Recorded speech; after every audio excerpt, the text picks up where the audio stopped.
Smoke and flames billowed up, engulfing the entire sky with swirling columns of black smoke. Under the fiery glow, houses gradually burned to ashes, leaving only faint outlines. An entire small village was thus swallowed by a sea of flames. A pack of wolf demons stood observing the scene, their bodies robust and powerful. One of them still clutched a weapon tightly in its hand. Their eyes were bloodshot and cloudy, filled with murderous intent and the breath of death. Suddenly, their legs began to twitch, as if preparing to leap. Before the pack of wolf demons stood a woman dressed in pure white, her entire being radiating an otherworldly aura that ordinary people could not possess. With just a whoosh, the pack of wolf demons simultaneously lunged towards the woman in white. She maintained her composure, her watercolored pupils moving slightly. In an instant, a surge of power erupted from her body, repelling the charging wolf demons. Before they could even get close, they were thrown back. One wolf demon fell beside a young man, its soul leaving its body without hesitation. The young man heard the commotion behind him, turned to look, and saw the motionless wolf demon. He was startled and frightened. After defeating the pack of wolf demons, she gently descended to the ground, a soft tinkling sound echoing as her toes touched the earth. She walked lightly to the young man's side, snowflakes falling gently around them. She gazed intently at the sea of flames, while the young man, shocked by her sudden appearance, excitedly called out, "Fairy! Fairy!" She looked at the flames slowly consuming the village, a hint of sadness in her eyes. I never expected such an ordinary village to be attacked by wolf demons. She walked step by step towards the sea of flames. A young man lay face down on the ground before her, motionless. She looked at the desolate scene before her and said, "These poor people." After observing for a moment, her eyes seemed to discover something, and her expression became more serious. Suddenly, the young man lying before her opened his eyes and sat up, his face full of terror. He exclaimed in shock and disbelief, "I'm not dead." He looked around bewildered, asking, "Where am I?" Then he looked up and saw the fairy-like woman. She exuded a cold aura, her demeanor noble and transcendent, her long, slender legs floating in midair. Seeing her, he excitedly called out, "Han Yin!" He joyfully ran to grasp Han Yan's hand, his eyes bright as he looked at her. "Han Yin, why are you here? Did you save me?" Seeing his actions, her expression immediately changed. After his series of excited displays, Han Yin struggled, blushing with embarrassment as she said, "How do you know my name? Let go of me. I don't know you." Before she could finish speaking, he threw himself forward and hugged her tightly. He choked up as he said, "Han Yin, I know you're very angry, but I didn't mean to leave you behind to perish with someone else." Being hugged like this for the first time, Han Yin was stunned, completely not understanding what was happening. He was still happily expressing his feelings, talking nonstop, not noticing Han Yan's change. "Don't worry, from now on I will definitely not be impulsive anymore. We will live peaceful days together." He was still immersed in his joy when he finally felt her body trembling. She was about to explode with anger. Still unaware of the danger he was in, he asked bewildered, "Oh, why are you shaking?" By now her face had turned as dark as it could get. She turned around, snow falling incessantly. With a wave of her hand, he was immediately pushed away. Just a gentle wave of her hand was enough to send a small human flying far away. Realizing the dangerous situation, he shouted loudly, "Lu Han Yin, are you trying to murder your husband?" As soon as he finished speaking, he crashed hard into the wall behind him, debris flying everywhere. At this moment, the voice of another man rang out. Xiao Feng. A child ran anxiously to his side, his face full of fear and worry as he asked, "How are you? Are you all right?" The child kept shaking him, also anxiously saying to him, "Xiao Feng, say something, quickly apologize to the fairy." His vision gradually blurred, and he could no longer hear what the other person was saying. In his daze, he saw the other person walk towards Han Yin and say something. He thought confusedly, "Yi Jiao, how strange. Why is he here?" At this moment, he heard the other person say to her, "Fairy, please don't blame him. Xiao Feng is just shocked by the destruction of Xiao family village and is speaking nonsense." Hearing these jumbled words, his thoughts became even more chaotic. Xiao family village? Hadn't it disappeared many years ago? Thinking of this, he suddenly became more agitated. Could it be that I've really returned to the past? Just as this thought crossed his mind, his eyes could no longer stay open. Everything gradually darkened. Memories of the future resurfaced.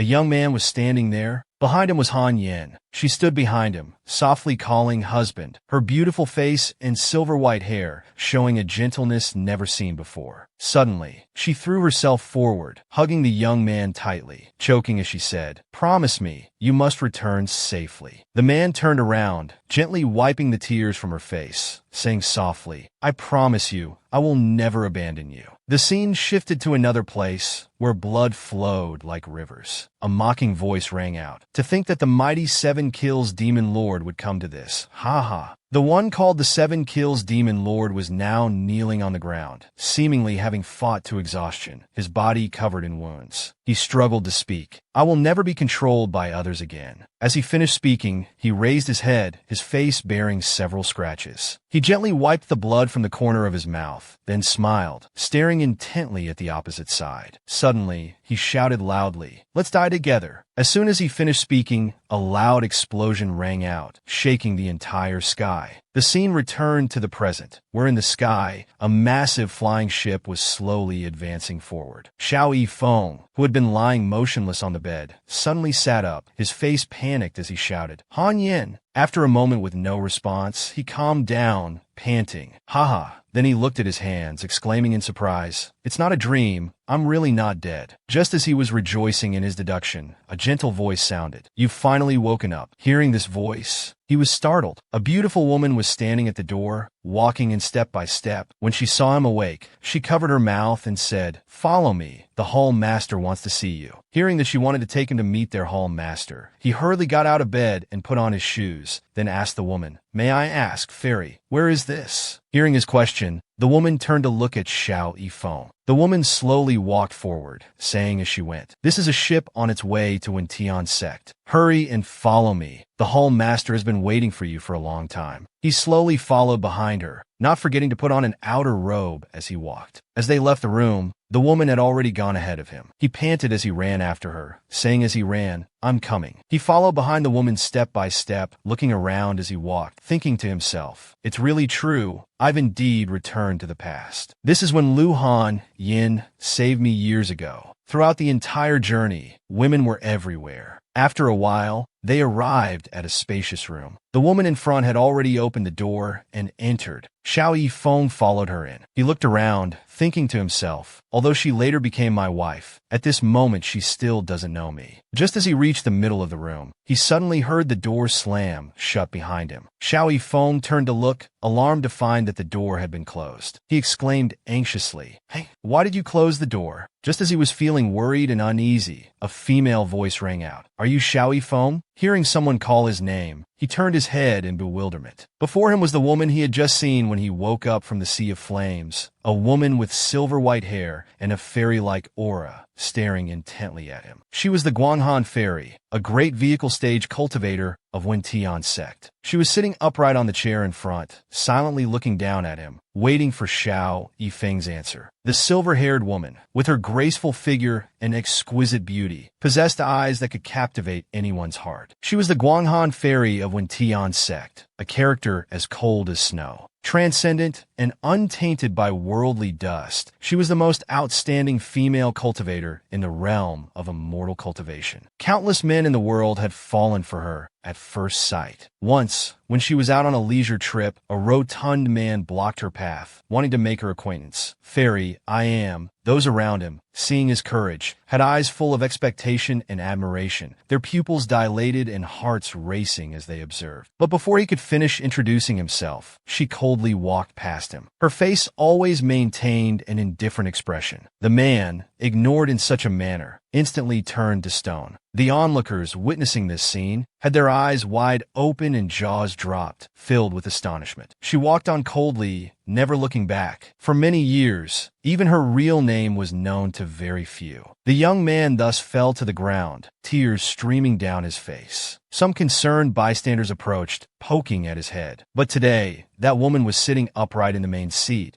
intently looking at Xiao Yifeng before asking, "How do you know my name?" Hearing her question, he patted his chest and affirmed, "Han Yin, I know this sounds unbelievable, but you must trust me." He continued with certainty, "I've traveled back from the future. future. And the reason I know your name is because I am your husband." After hearing these words from Xiao Yifeng, Han Yan's face immediately turned pale. She tried to suppress the anger rising within her. "I'll give you one more chance to tell the truth." When he saw this expression on her face, his heart instantly sank, and he clutched his head, screaming internally, "Oh no, it's over. Every time she gets angry, she reacts like this." Xiao Yifeng immediately put on a sincere expression, stepping closer to her as he said, "Wife, I'm really not lying to you." As he said this, he suddenly remembered something and began to recount everything he could remember. "You like bananas the most, you're most afraid of snakes, and when you were still mortal, you were once bitten by a dog." He said all these things just to prove he was her husband, not noticing that her expression was growing increasingly grim, her eyes filled with murderous intent as she stared at him. Xiao Yifeng, completely oblivious, continued, there's more. Your secret name is Yin Yin, given to you by a fortune teller your father invited." As soon as she heard this, Han Yan's emotions exploded. Her hand on the armrest tightened, crushing it. She was truly enraged, suddenly standing up and shouting, "Shut up!" Xiao Yifeng was startled by her outburst. Immediately after, a subordinate grabbed Xiao Yifeng by the neck. He let out an uncomfortable ah. She stood on her chair, raising her hand, and Xiao Yifeng was lifted by her power. He coughed with difficulty. Cough. Ignoring him, she coldly asked, "Such thorough investigation. It seems you were sent by the demonic sect." Her eyes now filled with killing intent. She stared at him and said word by word, "Speak, who sent you?" As she spoke, the hand controlling Xiao Yifeng tightened slightly. As her hand tightened, the subordinate gripping Xiao Yifeng's neck also tightened his hold. His face gradually changed color, beads of sweat appearing. Though in great discomfort, he persisted, I'm telling the truth. You are of the heavenly cold ice absolute lineage, cultivating the ice heart technique, not the 9 fists of Wentian from Wentian sect." Hearing this, Han Yan's expression suddenly changed. She frowned in thought. "My orthodox cultivation method. Only my master and I know about it. How could it have been leaked? Could it be that master?" After a moment of contemplation, Han Yan finally spoke. "I never imagined such a confidential matter could be uncovered by you."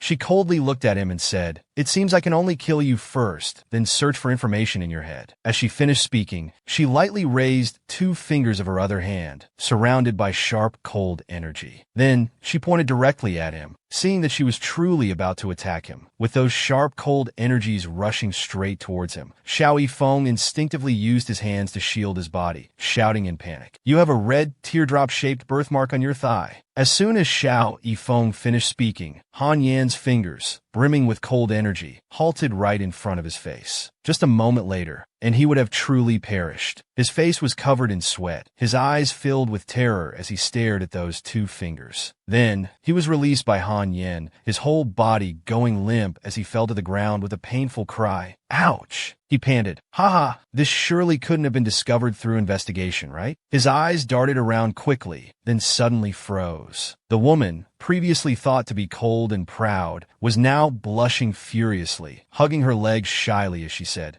how do you know that?" Xiao Yifeng rested for a moment, then slowly stood up, dusting himself off as he answered her. "I also know that on your right chest, there's a mark in the shape of an ice lotus, formed from cultivating the ice heart blood. This cultivation method was taught to you by your master, but in fact, it's a kind of furnace refinement technique." Hearing these words, Han Yin fell silent, glancing down at her chest. It was indeed just as he had said. At this moment, Xiao Yifeng's voice rang out again. "When cultivating this method, once you reach the 7th level of mastery, will be fully transmitted to the other person." He walked step by step towards Han Yin, shining like the sun. As he walked, he spoke, "Fortunately, you later discovered your master's plot, so you secretly arranged to kill him, concealing this unexpected incident and deceiving everyone." The closer Xiao Yifeng got to Han Yin, the more she retreated. He approached her and said, "That's why there's the Guanghan Fairy, now the Hall Master of the Flying Snow Hall." Hearing this, Han Yin was as if struck by lightning, her whole body going limp as she fell to the ground, her face gradually becoming panicked. Xiao Yifeng's voice continued to sound indifferently. "Who is also my wife, Liu Han Yan." Hearing this, Han Yan's face was drenched in sweat. At this moment, she didn't know what to say because everything Xiao Yifeng had said was true. After a while, when Han Yan's emotions had stabilized a bit, she finally spoke. These things, unless I told them myself, no one else could have known. Xiao Yifeng leaned against the nearby wall, arms crossed, listening intently to her words. Then Han Yan asked him, "You say you're from the future." Speaking of the future, she became even more excited, looking at him with full of expectation as she asked, "What happened to us in the future?" Hearing Han Yan's question, Xiao Yifeng sighed and began to recount. This is a very long story. The future has seen chaos unprecedented in 1,000 years. 50 years from now, the great battle between righteousness and evil erupts once again, and the fires of war rage unceasingly across the divine continent. The righteous path and the evil path engage in fierce combat. Xiao Yifeng's voice continued. The four halls of Wentian sect are destroyed. The Crimson Sky sect betrays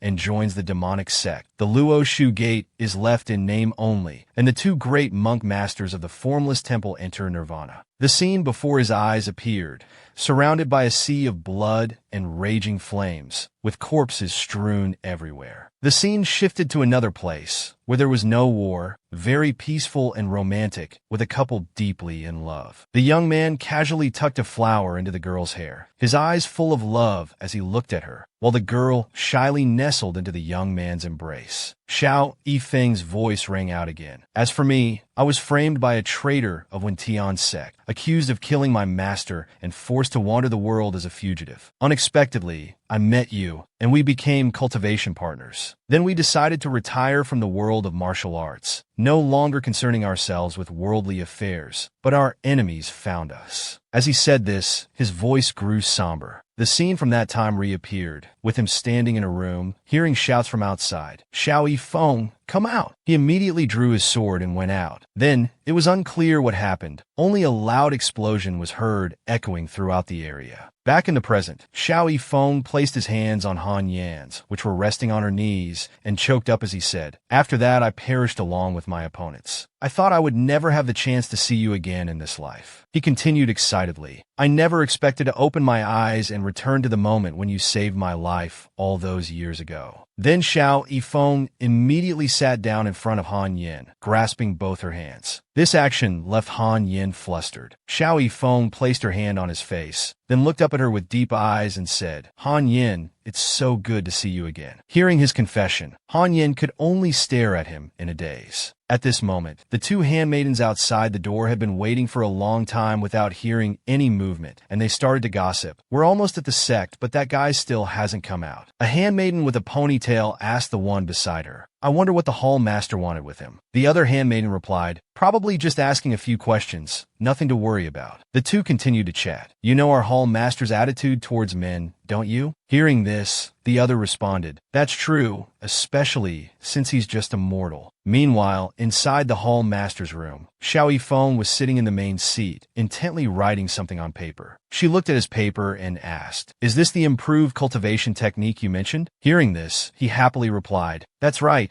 This is the improved version of the ice heart blood technique. It took me 3 years to research it with you." After hearing this, Han Yan moved closer to Xiao Yifeng. After observing for a while, she spoke. "These meridian paths are numerous, all belonging to the cold ice absolute lineage. It's not something an ordinary person could cultivate." Han Yan was still intently looking at Xiao Yifeng's drawing, unaware that his face had turned red and was covered in beads of sweat. She didn't know how much pressure her closeness was putting on him. She was so perfect that no man could resist, let alone someone who had once been her husband. He didn't move, only saying meaningfully, "That's right. That's right, wife. You're so intelligent. This technique was specially created for you." Hearing him speak like this, Han Yan's face flushed with embarrassment. He continued on, "Not only is it more powerful, but it also doesn't have the furnace refinement technique anymore. With this, our married life back then wouldn't have caused you to lose control of your cultivation." After hearing these words, Han Yan immediately stepped back, hugging herself tightly as she glared at him and said, "What are you saying? Who's your wife? Even if in the future you really are." "Who says that Lu Han Yan is definitely me?" She turned her head away in embarrassment, pouting as she denied, "Maybe it's just in another world. She and I might not be the same person at all." Xiao Yifeng looked at Han Yan's angry pout and thought to himself, even bringing up parallel universe theory, this girl really has a rich imagination. After thinking for a moment, Xiao Yifeng put down the brush in his hand and said, "You have a point. Maybe you really are my wife." Hearing him say this, she exclaimed in surprise, "Ah." After saying this, Xiao Yifeng leaned back, crossing his legs as he teased, "This improved technique was prepared for my wife. I can't let someone else take advantage of it." Han Yin, standing beside him, was so angry at his words that she couldn't speak. She clenched her fists and bit her lip, saying, You. Seeing her like this, he smiled even more cheerfully. "What's wrong, Miss Liu? Don't tell me you want to steal the engagement token between me and my wife." Angered by Xiao Yifeng's words, Han Yin turned away.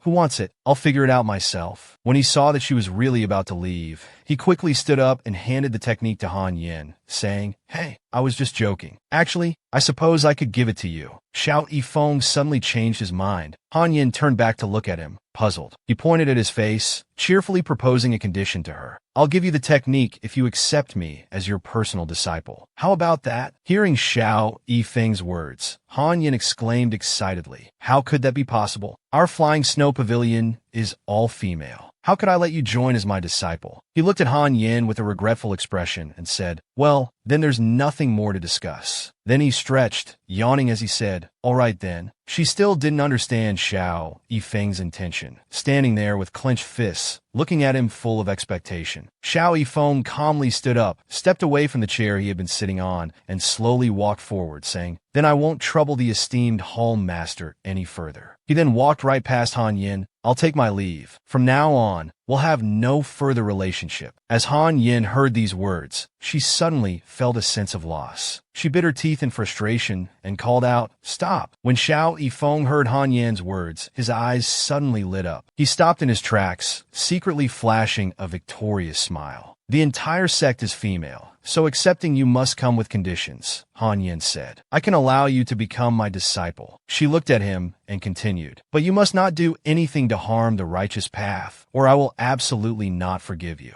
As soon as she finished speaking, Han Yan's face turned red. She said bashfully, "Also, about our relationship, you must not tell anyone else." Hearing that she wanted to accept him as a disciple, Xiao Yifeng happily agreed to her request. "No problem." Then, Han Yin looked at him seriously and asked, "So what should you do now?" He stood obediently listening to her, like a husband heeding his wife's words. He immediately ran back to his seat, his mood as joyful as a blooming flower, and said loudly, "I'll go write down the cultivation technique right away." Just then, the flying ship carrying everyone arrived at its destination. The surrounding scenery was like paradise, with majestic rock formations crowding each other. The people on the ship looked at the scene below and couldn't help but exclaim excitedly, "Wow, is this where immortals live?" At this moment, a voice echoed throughout the ship. Han Yin stood on the highest deck of the ship, looking down at everyone, and spoke. "This is Wen Tian's sect, my sect. You are all the disciples suitable to join our sect in this selection." As soon as she finished speaking, the people below all looked up. Everyone's eyes were focused on Han Yin, standing on the upper deck. She looked down and continued in a powerful voice. "Before joining the sect, you must all participate in a spiritual energy test to determine your innate spiritual root quality. Which hall of Wen Tian's sect you can enter later will depend on your individual fate." The people below began to discuss among themselves after hearing this. Among them, a young man was looking around as if searching for someone. "Where on earth has that kid Xiao Feng gone?" Suddenly, a hand from somewhere patted his shoulder,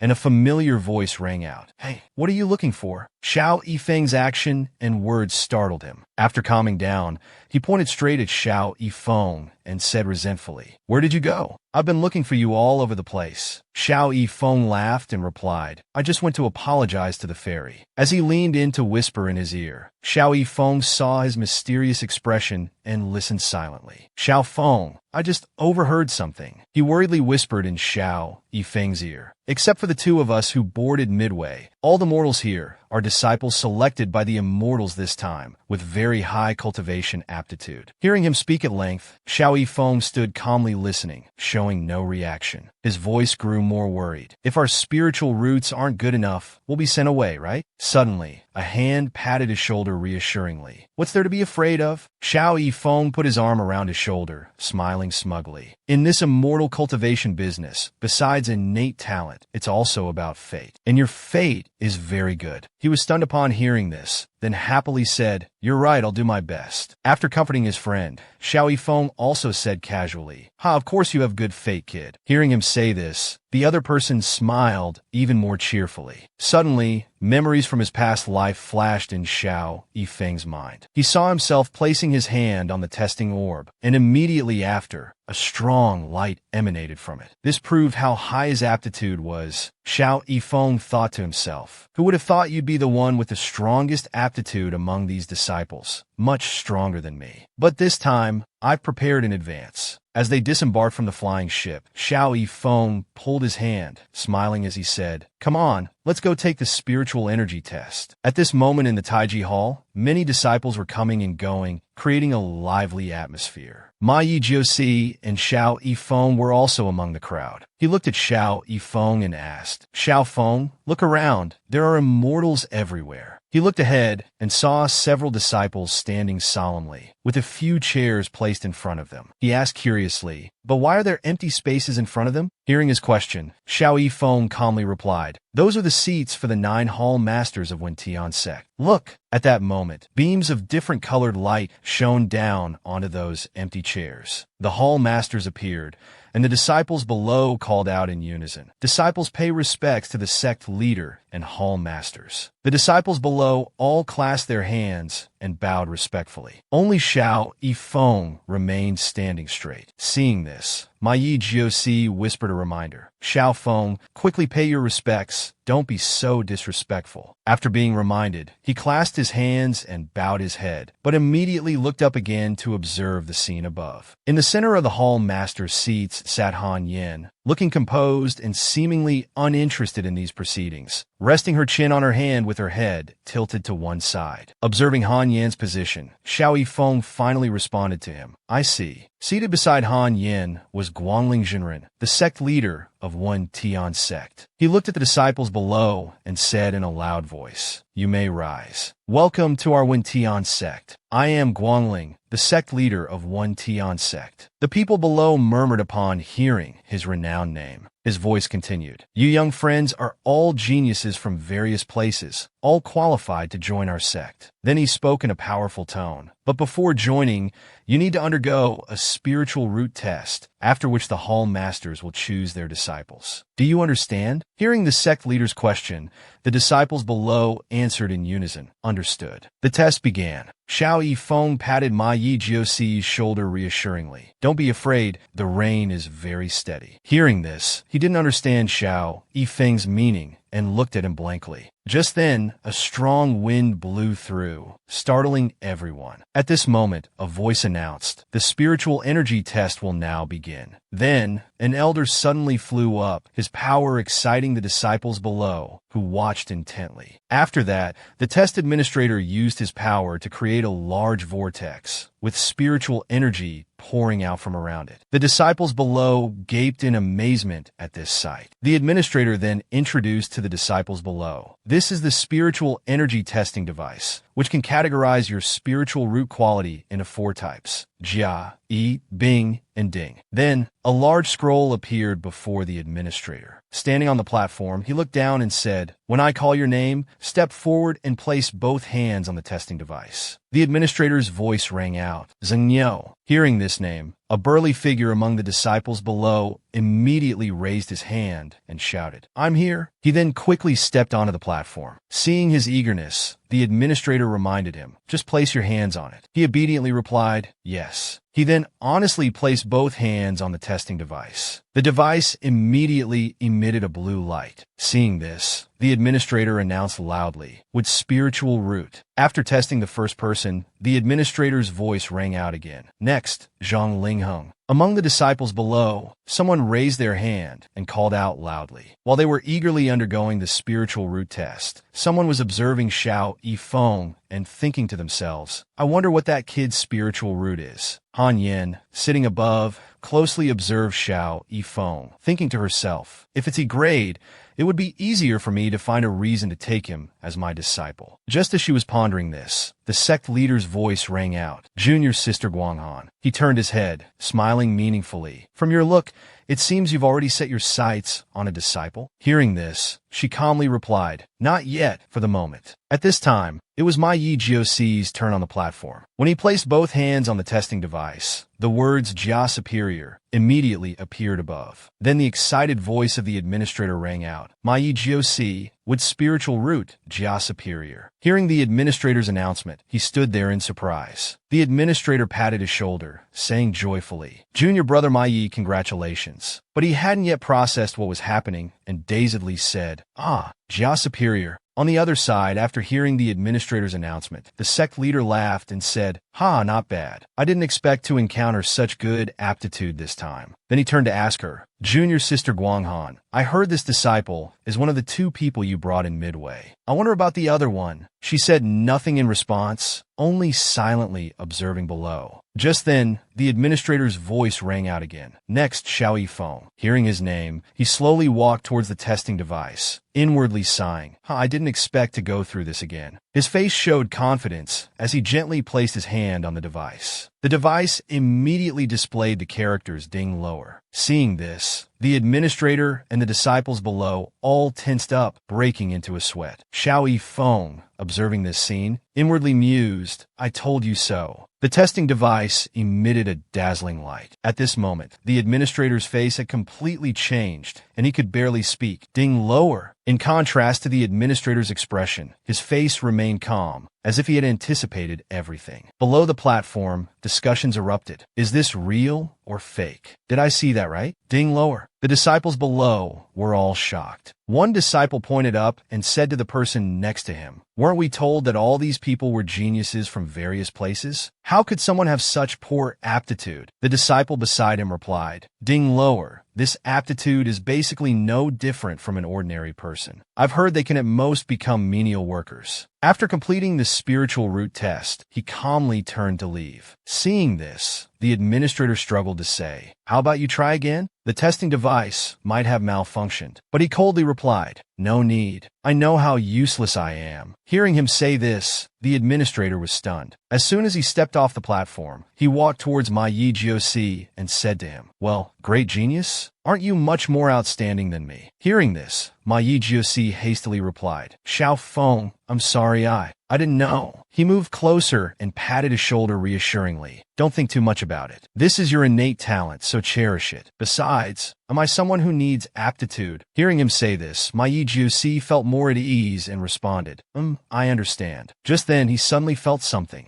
Why do I feel like someone's watching me? When he turned his head, he saw Han Yin sitting above, her expression not looking too good. He thought to himself, looks like she's quite angry. As for Han Yin, after seeing Xiao Yifeng's test results, her expression had completely changed. She thought uneasily, how could this kid have such poor aptitude? Su Tian-yi, the hall master of Wuji Hall, sitting nearby, also angrily slammed the table upon seeing his test results. Which bastard accepted money to let a kid with such poor aptitude sneak into our sect? If you're going to take bribes, at least don't be so blatant about it. Han Yin, sitting beside him, replied, I let this person in. Does junior brother Tian-yi have any objections? Hearing her say this, he immediately shut his mouth. After a while, he spoke again. Even if it's senior sister Guanghan, you shouldn't bring in someone with such poor aptitude. Didn't you check beforehand? To this, she calmly replied, I'm sorry, I forgot. I'll definitely remember next time. Hearing her say this, he became even angrier. He frowned and said, Forgot? How can you forget something like this? Sister, how many times has this happened now? Why do you always forget such important matters? Meanwhile, Bai Yunjinren, the hall master of Danding, overhearing their back and forth, interjected, Oh my, junior brother Su seems quite angry. Guang Wei Daorin, the hall master of Qian Kuan Hall, sitting beside him, also joined the conversation. Who wouldn't be angry? All halls choose disciples based on the annual Zhen Wu competition rankings, and Wuji Hall is ranked last. In other words, he then looked down at the disciples competing on the platform below and continued, "Unless we shamelessly drive someone away, that disciple will definitely be his." At this moment, on the Demon Realm platform, Xiao Yifeng was approaching another disciple, saying in a low voice, "It's an honor, truly an honor. From now on, we're all family. Please give me more guidance in the future." Hearing him say this, the person trembled, losing their composure. After the test, the administrator approached the sect leader to report. He bowed his head, clasped his hands, and said, "Sect leader, hall masters, the spiritual energy test for the disciples has been completed. This time, there are a total of 78 disciples." Upon hearing this, the sect leader calmly said, "Then let's proceed according to the order of the previous Zhen Wu competition. Qian Kuan Hall will choose disciples first." After speaking, the sect leader turned to look at the elder beside him and said, "Junior brother Guang Wei, please." Hearing the sect leader's words, Guang Wei stroked his beard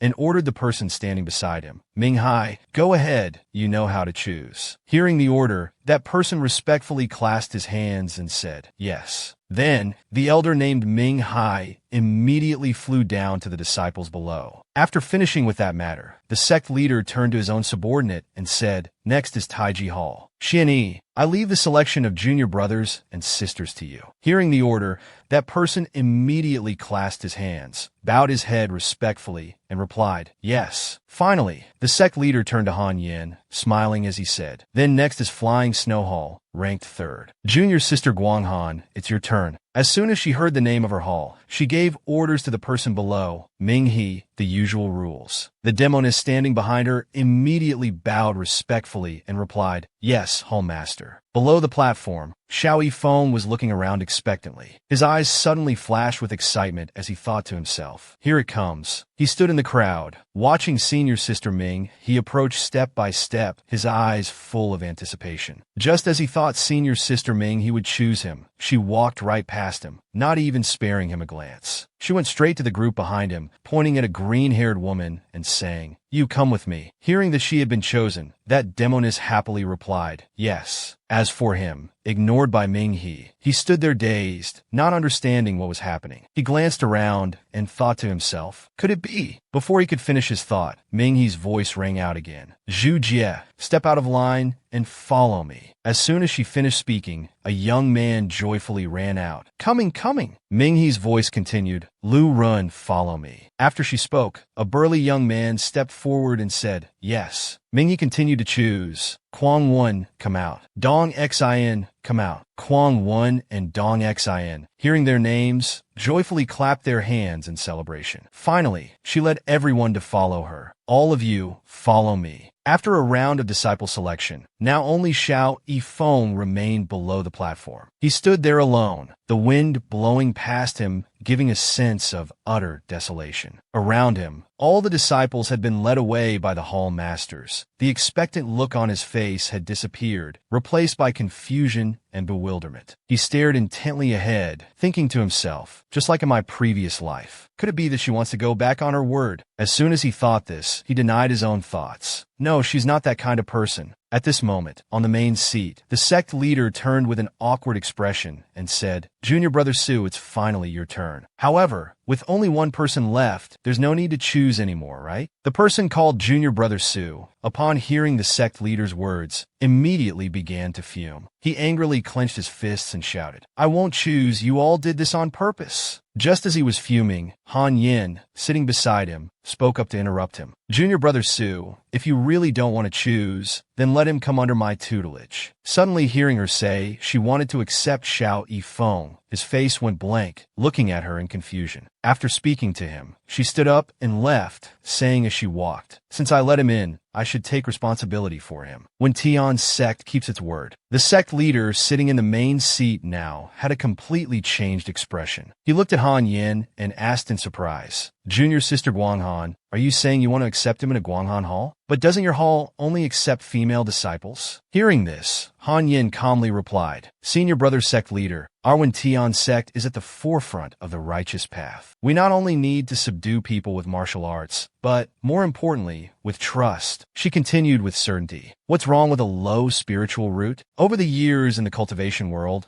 there have been disciples with poor spiritual roots who have succeeded in cultivation. My Guanghan Hall can support him. She gently stepped down the stairs and said, but if we drive away a disciple we've agreed to accept, wouldn't our sect's reputation become a laughingstock? How could we face the world after that? Hearing this, Guangwei Daoren immediately praised. As expected of junior sister Guanghan, this is indeed the demeanor a hall master of our sect should have. Bai Yun Jinren, sitting to the side, also chimed in, compared to some people, she truly embodies the spirit of a great sect. Su Tian Yi, sitting to the side, hearing them discuss him, was both angry and frustrated. He gritted his teeth, but couldn't refute, only able to swallow his anger. They continued to discuss. Indeed, although Guanghan Hall is all female, this spirit is truly an example for us all. Another person added, just look at Wuji Hall. No wonder they've been declining these past few years. The hall masters continued their back and forth, until Su Tian Yi couldn't bear it anymore and shouted, enough! The people below the platform all looked up upon hearing this shout. He was furious to the point of madness, standing up and pointing at Xiao Yifeng below the platform, saying loudly, I'm also a hall master of Tian sect. Does Wuji Hall need others to raise disciples? Isn't it just that his spiritual root isn't good? I'll accept him as my personal disciple. I don't believe I can't teach him. Xiao Yifeng, standing below, hearing this, had the corner of his mouth slightly curl up. The sect leader, sitting to the side, was extremely surprised to hear such a domineering declaration. A series of questions rushed through his mind. What's going on? Personal disciple. At this moment, Han Yin, seeing her plan about to fail, hurriedly spoke up to stop him. Wait, junior brother Su, Xiao Yifeng is clearly my. Before she could finish, he interrupted. Senior sister Guanghan, hasn't your Guanghan Hall already chosen its disciples? Hearing him ask this, she calmly replied, that's right. Su Tian Yi, hearing her firm answer, erupted with power, solemnly declaring to everyone, although my Wuji Hall is ranked last, we still have our dignity. Even if only this one disciple is left, it's now Wuji Hall's turn to choose. Then he directly shouted, Xiao Yifeng, I choose you. Bai Yun Jinren, sitting to the side, scratched his head with an annoyed expression and said, if you're going to choose, just choose. Why shout so loudly? After a moment of surprise, the sect leader regained his smile and said, all right, it seems that today all 9 halls of Tian sect have gained something. I can rest easy now. Meanwhile, where Han Yin and Su Tian Yi were standing, she looked at his stubbornness and thought to herself, I didn't expect to overact. Don't blame me. I tried my best. Xiao Yifeng, standing below the platform, after hearing Su Tian Yi's declaration, had his mood immediately change. He said reluctantly, what on earth is going on? The scene shifts to another place, surrounded by magnificent scenery like a celestial realm. This is the main peak of Wuji Hall. At this moment, a friendly voice rang out. Junior brother Xiao, this is the main peak of our Wuji Hall. On the way to the hall master, the head disciple of Wuji Hall, Xiang Tiange, was introducing him to the environment while patting his shoulder reassuringly. Don't worry, junior brother. Now that you're in our Wuji Hall, I won't let anyone bully you. Just as he finished speaking, he heard Xiao Yifeng's miserable cry, ow, ow, ow, it hurts. He quickly withdrew his hand, apologizing. Sorry, little junior brother. Your body is too weak. I couldn't control my strength. Xiang Tiange looked at him with concern and said, it seems like it's dislocated. Let me adjust it for you. Hearing this, Xiao Yifeng was startled and hurriedly refused. No need, I'm fine. We should just quickly enter the hall. He vaguely agreed. All right then. Xiao Yifeng walked while holding his dislocated shoulder. Looking at Xiang Tiange in front of him, he silently mused. Senior brother Xiang is still the same, exactly as in my memories, completely unaware of how great his strength is. Come to think of it, in my previous life, I also joined Wuji Hall, but back then I was just a menial disciple, taking 25 years to gradually become an official disciple. As he thought about this, memories of his past life flooded back. Xiang Tiange, standing beside him, guiding his cultivation, the stream of thoughts surged in his heart. Back then, The person in charge of teaching me to cultivate was senior brother Xiang, and I endured a lot of hardships. This time, thanks to my wife's blessing, I've somehow become a personal disciple of Wuji Hall through some twist of fate. Not bad at all. Thinking of this, his mood immediately lifted,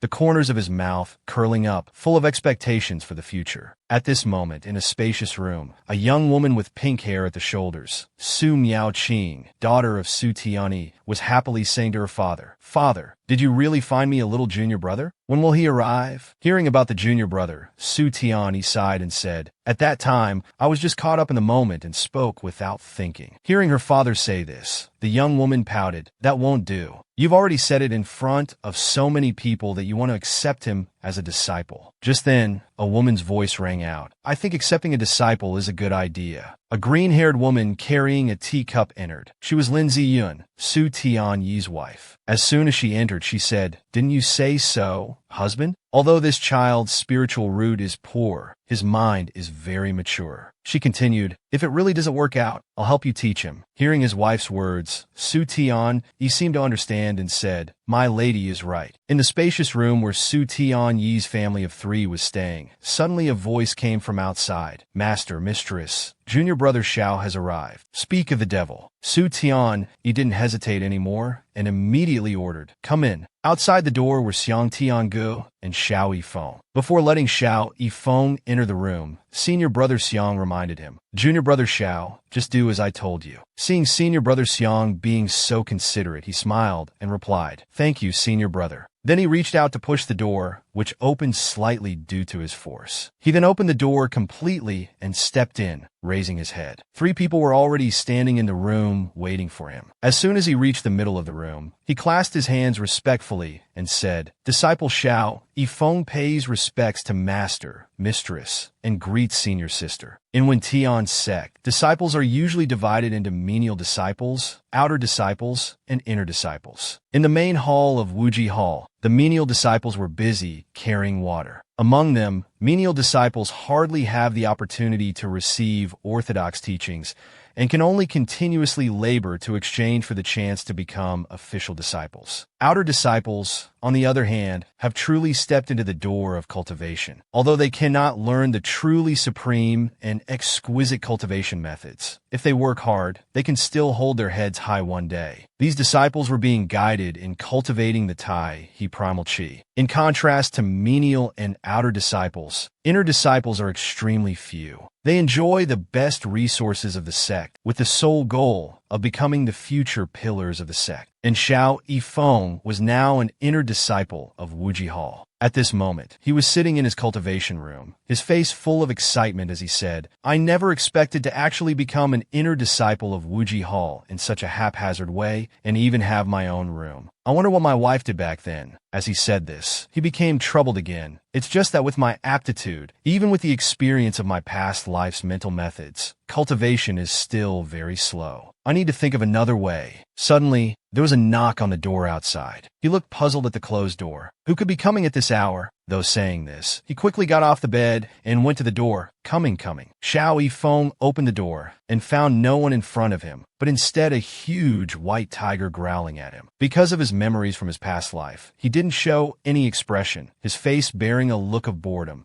as if he had been through this many times before. "Senior sister, do you need something from me?" As soon as he finished speaking, a young woman appeared. It was senior sister Su Miaoqing, hanging upside down from his room's doorframe. She had originally intended to scare Xiao Yifeng with her pet, but failed, so she asked puzzledly, "Why doesn't junior brother have any reaction? Everyone else gets scared out of their wits by little white." Understanding this senior sister's intention, he casually closed the door. "I see, senior sister. Give me a moment." Then he opened the door again. Upon seeing the white tiger in front of him, he immediately let out an exaggerated scream. A lion!" Even the white tiger at the door was shocked by his calmness. After a series of terrified screams, Xiao Yifeng turned and asked senior sister Su Miaoqing, "Sister, was that good enough?" Even Su Miaoqing was at a loss for words due to his actions. She rubbed her chin, thinking for a moment before speaking. Yes, that's fine." Then she suddenly remembered something. Su Miao-Ching shook her head vigorously and said, No, never mind. I came to find you for something important. Just a moment ago, she clearly came to scare him, but now she's saying it's for something important. This made him tilt his head in confusion and ask, What is it? The scene shifts to a training courtyard, where a doubtful voice rings out. Junior sister, surely junior brother Xiao isn't ready to join you in cultivation class yet, right? Why did you bring him here? Despite her senior brother's doubts, Su Miao-Ching persisted. It's fine.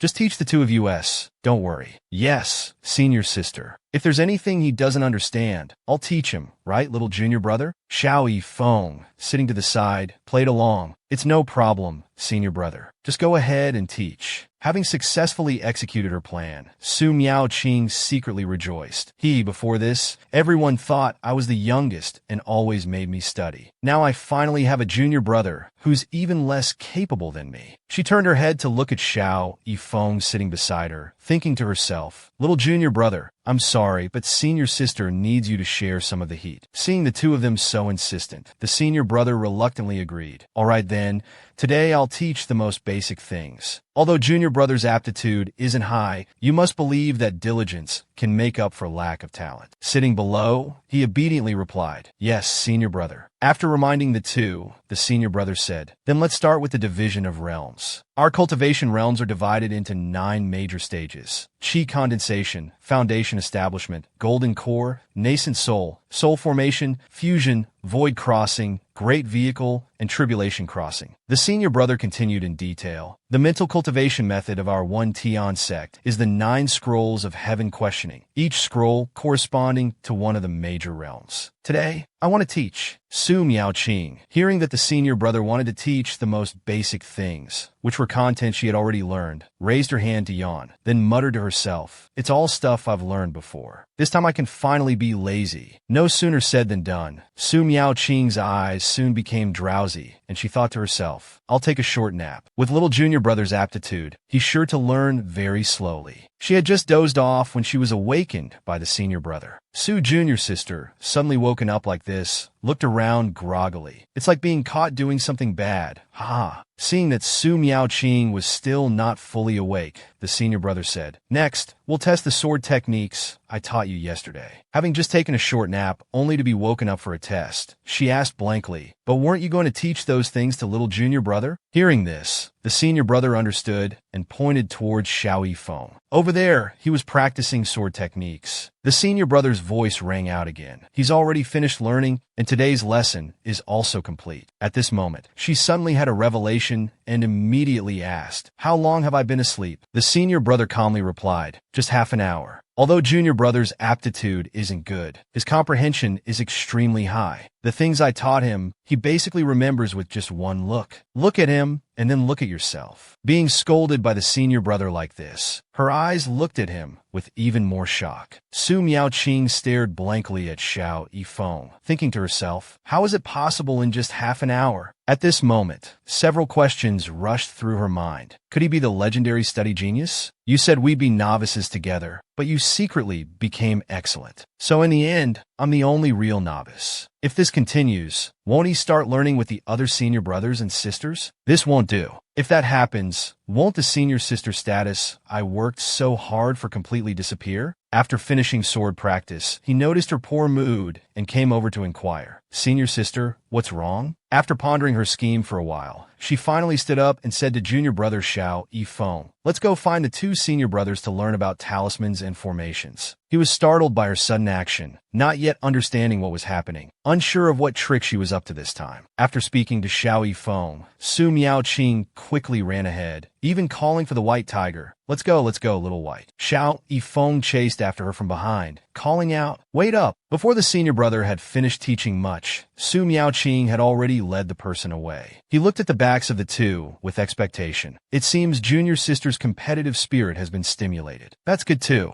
After saying this, the senior brother smiled slightly.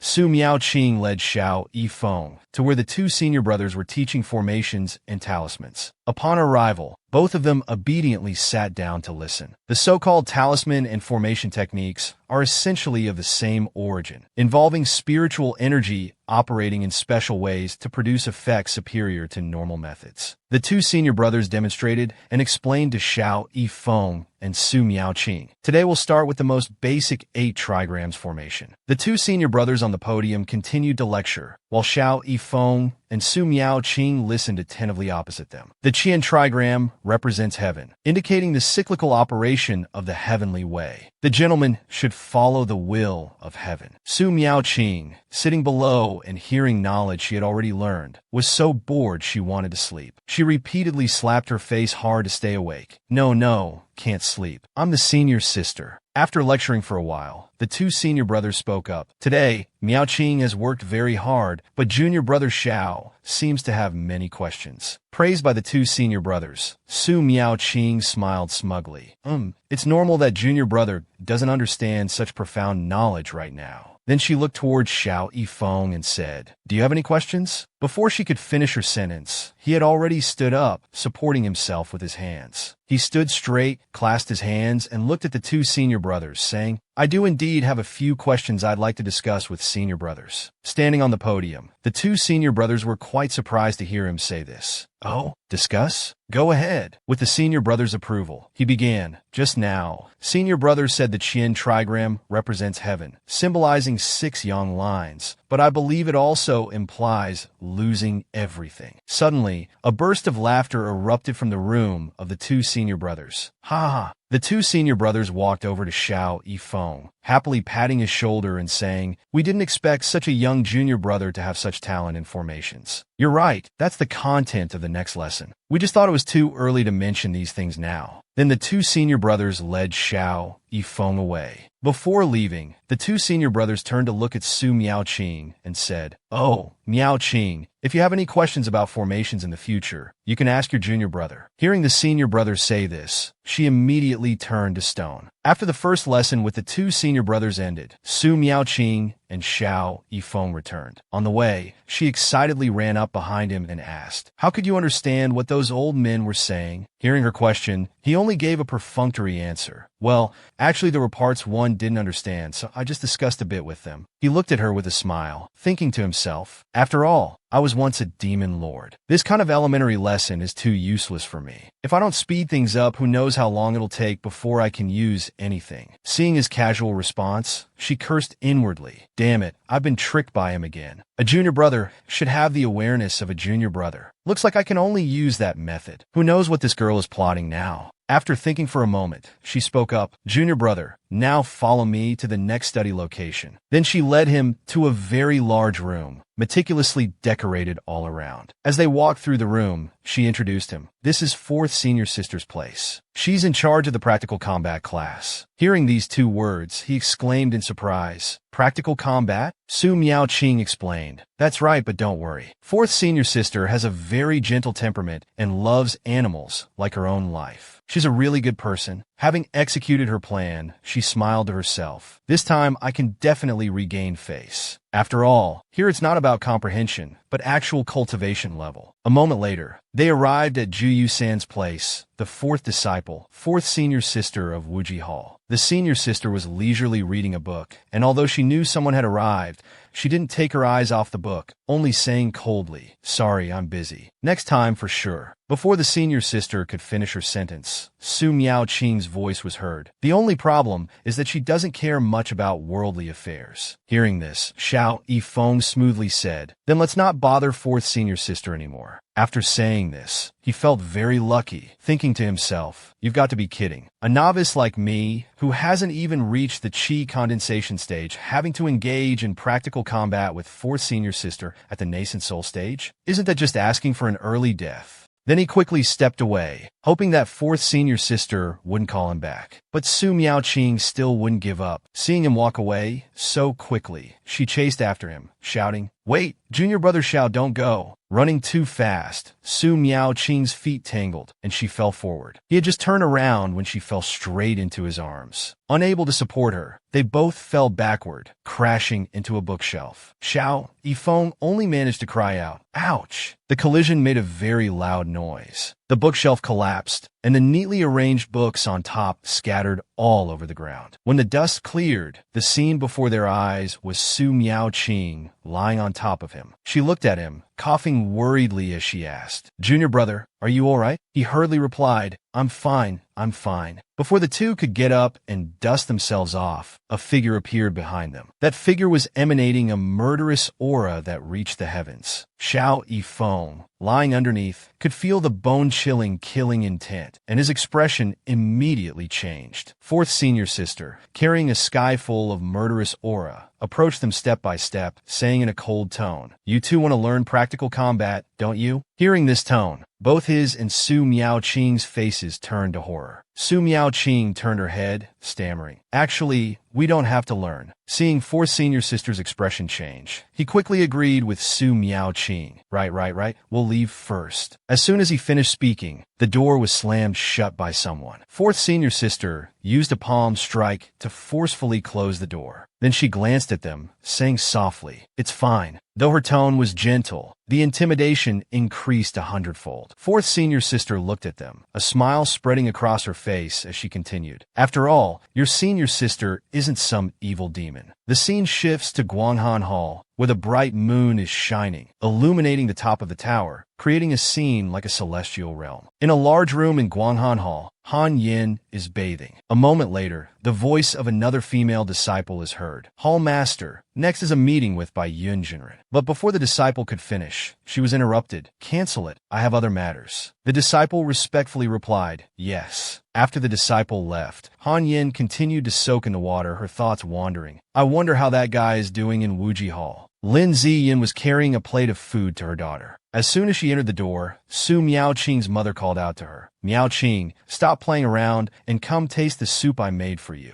But her eyes seemed to catch something, causing her to widen them in shock. What met her eyes was an unprecedented sight. Her daughter, who usually loved sleeping and hated studying, had now tied up all her hair with a string to stay alert while studying. Even when offered delicious food, she refused. "Mom, I have to study." Seeing her daughter like this for the first time, her mother was so shocked that her face turned pale. A while later, in the main hall of Wuji Hall, Lin Ziyun, seeing her daughter like this, returned to tell Su Tianyi. He excitedly asked her, "Now Miao-ching is not only not lazy, but she's also staying up late to read and study?" His wife replied, "That's right. After studying with Xiao Feng for one day, she's come back like a different person." His wife continued to recount recent events. According to Xiang Tiangu, Xiao Feng's comprehension is very high, which might make Miao-ching feel pressured. Hearing this, he said with satisfaction, "That's how it should be." The girl has been lazy for so many years. Now she finally has a sense of crisis. After the events following Xiao Yifeng's joining the sect, Su Tianyi finally saw his usefulness. "I didn't expect this kid to be of some use." As if suddenly remembering something, he turned to ask his wife, "My lady, doesn't the medicine room still have a lot of extra medicinal ingredients?" His wife asked curiously, "There's still some left." "What do you mean?" Hearing his wife's question, he folded his arms and said calmly, "That kid's spiritual root is too poor. We need to use more medicinal ingredients. At least he can serve as a whetstone for Miao-ching for some time." His wife, hearing this, pointed at him and said with a laugh, "You really are all talk and no action. Let me go arrange it and also arrange a maid for him to help with chores." Having said what needed to be said, Su Tianyi waved his hand and left, saying before he went, "You can arrange these things yourself." At this time, in Xiao Yifeng's private chamber, a maid was walking towards his room. Suddenly, a cry came from inside. "Ah!" Xiao Yifeng sat on the chair, patting his shoulder and sighing. His fourth senior sister's hand was really heavy. "It feels like my bones are about to come apart." Suddenly, there was a knock on the door outside. Knock, knock. Sitting in the room, hearing someone arrive, he hurriedly went to open the door. As the door opened, a young woman stood before him. Xiao Yifeng, not recognizing her, asked, "Who are you?" The young woman with a full figure, purple hair, and slender legs stood at his door. Hearing his question,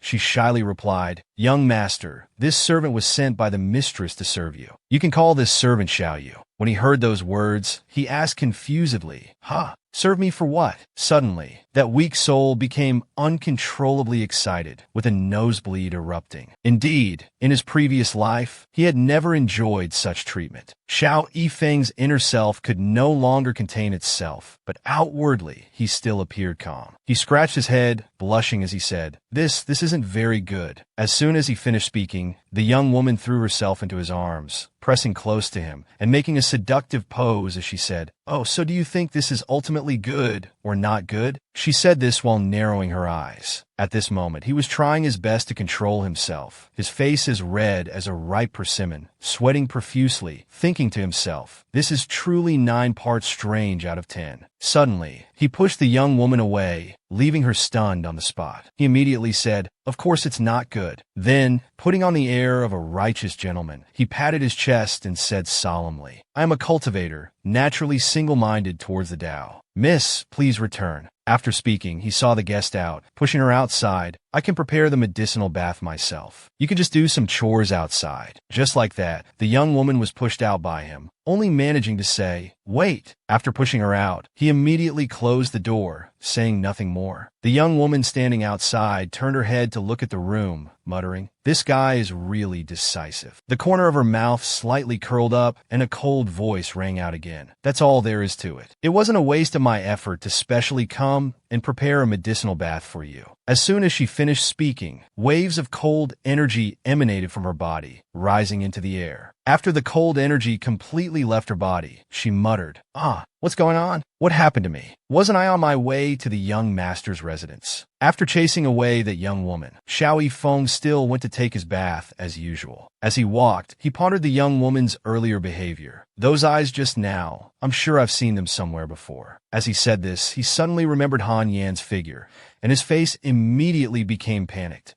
It's Lu Han Yan. Then he immersed himself in the medicinal bath to calm down. Luckily, I reacted quickly. Having a wife at the great vehicle stage is indeed very dangerous. But what did she want with me? At this moment, a dense spiritual energy emanated from the medicinal bath. Xiao Yifeng was even more surprised. How can this bath water have such abundant spiritual energy? At this point, his inner voice was screaming, It's Han Yan's doing. She has feelings for me. Then, without hesitation, he sat directly in the medicinal bath to cultivate, absorbing the spiritual energy. Outside, in a spacious room, 2 maids standing at the door whispered, What's going on? Is the hall master still angry? The person next to her replied, Yes, I don't know why the hall master's mood has been so bad since she returned. In any case, don't go in now. Suddenly, a loud explosion came from inside the room, catching the attention of the 2 maids outside, but neither dared to go in and look. At this time in Wuji Hall, in the middle of a room, a large block of ice was emitting white smoke. A voice full of restraint rang out, only at the first level of qi condensation. In another direction, Han Yin was now extremely angry. I put a top-grade pill in your bathwater. If it were someone else, they would be close to foundation establishment by now. She angrily complained. How poor can one's aptitude be? Then Han Yan's face suddenly flushed red, her mind full of doubts. But why did I use something so precious for that guy? It shouldn't have anything to do with me. Then she denied her own thoughts. It must be to repay him for improving my cultivation technique for me. Yes, that must be it. At this time in Wuji Hall, in Su Tian-yi and his wife's residence, a voice rang out. What? One night, and already at the first level of qi condensation. Xiao Yifeng was now bowing respectfully with his hands clasped, saying, It's thanks to the herbs provided by master and mistress. After hearing this, Su Tian-yi pondered. Even with those herbs, it shouldn't have such a good effect. The mistress beside him reminded him. Anyway, being able to break through is a good thing, but remember not to become arrogant because of it. Xiao Yifeng obediently replied, Yes. At this moment, the head senior brother came over, looking at him happily and saying, Well done, little junior brother. I heard you've broken through to the first level. Seeing the head senior brother arrive, he politely replied, It's just luck. Overjoyed for his little junior brother, the head senior brother casually put his arm around Xiao Yifeng's shoulder as he approached, laughing and saying, Luck is also part of one's strength. I think your innate talent isn't bad at all. Haha. In contrast to the head senior brother's joy, he cried out from the force, Senior brother, please be gentler. Hearing his cry, the head senior brother hurriedly let go, stammering, Oh, sorry, I couldn't control my strength. Xiao Yifeng, holding his arm, calmly replied, it's okay, it's okay. Standing up straight, he rubbed his chin in thought. But this time I used the method of cultivating the unity of the three teachings. Although the strength will be very powerful, theoretically speaking, the cultivation speed should be much slower than in my previous life. What exactly did my wife give me back then? Could it be that my cultivation aptitude has really improved? 2 years later, in Su Miaoqing's private chamber in Wuji Hall, a powerful spiritual energy spread in all directions. Her father, Su Tianyi, and her mother, Lin Ziyun, were waiting outside the chamber. Seeing that spiritual energy, they excitedly said, Miaoqing has broken through to the 7th level of qi condensation. Su Tianyi looked at his wife and sighed. This child's innate talent is indeed very good. Although we've always been suppressing her realm to consolidate her foundation, for her, breaking through realms is still very easy. Speaking of innate talent, Lin Ziyun remembered Xiao Yifeng and said, but compared to someone else, it actually makes one more worried. Mentioning him, Su Tianyi frowned and said,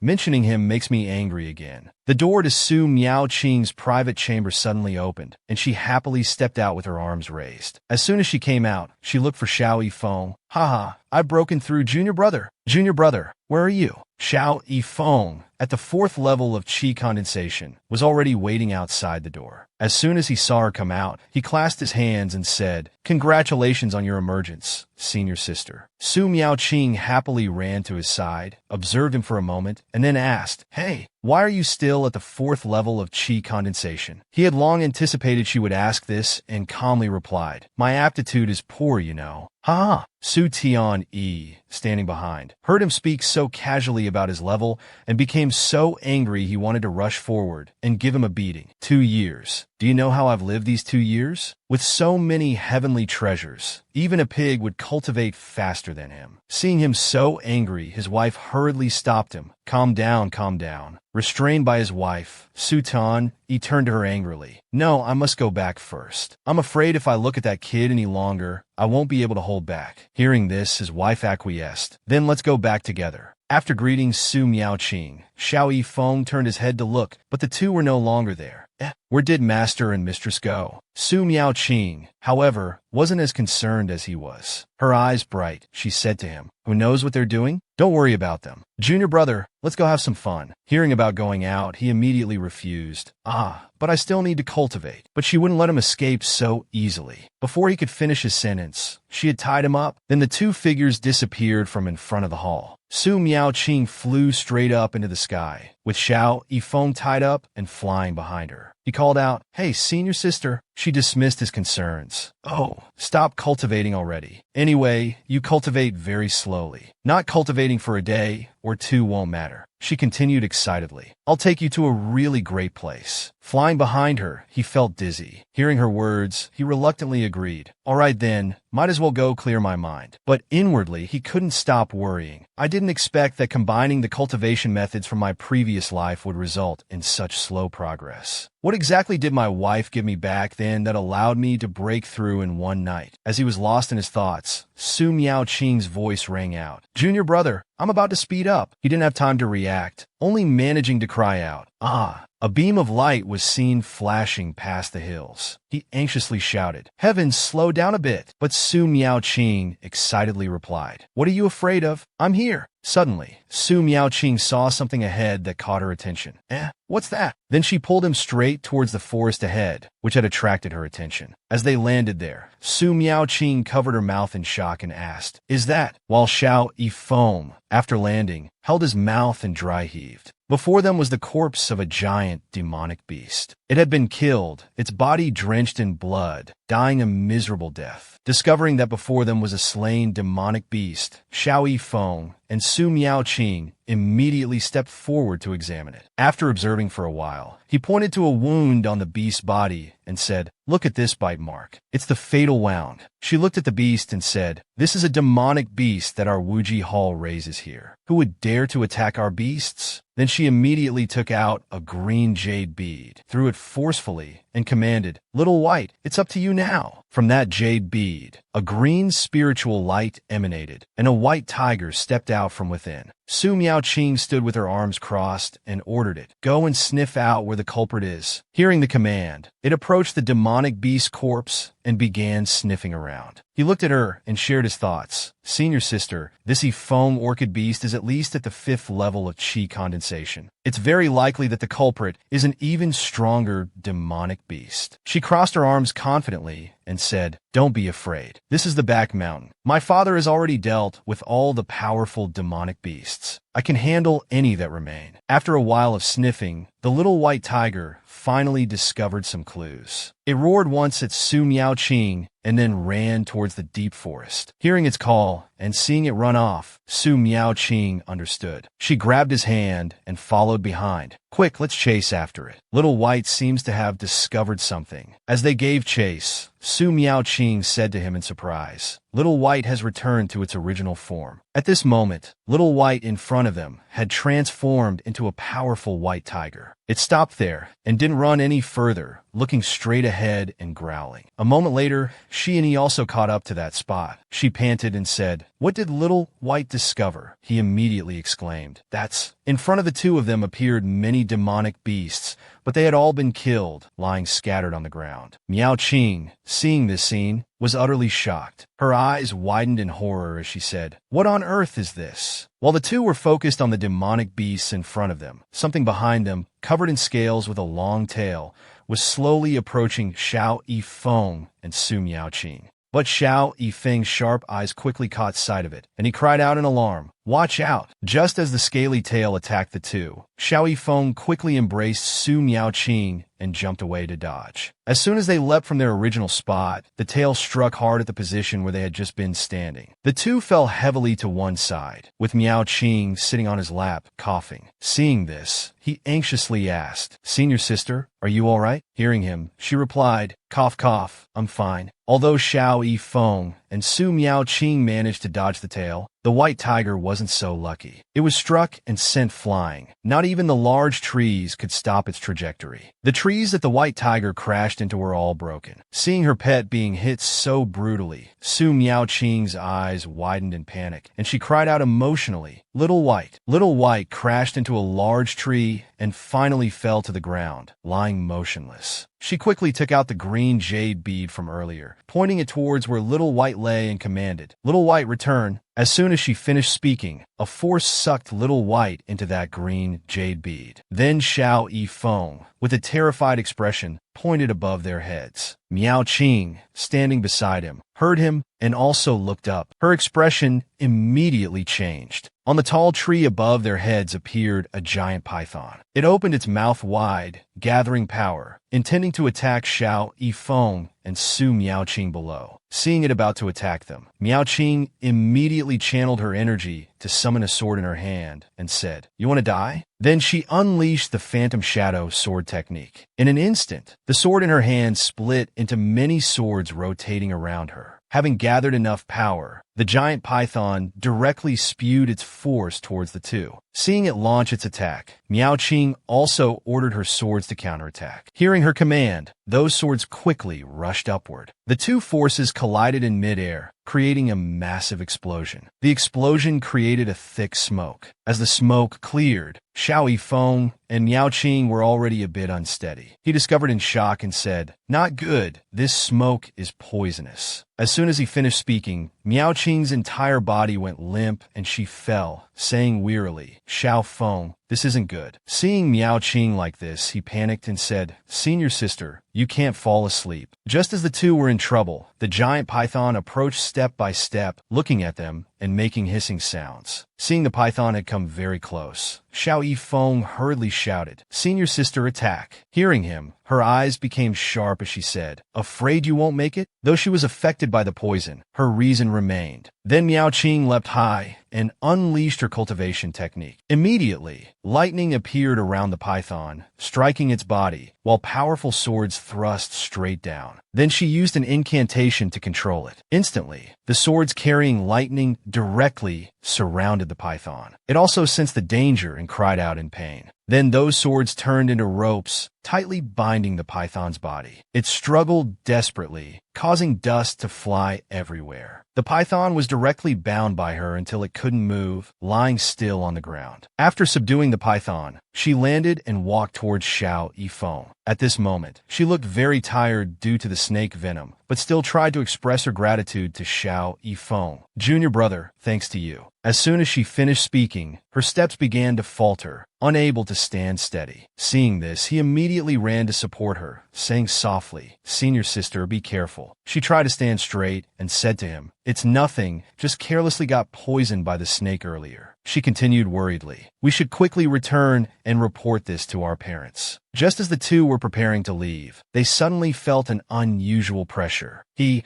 being only at the 4th level of qi condensation, frowned upon sensing this pressure. Su Miaoqing, at the 7th level of qi condensation, could still endure it, showing no signs of discomfort on her face. Then, the technique she used to control the python made a sound. When Su Miaoqing felt her technique was about to be broken, she frowned in panic and said, "How is this possible? Father and mother said that demonic beasts at the qi condensation stage definitely couldn't break free from this technique." Hearing her words, his expression immediately changed, and he excitedly voiced his speculation. Then it must be at the foundation establishment stage. As soon as he finished speaking, the python completely broke free from Su Miaoqing's control. It raised its head, puffed out its chest, and let out a hiss. Xiao Yifeng and Su Miaoqing below could only stand and watch its every move. Having broken free from control, it angrily looked towards Su Miaoqing and him, opening its mouth wide to reveal its fangs. Miaoqing, seeing the situation wasn't good, reminded him, "Junior brother, you should hide behind me." At this moment, the python quickly lunged down to attack Su Miaoqing, but she nimbly dodged. She jumped to one side, using the sword in her hand to strike hard at its body. But her sword couldn't penetrate its hard scales at all. Realizing she couldn't attack its body, she had to think of another way, hoping to buy some time. "It's no use, its skin is even harder now. We need to think of something else." That's it, the eyes. When she discovered its weak point, she immediately jumped into the air. She leapt onto the python's back, using all her strength to run along its body, trying to reach its head. But it wasn't stupid either. As soon as she jumped on its back, it kept moving. After a struggle, it finally stopped. It raised its head to look directly at her, and from its eyes shot out blue ripples that spread around. Each blue ripple that passed through her body made her feel a strange movement inside, and she thought to herself, "The poison in my body is spreading faster now." Just as she lost focus, the python launched its attack. Its massive tail directly hit Su Miaoqing's protective barrier. Her protective barrier was instantly shattered, and she was sent flying, crashing to the ground with a heavy thud, dust flying everywhere. As the dust cleared, Su Miaoqing's figure appeared. At this point, her whole body was kneeling on the ground, breathing heavily with difficulty. Her sword was stuck in the ground beside her, gradually dissipating. Before Su Miaoqing could recover, the python continued its attack on her. It opened its mouth wide and lunged straight at her. Su Miaoqing looked at it in horror, thinking, "Am I going to die now?" Just as it was within inches of her, a miracle occurred. It could no longer advance, suddenly stopping, its entire body lying flat on the ground, motionless. Miaoqing, seeing this, exclaimed in surprise, "Ah!" The python thought it had one more prey, which was him. Just as it was about to attack Su Miaoqing, it was stopped by him from behind. He gripped its tail tightly, gritting his teeth and saying, "Did you think I was invisible?" At this moment, Su Miaoqing's face looked very unwell, her eyes hazy. Due to the poison, her complexion became even paler. She struggled to raise her head and said softly, "Junior brother." Meanwhile, Xiao Yifeng was using all his strength to pull the scaly tail backward. The veins on his face bulged as he clenched his teeth and roared, "Get lost!" As soon as his voice ended, the python was flung away by his force, crashing heavily to the ground, temporarily unable to move. Then he walked up to Su Miaoqing. Her whole body was still powerlessly kneeling on the ground. He reached out his hand towards her, and she instinctively grasped it, saying, "Junior brother, let's go quickly." He said nothing, gently supporting her shoulder. Then he picked her up and said, "Senior sister, send out a distress signal." Hearing him say this, she took something out from her body. Then she directly shot it into the air. The object flew up and immediately exploded like fireworks. This was Su Miaoqing's distress signal. He carried her for a distance before setting her down. Su Miaoqing looked at him apologetically and said, "I'm sorry, it's all my fault." Xiao Yifeng looked at her reassuringly. He said with determination, "Senior sister, don't worry, leave it to me now." After comforting her, he stood up, preparing to fight the python. At that moment, the python released its pressure again. Xiao Yifeng's expression gradually became serious. Then the corner of his mouth slightly curled up, and he said softly, "This is the moment." He clenched his fist and charged directly towards the python's massive tail. He used all his strength to punch its body, shouting loudly, "I'll use you for practice then." The python's body was pitch black, its green pupils staring intently at its prey. Its mouth let out a hiss. After using all his strength to punch the python's body, Xiao Yifeng now clenched his hand and sighed. He frowned, grabbing his arm, and said uncomfortably, "This isn't good. I think my arm is broken." He thought to himself, "The gap in our realms is too large. Although I can dodge this beast, I can't hold out for long." Then he furrowed his brow, his eyes becoming excited.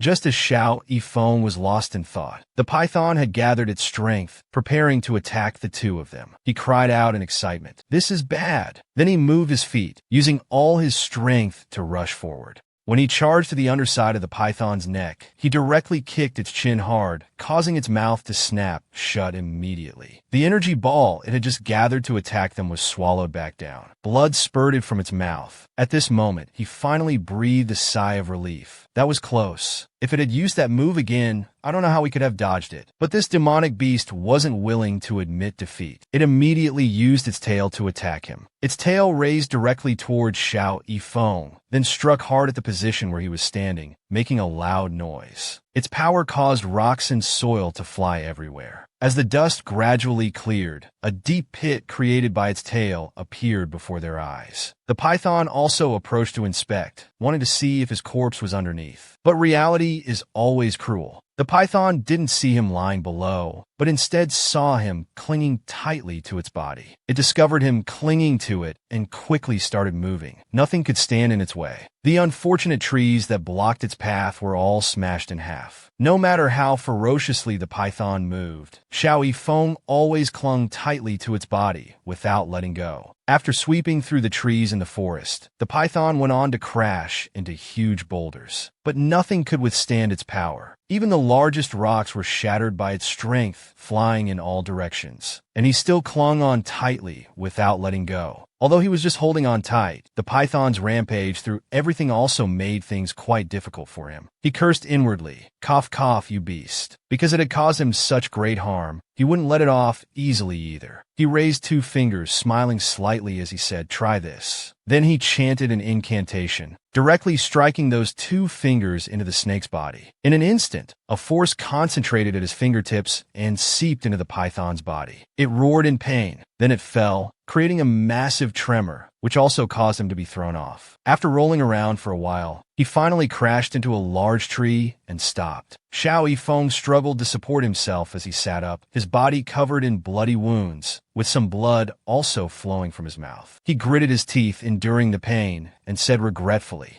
"What a pity. I only managed to severely wound this beast." Although the python was severely injured, it still had enough strength to overpower Xiao Yifeng. After he used that technique to injure it, it was now truly enraged by him. It opened its mouth wide, full of fangs, and lunged towards Xiao Yifeng. He watched it charging at him, thinking to himself, "This time, it's over." Just at this critical moment, a voice rang out, "Beast, die!" along with a powerful sword light flying towards them. The python's head was immediately severed from its body, blood gushing out. Xiao Yifeng's vision gradually blurred, everything turning black. He vaguely saw his master's wife rushing over, her face panicked. Yuan Qing Xiaofeng. His master's wife's face got closer and closer as she anxiously said, "Thank goodness we made it in time. Wake up." The scene shifts to another location, now on the highest tower of Guanghan Hall, surrounded by a large amount of cold energy, as if someone was cultivating. In a spacious room, Han Yin was sitting in cultivation. Cold energy continuously gathered around her. After cultivating for a while, she paused and said worriedly, "Strange.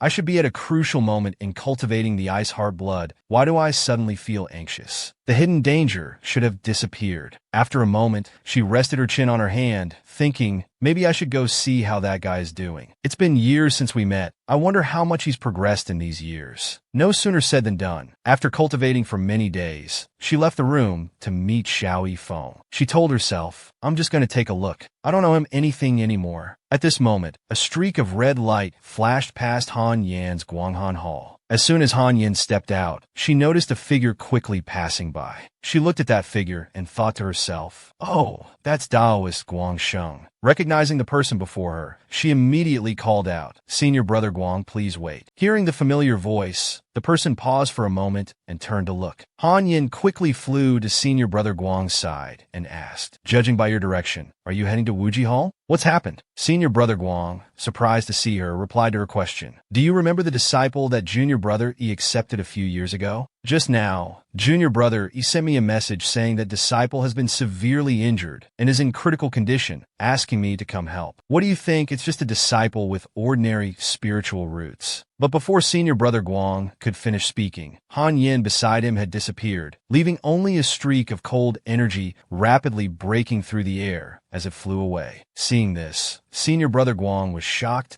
and hurriedly called out, Junior Sister Guanghan, Su Miaoqing, after losing consciousness in the battle with the python, had been rescued by her mother and was now being treated. In Su Miaoqing's private chamber, she was laid neatly on the bed, with two senior brothers treating her wounds at the corner of the bed. Fourth senior sister was also there. At this moment, fourth senior sister anxiously asked the two senior brothers, how is Miaoqing? After treating Miaoqing for a while, the two senior brothers said in a low voice, broken bones, and the external wounds are still contaminated with some snake venom, but I've removed it. She should recover in 2 days. The two senior brothers continued worriedly. Now the problem is with the little junior brother. Just then, the door to Miaoqing's private chamber was opened by someone. It was the head senior brother. He walked in step by step with his hands clasped behind his back, his face looking very grim. Seeing it was the head senior brother, the two senior brothers and fourth senior sister immediately asked anxiously, Head senior brother, how's the situation with master? Second senior sister also asked worriedly, is little junior brother all right? The head senior brother's expression immediately changed, and he said angrily, the condition is too severe. Even with master and mistress working together, they can barely maintain a breath. Fourth senior sister, seeing the head senior brother so agitated, consoled. Don't worry, master is called for Senior Guangsheng. His medical skills are excellent.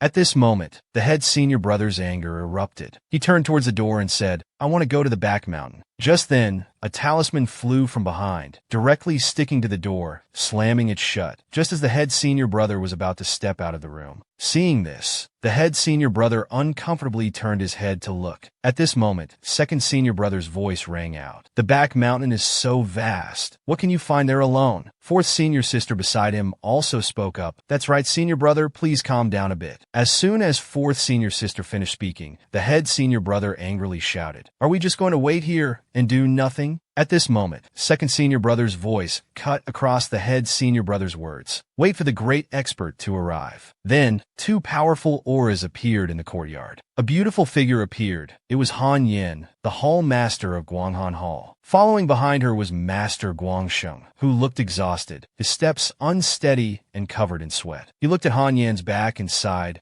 junior sister Guanghan, I can't go on, too tired, need to rest a bit. As Han Yin and Master Guangsheng appeared, the head senior brother, second senior brother, and fourth senior sister immediately went out to greet them. The three clasped their hands respectfully and said, Senior Guangsheng and Senior Guanghan, why have you both come here? As soon as Han Yin appeared, she hurriedly looked around, but not knowing where Xiao Yifeng was, she turned to ask the three disciples, Where is Xiao Yifeng? Hearing her question, the head senior brother was stunned, then scratched his head and said, little junior brother, master and mistress are in the main hall treating him. As soon as the head senior brother brother finished speaking, the two people standing before them disappeared, to the astonishment of the three. Then the head senior brother turned to ask second junior brother puzzledly, "Did Master invite senior Aunt Guanghan as well?" But second junior brother also didn't understand and blankly replied that he didn't know. At this moment in the main hall, Xiao Yifeng was laid out neatly. The mistress was using all her strength to treat him, while Su Tian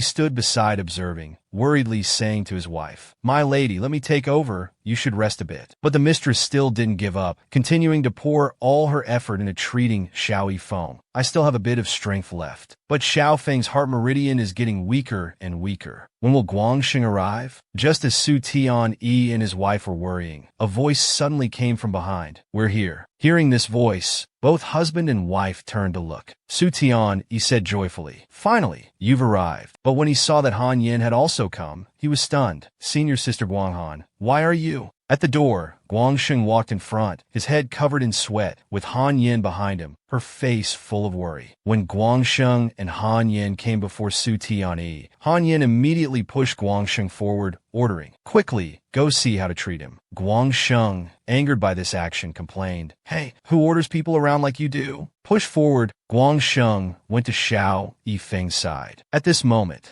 Xiao Yifeng's entire body was covered in bulging veins, looking extremely painful. When Guangxing saw his condition, he was also startled, stammering, "This?" Standing behind and always observing, Han Yin asked excitedly, "How is the situation?" Hearing this, Guangxing turned around, rubbing his fingers suggestively. "To be honest, this person is severely injured. His meridians are damaged, although it can be treated, but..." Then Guangxing looked at Xiao Yifeng, reminding everyone, "To be honest, using all our strength to save a disciple with ordinary talent, this is not a wise action." But Han Yin ignored Guangxing's reminder and directly said, "Whatever medicinal ingredients are needed, just say it." Hearing Han Yin speak like this, Su Tan immediately stood up and said solemnly, "How can it be like this? I am his master. No matter how many heavenly treasures are needed, I have them." Hearing these words from Su Tian, Han Yin immediately spoke up to rebuke, "If you know you're his master,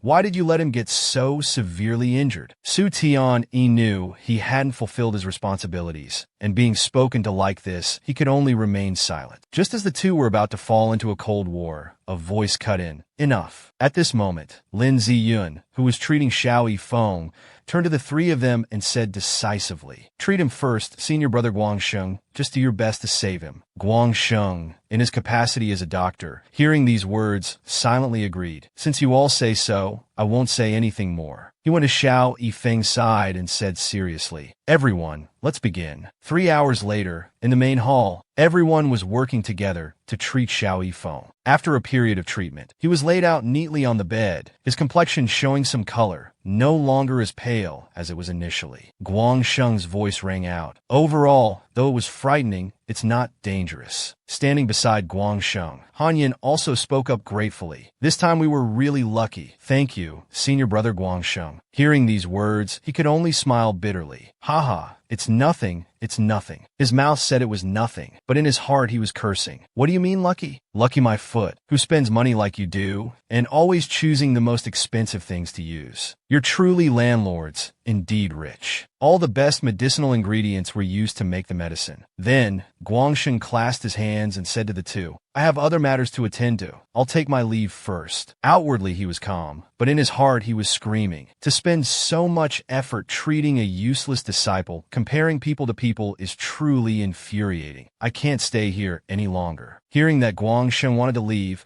Han Yin also said to Su Tian, "I should be going too." She spoke while walking towards the door. Su Tian looked at Han Yan's back, puzzled, and asked, "Senior sister Guanghan, I wonder why you helped my little disciple." Han Yin didn't stop walking, only turning her head to coldly leave a sentence. "He once helped me with some matters, so this time I ensured his safety." At this moment, he was still lying motionless on the bed, not knowing if he had heard her words or not. The scene before his eyes appeared. It was a beautiful night with a full moon. But in contrast to the beautiful night sky was a tragic scene. Corpses lay scattered on the ground, blood stains everywhere. Just then, a panicked voice rang out. "Where am I? What is this place?" Xiao Yifeng's feet wandered through this chaotic scene. Before him appeared many people, but all were dead. Around him, flames were burning fiercely. Just as he was stunned by the scene before him, a cry for help echoed, "Save me!" As soon as he heard the cry for help, Xiao Yifeng immediately turned to search for the source of the sound. "It's over there." When he ran to where the cry for help came from, the scene before his eyes left him frozen. It was two young people, one using a sword to pierce through the other's body. The young man who had been stabbed looked straight at the person holding the long sword that had pierced him. That person placed one hand on the sword, struggling to call out the name of the sword wielder, Xiao Yifeng. And the one called Xiao Yifeng showed no emotion at all. His eyes were bloodshot, black smoke emanating from his body,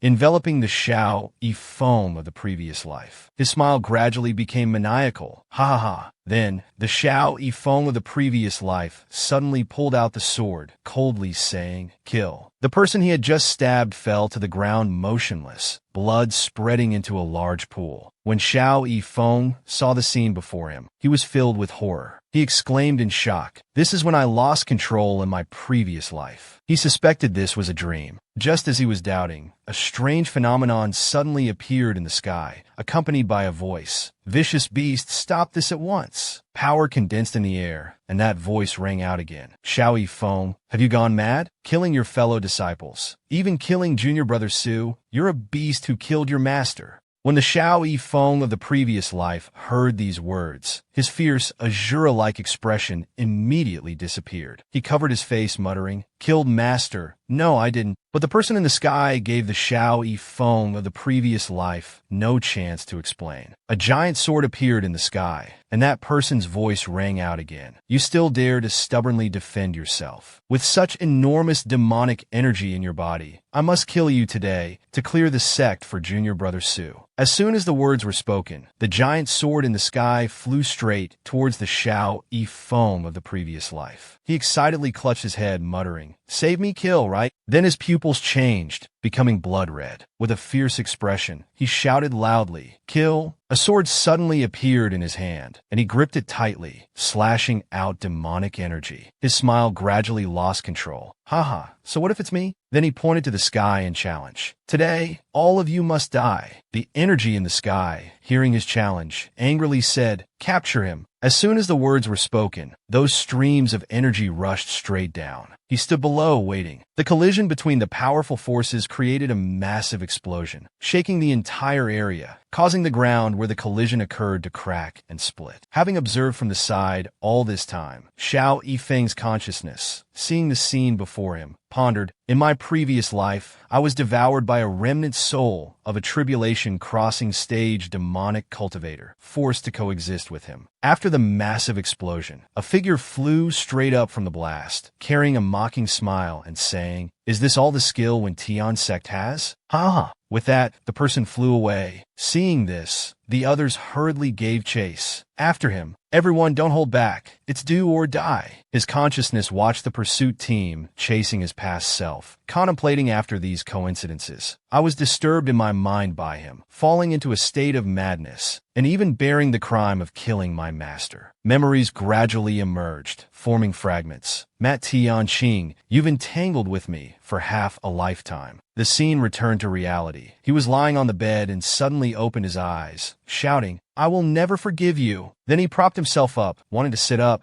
but unexpectedly saw Su Miaoqing standing beside him, her face full of remorse. It seemed she had heard what he just said. Su Miaoqing's face was already wet with tears. She slowly walked to his bedside, choking as she spoke. "Does little brother really not forgive me?" Xiao Yifeng, having just woken up and not understanding what was happening, could only stare at her blankly. At this moment, outside the door, a maid who had just arrived heard sounds coming from inside. Su Miaoqing was crying, "Hoo-hoo, junior brother, I was wrong. Why don't you hit me? I promise I won't fight back. Immediately after, Xiao Yifeng's panicked voice was heard. No, I was just dreaming just now. The maid, hearing this, wondered, what's that sound? Then the maid quickly ran into the room. The scene before her eyes made the maid excitedly cry out, "Young master!" Then in Xiao Yifeng's private chamber, the maid's call rang out, "Young Master Xiao is awake." After the maid left, Xiao Yifeng turned to ask Su Miaoqing, "How long have I been asleep?" She replied, "Little brother, you've been asleep for 10 days. Hearing Miaoqing's answer, his expression immediately changed.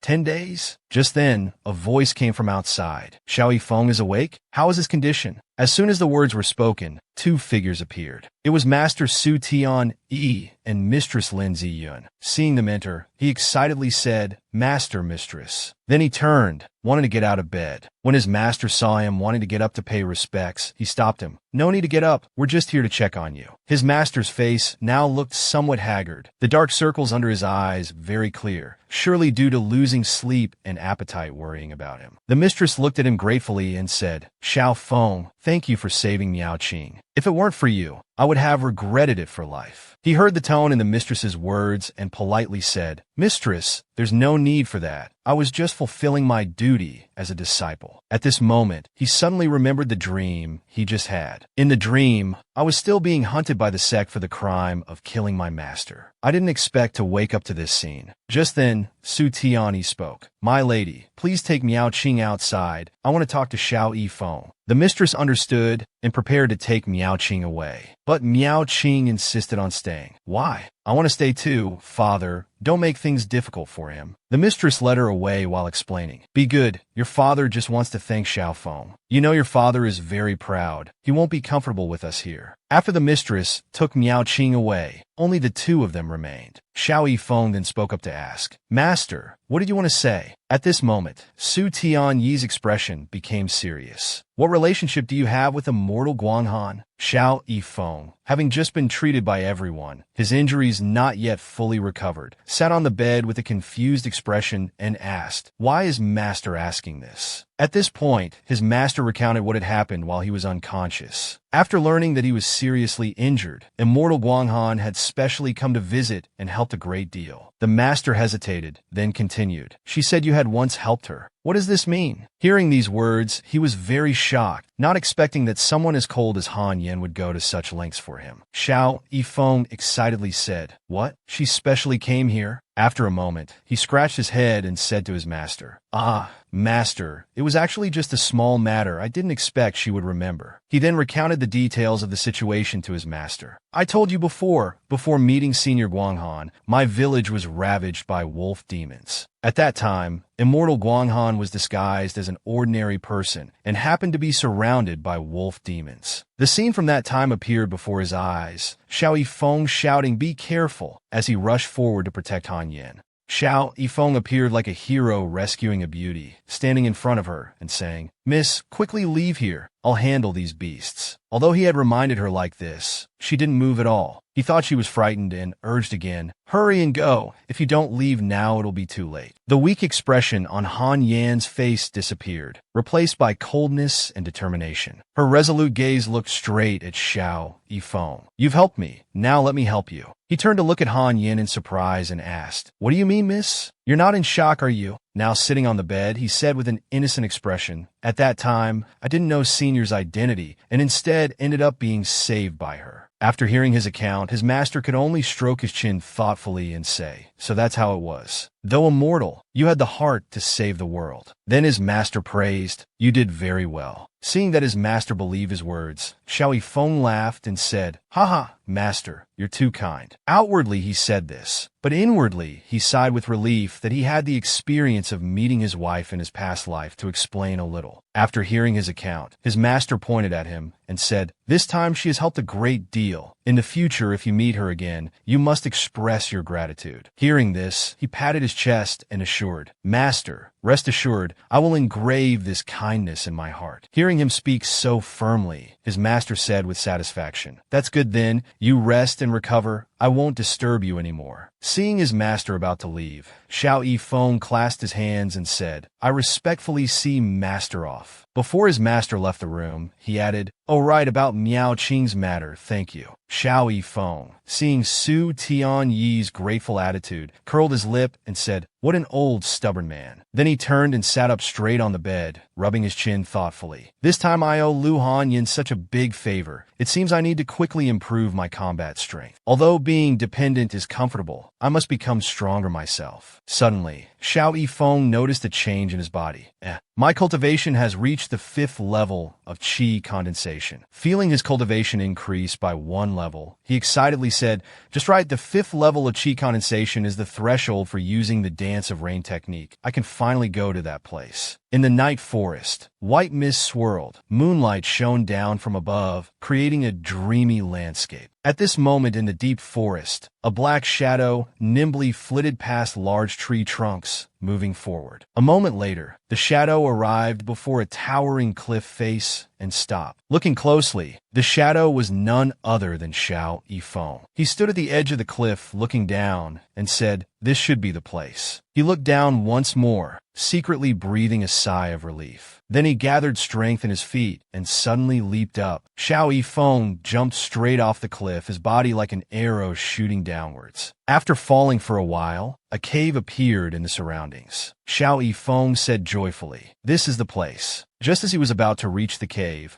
he used the dance of rain technique. Immediately his body became as light as a feather, floating in midair. He gently approached the cave entrance, saying softly, "That's great, this place is still here." Xiao Yifeng entered the cave, and because it was too dark inside, he condensed spiritual energy to form a flame in his hand. Holding the flame, he walked forward step by step, saying, "If I hadn't reached the 5th level of qi condensation, I really couldn't have come to this place." After going deep into the cave for a while, a skeleton appeared before Xiao Yifeng. Around the skeleton were carved cultivation techniques, and beside it was stuck a sword, surrounded by strange patterns. He looked at the skeleton before him and thought to himself, "This was left by a great vehicle stage cultivator. Perhaps this is where an enemy of Wen Tian's sect came before dying. If someone were to inherit his cultivation technique, they could surely ascend to the heavens in one step." Suddenly, he noticed a small book clutched tightly in the skeleton's hand. He stared at it intently, saying sarcastically, "This is what you thought, isn't it, Ma Tianqing? The grudges of the past life. I will repay you in full in this life." After speaking, he unhesitatingly threw the flame in his hand towards the skeleton. The skeleton immediately caught fire and exploded. The skeleton in the sea of flames gradually burned to ashes. Xiao Yifeng stood by observing. Seeing that the flames couldn't completely destroy the skeleton, he sighed. "Can you endure to this extent? Then I will burn your bones until nothing remains." Xiao Yifeng said this and then silently waited. Finally, a voice rang out, "Young friend, stop." At this moment, a soul flew out from the skeleton that Xiao Yifeng was burning. The soul looked at him and asked, "Could it be that young friend is a disciple of the holy sect? How do you know this one's title? Are you perhaps my fellow disciple?"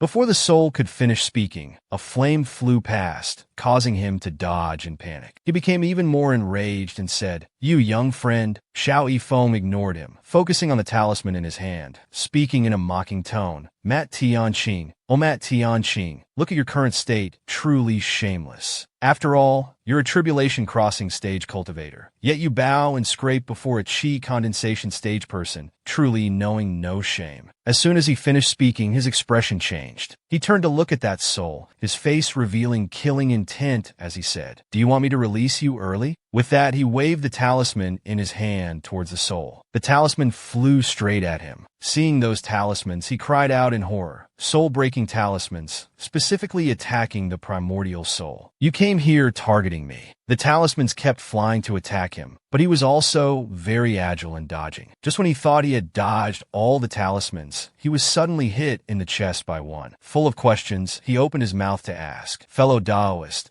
We have no grudges or enmity. Why are you treating me like this? He looked at the other party with cold eyes and said, "Don't you remember me? We used to be very familiar." Then he continued to attack the other party with talismans. He looked at the talismans flying towards him in panic. In his heart, he thought, "Damn it, if this continues, I'll completely lose my life here. I must run." Having made his decision, he stomped hard on the large rock behind him, looking around for an escape route. He placed his foot on the rock, his whole body flying outwards. Just as Xiao Yifeng's talismans were about to reach him, he quickly dodged and ran forward. That soul glided past Xiao Yifeng, saying as he passed by, "I'll remember what happened today. No matter who you are, I will surely make you pay dearly in the future." But Xiao Yifeng didn't react to his words, still standing calmly there, as if he had long anticipated that he would do this. Just when he thought he could escape, another formation suddenly appeared before his eyes. Seeing that formation, he was stunned on the spot. Before he could recover, the formation had already sucked him in tightly. He cried out in pain, "Ay!" Hearing Matt Tianqing's miserable cry, the corner of Xiao Yifeng's mouth slightly curled up as he turned to look at him. He walked step by step towards that person, opening his mouth to say, "How does this 8 trigram soul-locking formation feel? This is what I specially prepared for you." He stared at the other party, his eyes flashing with killing intent as he said, "Matt Tianqing, today I will definitely not let you off." Memories of his past life when cultivating his technique flashed in his mind, thinking to himself, "In my past life, I was almost successfully body-snatched by this guy, causing me to be in chaos for half my life at the 9 heavenly realms, at risk of going mad at any moment." Matt Tianqing couldn't believe that someone like him was being so embarrassed by a mere chi condensation stage cultivator. He glared at Xiao Yifeng and shouted, "You damn chi condensation brat, since you don't know your place, today I will devour you whole." Before he could finish speaking, he charged towards Xiao Yifeng. Seeing that he could no longer restrain himself, the corner of Xiao Yifeng's mouth curled up slightly. Then he pointed at the sword beside Matt Tianqing's skeleton, invoking the 10,000 spirits heaven-slashing sword. The sword, hearing his call, vibrated violently, directly flying up and towards Xiao Yifeng. Xiao Yifeng caught the sword effortlessly, shouting loudly, "Slash!" The sword directly slashed towards Matt Tianqing's soul as he was charging, cutting him in half. Matt Tianqing, who was already just a remnant soul, now severely wounded by this slash, lost half of his spirit. He cried out in pain, "How can you control the immortal slayer?" Before he could finish speaking, he was sealed by Xiao Yifeng. Only hearing him say, "Lock." Immediately, a chain appeared on Matt Tianqing's body.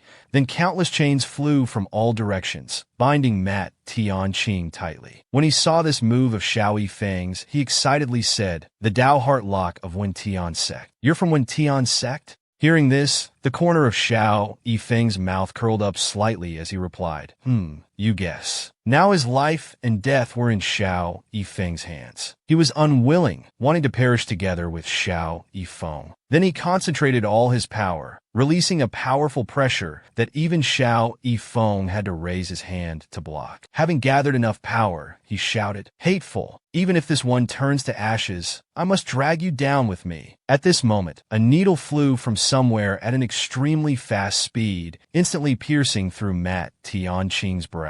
He cried out in shock, "This is the soul needle of my holy sect." Xiao Yifeng ignored his words, forming hand seals as he said, "Transcend." Immediately, many characters appeared around him, with a palm seal in the center of the characters. That palm seal appeared above Matt Tianqing's head, suppressing his soul. When Matt Tianqing looked up and saw that palm seal, he exclaimed in surprise, "The Formless Heart Sutra of the Formless Temple." Xiao Yifeng continued to shock him one after another. While he was still stunned, Xiao Yifeng's voice rang out again. "The self-nature is originally pure. The self is complete, originally neither born nor destroyed, originally unmoving, able to produce all dermis." This move caused Matt Tianqing's spirit to gradually dissipate. It was only now that he knew what fear was, hurriedly crying out, "Wait, fellow Taoist, hear me out for a moment." Hearing that he had last words, Xiao Yifeng looked up coldly at him. "Oh, you have something else to say?" Seeing Xiao Yifeng pause his technique, he excitedly said, "Fellow Taoist must also be a reincarnation of a famous sect. Surely you know how many treasures a great vehicle stage cultivator possesses. I can tell you their locations in exchange for my life." Hearing the words treasures, Xiao Yifeng showed a thoughtful expression. "That sounds tempting. Seeing that he was interested in his treasures, Mat Tianqing smiled and said, "Yes, yes, yes. As long as fellow Taoist spares me, in the future all these treasures will be yours." Fellow Taoist, broad learning surely requires many cultivation resources. While smiling and talking to Xiao Yifeng, in his heart he was calculating, "Give me some time, I'll be able to escape from this damn Tao heart lock." But Xiao Yifeng wasn't fooled. Killing intent flashed in his eyes as he stared at his opponent, the corner of his mouth curling up slightly. "You're right. After destroying you, I'll find the opportunity to take your resources myself." With that, he continued to use his previous technique. As soon as the words were spoken, Mat Tianqing exploded, creating a massive blast that illuminated the entire stone cave. After the explosion, many fragments of soul essence appeared around, gently falling. Xiao Yifeng looked at those soul fragments in surprise and said, "Ah." At this moment, he felt a strange movement within his body. He immediately opened his palm, and the fragments of Mat Tianqing's soul essence gathered and flew towards his palm. Xiao Yifeng was also extremely surprised at this sight, as if something inside his body was devouring Mat Tianqing's soul power. When all the fragments of Mat Tianqing's soul essence gathered in his palm, a lotus formed at the center, emitting a faint light. At this moment, the lotus in Xiao Yifeng's palm released a stream of green energy until the energy dissipated and merged. Xiao Yifeng looked at his palm, full of questions about the lotus that had just appeared. What exactly is this lotus? In my past life, I was almost body snatched by Mat Tianqing, and it was thanks to this that I protected my consciousness. But at that time, it was just a bud. After pondering for a long while, he reluctantly said, "Well, I'll know eventually anyway. My ability to travel back to the past might be related to it. Now, the most important thing is, of course, it was to collect the spoils of war." Speaking of Mat Tianqing's treasures, Xiao Yifeng's face immediately became full of expectation. He approached Mat Tianqing's skeleton, observed for a while, and then noticed the book in the skeleton's hand. He wondered what material this book was made of that it hadn't burned. Then he squatted down and took the book from the skeleton's hand. He carefully observed it for a long time before speaking. Recently, everyone uses jade slips, and only ancient sects still use books for recording. Such a precious cultural relic should, of course, be preserved by me. If we're going to collect, we might as well be thorough. After taking the book,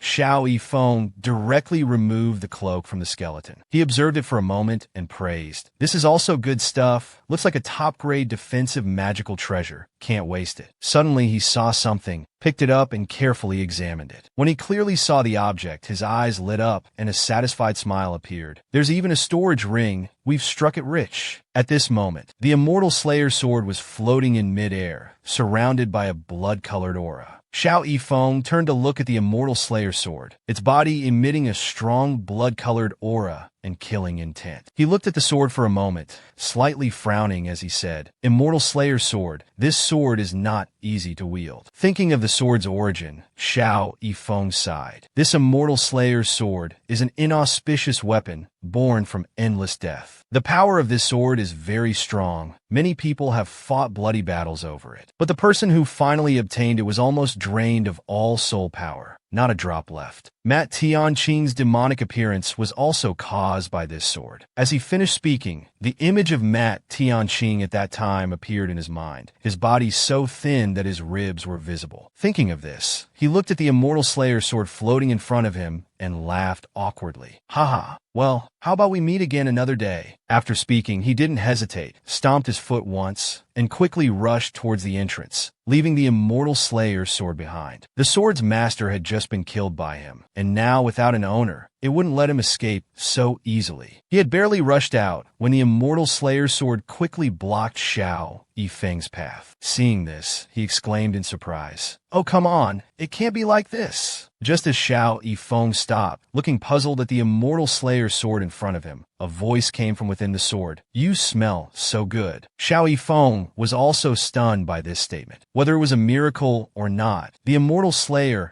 sword suddenly sprouted a pair of fair legs, then gradually materialized. In front of Xiao Yifeng was no longer a sword, but a little girl. This girl was the Immortal Slayer sword transformed, now in human form. She looked at him with a greedy expression and said, "Your soul smells so good. Can I bite you once?" Hearing the little girl say this, he appeared very calm and replied, "Ahem, I'm not enough for you to eat right now. How about this, you come with me and wait until I fatten up a bit before eating me, okay?" While his mouth said this, his little heart was constantly shaken. Cold sweat had broken out on his face, full of fear. Heaven's too dangerous. If this thing sucks me once, I'm afraid I'll be drained dry. The little girl looked at him puzzled and asked, "Go with you? Are you saying you want to be my master? But you're so weak. Why should I follow you?" Then the little girl suggested, "Wouldn't it be better to eat you?" As she finished speaking, the little girl slowly approached Xiao Yifeng. But before she could do anything, he hurriedly stopped her.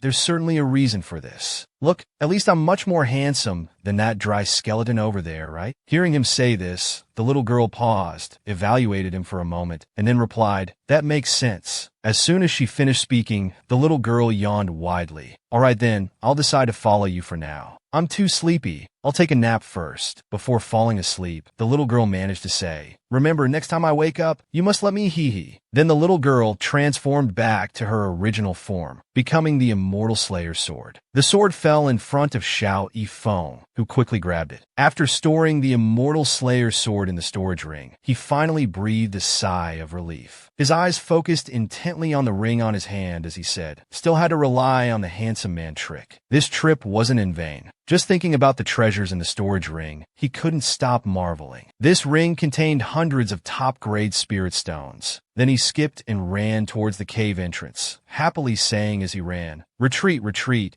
This is enough for me to cultivate for a long time." The scene shifts to North Emperor City, an extreme ice plain. Snow falls everywhere here, the whole area a sea of white. North Emperor City is a place for auctioning items and treasures. At this moment, a jade pendant floated in midair, its body emitting a faint light, accompanied by the gentle voice of the host. Now, the next item for auction is the coiled dragon protective jade pendant. A woman standing on the stage gently raised her hand, smiling towards the people below as she introduced the functions of the coiled dragon protective jade pendant. This jade pendant was refined by a tribulation crossing stage predecessor for their descendants. It doesn't need spiritual energy to activate and can produce 3 times the protective power of a nascent soul stage cultivator. After briefly introducing its functions, the woman set the price. Starting bid is 500 high-grade spirit stones. The people below, hearing the price of the jade pendant, began to discuss among themselves. Someone sitting at the back spoke up, "It's just an item for juniors to use. I didn't expect it to be so expensive." Another person beside him sighed, "That's right, experts don't need it, but it's too luxurious for juniors." Yet another person chimed in, "I wonder who would buy this thing for their disciple to use." The first person who spoke, hearing everyone below talk like this, retorted, "What a joke, unless it's for one's own child." The woman on the stage, hearing everyone's discussions, could only laugh awkwardly. Hee. Then the woman said embarrassedly, "Does really no one want it at the starting price of 500? This item is already very cheap." Just as the woman thought no one wanted this jade pendant, a voice came from above, 600. Hearing this, the woman's eyes immediately lit up, seeing only money in her eyes. In another VIP area, Han Yin and her 2 maids were sitting and observing below. Seeing clearly who had made the bid, the woman's gentle voice rang out again. "Guanghan Ferry from when Tian Sect bids 600 spirit stones. Is there anyone who wants to bid higher?" Han Yin rested her chin on her hand, pondering. This is very suitable for him. Guanghan Fairy held the jade pendant she had just won in the auction room, happily looking at the jade pendant in her hand and saying to herself, "By the time I return, that guy should be about to join the law enforcement team training. I hope it's still in time." Meanwhile, the 2 female disciples following Han Yin were still debating who would be the owner of the jade pendant she had just bought. Mingha looked at the female disciple beside her and spoke first. "Who do you think Master will give this jade pendant to? Is it you?" Hearing Mingha say this, the other female disciple hurriedly replied, Don't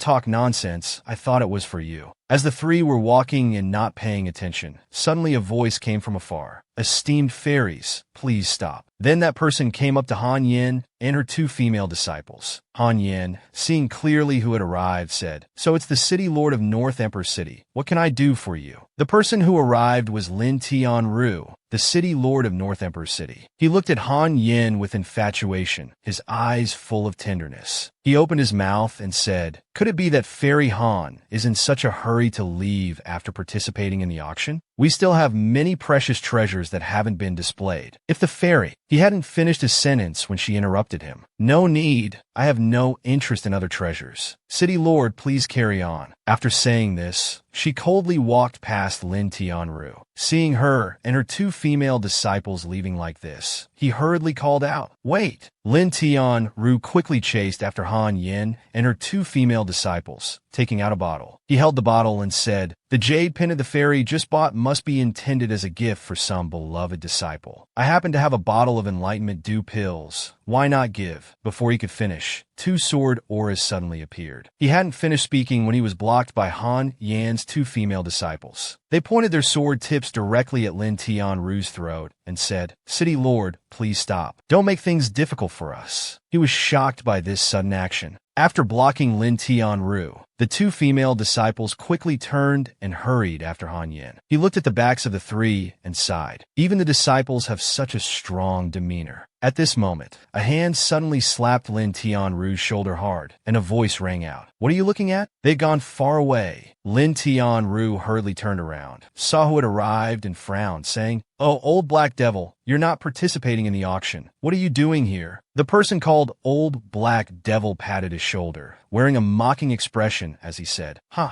which auction has such beautiful fairies, right?" Hearing him say this, Lin Tianru blushed with embarrassment, stammering, "Don't talk nonsense. I was just seeing them off." Although Lin Tianru said this, Old Black Devil still didn't let up, saying, "Come on, we're all acquaintances, don't I know you? You've had your eye on Guanghan Fairy for a long time, right?" Hearing this, Lin Tianru became even more flustered. "Ahem, I just admire her." Hearing this, Old Black Devil pouted and said, "What a pity. I've heard she's not interested in any man." He continued regretfully, "Otherwise, this old man might have given it a try too." After saying these words, Old Black Devil turned to leave, looking back to say to Lin Tianru, "Let's go back to watch the auction. You shouldn't hope anymore." Lin Tianru looked at Old Black Devil's back, stroking his chin as he pondered the words just spoken. Not interested in men. The scene shifts to the meeting hall of Wen Tian's sect. In the front courtyard of Xiao Yifeng's private chamber, a maid was respectfully saying to the person in front of her, "Greetings, senior brother." The head senior brother was looking at Xiao Yifeng's private chamber and asked the maid, "Has the little junior brother come out of seclusion yet?" The maid also looked at Xiao Yifeng's private chamber and replied, "Not yet. The young master has been in seclusion for over a month." Hearing this, the head senior brother turned to leave. "I see. Then I'll come back later." Just as the head senior brother was about to leave, a powerful aura emanated from Xiao Yifeng's private chamber, causing the head senior brother, who was about to leave, to look up.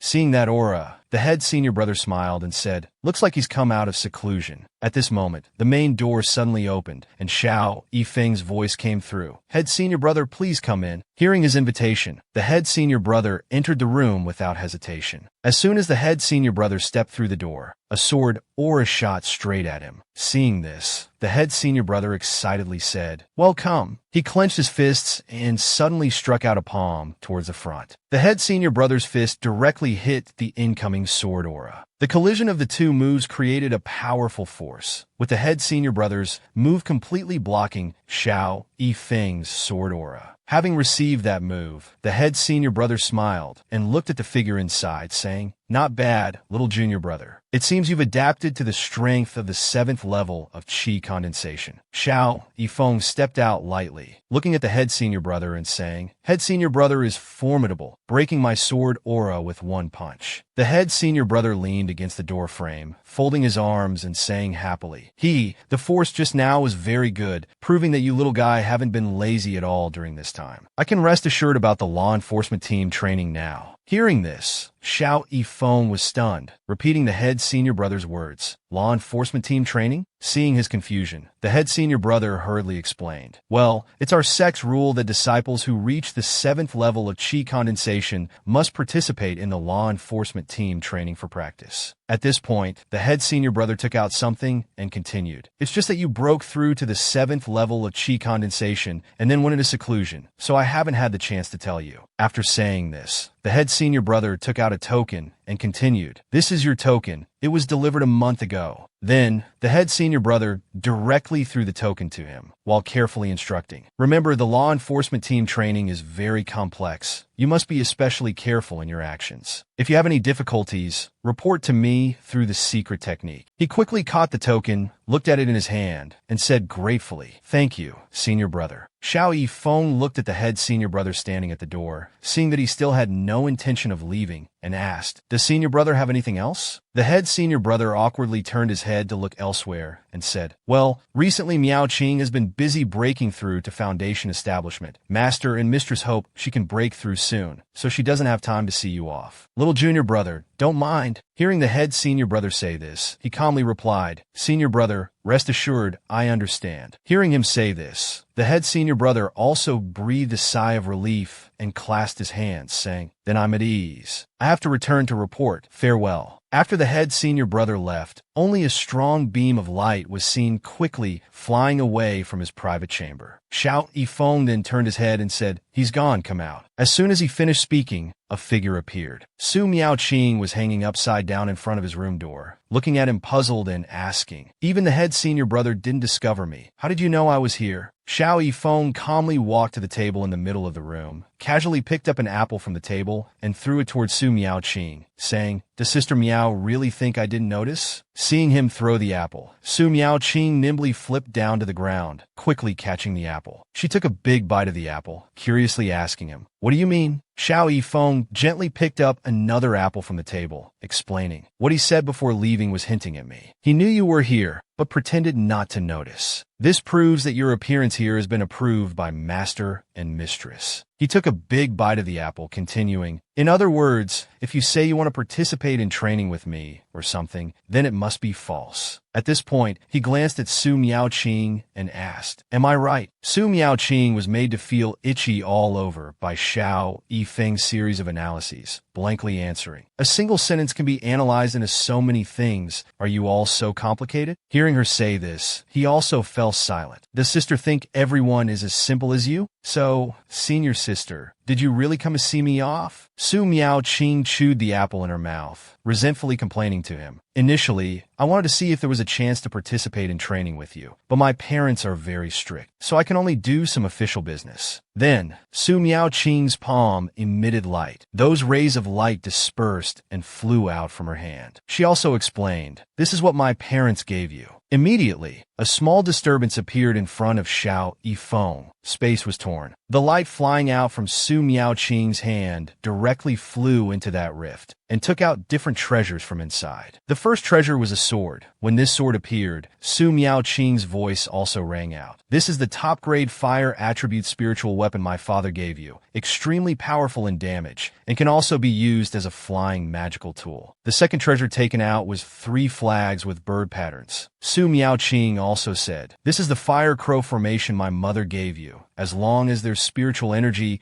even if the enemy is at Foundation establishment stage, it's very difficult to break." After these 2 treasures, the last treasure was also taken out. It was a red bag. Su Miaoqing also happily said, "This is the necessary items prepared for you by the senior brothers and sisters.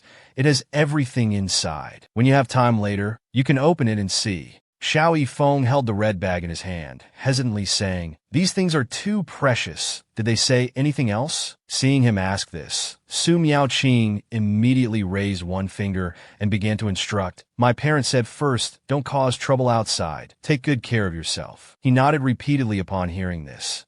Anything else?" Su Miaoqing raised 2 fingers and continued. "Second, if you've already caused trouble, you must not lose. Strike hard. Make those who dare to provoke people from our Wuji Hall never dare to offend again in this lifetime." Hearing the second instruction, Xiao Yifeng laughed happily and said, "Tell Master and Mistress, I will definitely not disappoint their expectations." After giving the instructions, she also stepped out of the room, preparing to leave. As she descended the stairs, she turned her head and waved to Xiao Yifeng. "Little junior brother, you go in first. I'll come visit you later." He stood at the door waving to her. "Remember to thank Master and Mistress for me." After seeing Su Miaoqing off, he still stood at the door muttering to himself. "I originally thought that in the future I'd find a way to transfer to Guanghan Hall to follow my wife, but now I feel that Wuji Hall doesn't seem bad either. let's think about it more. Mentioning his wife, he muttered again, I wonder how Lu Han Yin is doing these days. I haven't seen her since she saved me that time. Meanwhile, in another place of Jin Guang's sect, in the main hall, 5 vague figures could be seen standing there talking. Suddenly, a burst of laughter rang out. Ha ha! Immortal Guanghan truly lives up to her reputation as the protector of Tian's sect. This old man is impressed. Hearing the other party say this, Han Yin politely replied, You're too kind. We'll need more help from your esteemed sect in the future. That person looked at Han Yin and her 2 companions, then said, Well said, well said. By the way, would the immortal like to stay and look around a bit? Hearing his invitation, Han Yin immediately declined. No need. We still have matters to attend to. We'll visit again another day. Seeing this, the person didn't insist anymore, clasping his hands and saying, Then I won't see you off. Immortal, please travel safely. After saying this, he clasped his hands behind his back and stood watching Han Yin and her 2 companions leave. After Han Yin and her group left, that person immediately turned and instructed his disciple Ming Guang, informed the sect to close the mountain gates. Ming Guang, standing behind him, asked puzzled, Sect leader master, didn't you just tell the immortal from Tian's sect that you would help them? Hearing Ming Guang ask this, that person frowned and replied, Yes. Whether it's the demonic sect or the righteous sect, they all want to rope in neutral sects like ours. He clasped his hands behind his back and continued, This old man doesn't want to stand on either side. Do as I say. Hearing his master say this, Ming Guang immediately clasped his hands respectfully and replied, Yes. As for Han Yin, they had already left Jin Guang's sect and were on their way to another place. Suddenly Han Yin stopped and asked Ming Ha beside her, How many more places do we have to go? Hearing her ask, Ming Ha hurriedly replied, Master, we still need to visit 3 more sections. Hearing her female disciple say this, plus the conversation just now, Han Yin said disappointedly, It's just empty promises. I'm afraid they won't have much effect. Well, let's go to the next place. Just as the 3 were about to continue on their way, another person suddenly appeared before them. The pink clothes of that person fluttered gently, and he spoke first, Fairy, we meet again. The person who arrived was Lin Tianru. He was wearing pink clothes, smiling as he looked at Han Yin and her 2 companions, saying, I heard the fairy doesn't like men, so I specially changed my appearance. I wonder what the fairy thinks. Han Yin and her 2 companions looked at his androgynous appearance, all silent. Immediately after, a loud explosion rang out, ice shards flying everywhere, accompanied by a shout, Get lost! At this moment, in the main hall of Tian's sect, many disciples were discussing. Among them, 2 people were discussing this hunt. The blue-haired young man spoke first. I heard your recent harvest wasn't bad. The other person heard this and laughed in reply. Our group just hunted a 9th-level Qi condensation stage demonic beast, exchanged for a lot of accumulation points. Suddenly, the person who had just spoken noticed a male disciple walking by quickly. Hey, isn't that Tang Pei from Group E? Why does he look so pale? Did he get assigned to some unpleasant task this time? The blue-haired man, hearing his question, shared what he knew. I heard their team is still short 1 person. A true disciple hasn't arrived yet, and he's quite upset about it. The other person clicked his tongue in admiration. That's a true disciple for you. So enviable. Though Tang Pei heard these words, he didn't stop. He coldly walked past, his face devoid of any expression. Not long after, Tang Pei passed through the main hall and arrived at the entrance of Group E. He gently pushed the door open. As soon as it opened, 3 people were already sitting inside, waiting. Tang Pei walked towards them step by step. When the 3 saw Tang Pei enter, the woman sitting in the middle spoke up, Team leader. Another person beside her also chimed in. What mission are we doing this time? Tang Pei approached the large table, placed his hand on it, and said, Rotating guard duty at Tian River. Lin Mi, the female disciple of Tian's sect, heard Tang Pei's words and pondered for a moment before speaking. The beast spirits near Tian River have been much more ferocious than usual lately.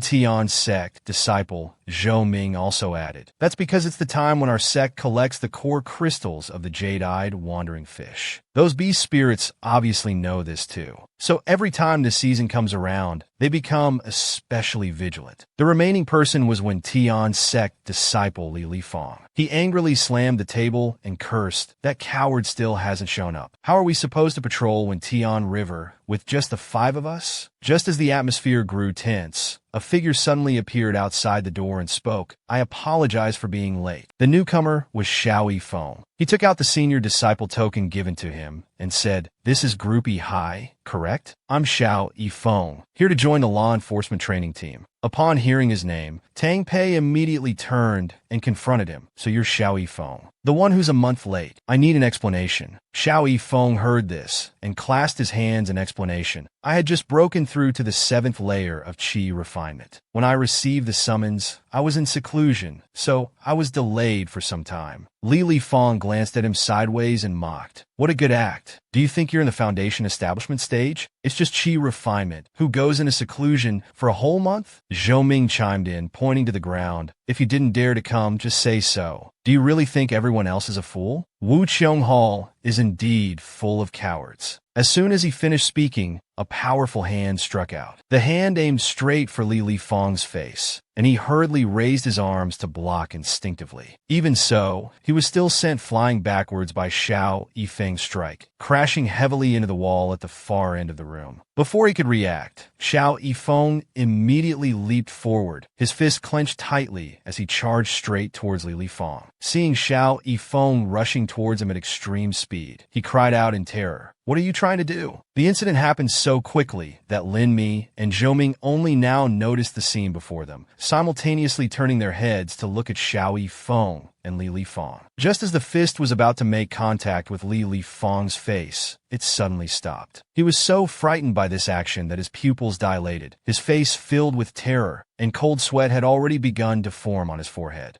The person who stopped Xiao Yifeng's fist was Tang Pei. He gripped the other's hand tightly, preventing him from striking Li Fong. Li Fong was so scared that he was plastered against the wall. Tang Pei stared at him and said, "Xiao Yifeng, aren't you afraid of violating sect rules by injuring a fellow disciple?" Hearing Tang Pei's words, Xiao Yifeng retorted, "Oh, so you do know about sect rules. Then were you deaf when he was insulting my sect?" Just as the atmosphere was as tense as a drawn bowstring, Lin Mi and Zhou Ming stepped forward. Lin Mi raised both hands in an attempt to mediate. "Come on, everyone, calm down. We're all fellow disciples. Let's not ruin the harmony." Xiao Yifeng knew he couldn't do anything more today, so he withdrew his hand and looked at Li Fong, saying, "You're right, senior brother Li. I'm not good with words. If I offend you in the future, please don't take it to heart." Li Fong glared at Xiao Yifeng with hatred and said, "I'll remember you." Having resolved the issue between Xiao Yifeng and Li Fong, Tang Bui stood up to assign tasks. "All right, now that Xiao Yifeng has arrived, we 6 will split into groups.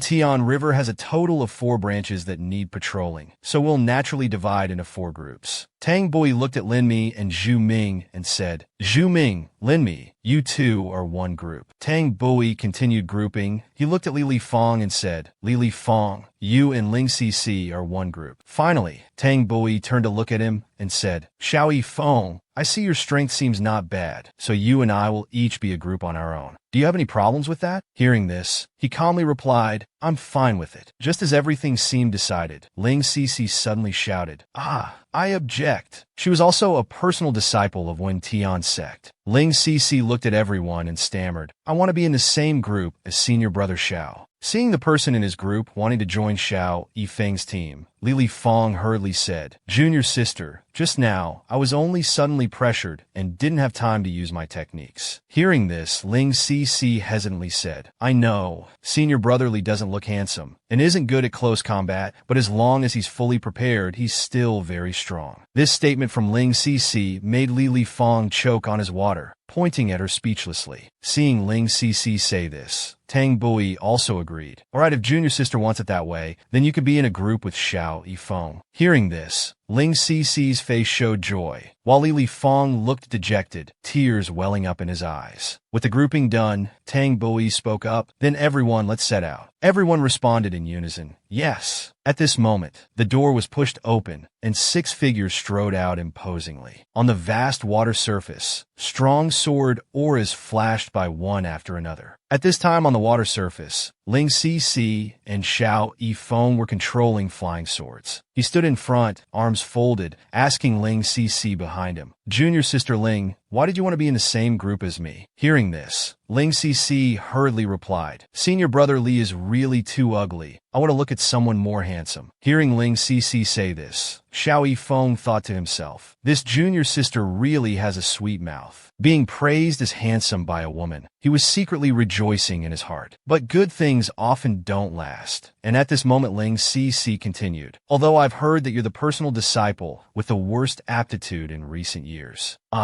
Don't be angry when I say this. This statement was like an arrow through the heart, and his joy from earlier instantly vanished, replaced by a gloomy expression. He frowned and thought to himself, being this big and still not beaten to death, it seems this woman is not simple. Ling Cc had average aptitude, born with a water attribute spiritual root, and was a personal disciple of the Floating Wind Hall. The image of Ling Cc was sitting in front of the door waiting for her master and senior brother to appear. She rested her chin on her hand, intently looking into the distance. Because of her beautiful, cute appearance and gentle personality, she was very much loved by her senior and junior brothers, at least before she opened her mouth. After waiting for a long time, Ling Cc's master and senior brother finally returned. Seeing the two, she happily said, Master, senior brother, welcome back. She approached her senior brother and said in a low voice, Senior brother, you failed to confess to senior sister again, didn't you? This is the 15th time, right? Could it be that senior sister isn't interested in you? Ling Cc's gentle but damaging words directly hit her senior brother's wound. He struggled to say, Junior sister, please stop talking. After her senior brother admitted defeat, Ling Cc turned her target to her master. She pretended to be innocent and said, Master, why is your hair getting less and less? Is it because of old age? Hearing this, he immediately spat out his water. Recounting the whole story to Xiao Yifeng, Ling Cc angrily put her hands on her hips and said, As a result, when the law enforcement team training started this year, Master and senior brother hurriedly sent me here. She said angrily,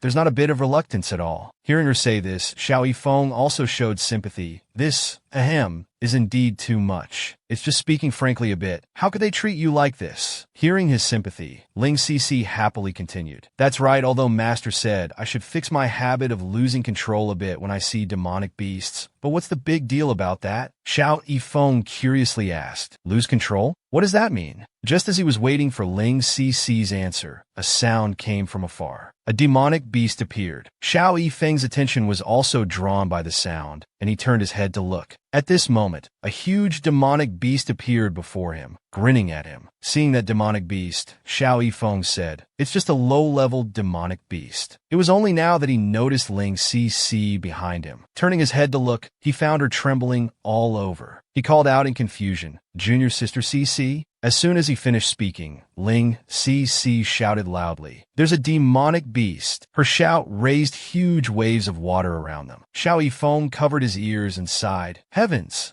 Then Ling Cc lost control and unleashed many water-based spells, water splashing everywhere, accompanied by her piercing screams. Die, die, die. Seeing Ling Cc had lost control and was attacking wildly, Xiao Yifeng hurriedly said, Calm down, you're attacking the wrong person. He spoke while dodging Ling Cc's chaotic attacks. But at this moment, Ling Cc couldn't hear anything, continuously attacking randomly around her, casting spells while saying, All demonic beasts deserve to die. Then Ling Cc controlled the water to form huge waves. The waves carrying her power struck from all directions. Even the 7th-level demonic beast hadn't yet understood what was happening before it was struck dizzy by Ling Cc, falling backward. After the figure of that 7th-level demonic beast disappeared, Ling Cc finally calmed down. She looked around and called out, Senior brother, where are you? As soon as she finished speaking, Xiao Yifeng landed behind her. After landing, he said softly, I'm here. Seeing him appear, Ling Cc immediately ran over and grabbed his hand tightly, crying as she said, I was scared by the demonic beast again. Demonic beasts are really terrifying. Hearing her say this, Xiao Yifeng doubtfully said, You sure it's you who was scared by it? As he said this, he thought to himself, However, although this girl is timid, she can easily cast wide-area spells. While he was still pondering this issue, Ling Cc had already hugged him tightly, crying as she said, Demonic beasts are the scariest. Xiao Yifeng looked at her expression and thought to himself, Such powerful wide-area attack ability. It's a waste to use it for single-target attacks. Thinking of this, his eyes lit up. He said, Junior sister, I know a patrol route where we'll hardly encounter any demonic beasts. Ling Cc, still not realizing his intention, happily asked upon hearing they wouldn't encounter demonic beasts. Wow, really? Seeing that she had taken the bait, he secretly laughed to himself. However, the situation on the road was not as Xiao Yifeng had described. A demonic beast suddenly appeared in front of them, raising its head and roaring. Many demonic beasts appeared before Xiao Yifeng and Ling Cc. Discovering intruders in their territory, they approached step by step. Seeing this scene, Ling Cc was so frightened she became flustered, while he excitedly said, "Oops, looks like we've entered a demonic beast lair." Watching the demonic beasts approach step by step, Ling Cc screamed in fear. Yeah. Her scream alone was enough to make those demonic beasts fall backward, some even being blown away by the shockwave. Xiao Yifeng looked at the scene before him, secretly grinning with satisfaction. After dealing with that group of demonic beasts, Xiao Yifeng led Ling Cc into another demonic beast lair. When the two were surrounded by demonic beasts, he still calmly said, "Oh, wrong turn, wrong turn." Ling Cc didn't say much. As soon as she saw the demonic beast, she lost control, then shouted loudly, "Kill, kill, kill, kill, kill." Immediately, the demonic beasts surrounding them were all blown away. Not a single one could escape Ling Cc's power. All of them were cut in half and fell into the water. Xiao Yifeng cut a line on the corpse of a demonic beast that Ling Cc had just killed, taking out a glowing pearl from inside. He held the pearl, turned his head to look at her who was still angry, and said, "I must say, this efficiency is truly fast. At this rate, we'll complete the patrol early." He looked at Ling Cc, smiling to himself. This is the correct way to use a junior sister. Then he approached Ling Cc, who looked ahead worriedly and asked, "Senior brother, where exactly is this safe place you mentioned?" Hearing this, Xiao Yifeng placed his hand on her head, gently stroking it to comfort her. "We're almost there. Just hang on a little longer." At this moment, Xiao Yifeng noticed some movement behind them, a purple patch spreading around, accompanied by the sound of bubbling water. He said in surprise,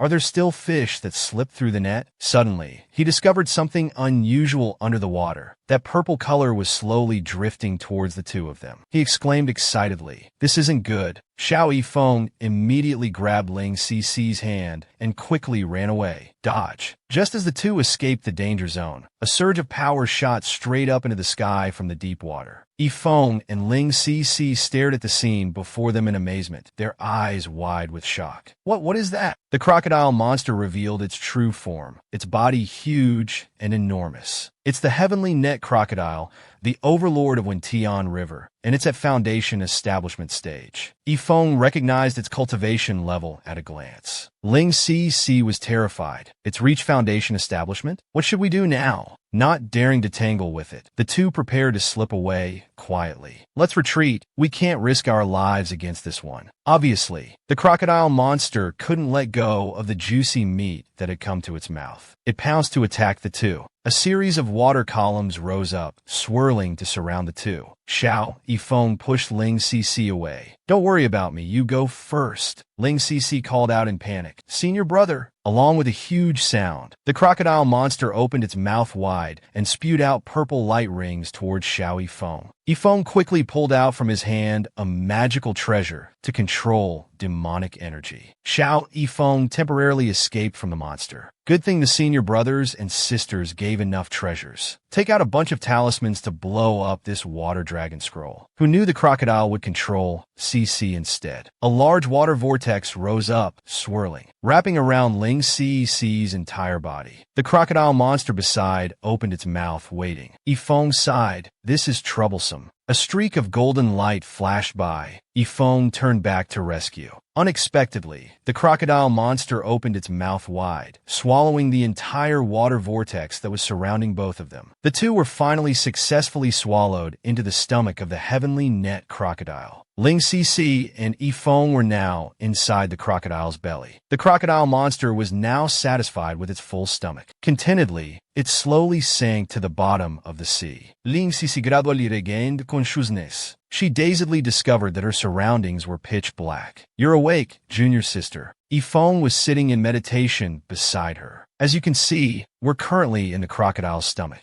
and what's surrounding us is its gastric juice." Ling Cc panicked. "Senior brother, then, what should we do now?" Xiao Yifeng replied with a bit of embarrassment. Junior sister, do you want to change into a set of clothes first? Ling Cici only now discovered that her clothes had been corroded. There were barely any pieces of fabric left. Fortunately, Xiao Yifeng had brought along a spare robe. Put on this robe to cover yourself first. Then we'll continue our discussion. Ling Cici took the robe. Ling Cici worriedly asked, but how do we get out now? Xiao Yifeng reassured her, don't be afraid. I've already sent a distress signal. This formation can also protect us from being corroded by the gastric juice. Next, we wait for an opportunity. Hearing this, Cici was puzzled. What kind of formation is this? It looks very powerful. Ling Si looked up at the formation. Yifeng enthusiastically replied, it's from Master. You're also an inheriting disciple. Didn't your master give you anything for protection? Seeing Cici's sad expression, Xiao Yifeng said, I'm sorry, junior sister. I spoke out of turn.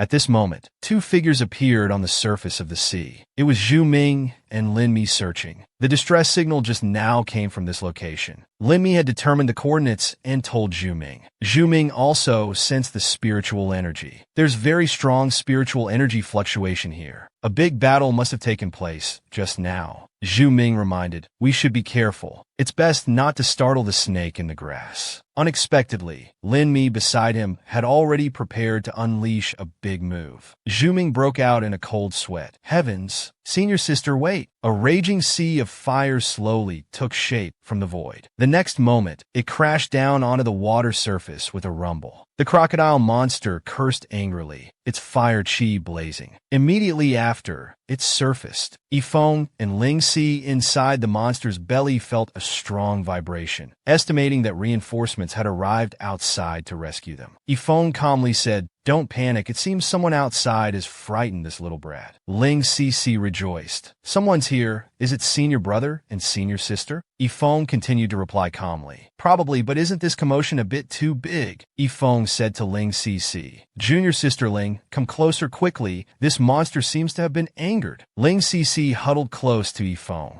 Zhu Ming complained that Lin Mi was being too reckless. Senior sister, what are you doing? Lin Mi sneered in reply. Relax, there are two of us. What's there to fear even if there's someone more powerful? Before she could finish speaking, they discovered that the monster before them was a Foundation Establishment stage demonic beast. The crocodile monster leaped out of the water, opening its huge mouth to attack Lin Mi and Zhu Ming. A loud punch sounded from inside the crocodile's belly, and the crocodile monster painfully flipped over into a belly-up position. Cries for help came from inside the crocodile's stomach. Someone's come outside. Zhu Ming was surprised to discover. That's Junior Brother's voice. Are you inside the crocodile's stomach? The two had recognized the person inside. Yifeng inside replied, the junior sister and I are fine for now. It's just that this monster's skin is too thick. We need you to create an opportunity. Only then can we escape. I'll cast a spell inside its belly to support you too. Lin Mi and Zhu Ming understood the situation clearly. They immediately prepared to cooperate in dealing with this crocodile monster. After speaking, Yifeng immediately unleashed a full-force attack inside the crocodile's belly. A large burst of fire erupted from the crocodile's mouth as it thrashed on the water surface. Zhu Ming said to Lin Mi, take advantage of this chance, senior sister. The two quickly condensed their spiritual power, combining two streams of energy. In an instant, they bombarded the heavenly net crocodile. But obviously, the attack originally couldn't deal with the crocodile monster. Zhu Ming doubted. Did we win?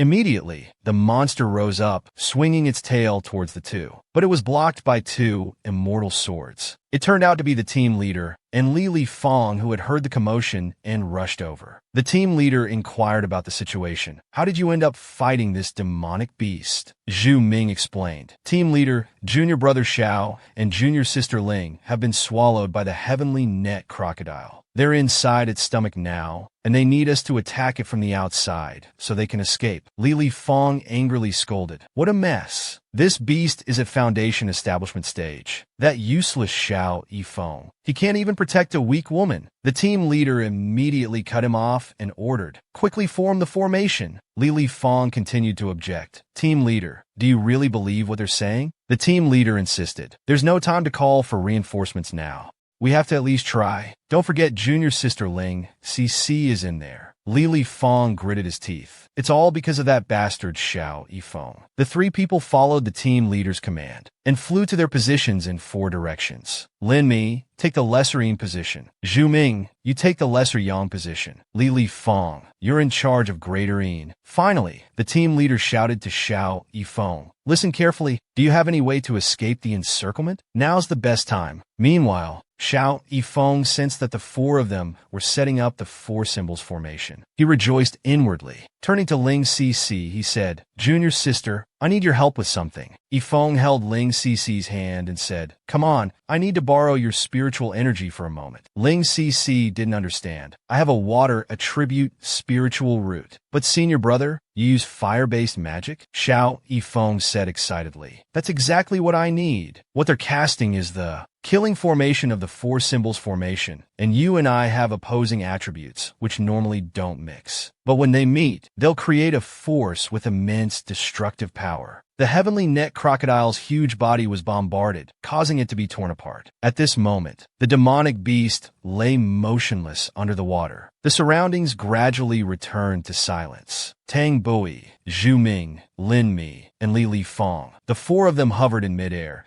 intently watching the motionless heavenly net crocodile below. At this time, Zhu Ming asked doubtfully, is this thing dead? Lin Mi looked around and said, where are junior brother Xiao and junior sister Ling? Just as she finished speaking, there was movement behind them. Many bubbles rose to the surface of the water. Tang Bui glanced and saw it, saying, over there. As soon as he finished speaking, 2 figures jumped up. It was Xiao Yifeng holding Ling Cici as they leaped out of the water. Li Li Fong, seeing Xiao Yifeng holding Ling Cici like that, immediately questioned, Junior sister Ling, why are you wearing his clothes and letting him hold you like that? At this moment, Ling Cici noticed everyone's gaze on the 2 of them, and she immediately struggled in Xiao Yifeng's arms. Ah, senior brother Xiao, quickly put me down. Tang Bui looked at the 2 of them and could only remain silent, while Li Li Fong became even angrier. Ling Cici's voice rang out again, explaining in a low voice, it's not what you think. But hearing her explanation, Li Li Fong became even more enraged. He looked at the 2 of them, his face darkening, grinding his teeth. After he and Ling Cici landed, she blushed and said embarrassedly, my clothes were torn by the demonic beast, so senior brother Xiao helped me. Lin Mi had somehow appeared beside Xiao Yifeng, and she put her arm around his shoulder, saying, well done, junior brother. Do you want senior sister to help you with matchmaking? Hearing Lin Mi say this, he laughed and replied, no need, no need. For now, I still want to focus on cultivation. Hearing Xiao Yifeng's answer, Lin Mi pouted and said, Tistiske,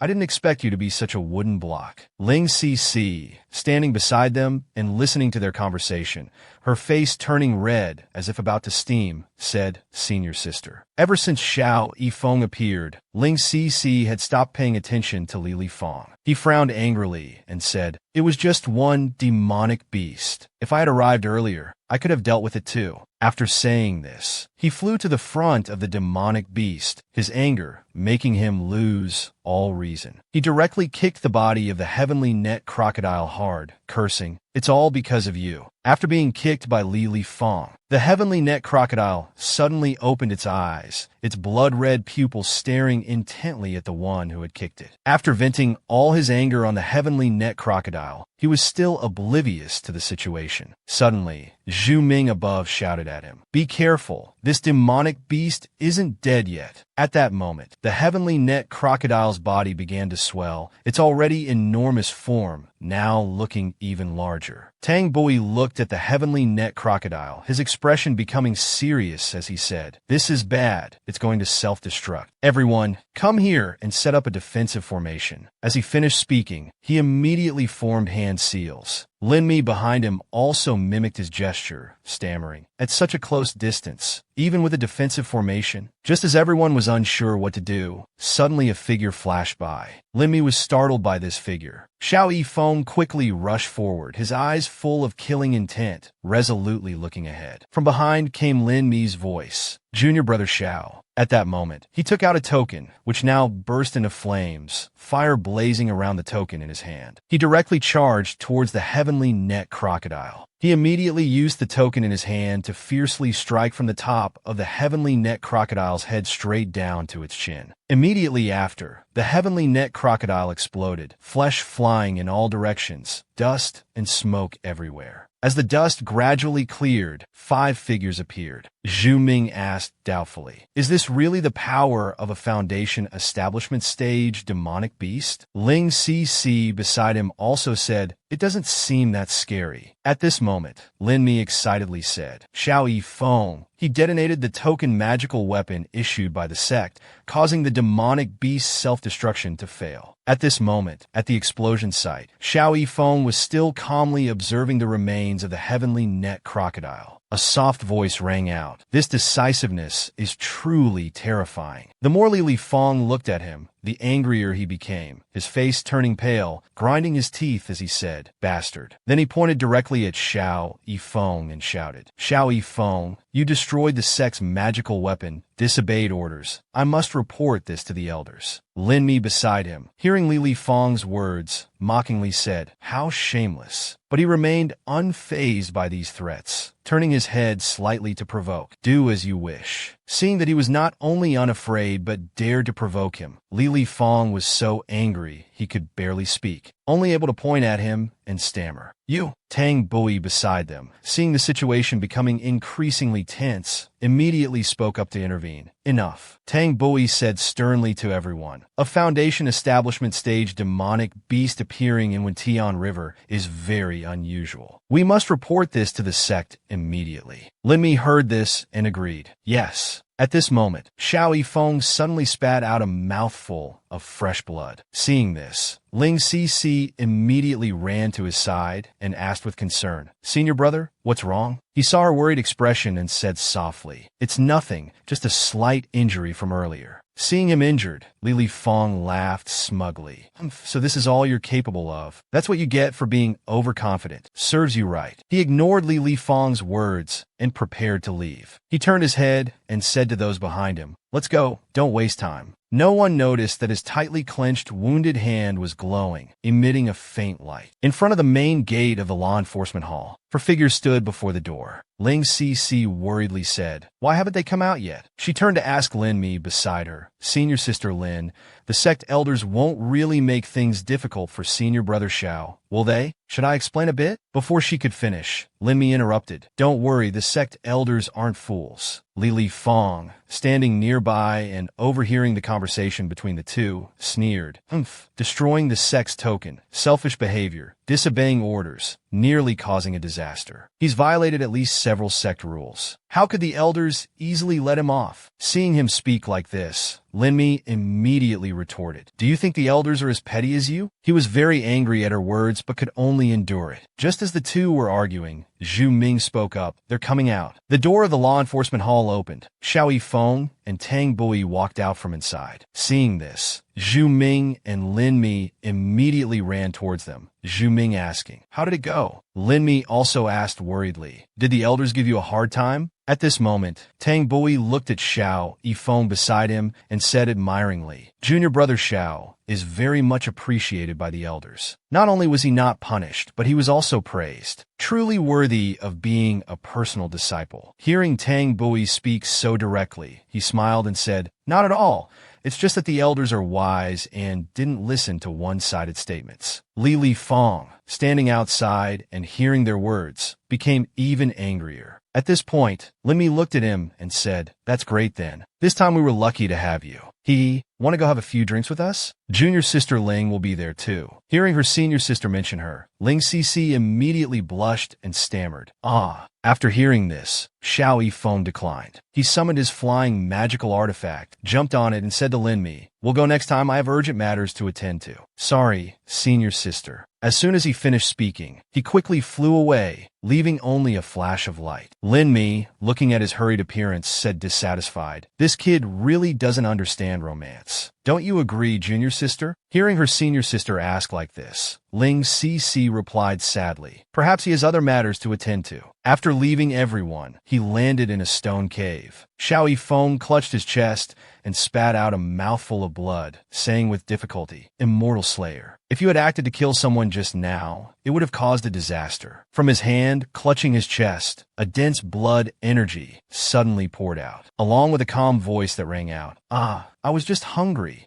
That stupid-faced brat was just irritating to look at. I wanted to deal with him for you. In an instant, that blood energy transformed into the shape of a woman, floating in midair looking at him and saying, I really didn't expect that you'd rather use your own essence blood for me to drink than let me kill him. How soft-hearted. He looked up at her, carefully saying, You'd better restrain your demonic sex style a bit. Here, you can't casually kill fellow disciples, at least not in broad daylight. Hearing this, she flew behind him, placing her hands on his shoulders, her eyes widening in surprise as she said, You righteous disciples are such hypocrites. Then she leaned close to his neck and whispered, Just now I really couldn't help but drink a few more mouthfuls of your blood, resulting in your injury. How unpleasant. Then, as if thinking of something, her expression suddenly changed, her cheeks flushing red. She glared at him, pointing at her mouth excitedly saying, Or should I just drain you dry? Once dead, you won't suffer like this anymore. Xiao Yifeng, now tired and sitting on a rock at his feet, said expressionlessly, Drinking blood like that, isn't it like killing the goose that lays the golden eggs? You can only do business once that way. Suddenly he looked up at her, smiling and said, I have a better method. Do you want to hear it? Hearing him say this, she became even more excited, her face impatient as she replied, Oh, let's hear it then. I won't give up on your body, you know. He looked at her and said, Why don't we form a contract? Hearing this, she folded her arms and said, You're dreaming. Seeing her like this, he loosened his collar and continued, Hear me out first. I can accept you as my master. From now on, I'll be your sword slave, and you can drink my blood whenever you want. At this point, he pretended to regret and added, If you're not interested, then forget it. Such an attractive condition. How could she pass it up? Seeing that he no longer wanted to form the contract, she hurriedly said, Wait, who said I'm not interested? Seeing her agree, he happily said, So you agree then. Seeing him like this, she asked suspiciously, I'm just curious. You don't have any ulterior motives, do you? Xiao Yifeng, seeing her suspicion, explained, What ulterior motives could I have? I'm just a qi condensation cultivator, barely surviving against a Foundation establishment demonic beast. Who wouldn't want to find a strong backer? Then he said resignedly, I just thought that in the future, I could rely on you. When in danger, you'd protect me, and I would wholeheartedly serve you, obediently being your furnace. Hearing him finish, she laughed happily, pretending to be reluctant as she said, Well, I guess there's no other choice. Since you put it that way, I agree. She looked at him, blinking her eyes, and said impatiently, Then let's not waste any more time. Let's start forming the contract. As soon as she finished speaking, she cast a spell, and immediately many talismanic characters appeared, wrapping around her arm. Then she spread her arms wide, and the talismanic characters on her arms also shifted towards the front. She looked at the talismanic characters in front of her and said to him, These are the contract talismans. Use someone else's blood to write on the talismans, silently recite your name, and it's done. After saying this, she revealed her true form, transforming into a sword floating in front of him, with the talismanic characters continuously rotating around the sword body. After the contract was signed, her voice rang out again. Your every move must obey my orders, otherwise you'll suffer the backlash from the talismans, a fate worse than death. She continued in a warning tone, You'd better not think about getting lucky. Even if you regret it now, I won't allow it. Despite hearing these threats from her, he remained very determined. He decisively bit his finger and said, Don't worry, I've been waiting for this moment. Xiao Yifeng used the blood on his fingertip to write on the talismanic characters rotating around the Immortal Slayer's sword. After finishing, he commanded, and the sword immediately flew up, with the final character being written by him on the sword body. When he successfully completed the contract, the blood energy continued to circulate around the sword. Purple light continuously emitted from around the sword,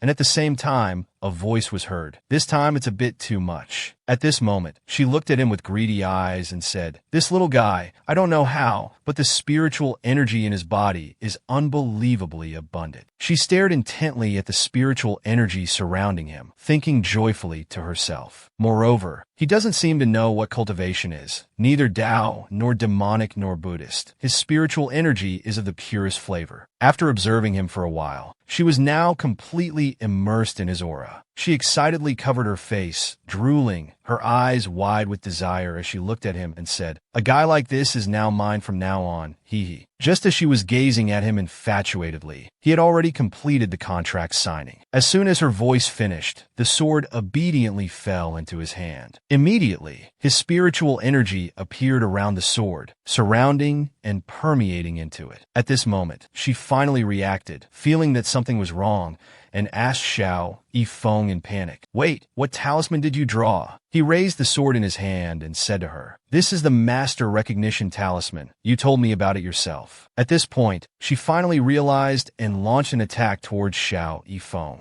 "Stop right there!" But her attack, just as it approached him, was blocked by a barrier. Xiao Yifeng was inside a barrier, holding the Immortal Slayer sword. He looked at her calmly and said, "During the process of the sword recognizing its master, a barrier automatically forms to prevent external interference. This is the will of the sword itself, and you, as the sword spirit, naturally must obey." Hearing these words, she exclaimed excitedly, "Sword body protection. This is the true Master Recognition Talisman." At this point, she continued with confusion, "My life talisman, apart from me, no one else should know about it." At this moment, the Immortal Slayer sword in Xiao Yifeng's hand suddenly underwent a change. He lowered his head to look at the sword in his hand, puzzled, and said, "What's happening?" Seeing this, her tense mood relaxed a little. She looked at him and advised, "I told you, your bit of essence blood couldn't satisfy the Immortal Slayer sword. Quickly stop it." But after knowing the reason, he was instead delighted. He lowered his head and muttered, "So that's how it is." Then he let another finger bleed, as if talking, "It's just a bit of essence blood, take it." As soon as he finished speaking, he gripped the sword hilt tightly. The blood on his finger flowed down the sword's body. She, standing beside him, saw his action and was frightened, her eyes widening in horror as she cried out, Are you mad? That's absorbing your primordial essence blood. Do you really want to die?" Compared to her horrified expression, Xiao Yifeng remained very calm. He gripped the Immortal Slayer sword tightly, saying nonchalantly, "If I can't get past this step, what else do I have to regret?" The sword in his hand was now continuously absorbing his essence blood. Streams of essence blood enveloped Xiao Yifeng. Then the Immortal Slayer sword absorbed his essence blood even more vigorously, causing him to feel pain. His eyes clouded over, and he gritted his teeth to endure. At this moment, a force radiated from around him, and the blood energy became more intense. Everything around was strongly affected, with fragments flying chaotically in all directions. After a while, he was exhausted and fell to the ground, the Immortal Slayer sword in his hand also dropping. He looked up and said, "Finally succeeded." Before finishing his sentence, he collapsed face down on the ground, motionless. At this point, she also ran to his side to examine him. She bent down, full of doubt, and said, "The life talisman, if I didn't willingly give it, surely no one else would know. But why do I have no memory of this at all?" To find out the truth, she cast a spell on Xiao Yifeng, wanting to delve into his memories. She said softly, "Now you can't feel anything. If I risk the talisman's backlash, I might not have a chance to escape this contract." She sat there casting the spell, cursing inwardly. "You bastard, what exactly happened between us in the past?" Suddenly, fragments of past memories appeared. She saw him sitting upright in a chair, holding the Immortal Slayer sword, while she stood properly beside him. Then she bent down close to Xiao Yifeng, smiling and saying, "Xiao Yifeng, this time you might not survive. Do you have any last wishes? This servant might consider helping you fulfill them." Hearing her say this, he happily expressed his wish. "Immortal Slayer, you've been proud all your life and never wanted to truly acknowledge me as your master. If I don't die in this battle, why don't you accept me as your master?" Hearing him say this, she showed interest. It was rare for the demon lord to joke at a time like this. A moment later, she went to Xiao Yifeng's side, took his hand, and gently used her finger to write on his palm. She smiled and said, "However, I'm very interested in this bet." After writing the talisman on Xiao Yifeng's palm, she said, "This is my life talisman, if you really can survive and return." At this point, she leaned close to Xiao Yifeng's face, using one finger to lift his chin, her expression seductive as she said, "It's not impossible to give you a chance." But things didn't go as expected. Xiao Yifeng never returned, and it was a pity that they had to wait until the next life. A few days later at Tianqing Market Town, Li Li Fong and Ling Si Si arrived at Tian Chung Market Town. She looked at the surroundings and sighed. So this is the market town jointly managed by Tian sect and Qingshan sect? It's my first time here. Hearing this, Li Fong smiled and said,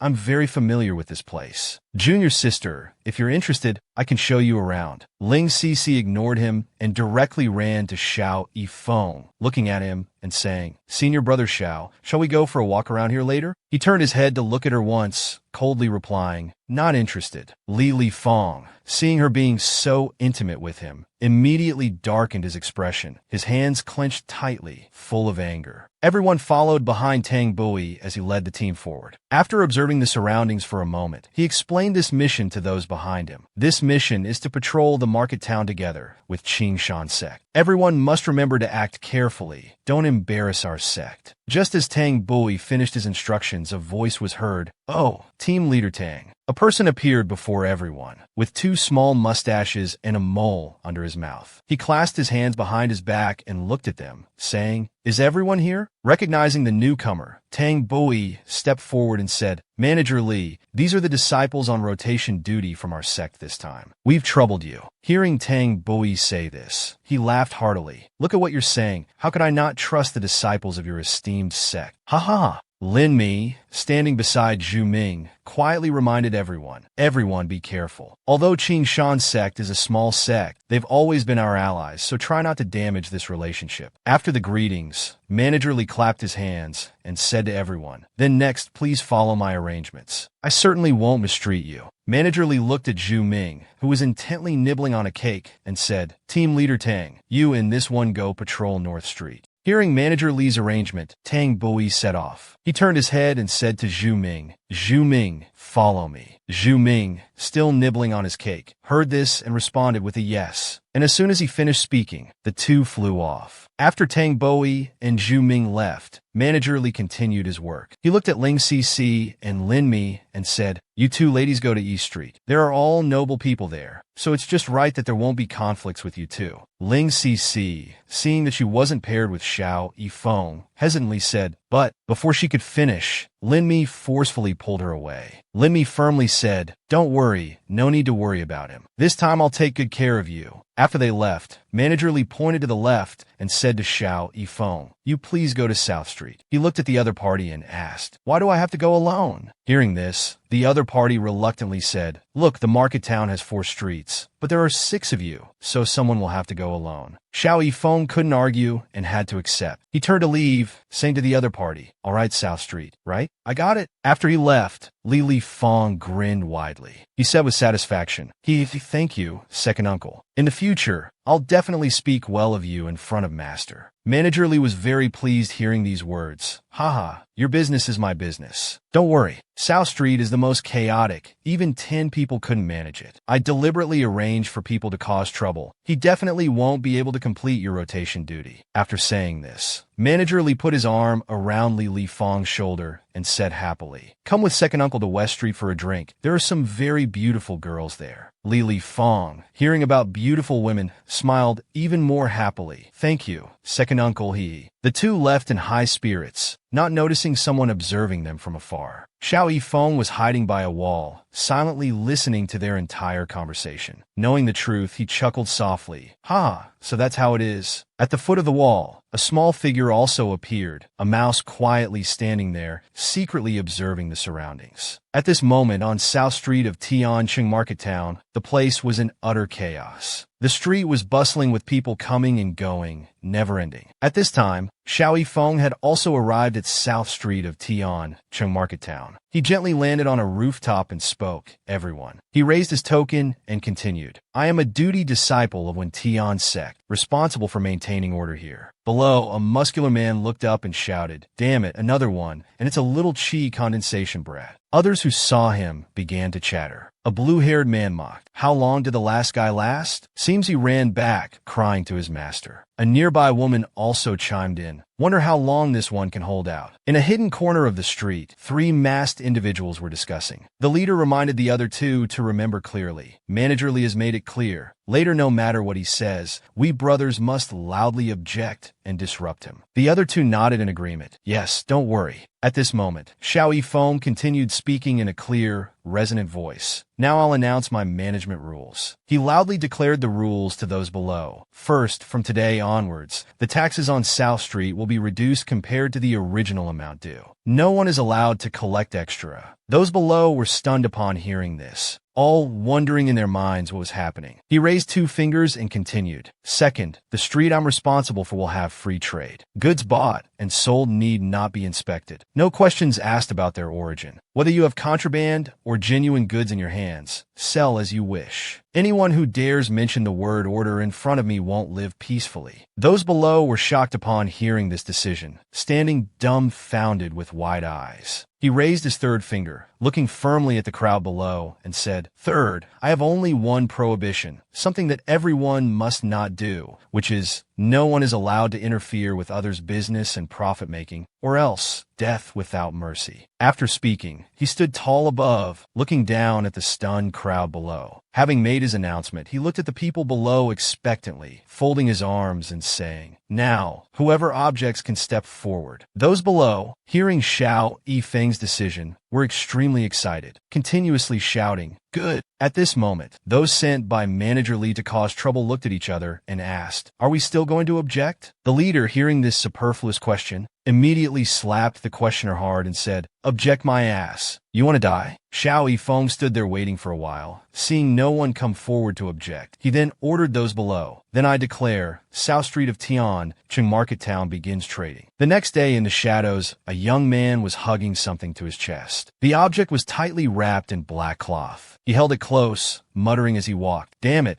this thing is so hard to sell. Everyone asks about its origin. A moment later, he arrived at South Street managed by Xiao Yifeng. He stood at the entrance to South Street, hesitating. I heard this South Street isn't a good place. If it weren't for everywhere else refusing, I wouldn't need to come here. As he was still hesitating, suddenly a hand slapped hard on his shoulder from behind. This action startled him. He quickly turned around to see who it was, but before he could clearly see the other person's face, a large sack was thrown over his head. Seeing this, he cried out in panic, Who are you? Before he could finish, everything before his eyes turned pitch black. He could only fearfully follow them silently, not knowing where they would take him, because now he couldn't see anything at all. Upon arrival, they yanked the sack off his head. As soon as the sack was removed, he glared angrily and shouted, What are you doing? Don't you know I? Before he could finish, he suddenly discovered he was surrounded by tall, muscular men. They were all staring intently at him. Seeing this, he was immediately so scared he couldn't speak, quickly kneeling down, clasping his hands, and looking up to beg those strong men, Please, sirs. He had only said half when a different voice came from above. The goods on you. How much? I'll buy them. The speaker was Xiao Yifeng, sitting in the main seat, with two tall, muscular guards standing beside him, arms folded. They looked down at him, waiting for his answer. Hearing that he wanted to buy what was in his hands, the man's eyes welled up with tears. He looked up, hesitantly saying, 500 no for 100. Xiao Yifeng, hearing the price of the item in his hands, signaled to his subordinate. The subordinate understood, immediately taking a money bag and walking towards him. The man kneeling below, seeing his movement, misunderstood it as an attempt to harm him, and hurriedly said, 300. I only need a little for this thing, forget it. I don't need the money anymore. Please spare my life. Before he could finish speaking, a heavy bag of money fell in front of him. Then came the cold voice of the muscular man beside him. 500 spirit stones, not one less, count them. He looked at the heavy bag of spirit stones before him, doubting if this was... At this moment, Xiao Yifeng spoke again. Tell those in the same trade, if they have any good items in the future, just come find me. He looked at the man and continued, Just say you want to find Brother Feng of South Street. I'll buy anything. The man, holding the bag of spirit stones, nodded repeatedly in agreement. Yes, my connections are very good. I'll definitely bring you more. As soon as he finished speaking, Xiao Yifeng let him go. Go. The man had been waiting for these words, and as soon as he heard them, he scrambled away. Before leaving, he turned back and shouted, Thank you, Brother Feng. A week later, at the same place where Xiao Yifeng had caught the person the previous week, 3 people appeared. They had their faces covered with black cloth. After observing for a while, one person spoke up. Old Jean said it was this place, right? Another person also said, Doesn't look like it. Not knowing the exact location, the 3 went to a nearby stall and asked, Hello, do you have any good items here? The stall owner, hearing these words, looked up at them and then made a signal. Hearing this, they knew they had found the right place. The leader said happily, "Ah,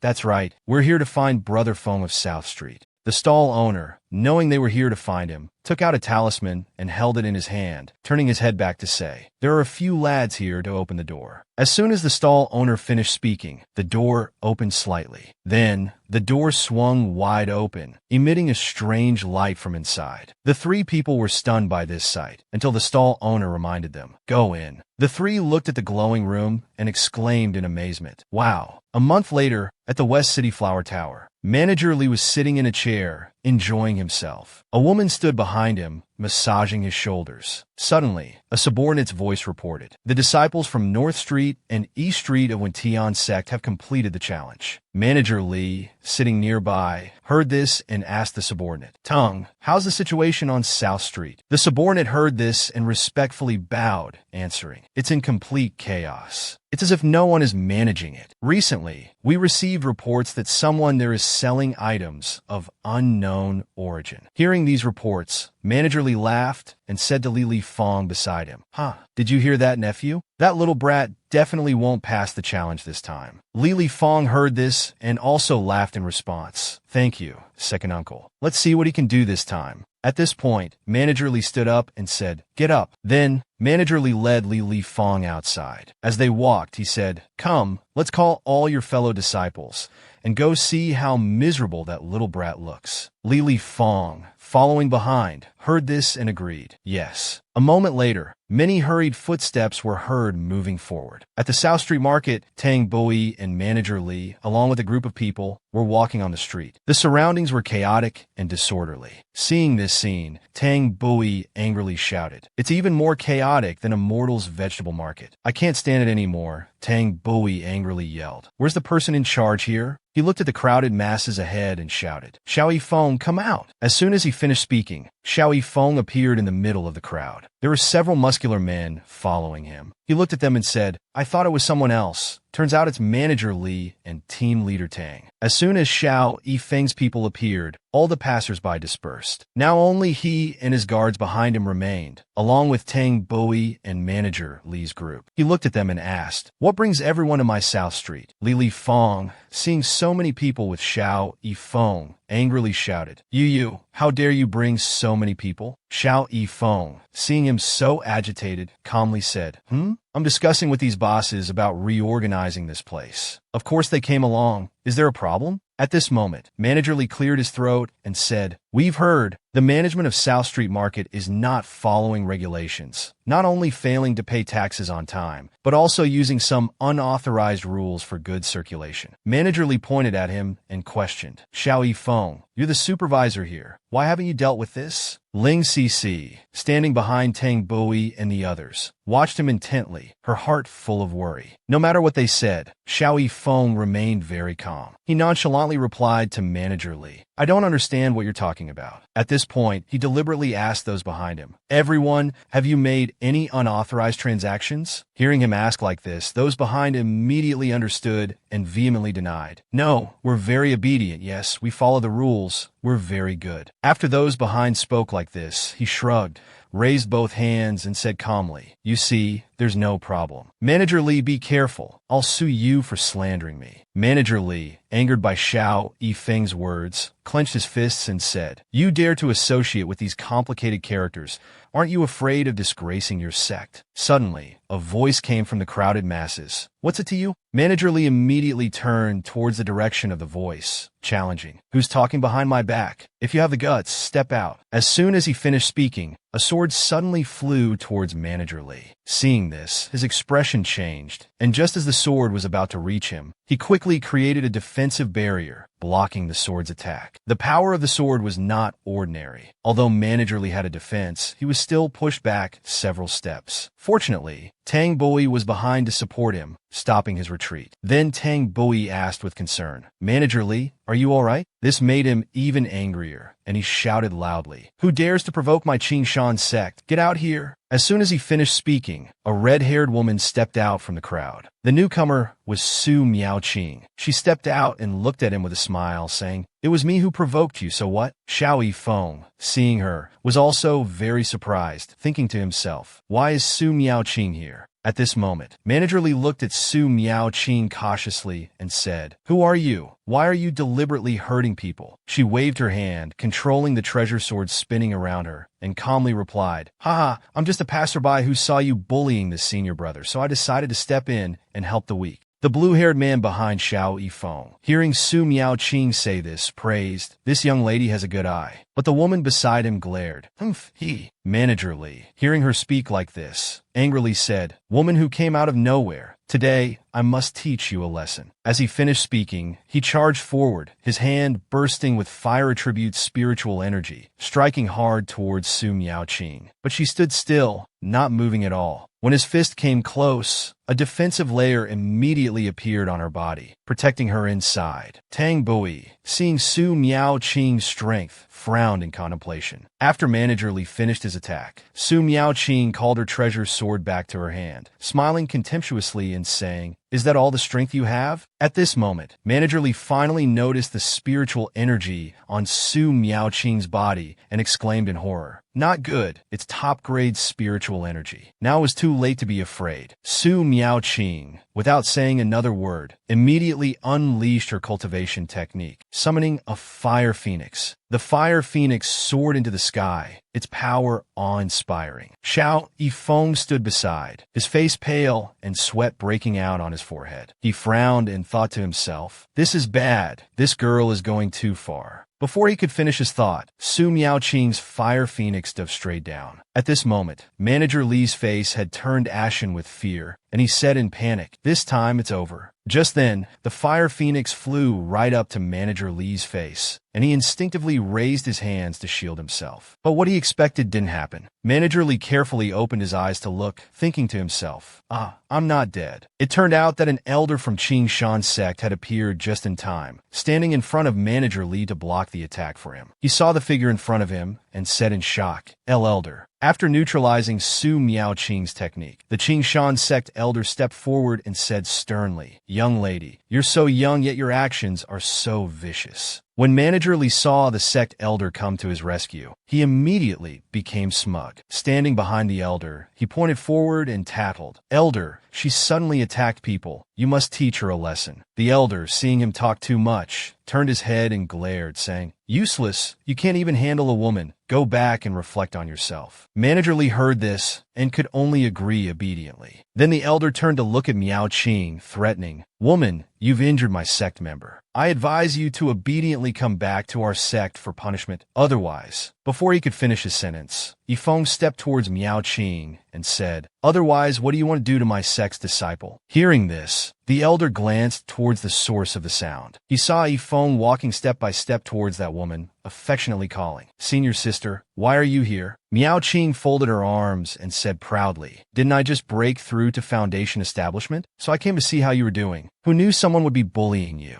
Hearing that she had broken through again, he said joyfully, "Wow, congratulations senior sister on successfully reaching Foundation establishment." She became even more pleased with his congratulations. Of course, "I am your senior sister after all." The elders standing beside, listening to their dialogue, now thought in panic. So young, and already reached Foundation establishment. Could this woman be a disciple of some high-ranking hall of Wentian sect? He continued to calculate in his heart. She attacked first and injured someone. Even if her sect comes looking, we still have reason on our side. Maybe we can gain some benefits from this. After thinking, the elder stepped forward a few steps and cleared his throat. Ahem. Yifeng and Miaoqing heard his voice and turned their heads to look at him simultaneously. The elder clasped his hands behind his back and began to condemn. As disciples of Wentian sect, you should especially not injure disciples of our sect. Qing Shan sect and Wentian sect have always had good relations. I must definitely report this matter to your sect. Yifeng heard this and turned to look at Miaoqing, saying, "Senior sister, you were a bit heavy-handed earlier. She frowned upon hearing this and said reluctantly, I just learned a new technique. I haven't controlled it well yet. Receiving Miao Qing's answer, he directly faced the elder and said, You're right. We did indeed go a bit too far in this matter. We're truly sorry. Seeing him easily admit fault, Manager Li smugly smiled and said, Weren't you so capable just now? At this moment, Ling Cc looked at him worriedly, silently calling in her heart, Senior Brother Xiao. Li Fong saw this and thought with satisfaction, Let's see how you explain this to your sect now. Just as those opposing him were gloating, he calmly said, All right then, out of respect for you, I won't pursue the matter of your sect's disciple bullying me any further. The elder, hearing these words, said in surprise, Huh? After clearly hearing Yifeng's words, he angrily said, How dare you? You dare to mock me? Immediately, the space between the two of them was filled with scattered spiritual energy. Something was glowing, but they didn't pay attention to it. The elder continued to speak loudly. It seems you refuse the easy way and insist on the hard way. Today, I'll teach you a lesson on behalf of your sect. Seeing his arrogance, Miao Qing raised her hand and signaled, Junior brother, don't be afraid. Watch me call someone. Meanwhile, Yifeng was gritting his teeth, resisting the powerful spiritual energy spreading around. When that spiritual energy dissipated, Miao Qing also said in surprise, Oh, I can't move. Hearing her say this, Yifeng calmly replied, Huh? How come I'm not affected? Could it be that elder? As soon as he finished speaking, he heard the elder question, What demonic technique are you using? Why can't I move? When Yifeng realized that neither he nor Miao Qing could move, he was also very surprised. Oh! At this moment, beautiful snowflakes suddenly began to fall from the clear sky. The people below also noticed this. They looked up at the sky, and one of them said in confusion, What's going on? How can it snow when the sky is clear? The person beside him also said in panic, I can't move. What's happening? As soon as the elder saw this phenomenon, he realized someone had arrived. He looked up at the sky and said respectfully, I don't know which senior has graced us with their presence. I am Sui Xian, an outer sect elder of Qingshan sect. As soon as he finished speaking, a pair of slender, fair legs appeared in midair, accompanied by a cold voice. Just now, who did you say you wanted to teach a lesson to on behalf of whom? The newcomer was Guanghan Fairy Lu Han Yin, dressed all in white. She looked elegant and otherworldly, untainted by mortal dust. Snowflakes and cold air swirled around her. Elder Sui Xian, upon seeing Han Yin, was shocked and flustered, his eyes widening as he stammered, I.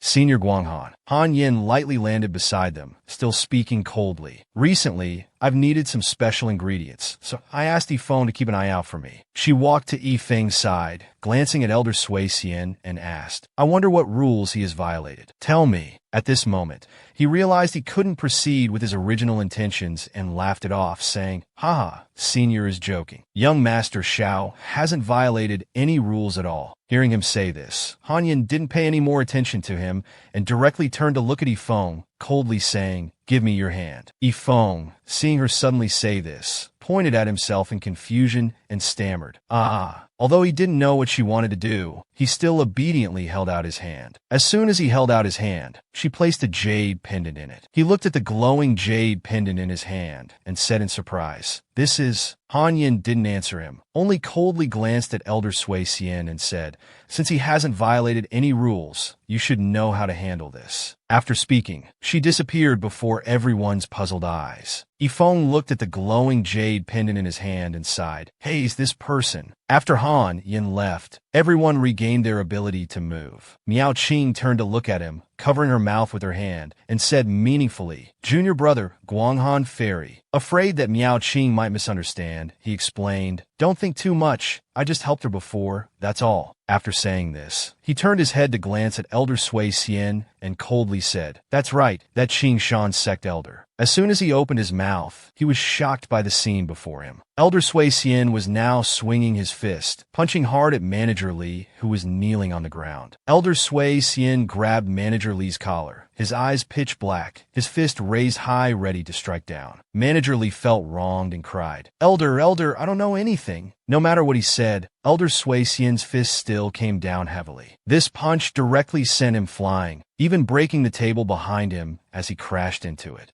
At this moment, Elder Sui Xian frowned angrily and shouted, You bastard, you almost got me killed. After disciplining Manager Li, he immediately turned to smile at Yifeng, "Young Master Shao, do you think I've beaten him enough?" Seeing him put on an act in front of him, Yifeng went along with it and replied, "Continue." As soon as he finished speaking, the elder began repeatedly punching Manager Li's face. With each fist that came down, Manager Li spat out a mouthful of saliva. Only the sound of thud, thud, thud, thud, thud, thud could be heard. At this moment, Miao Qing turned to look at him and said awkwardly, "Junior brother, is it okay for you to do this?" Yifeng stared intently at Elder Sui Xian, snorted coldly and replied, He's just putting on a show for me. He knows better than I do how hard or soft to go." After speaking, he turned to Miao Qing. "All right, senior sister, you've seen the excitement. You should go back now." If today's events spread outside, seeing that he wanted to send her away so quickly, she said dejectedly, I know. About today's matter, don't tell master and mistress." After saying this, she jumped onto a nearby rooftop, then flew into the air, disappearing under Yifeng's attentive gaze. At this moment, many footsteps could be heard approaching. Yifeng turned his head to look at the newcomers, folded his arms, and said, "I'm sorry. As you can see, I'm a bit busy." Tang Bui, leading the trainee disciples, came up to Yifeng, clasped his hands, and said, "Junior brother, we had some misunderstandings before. I hope you won't mind." Seeing the other party suddenly being so polite to him, he waved his hand and said, "It's fine. The hall master told me not to spread it outside. You understand, be a bit humble." Tang Bui, seeing that he didn't want to make things difficult for him, happily replied, "I understand." Then he bid farewell. "I'll handle today's matter. I won't bother you anymore." At this moment, Lin Mi turned to look at Ling Cc, who was blushing while looking at Yifeng, and said teasingly, "Junior sister, the competition is too strong. Don't think about others anymore. You don't have a chance to compete with the Guanghan Hall master." Hearing Lin Mi's insinuation,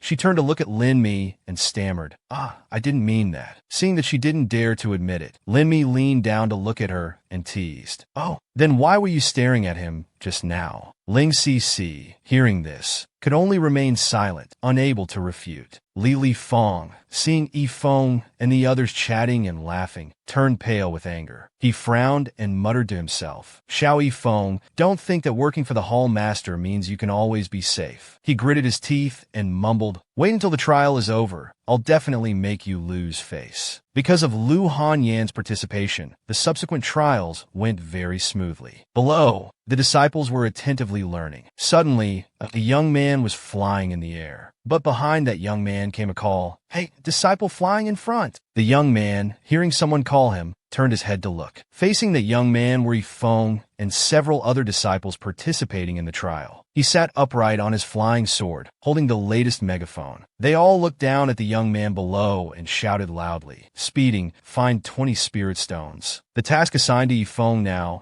was also extremely simple. That young man had no reaction and just handed over the spirit stones to Yifeng. He took the spirit stones, examined them a bit, and muttered, "Recently, the trials haven't been very challenging. Well, I should still continue cultivating." The end of the trial period quickly approached. At this time in the square, all the disciples participating in the trial had gathered. Then, many beams of light appeared on the high seats. The disciples below said in unison respectfully, "Disciples, welcome the sect leader, welcome the elders." At this moment, Immortal Guanglang stood up and said loudly to the square below, "All stand up. Today is the end of Wen Tian Sect's annual disciple training course. From today onwards, you can independently represent the sect to go down the mountain for experience." Xiao Yifeng stood among the disciples, yawning due to day and night cultivation. He said reluctantly, "Finally broke through to the 9th level. After this is over, it's best to go down the mountain for a trip." At this moment, all the disciples looked up to listen to the sect leader speak. 9th level of Qi condensation. According to today's rules, each disciple can choose one person to compete with. The sect leader stroked his beard and said happily, "Of course, you shouldn't be too heavy-handed. We shouldn't harm the harmony between fellow disciples." Then he turned to the disciples gathered below the stands and said, "I wonder which disciple wants to come up to the arena first." As soon as he finished speaking, Li Fong stepped out from among the disciples, his face smug. Seeing someone step up, the sect leader said joyfully, "Oh, not bad. You've already broken through to Foundation Establishment. I wonder who you want to challenge." A glint of killing intent flashed in Li Fong's eyes as he looked up intently and said, "Sect leader, this disciple wants to challenge someone." Su Tianyi's hand slammed down on the armrest of his chair. accompanied by an angry shout. Insolent. He glared down and questioned. A Foundation establishment disciple wants to challenge someone in chi condensation? Isn't this bullying the weak? Seeing Su Tian-yi so agitated, Immortal Guang Lang turned to remind him. Haha, why is junior brother so impatient? This form of competition can be refused. Have you forgotten? Hearing the sect leader say this, Su Tian-yi replied with dissatisfaction.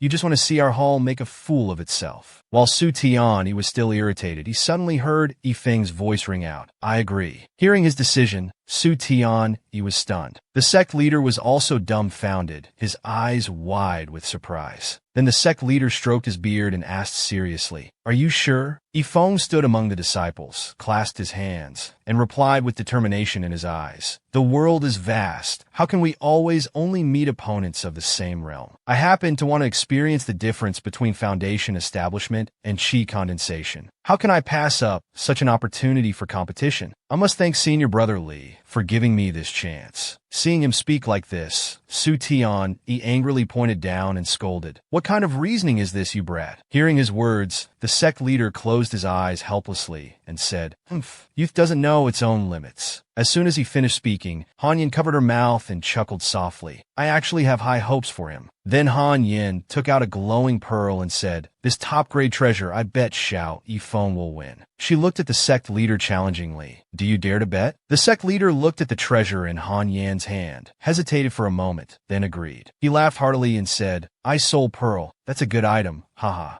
Junior sister Guanghan, don't regret it. Before he finished speaking, the sect leader, without any hesitation, took out a talisman and said proudly, This is the Annihilation Talisman. It took me several months to refine. If Xiao Yifeng really wins, this talisman is yours. The sect leader agreed to this bet, and Han Yin looked down at the stands below, calmly replying, Then let's wait and see. The host's voice rang out. Apart from not killing your opponent, there are no other restrictions. Do you two have any objections? Yifeng and Li Fong both listened attentively. Li Fong now revealed a mysterious expression, glanced around, and said smugly, Rest assured, I guarantee I won't kill him. While saying this, he secretly calculated in his heart, I've already broken through to Foundation establishment, and I have a way to counter him. After waiting for a while, and seeing that neither Yifeng nor Li Fong had any objections, the host immediately ordered, Begin the competition. As soon as he finished speaking, a pair of feet was seen quickly retreating. At this moment, Li Fong had quickly retreated far away from Yifeng. Seeing this action from Li Fong, Su Tian-yi suspiciously asked, Why is he increasing the distance? After the distance between him and Yifeng had been extended, Li Fong smugly thought to himself, This little brat is very strong in close combat, while I excel at long-range attacks. As long as I keep the distance from the start. Just as his thought finished, he noticed Yifeng's unusual action. What is he doing? He saw him grip the sword in his hand tightly, with powerful spiritual energy radiating around it. Immediately, the ground beneath Yifeng's feet began to crack. Dazzling light shot out from the cracks in the ground. Then, a formation appeared beneath Yifeng's feet, with sharp swords floating above it. Li Fong stood dumbfounded, watching him perform the technique. At this moment, Yifeng raised his hand, unleashing the heavenly execution sword chi. In an instant, all the floating swords in the air pointed forward. Then he controlled these swords to launch an attack. His cold voice rang out, Go! As soon as he finished speaking, these swords followed Yifeng's command and rushed forward rapidly. Seeing his move, Li Fong revealed a joyful expression, smugly laughing. Ha! So it's this move, how foolish. After speaking, he struck the ground forcefully with his palm. Immediately, a huge rock appeared in front of Li Fong, completely blocking Yifeng's swords. The sect leader, seeing Yifeng's technique, exclaimed, Heavenly Execution Sword Chi. It's the strongest sword technique that a chi condensation disciple can use. Although its power is great, the consumption is also enormous. He looked at the swords continuously attacking Li Fong's rock and said, Even for a Foundation establishment disciple, spiritual energy can only maintain it for a while. After using this move, Xiao Yifeng is surely done for. Then the sect leader turned to Han Yin, confidently saying, Junior sister, it seems your ice soul pearl will be mine. Han Yin showed no sign of worry, gently stroking a lock of her hair as she calmly replied, The outcome is still unclear. Why rush? Li Fong, still unaware of the approaching danger, remained full of confidence in his rock. Haha, consuming so much right from the start is truly foolish. Let me see how long your inner force can hold up. Once this move ends, see how I deal with you. Seeing him so confident, Yifeng sighed and said, Haze, senior brother Li, my warm-up is complete. Next, you'd better brace yourself. Hearing these words, he frowned and said cautiously, What do you mean? As soon as he finished speaking, Yifeng unleashed his full power attack towards him. The swords behind him were now even more ferocious than before. At this moment, the sect leader anxiously stroked his beard and said puzzledly, This little guy's swords are increasing in number. All the swords simultaneously attacked Li Feng's rock, sending stone fragments flying everywhere. Yifeng's sharp swords had broken through Li Feng's rock. Large holes gradually appeared on the rock, with swords directly piercing through these gaps and flying forward. To Li Feng's astonished face, his rock was completely shattered. He also fell to the ground because of this. The swords flew directly towards him. The result was clear. Li Feng fell to the ground unconscious. The host also loudly announced, Xiao Yifeng wins. A male disciple among the surrounding disciples said in disbelief, Was that really the heavenly execution sword Qi just now? He excitedly asked a male disciple in front of him, How long did he maintain it just now? The person calmly replied, At least 20 breaths. Hearing this answer, he immediately clutched his head, saying reluctantly, How is this possible? Even at the peak of Qi condensation, I can only maintain it for 3 breaths. He glanced at the female disciples behind, who were looking at Yifeng with adoration, feeling even more frustrated. His eyes flashed with reluctant sparks as he gritted his teeth and said, How could he maintain it for so long? Just as everyone was still immersed in the shock of the competition's result, Han Yin softly called out, Senior brother Guanglang. Hearing her call, he turned his head, only to see the talisman in his hand flying towards Han Yin. The sect leader regretfully reached out. My talisman. Han Yin received the talisman, examined it carefully, and said with satisfaction, This talisman is indeed not bad. It can at least severely injure a nascent soul cultivator. Then, she smiled gently at the sect leader. Thank you for your kindness, senior brother. I'll gladly accept it. The sect leader, knowing he had lost the bet, could only wave his hand and force a laugh. It's a small matter, a small matter. Then, the sect leader turned to Su Tian beside him and sighed. Junior brother Su, I didn't expect your disciple to be so formidable. You've gained all the advantages this time. Su Tian calmly folded his arms and replied, What does it have to do with me? I'm still angry right now. As soon as the training ended, Yifeng quickly returned to Wuji Hall. In the main hall, Su Tian and Lin Ziyan stood on the steps. Below were Yifeng and his senior brothers and sisters. After hearing his report, Su Tian spoke. So that's how it is. He then held out the sword in his hand for his senior brothers and sisters to see, carefully explaining, Please look, this is the secret that allowed me to use the heavenly execution sword Qi for an extended period. Indeed, many patterns were engraved on the sword's body. Yifeng's voice also rang out, explaining to everyone, As long as you engrave the heavenly execution sword Qi formation on the sword beforehand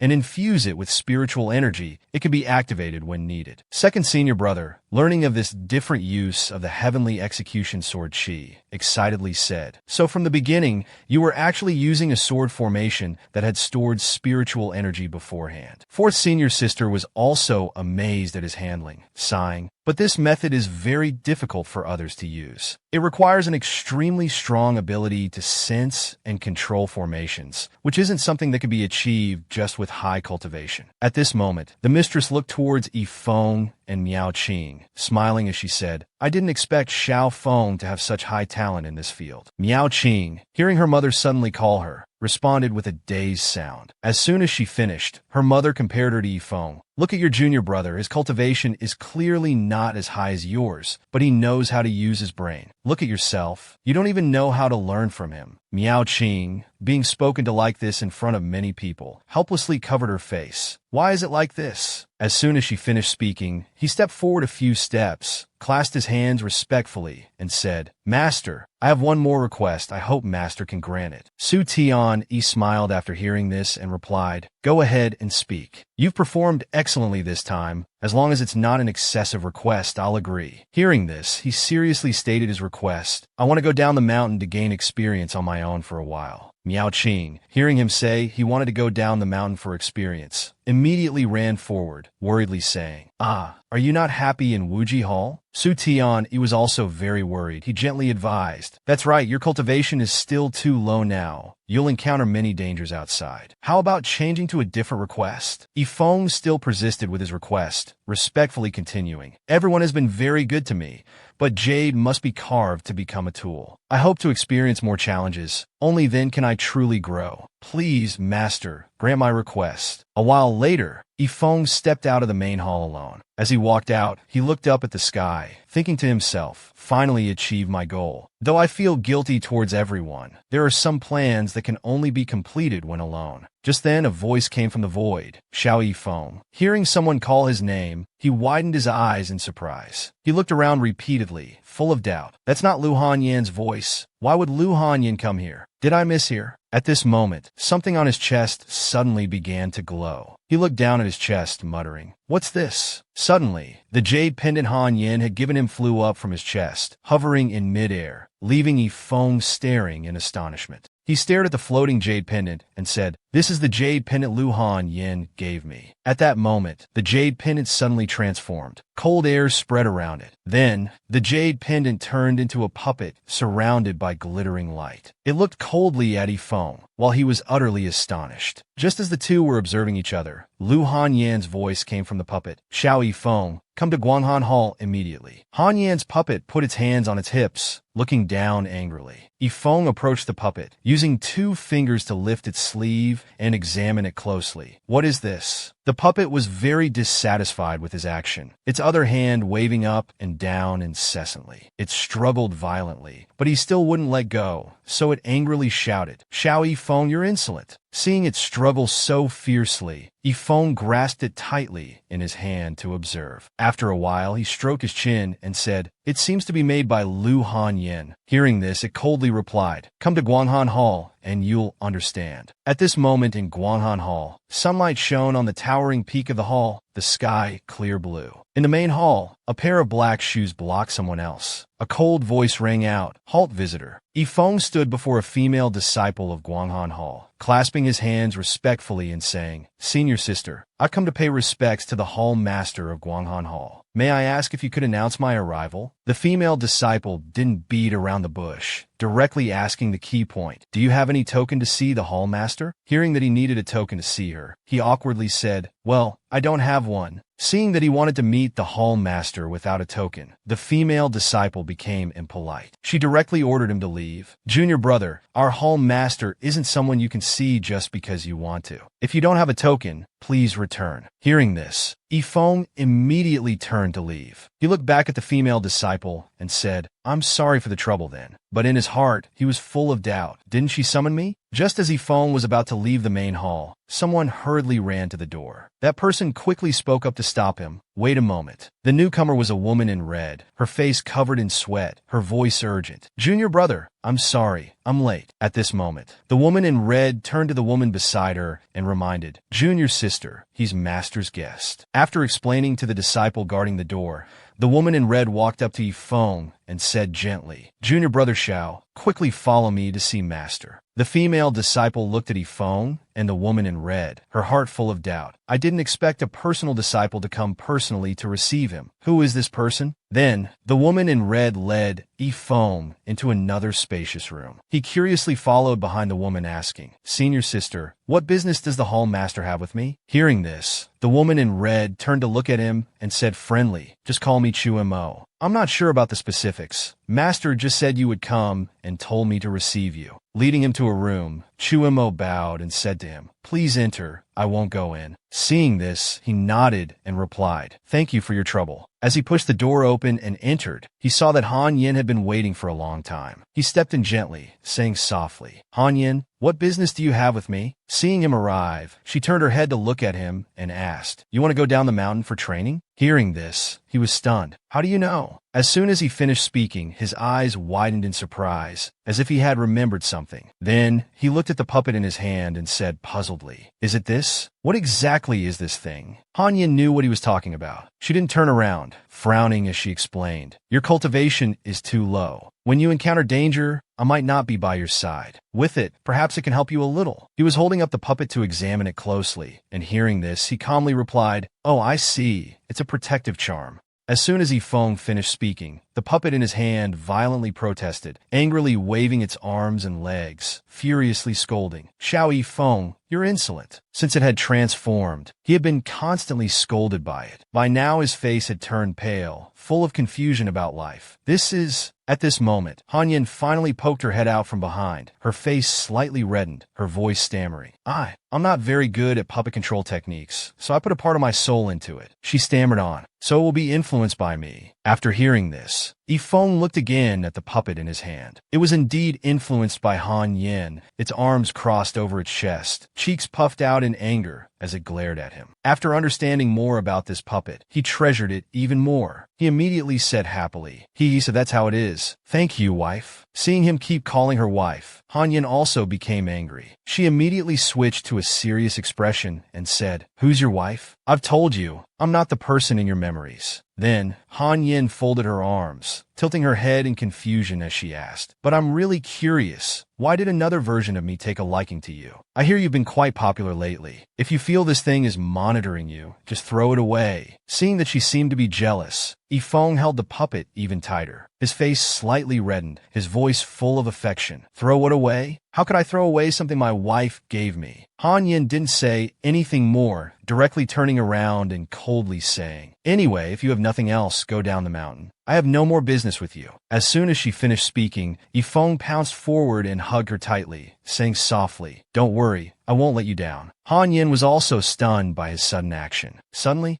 Han Yan's face grew redder and redder, anger gradually rising. Then there was a loud boom. The entire room shook slightly, and white smoke billowed from inside. At this moment, Han Yin was fuming, coldly saying towards the door, "Chuimo, see the guest out." Chuimo, who had been guarding outside the door, heard Han Yan's instruction and immediately pushed open the room door, respectfully saying, "Yes, junior brother Xiao, please follow me." As she finished speaking, she didn't see Yifeng come out, but instead saw many white bones crawling out from the room. Then, Chu Mo's eyes widened, both shocked and surprised. As the white smoke almost completely dissipated, what appeared before Chu Mo was Yifeng frozen in a large block of ice. Meanwhile, Han Yin coldly walked into the room without looking back. Chu Mo looked at him, not knowing what to say. Although frozen by Han Yin, he was still smiling very happily. He closed his eyes and said to Chu Mo embarrassedly, "Sister Chu Mo, please find a place to thaw me out a bit." The head senior brother held up the book in his hand, explaining meticulously, "Junior brother, this is my exclusive secret technique for self-protection. If you encounter someone with ill intentions towards you, you can use it more liberally." Second senior brother also held up the talisman in his hand, saying with concern, "Junior brother, these are a few protective talismans I made all night. If you meet someone you can't beat, running is the best option." Fourth senior sister also held a white flag, kindly reminding, "Junior brother,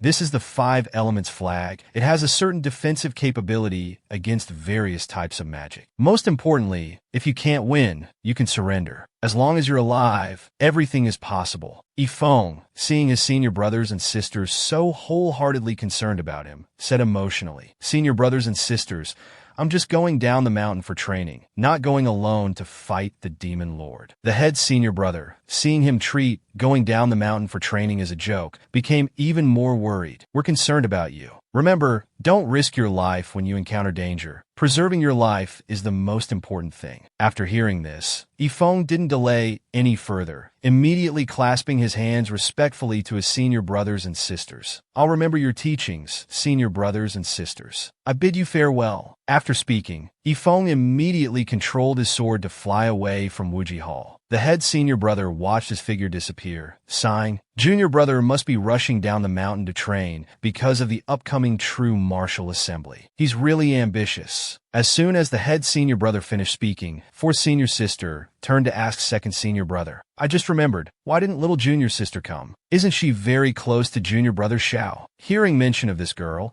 second senior brother raised his hand to calculate for a moment, then sighed. That little Han Yin is really bold. Meanwhile, Yifeng was controlling his sword in midair, a slight smile on his face as he thought to himself. Now, let's make a trip to the nearest Wangtian city. On the way to Wangtian city, he suddenly heard a woman's cry for help. Save me! The cry for help echoed from the forest below. Under the canopy, tied tightly to a large tree trunk with rope, Miao Qing trembled all over, her eyes squeezed shut, tears falling gently. Help? Is anyone there? Save me! In front of her, three ruffians were advancing with lecherous grins. The leader laughed triumphantly. Ha, you can keep shouting. Even if you shout until your throat is hoarse, no one will come to save you. Just then, Miao Qing raised her head to look at the sky and discovered that Yifeng had already glided past in midair, completely unaware of the situation below. The fearful expression on her face instantly vanished, replaced by anger. Spiritual energy began to radiate around her, her face darkening as she gritted her teeth and said, Haven't you called seriously enough? Seeing Miao Qing about to lose her temper, the three men retreated in fear. One of the underlings said in panic, Miss Heroine, we really have been very serious. The leader also said fearfully, That's right. We've shouted until our voices are hoarse. Just as the three were floundering, they suddenly heard a voice from above. Yifeng, standing on a large branch, said, What are you doing here? The leader heard this voice and turned his head to look. As soon as he finished speaking, Yifeng had already jumped down from above to stand beside the three men. The leader reacted violently upon seeing him. He clenched his fists and shouted loudly, Seeing their boss like this, the two underlings hurriedly held him back, saying in panic, Boss, what's wrong with you? The leader's face turned pale as he exclaimed excitedly, Indeed, such domineering immortal aura. How could I possibly withstand it? After speaking, he punched himself hard in the chest, immediately spitting out blood. The two underlings became even more panicked, shouting in unison, Boss! As blood continued to gush from the leader, the two underlings anxiously supported him away. Quick, let's take the boss away. You just wait here. Yifeng, from beginning to end, simply stood straight, observing the three, doing nothing. After the three left, Yifeng turned his head and calmly asked, Senior sister, care to explain? Hearing him ask like this, Miao Qing's face turned pale with fear. She turned her head away, not daring to look at him, and stammered, Didn't I just happen to pass by here and accidentally get caught by mountain bandits? Seeing that she still wouldn't be honest, Yifeng didn't say anything more, just glanced at her. Miao Qing, stared at by Yifeng's deadly gaze, fearfully hurried to say, All right, I wanted to go out and play with you. Hearing this, he stroked his chin thoughtfully and asked, Did master and mistress allow you to go out like this? As soon as Miao Qing heard mention of these two, she turned her head away, pouting embarrassedly as she replied. They agreed, completely agreed, absolutely no objection. Yifeng knew Miao Qing was lying, but didn't expose her. After hearing this, he turned and said, I see. Then come with me to Wangtian City. Seeing him agree to take her along, she happily ran after him. Okay. Yifeng turned his head to look at Miao Qing, thinking to himself, Stay in Wangtian City for a few days. Wait for master and mistress to come pick up this girl. Then the two flew straight up into the sky, heading towards Wangtian City. The three mountain bandits, seeing Yifeng and Miao Qing leave, stopped their act. The leader looked up at the departing figures, his whole body relaxing. That killing god has finally left. Seeing this, the two underlings couldn't stop praising their leader. Boss is so wise to be able to escape from those people. The fat one also laughed and said, Boss is mighty, we really survived. The leader, praised to the skies by the two, said smugly, That's right, when has your boss ever deceived you? This is called great misfortune survived brings great fortune. We'll definitely find a fat prey to rob in the future. Just as he finished speaking, they heard a gentle voice. Excuse me. Upon hearing the voice, the leader turned his head towards the source of the sound. The speaker was Lin Ziyun, who looked at them with kind eyes and asked, "Have you seen someone?" The three men paid no attention to Lin Ziyun's question. The fat one looked at the leader and asked puzzledly, "Boss, who's this?" Another one, seeing him ask such an obvious question, replied, "You're not mistaken, are you, fatty?" As soon as he finished speaking, the three men started walking towards Lin Ziyun, unaware that the person in front of them was even more terrifying than Miao Qing from earlier. The leader spoke in the tone of a scoundrel. "Little miss, came here to play all alone?" The evening in Wangtian City was lively, with large houses bathed in lamplight. The streets were bustling with people, incredibly prosperous and busy. On the main street, a crowd had gathered to watch a dragon dance, both beautiful and magnificent. Around them were street vendors and children running and playing with kites. A child held up a kite in his hand, running forward while laughing and saying, "Ha ha, catch me." Behind him was a little girl skipping and chasing. "Give me back my kite." Yifeng was leading Miao Qing on a stroll through the streets, her eyes darting around curiously. He walked leisurely with his hands clasped behind his back. Miao Qing looked left and right, exclaiming excitedly at everything she saw. "Wow!" Seeing her interest in everything, Yifeng asked curiously, "Have you never seen this before?" Miao Qing, in a good mood, turned her head and smiled in response. "Never seen it before. It's much more interesting here than in the sect." At this moment, she noticed an old lady's stall by the roadside. She approached to look at the sachets hanging on the rack. The old lady, seeing a customer, picked up a sachet and handed it to her and Yifeng, smiling as she said, "Young miss, would you like to buy a sachet? I made them all myself." Miao Qing, very interested, replied, "I want one." When it came time to pay, Miao Qing reached into her sleeve, smiling as she asked the old lady, "How much?" "I have high-grade spirit stones." As soon as he heard these words, Yifeng's eyes widened in shock, his mouth agape. He quickly stopped her, taking out his own money to give to the old lady. "This is my money." Miao Qing was also stunned by his action, standing there watching him pay. After paying, he led Miao Qing away. On the way, Yifeng carefully instructed his senior sister, "In the mortal world, we don't usually use spirit stones. They're very precious to them. Just use regular money." Hearing these unfamiliar things, she curiously asked, "Regular money?" At this moment, Miao Qing suddenly turned her head to look in another direction, her eyes wide with surprise. There was a group of people gathered there, with noisy sounds coming from them. An iron hammer was seen coming down forcefully. A man using the iron hammer in his hand to strike hard at a stone placed on the stomach of a person lying on the ground. As the hammer fell, the stone immediately shattered into many pieces. Many people stood around watching. As the performance ended, the two men stood up. The man holding the iron hammer extended his hand towards the man beside him, speaking loudly to the surrounding crowd. "Thank you all for your support. Does anyone want to try one hammer blow for 10 taels of silver? Our body protection skill can guarantee we can withstand it." As soon as the man finished speaking, he saw a small hand raised, accompanied by a mischievous voice. "I want to try." The two men standing in front, hearing someone behind wanting to try, both turned their heads to look. As soon as the words were out, Miao Qing had stepped forward. The two men, seeing it was just a frail young woman, asked doubtfully, "Miss, can you even lift the hammer?" Seeing their disbelief, she calmly replied, "I don't want to hit you. I want to lie there for someone else to hit me." Hearing her words, the crowd immediately burst into discussion, as if they had heard something earth-shattering. She didn't care what they thought, patting her chest confidently and saying, "Don't worry, my body is very sturdy." While Miao Qing was still feeling smug, Yifeng had already stepped in and grabbed her arm,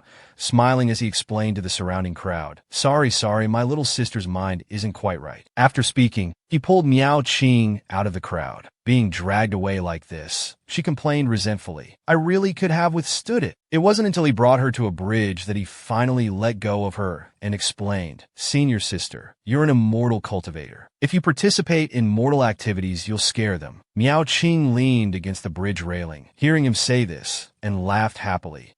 I was too excited, you know. I've never been to such a lively place before." At this moment, a strong beam of light shot up into the sky, followed by many more lights flying up. Then explosions rang out as brilliant fireworks bloomed in the night sky, incredibly magnificent. Miao Qing rested her chin on her hand, gazing at the fireworks above, and sighed, "It's so beautiful. Junior brother, actually, I really envy you." She stood beside him, quietly recounting her childhood. Since I can remember, I've always lived in the sect. My parents never let me come down to the mortal realm. I could only hear about it from the stories of senior and junior brothers and sisters, but I really wanted to come. At this point, she laughed self-mockingly and continued, "You know what? I snuck out." Yifeng listened and calmly replied, I know." Miao Qing rested her chin on her hand, looking at him with a smile. "Indeed, I can't hide anything from you. Actually, I just wanted to come out and see a bit. I'm really happy you brought me out to play." After speaking, she put on a serious face and instructed Yifeng, "Junior brother, you must be careful outside. Out here, I won't be able to protect you anymore." Just as Miao Qing finished speaking, a pair of fair legs appeared behind them, accompanied by a familiar voice. "You have no skills yourself, yet you want to protect others." When this voice rang out, Miao Qing and Yifeng simultaneously turned their heads to look. When they clearly saw who it was, she exclaimed in shock, "Mother!" While Yifeng was equally stunned, softly calling out, "Master's wife." Lin Ziyun stood there with her arms crossed, smiling brightly at the two. As soon as Master's wife finished speaking, a barrier immediately appeared around the three of them. Miao Qing saw the barrier, and then looked at her mother's expression, immediately turning pale with fear. She hurriedly cast a sound-isolating barrier. "Mother, this..." Master's wife didn't wait for her to finish, cracking her knuckles with a creaking sound, and calmly said, "If the crying is too loud and disturbs others, it would be impolite." Red fireworks exploded in the sky, the sound of explosions continuing endlessly. Passers-by looked at the red fireworks exploding on the ground, curiously asking, "Do you think the fireworks sound louder than usual today?" The person next to them replied, "Yes, must be high-quality fireworks." The first person nodded in agreement. Thanks to the sound-isolating barrier, people outside couldn't hear the commotion inside. Inside, there were sounds like an earthquake, with dust and smoke so thick you couldn't see clearly. Yifeng, seeing this scene, widened his eyes in shock, thinking to himself, "Heavens, they really are mother and daughter." A moment later, Miao Qing held her head, crying, "It hurts. Boo-hoo-hoo." Her head was now covered in bumps of various sizes. Yifeng looked at the large discipline ruler in Master's wife's hand, his heart trembling with fear, thinking this was truly meant to beat someone to death. Seeing Miao Qing in such a pitiful state, Yifeng spoke up to help. "Master's wife, why don't you rest a bit? Your hand holding the discipline ruler must be tired too." Hearing this, Master's wife turned her head and said, "You have a point." Then she called out, "Su Miao Qing." Hearing her mother call, she immediately raised her hand and answered, "Yes."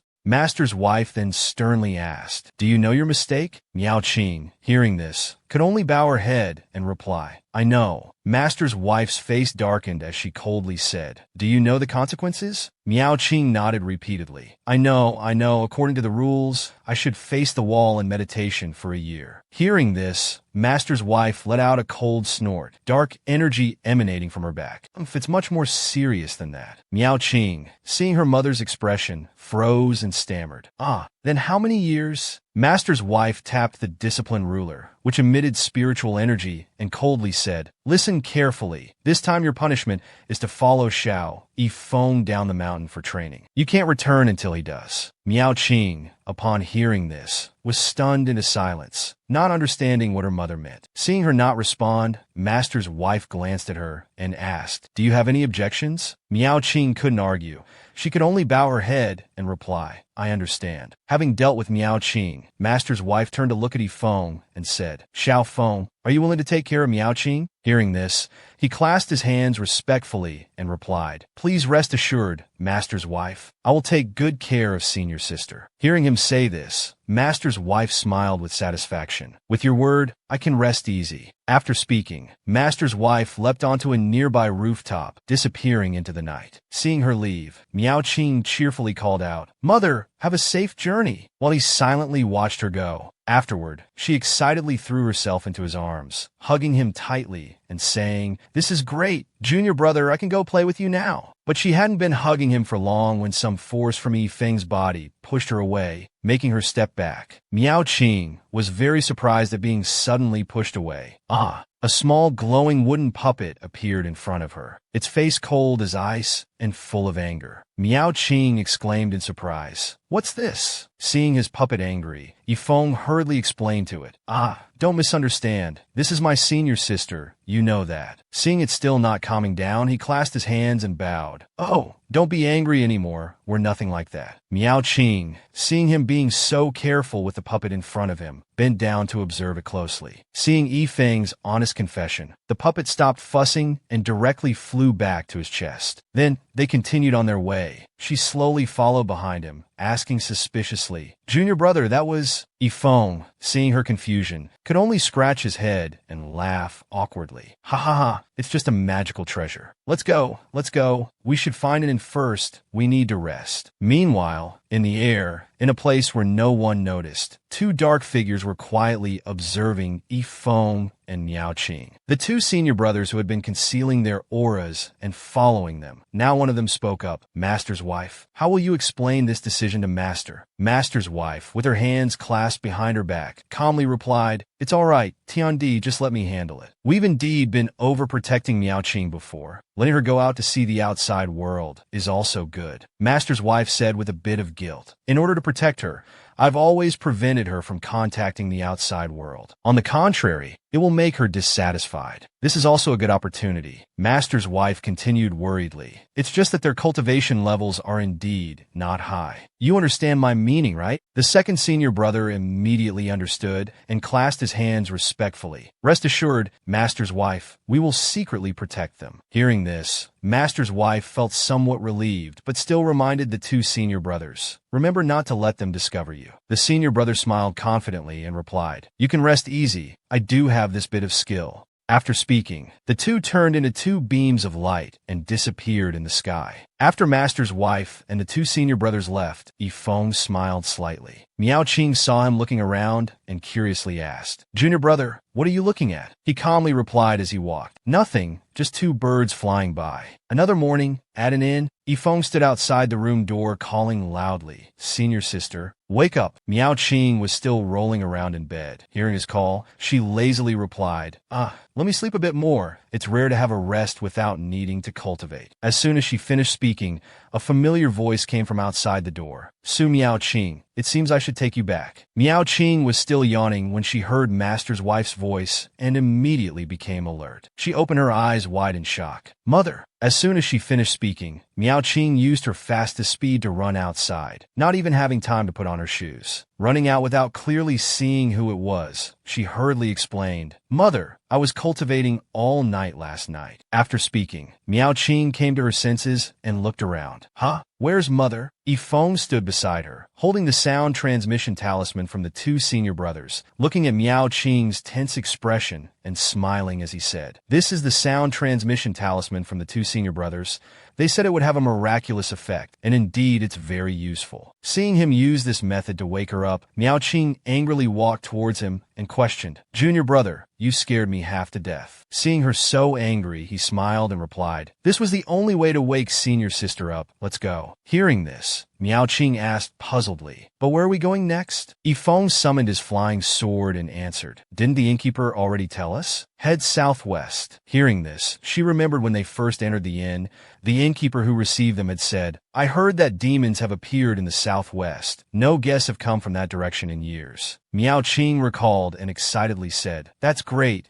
Slaying demons and exorcising evil spirits. Let's go, let's go." Yifeng, seeing her so excited, thought to himself that there was no need to come up with any complicated reason. In another sea area, where Yifeng and Miao Qing wanted to go, seabirds soared in the blue sky, over blue sea and white sand, with small islands visible in the distance. At this moment, his voice rang out. "From Wangtian City, heading southwest to the coast, there will be an island." He then thought to himself, "In my previous life, I encountered a newly born spirit beast here." The memory of his previous life flashed in his mind, showing him floating in midair, with a green snake in the water below, its eyes blood red, raising its head and hissing with its mouth open. He led her along the path from his previous life, thinking regretfully that last time he had arrived too late, causing that snake to lack sufficient spiritual energy. This time, arriving more than a dozen years earlier, perhaps he could help it become a bit stronger. Just then, a dark arrow shot through the void towards them. Both of them noticed the arrow, their eyes widening in surprise. Then he reacted quickly, dodging to one side as the arrow grazed past him and flew behind. He hurriedly shouted, "Senior sister, be careful." Miao Qing also nimbly avoided this fatal attack. Immediately, a barrier began to form behind the two of them. Yifeng looked at the barrier and said, "This is a barrier that conceals auras and blocks communication the opponent has prepared in advance." As soon as he finished speaking, two pairs of feet appeared in the distance. One of them said smugly, "Xiao Yifeng, let's see who can save you this time." The arrivals were Li Fong and Manager Li. Seeing these two troublemakers again, he said reluctantly, "Senior brother Li, why is it you again? If you're not tired of me, I'm tired of you."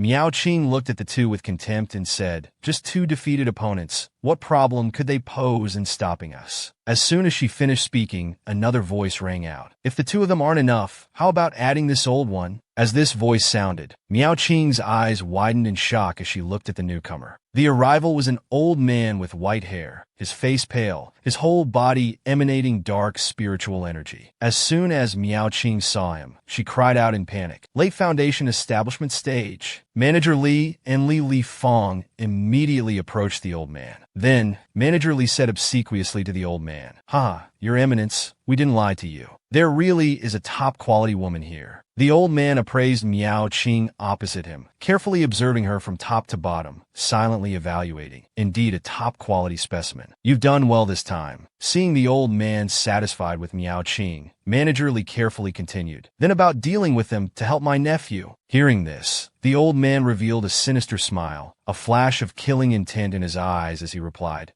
"Leave it to me." Seeing the old man agree to help his nephew, Manager Li said joyfully, "Thank you, Your Eminence." Li Fong also clasped his hands gratefully. "Thank you, Senior Huan Shi." Yifeng fell silent as soon as he heard the old man's name. Miao Qing, hearing him mention the old man's name, excitedly asked, "Junior brother, have you heard of this person's title before?" Hearing her ask this, he calmly replied, "I've heard of it. It said he's an evil cultivator who specializes in using the yin energy of women to cultivate." At this point, Yifeng's face turned serious as he continued, "But his methods are extremely cruel. He will drain the women he dual cultivates with completely." Hearing this, Miao Qing's face turned pale, and she clenched her fists, cursing, "Beast!" Huan Shi, seeing Yifeng and Miao Qing whispering, said smugly, "It seems you've heard of me before. That saves some trouble. Women are merely furnaces for cultivation. Surrender willingly, and I can give you a quick death. How about it?" At this moment, Immortal Slayer suddenly attached itself to Yifeng's Qing Fei sword, hovering in front of him. He was very surprised by this. "Oh, Immortal Slayer, why are you attaching yourself to this ordinary Qing Fei sword?" The blood energy on the Qing Fei sword grew increasingly intense, and Immortal Slayer's voice rang out in his consciousness. "Didn't you say not to show myself normally? But I really can't hold back anymore. I must kill him." Yifeng and Miao Qing both gripped their swords tightly, preparing to resist. At this moment, the old man's smug voice rang out, "Late Foundation Establishment, not something the two of you can handle." Li Fong said with hatred, "Xiao Yifeng, you dared to be my enemy before. This time, I want you to see how your senior sister is tortured to death." Seeing him so smug, Yifeng raised his sword provocatively. "Oh, then I also want to see just how formidable Late Foundation Establishment really is." As soon as he finished speaking, he swung his sword and charged towards Huan Shi. Miao Qing behind him cried out in panic, "Xiao Feng, don't be rash." Seeing him wanting to attack, Huan Shi raised his hand, chanted a spell to create bubbles, and said, "You don't know life from death." After speaking, he snapped his fingers, and a bubble flew towards him. Suddenly, a net appeared in front of Yifeng, surrounded by Huan Shi's bubbles. Without a word, he directly used the sword in his hand to strike hard at the net, but was horrified to discover that this net was extremely sturdy, exclaiming in shock, "It can't be cut." Seeing him trapped in the net, Miao Qing shouted anxiously, "Xiao Feng, I'm coming to help you." Just as she was about to step forward to assist, she was ambushed, but she managed to retreat and dodge in time. Then she raised two fingers to form a formation, Thunder Formation. As soon as the formation took shape, many lightning bolts appeared around her. Before the formation was complete, Manager Li appeared in front of her, raising his fist towards her and saying grimly, "Don't daydream." Before she could react, she was struck by his fist, her whole body falling from the air. Seeing her hit by one punch, he said smugly, "Humph, I know your magic is very strong, but as long as the two of us suppress you together, not giving you a chance to cast spells, there's nothing to fear." He glanced at Yifeng, who was being controlled by Huan Shi, secretly rejoicing. "Once His Eminence Huan Shi deals with that brat, you can prepare to be our plaything." At this moment, Huan Shi used one finger to point at the bubble in front of him, and the bubble immediately emitted a pink light. He calmly said, "A chi condensation cultivator daring to challenge me. Quite gutsy." Then he mocked, "But on the path of cultivation, being too confident won't get you far." Yifeng, having achieved his goal, smiled and replied, "You're right, you've already lost due to overconfidence." Hearing this, Huan Shi glanced at him, frowning in confusion. At this moment, Yifeng shouted, "Immortal Slayer!" Immediately, the blood energy on the Qing Fei sword intensified. He grasped Immortal Slayer and slashed forcefully, cutting through the net that was imprisoning him. Huan Shi, seeing him suddenly become so powerful, exclaimed in panic, "You're only at Qi condensation. How can this be possible?" Yifeng said nothing more. He directly used Immortal Slayer to strike down from the top of Huan Shi's head. Huan Shi couldn't react in time and could only stand still to take the blow. Immediately after, Huan Shi's hat fell off, blood streaming down his forehead. He stared wide-eyed, struggling to speak. "Your sword." Li Feng, seeing Huan Shi severely wounded by Yifeng, cried out in fear, "Second uncle, it's over. His Eminence Huan Shi is dead." Manager Li, who was battling with Miao Qing, heard this and turned his head in surprise to look. Seeing him distracted, Miao Qing immediately took action, a fierce fire phoenix flying towards him. "You dare to be distracted while fighting me?" Only now did he come to his senses, but as he saw Miao Qing's fire phoenix right before his eyes, he finally cried out in horror, "This is bad." Before he could finish speaking, Manager Li was engulfed in flames. He screamed in agony, "Save me! Aya!" Li Feng, seeing the situation had changed, turned to flee in fear, ignoring his second uncle's cries for help. "Run quickly." Just as he was about to escape, he saw Yifeng appear before him. He said softly, "Where does senior brother Li intend to go?" Hearing him say this, Li Feng's whole body trembled. As he was trembling in fear, Miao Qing's voice suddenly came from behind, causing him to turn back in terror. "What did you say you wanted to do to me earlier?" Now he was drenched in sweat, his face pale, stammering.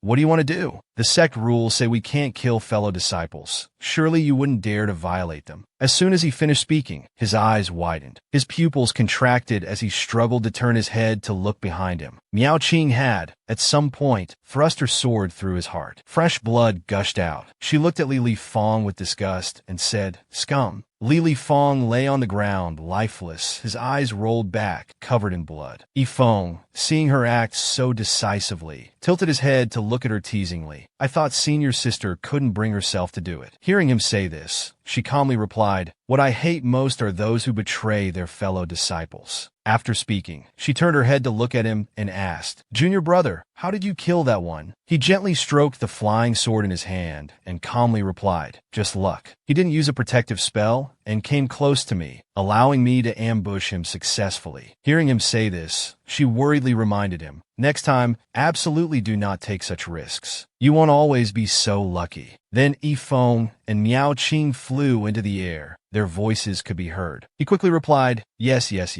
Senior sister, let's quickly leave this place." Miao Qing agreed. Then the two disappeared into the blue sky. Manager Li, burned by Miao Qing's fire phoenix, lay motionless on the ground. Gentle sunlight shone on his body. At this moment, Manager Li's hand, which had been motionless, twitched slightly. Then he suddenly sat up, gasping for breath. He looked in the direction Yifeng and Miao Qing had left, gritting his teeth and saying, "When Tian sect, Su Miao Qing, I'm not finished with you yet." Suddenly, a voice came from behind. "So that's how it is. I didn't expect you to have a life-saving secret technique to survive." The second senior brother had appeared beside Manager Li at some point. He looked up at the senior brother and said, "Fellow cultivator, I'm from Qingshan sect, a disciple of Elder La Xian." The second senior brother looked at him with a meaningful smile. "Don't worry, leave it to me. I must teach my junior sister a lesson later." Manager Lee heard this and looked at him puzzled. "What?" The second senior brother held out a burning talisman towards him and said, "To kill someone, you must silence them." Meanwhile, Yifeng and Miao Qing were in midair, flying straight towards the southwest. Miao Qing, following behind him, saw him looking around for the way and asked, "Junior brother, is the location of those troublesome demons very far?" Yifeng heard this and scratched his neck, replying, "Those demons should be on some small island. Let's keep looking." As he said this, he remembered the island from his previous life and said, "According to my memory, it should be nearby." Originally, it was a broken coral island. Just then, Miao Qing suddenly pointed ahead and exclaimed, "Junior brother, quick, look ahead!" There were many lightning bolts in the sky. Miao Qing looked at this strange phenomenon and asked puzzledly, "This phenomenon is so strange. Is the island where those demons are located there?" Yifeng turned to look at her and said, "Let's go over and see. Remember to be careful." Then Miao Qing and Yifeng flew towards the island ahead. Thunder and lightning continuously struck the island. She looked at the island in amazement and said, "There really is an island." Just then, a powerful bolt of lightning struck a large tree on the small island. Seeing this, Miao Qing excitedly said, "That big tree must have some treasure. That's why it's causing this strange phenomenon." As she was excited about this scene, Yifeng's expression suddenly changed. He hurriedly grabbed her shoulder and pulled her back. Senior sister moved back. She was surprised by his sudden pull. After they retreated, the small island suddenly transformed, and the sea began to boil violently. Miao Qing stared intently ahead, exclaiming in shock. That small island is actually slowly rising up, and many sharp rocks are appearing around it. An aged voice transmitted into Yifeng and Miao Qing's ears. "Humans leave." Yifeng heard this voice and thought to himself, "To be able to transmit divine thoughts, this must be at least a nascent soul stage demonic beast." Thinking of this, he smiled brightly, clasped his hands respectfully, and said, "Senior, please forgive us. We will leave immediately." After speaking, he and she immediately retreated quickly, moving away from the small island. When they were far enough from the island, the two stopped and looked back at the giant demonic beast in the distance. Miao Qing looked at the beast and sighed. "Fortunately, that senior doesn't seem to intend to make things difficult for us. Otherwise, it would have been troublesome." Contrary to Miao Qing's naive thoughts, Yifeng sharply said, "It has no good intentions. It's just too lazy to bother with us." He stared intently into the distance, saying to himself, "Look, it's about to begin." At this moment, many dark clouds appeared in the sky. The dark clouds gathered together, and from them, a bolt of lightning struck out. The lightning struck directly at the giant demonic beast. Immediately, black smoke rose from its back, and it raised its head, roaring in anger. Miao Qing looked at this strange phenomenon, her eyes wide with surprise as she said, "Could this be a tribulation?" As soon as she finished speaking, a second bolt of lightning struck the beast's back. The beast's eyes turned blood red, and it raised its head, roaring. The giant turtle raised its head to the sky and roared. By now, the sky was filled with interwoven lightning bolts. Yifeng's voice rang out, "So that's how it is." Yifeng and Miao Qing stood far away, watching the giant turtle open its mouth wide to gather energy, preparing to withstand the next lightning bolt. He said, "This island is actually a part of this large turtle. But when I came here before, this place was already partly in ruins." At this moment, the turtle had also accumulated a ring of energy, its eyes blood red, the energy ring slowly rising up. Then he opened his eyes wide in surprise and said, "This turtle failed its tribulation. What I saw years ago were its remains. But this time we've arrived early." At this point, the lightning had struck down, and the turtle used the energy it had just accumulated to successfully block that lightning bolt. Seeing it easily withstand a lightning bolt, Miao Qing smiled and said, "It seems the tribulation isn't that difficult." Yifeng was still intently observing the situation ahead and spoke up, "This is only the first bolt. The stronger the demonic beast, the stronger the tribulation it faces." After the first lightning bolt struck, more lightning accumulated in the sky, preparing for the next bolt. At this moment, the turtle also gathered its strength to create a defensive shield. Just as its defense formed, the next lightning bolt struck down. The turtle raised its head and roared, struggling to withstand that lightning bolt. Instantly, countless lightning bolts simultaneously struck the turtle's defensive shield, its roars growing even louder. Miao Qing looked at this scene and sighed. It It's so magnificent. Yifeng also seriously added, to witness this scene, it can be considered a rare kind of destiny. Before he finished speaking, Miaoqing turned her head to look in the opposite direction, saying puzzledly, something is coming from over there. What she was referring to was a strong wind beast, flapping its wings and flying towards them. Its eyes blood red, mouth wide open. It rapidly flew towards Yifeng and Miaoqing. The two of them looked up at it blankly. Its legs, like a stream of blood energy, quickly flew past them without attacking. Yifeng watched the direction the strong wind beast flew and said, "We're not its target." Indeed, its real target wasn't them, but the giant turtle undergoing tribulation. It hovered high above, silently observing the commotion below. When it saw the right moment, the strong wind beast flapped its wings vigorously, creating a whirlwind. And its whirlwind struck directly at the turtle's defensive shield. The turtle, discovering it was under attack by the strong wind beast, opened its mouth wide and roared towards it. Immediately, at the point of contact between the strong wind beast's whirlwind and the turtle's defensive shield, an explosion occurred, with black smoke billowing. Just as it dealt with the strong wind beast, the next lightning bolt struck down. The giant turtle still raised its head to withstand the thunder and lightning. Yifeng looked at its current situation and said with some concern, "The protective barrier has been considerably depleted by the strong wind. I'm afraid it won't withstand the next thunderbolt."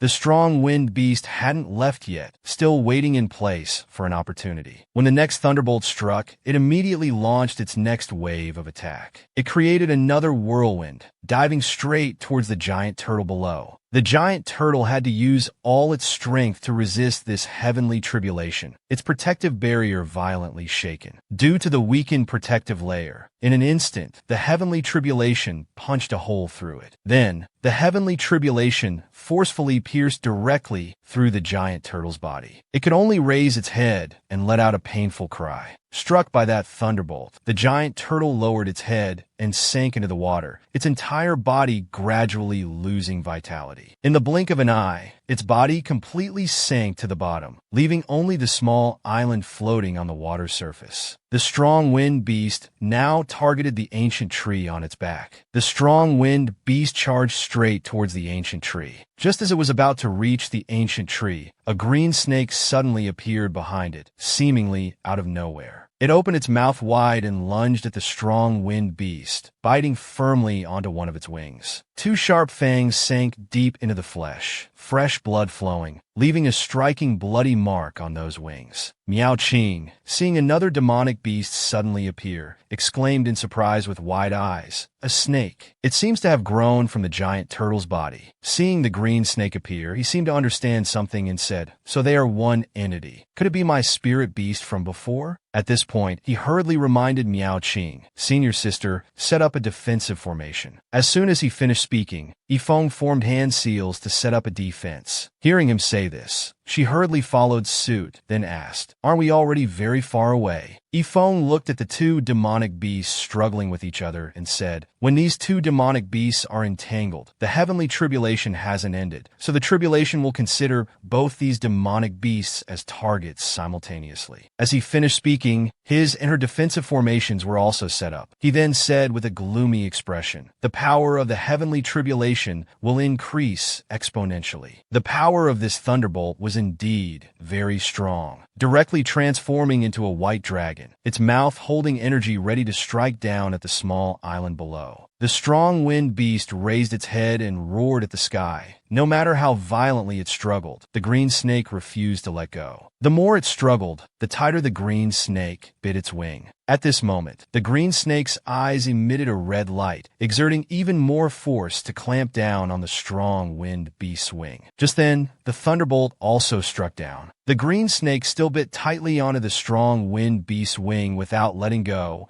while the strong wind beast became even more panicked. The powerful thunderbolt struck both demonic beasts, and they were knocked down into the water like this. Water splashed everywhere, mixed with residual electric light. Where Yifeng and Miaoqing had set up their formation, though not close, was still significantly affected. Although they had set up a defensive formation, they were still impacted by that thunderbolt. Miaoqing exclaimed in amazement. "Even at such a great distance, it still has such powerful force. Is this really the heavenly tribulation?" Miao Qing and Yifeng hovered in the air, looking towards the distant island, the sea water continuously churning. She also asked puzzledly, "Are they all dead?" As soon as she finished speaking, they saw a white figure flapping its wings and flying out of the water. Escaping from the sea, the strong wind beast immediately flew away without looking back. Seeing the strong wind beast escape, Yifeng said to Miao Qing, "Let's go take a look." When the two of them set foot on the island, they only saw the green snake lying there, barely alive. He immediately went to the green snake's side and anxiously checked on it. Miao Qing stood beside him and said regretfully, "Ah, this tree has been destroyed. What a pity." Yifeng, observing the flow of spiritual energy in the green snake's body, said, "This one is still alive." Miao Qing looked at the green snake's wounds and said worriedly, "It won't last much longer. It's too severely injured." Yifeng said nothing more. He stood there carefully observing the green snake. Then, as if he had discovered some clue, he was seen hoisting the green snake onto his shoulder, walking straight towards the withered ancient tree ahead. Miao Qing stood beside him, puzzled, and said, "Ah, little Feng." He turned his head and calmly replied, "This snake has a connection with me. Perhaps I can find a way to save it." Hearing him say this, Miao Qing was full of doubt. Can that also be called a connection? But how do you intend to save it? Yifeng placed the green snake on the ground and approached the ancient tree. He reached his hand towards the ancient tree and said, "Look at its eyes. Perhaps this tree can help it. Let me try." When his hand touched the ancient tree, a stream of green spiritual energy immediately enveloped his hand. Then, this stream of spiritual energy gradually spread throughout Yifeng's body, and he also looked at the tree trunk in surprise. Such dense would attribute spiritual energy. One hand still on the ancient tree trunk. His other hand pointed directly at the green snake's head, transferring the wood attribute spiritual energy from his body to it. As soon as it received the spiritual energy from the ancient tree, the green snake was able to raise its head and open its eyes to look at Yifeng. Seeing the green snake truly showing positive changes, Miao Qing excitedly said, "I can't believe it actually worked." As the green snake gradually returned to its original state, he also explained to her, "This great tree might be a part of the giant turtle's body,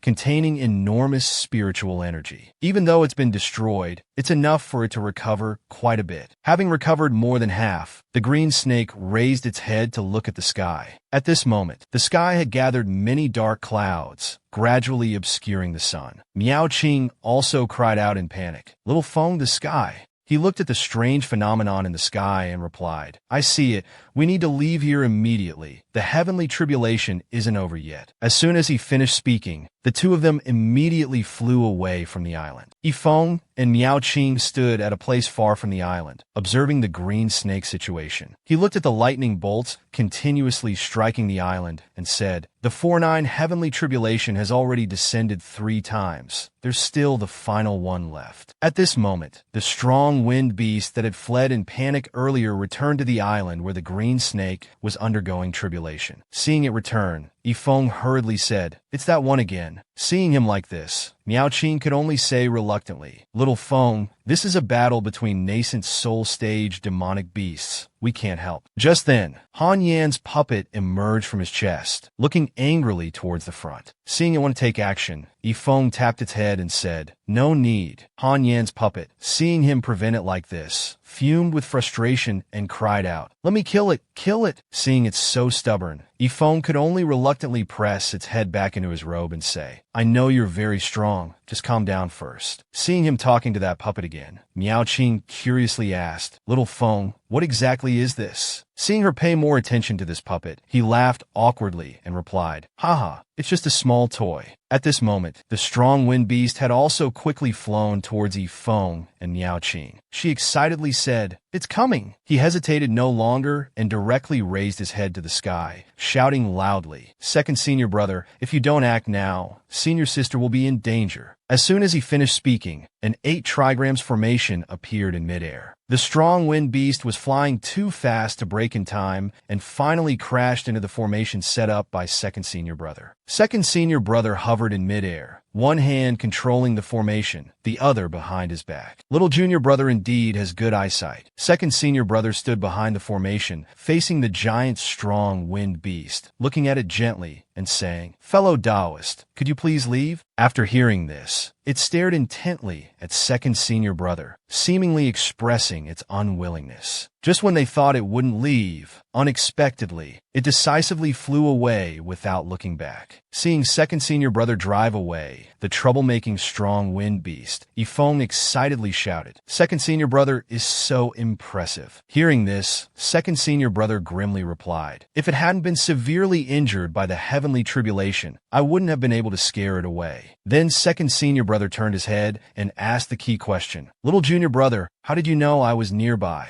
My concealment technique should be far superior even to big senior brothers." Seeing second senior brother puzzled about this, Yifeng folded his arms and calmly replied, "Master's wife must have been worried about senior sister and would have sent someone to protect her. It's just that big senior brother isn't careful enough and fourth senior sister is too lazy. So naturally, second senior brother was the most suitable choice." Hearing him say this, Miao Qing let out a sigh, saying listlessly, "What? Does mother really not trust me that much?" Second senior brother, seeing that he had guessed correctly, was very impressed. "You are indeed clever, but don't take such risks in the future. If I weren't here, you would have been in danger." Hearing second senior brother say this, he could only smile and reply, yes, I'll definitely be more careful next time." At this moment, second senior brother's gaze shifted to another direction. Looking at the layers of heavenly thunder in the sky, he sighed, "The 4-9 heavenly tribulation. It's been a while since I've seen it." As soon as second senior brother finished speaking, a huge bolt of heavenly thunder fiercely struck down on the island. Second senior brother set up a formation to protect the three of them, slowly approaching the island with an expectant expression. Now let's see if this demonic beast can successfully pass through the tribulation or not. The ancient tree had lost all its leaves, looking even more bare, but precious wood attribute spiritual energy still radiated around it. After enduring the final bolt of heavenly thunder, the green snake lay quietly on the ground, motionless. As Yifeng and the others approached, they saw the green snake's body lying silently there. He said disappointedly,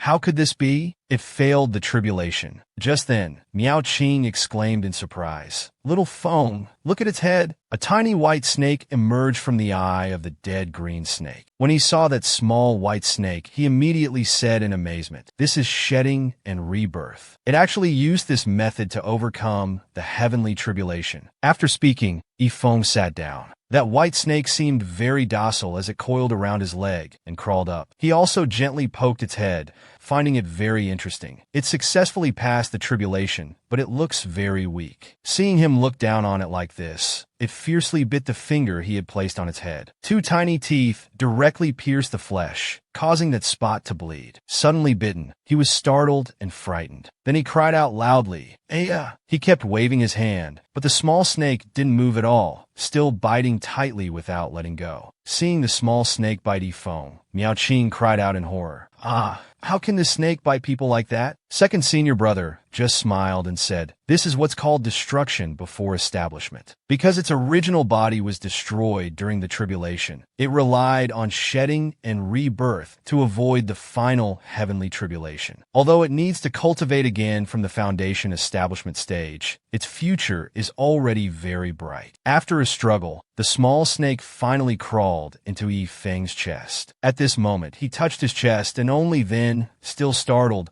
looked at the wound on his finger in amazement and said, "It's fine, the bite isn't that bad." At this point, second senior brother and Miao Qing also came to Yifeng's side. Second senior brother said joyfully, "Congratulations, little junior brother. To be able to subdue such a spirit beast, it seems your fortune is very good." Hearing this, he clasped his hands gratefully and replied, "Thank you, second senior brother, for your assistance." Then he pointed to the withered ancient tree over there and said, "By the way, second senior brother, the spirit tree here looks quite extraordinary. Would you like to take a look?" Hearing this, second senior brother curiously followed the direction of his finger. Then he said in surprise, "Oh, this tree actually wasn't destroyed in the heavenly tribulation. How interesting." Second senior brother went to the ancient tree and squatted down to observe. I didn't expect it to be a rare divine wood root." Hearing second senior brother say this, Yifeng asked. Can this divine wood root still be saved? Second senior brother turned around and stood up to answer. Indeed, such a heavenly treasure has extremely strong vitality on its own. It just needs to quickly find a spirit pool. Hearing these two words, Miao Qing's eyes widened, and as if remembering something, she raised a finger and said, I think there's one in our sect. Hearing this, second senior brother turned his head to look at Yifeng and Miao Qing, raising 3 fingers hesitantly, and said, From here back, even for me, it would take at least 3 days to return. During this time, I won't be able to protect you. Seeing his senior brother so worried about them, Yifeng patted his chest and assured, Don't worry, senior brother, you go ahead and return. During this time, we won't cause any trouble. Miao Qing beside him also chimed in, That's right, that's right. Seeing the two of them speak so firmly, second senior brother put the divine wood root into his ring and instructed, Well then, remember not to go causing trouble. I'll be back in 3 days. After speaking, second senior brother left the island, taking the divine wood root back to the sect. Yifeng stood there watching the direction second senior brother left, confirming he had gone before speaking. Looks like he's really gone. Hearing this, she turned her head to look at him and said, So what about us? He didn't say much, just 2 words, let's run. As soon as he finished speaking, the two people's figures completely disappeared from the island. Miao Qing, flying behind Yifeng, said worriedly, Little Feng, I thought you would obediently listen to second senior brother. Hearing this, he just smiled. Are you kidding? If he's following us, how can we cultivate? He excitedly continued. Come on, let's find a place to hide, completely shake him off. After speaking, he took her and flew towards the vast horizon, disappearing without a trace. In another place on the vast sea, a fleet of ships was slowly moving forward. All the ships were flying red flags with a golden dragon in the center. On the bow of another ship, an old man stood with his hands clasped behind his back, silently observing the route. At this moment, a young man came out from the cabin. Seeing him, the old man respectfully said, Prince, ahead is the sea territory of the Yuan High Kingdom. Seeing the old man being so polite to him, the young man said, Daoist Chun, I am no longer a prince. At this moment, the young man's expression became solemn. In his heart, he thought, hoping this journey would be smooth. As soon as he finished speaking, the young man raised his head to look into the sky and discovered 2 figures flying. Daoist Master, there are immortal cultivators coming. Hearing this, the old man calmly replied, No need to worry, the cultivation of those coming is not much different from this poor Daoist, and they don't seem to have hostile intentions. At this moment, Yifeng and Miao Qing flew over them. They directly landed on the bow of the ship where the young man was standing. Yifeng clasped his hands and respectfully asked those on the ship, May I ask how to get to the Yuan High Kingdom? The young man also clasped his hands respectfully and replied, Greetings, immortal master. I am Zhang Tianji. This place is already very close to the Yuan High Kingdom, but there's still some distance to go. Then he generously said, We also happen to be heading to the Yuan High Kingdom. If you don't mind, you can come along with us. Seeing him invite Yifeng and his companion onto the ship, Daoist Chun just silently observed. Seeing a place to rest, Miao Qing became very excited. Okay, little Feng, I'm so tired, we've been flying for a long time. Seeing her exhaustion, he nodded in agreement. With his approval, Miao Qing happily ran onto the ship. Finally, we can rest. Zhang Tianji turned and instructed his subordinate behind him. Arrange rooms for the 2 immortal masters. The subordinate heard this and clasped his hands respectfully in acknowledgement. Then the subordinate led Miao Qing and Yifeng to Zhang Tianji, who clasped his hands in greeting. Then we'll trouble you. The other party calmly replied, Please. After the subordinate led Yifeng and his companion into the ship, Zhang Tianji asked Daoist Chun, Daoist Master, do you think these 2 could become allies for us? Hearing this, the old man cautiously said, Your Highness is kind. However, these 2 have extraordinary bearings. They're likely from orthodox immortal sections. He carefully added, Making friends with them isn't difficult, but for your highness to use them, I'm afraid it won't be easy. At this moment, the subordinate had led Yifeng and Miao Qing to a room. The subordinate stepped aside and respectfully said, Immortal masters, this is your resting place. I'll take my leave now. Seeing the person's cautious attitude, Miao Qing said puzzledly, Little Feng, they seem too polite. Are they just letting us on the ship like this? Seeing her start to doubt, Yifeng stroked his chin and said, No kindness is without cause. Their treatment of us can only mean they have something to ask of us. Hearing this, she asked worriedly, then should we still stay on this ship? Yifeng opened the door to the room and slowly walked in, saying, of course we should stay. Aren't you tired, senior sister? We'll just deal with problems as they come. If there's really any big trouble, we can just leave. Hearing him say this, she felt a bit relieved and skipped after him into the room, saying, all right then. Night fell on the vast sea, and the fleet continued to move forward. The dim lights on the ships illuminated the surroundings, making the scene even more eerie. The guards on duty, unable to rest, had dark circles under their eyes. At this moment, a guard on duty suddenly looked into the distance and said, that's... In front of them was a huge fleet heading towards them. The guard immediately became alert and shouted loudly, enemy attack! On the vast sea, two fleets were facing each other. Daoist Chun went to the bow of the ship and asked loudly, may I ask who our friends opposite are? This is the royal fleet of the Tianlong Kingdom. As soon as he finished speaking, there was no response from the opposite ship's bow. At this moment, many small points of light flew towards them from the opposite side. As those points of light approached their ship, they turned out to be sharp arrows. Daoist Chun immediately shielded Zhang Tianji, then condensed water attribute's spiritual energy and coldly snorted.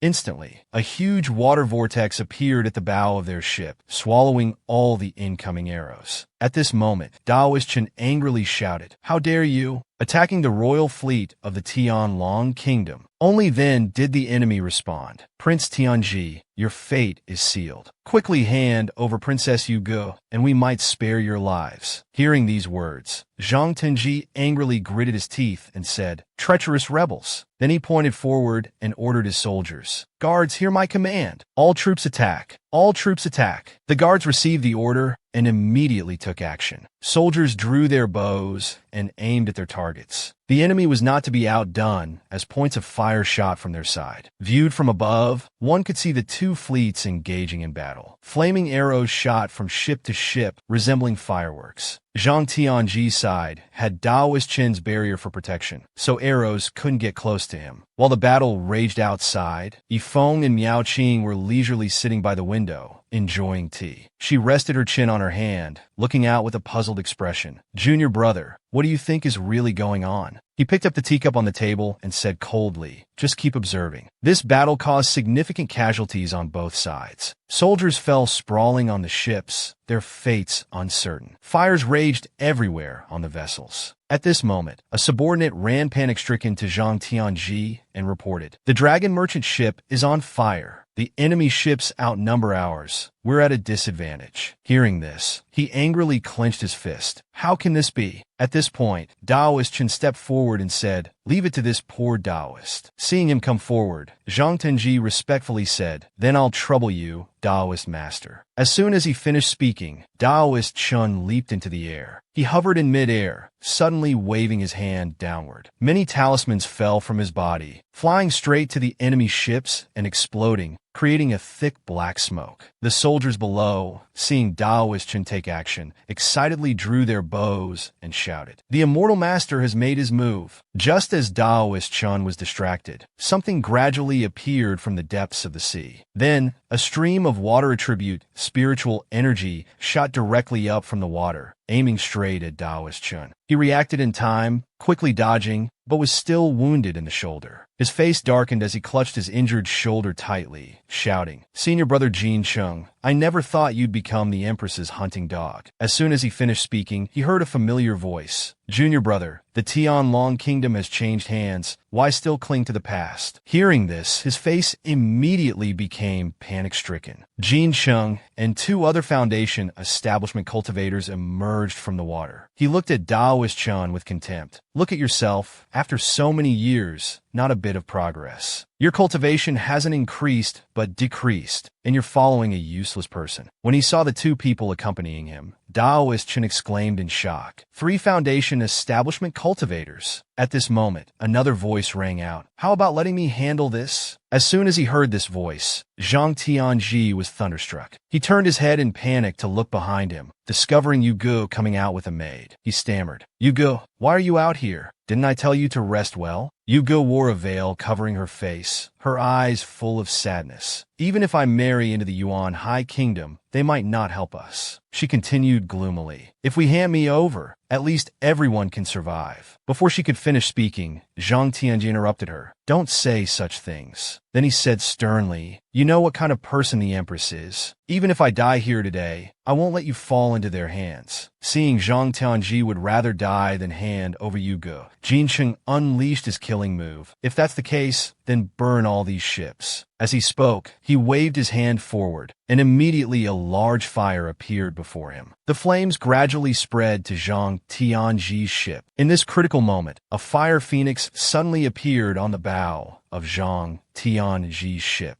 The fire phoenix suddenly spread its wings, pushing back those flames while absorbing all the fire. Seeing this, Jin Cheng excitedly shouted, Who is it? Who's on the ship? The Tianlong Kingdom was originally an extremely powerful nation, but due to continuous wars, its national strength had been gradually weakening. The number of soldiers who died on the battlefield was staggering. To quell the unrest, the Emperor of Tianlong Kingdom had married a princess from the enemy country. This political marriage finally brought an end to the wars in Tianlong Kingdom. In the Great Hall, everyone respectfully bowed to the Emperor and Empress. But not long after, the Emperor of Tianlong Kingdom suddenly fell ill with a strange disease, bedridden, his health deteriorating day by day. Power fell into the hands of the Empress, and almost simultaneously, news of another attack from the enemy country arrived. The Empress, however, ordered the army not to resist. The person sitting on the majestic throne, the courtiers could only obey. Zhang Tianji clenched his fist firmly and said, Before the capital fell, Father Emperor had me escort my sister to the Yuan High Kingdom. The condition for marrying off the princess was to hope for support from the Yuan High Kingdom. He continued excitedly, but unexpectedly, the cultivators once revered by our country have surrendered to the enemy, coming to stop us. Hearing these things, Yifeng understood the situation. So that's how it is. Jin Cheng began to panic and shouted, Why is there no reaction? Immediately, the person behind him took out the magical treasure, the 10,000 Arts map. He pointed it straight ahead, then decisively opened the 10,000 Arts map. A strange light immediately appeared on it, filled with all kinds of bizarre-shaped trees, looking extremely eerie. When Daoist Chen saw that thing, his face immediately became terrified. This is the 10,000 Arts map. That person slapped the 10,000 Arts map, infusing spiritual energy to activate it, gritting his teeth and saying, Turtle hiding in its shell, if you're hiding in the ship, I'll force you out. The branches in the 10,000 Arts map truly extended. Those branches along with that person rushed forward. At this moment, a huge fire dragon opened its wide mouth and flew towards him and those branches. When the two sides collided, a loud explosion rang out. Seeing that the red fire dragon could block the 10,000 Arts map, he exclaimed in surprise.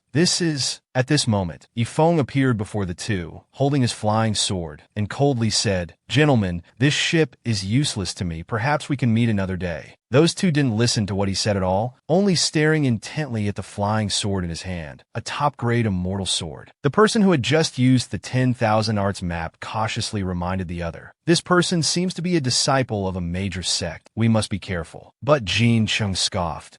A mere immortal sword has scared you like this. So what if he's a disciple of a major sect? He's just a small late-stage chi condensation cultivator. Then he continued to assign tasks to the other two. The old Daoist is mine. You go kill him. Hearing the instructions, the two immediately swung their swords and charged towards Yifeng. He lightly raised his sword to block a sword strike from one of the two swords clashing with a piercing sound. While dealing with this one, Yifeng sensed someone attacking from behind. He quickly turned his head to look back, and sure enough, a sword energy was striking towards him. He reacted swiftly, leaping to the side to dodge this attack. Having failed the sneak attack, that person directly slashed out another sword energy, flying towards Yifeng. This time he couldn't dodge in time, and was slashed from shoulder to waist. He gritted his teeth to endure the pain, blood continuously flowing out. Seeing him wounded, those two became smug. A mere small chi condensation cultivator dares to be arrogant before us. At this moment, the other person became greedy, pointing at the sword and saying to him, Hand over the immortal sword, and I'll spare you from death. At this point, his eyes became sharp, his voice carrying a hint of challenge. Who said I'm alone? As soon as he finished speaking, a huge fire vortex appeared. When Jin Chung saw that fire vortex, he became horrified. Not good. This is a grand fire attribute spell. This dragon wasn't conjured by this little brat. Miao Qing hovered within the fire vortex, holding her sword high, controlling that huge flame. At this moment, under Miao Qing's control, the huge flame was gradually taking shape. The massive fire illuminated the gloomy sky. At this point, her eyes became sharp and she spoke coldly. As soon as she finished speaking, the huge flame burst into many small flames dispersing and flying around, looking as brilliant as fireworks. Those flames directly fell from above onto the enemy ships below. Other flames simultaneously fell onto the ships below, creating a rain of fire. The ships below were immediately set ablaze, creating a dazzling spectacle. At this moment, Jin Chung finally snapped back to his senses in panic, hurriedly ordering the other two, "Kill her, or the entire fleet will be destroyed." Hearing the command, those two, along with Jin Chung, charged towards Miao Qing, their faces fierce and menacing. Just as the three were about to reach Miao Qing, a cold voice suddenly rang out. "Stop!" Yifeng was rapidly rushing towards her. He turned his head to look at her with a smile. "Senior sister, if they attack you, leave it to me to handle." Hearing this, she formed hand seals and said, "Little Feng, I'll leave it to you." At this moment, Han Yan's puppet appeared, gently calling his name, Little Feng. He folded his arms across his chest, looking at it confidently. "Give them a big move." Seeing that he finally allowed it to appear, it nodded with satisfaction. Then, it approached Yifeng's flying sword, stretching one leg back to gain momentum. Suddenly, it kicked the sword, sending it flying forward. The three who were desperately fleeing suddenly turned their heads back, seeing a beam of light continuously chasing them. "What's flying towards us?" Those three no longer had time to escape. They immediately concentrated their power to form defensive shields. "Hurry, let's block it together." But how could they possibly block the power of a nascent soul stage puppet? The sword directly pierced through those defensive shields and continued to rush forward. Jin Chung stood there dumbfounded. The sword quickly grazed past him, cutting off one of his arms. He cried out in horror. What is this?" Then he widened his eyes, his face filled with disbelief. His pupils contracted as he thought in terror. If its attack had deviated just a little more, I would surely have died. I must leave here quickly. As soon as he finished thinking, Jin Chung fled, leaving only the other two behind. One of them, seeing him run away, angrily said, "Damn it, let's go too." The other agreed without hesitation. "Forget about the fleet. Preserving our lives is more important." Yifeng, seeing the power of the puppet's kick, praised. "Too strong. Didn't wife say you didn't have much power left?" Hearing his praise, it folded its arms and puffed out its cheeks, looking smug. At this moment, Miao Qing flew to Yifeng's side and said, "There's nothing else to do now, Little Feng. Let's go back." At this time on the sea's surface, Jin Cheng's ships were still burning fiercely, with desperate cries for help ringing out. "Save us! The immortal masters have abandoned us. We surrender." Yifeng, seeing that everything had been resolved, said with relief, "We shouldn't let cultivators interfere anymore." Then the two returned to the bow of Zhang Tianji's ship. Seeing him return, Zhang Tianji clasped his hands gratefully and said, "Thank you both for saving our lives." Yifeng smiled modestly and replied, "It's a small matter. Just consider it as us paying for our passage." But Miao Qing was completely opposite to his modesty, pointing at herself proudly and saying, "Hee, I'm very impressive, right?" At this moment, Yu Ge gratefully said, "What's small to you two is a life-saving grace to this humble girl. I am extremely grateful." As soon as she finished speaking, she began to cough violently. Zhang Tenji hurriedly supported Yu Ge, instructing the maid beside her, "Quickly bring a blanket." The maid hurriedly brought a blanket. Seeing Yu Ge furrowing her brows and covering her mouth, he felt a bit of pity. After covering Yu Ge with the blanket, the maid turned to instruct other nearby maids, "Quickly, go fetch a brazier." Yifeng looked at Yu Ge's condition and asked puzzledly, "What's this?"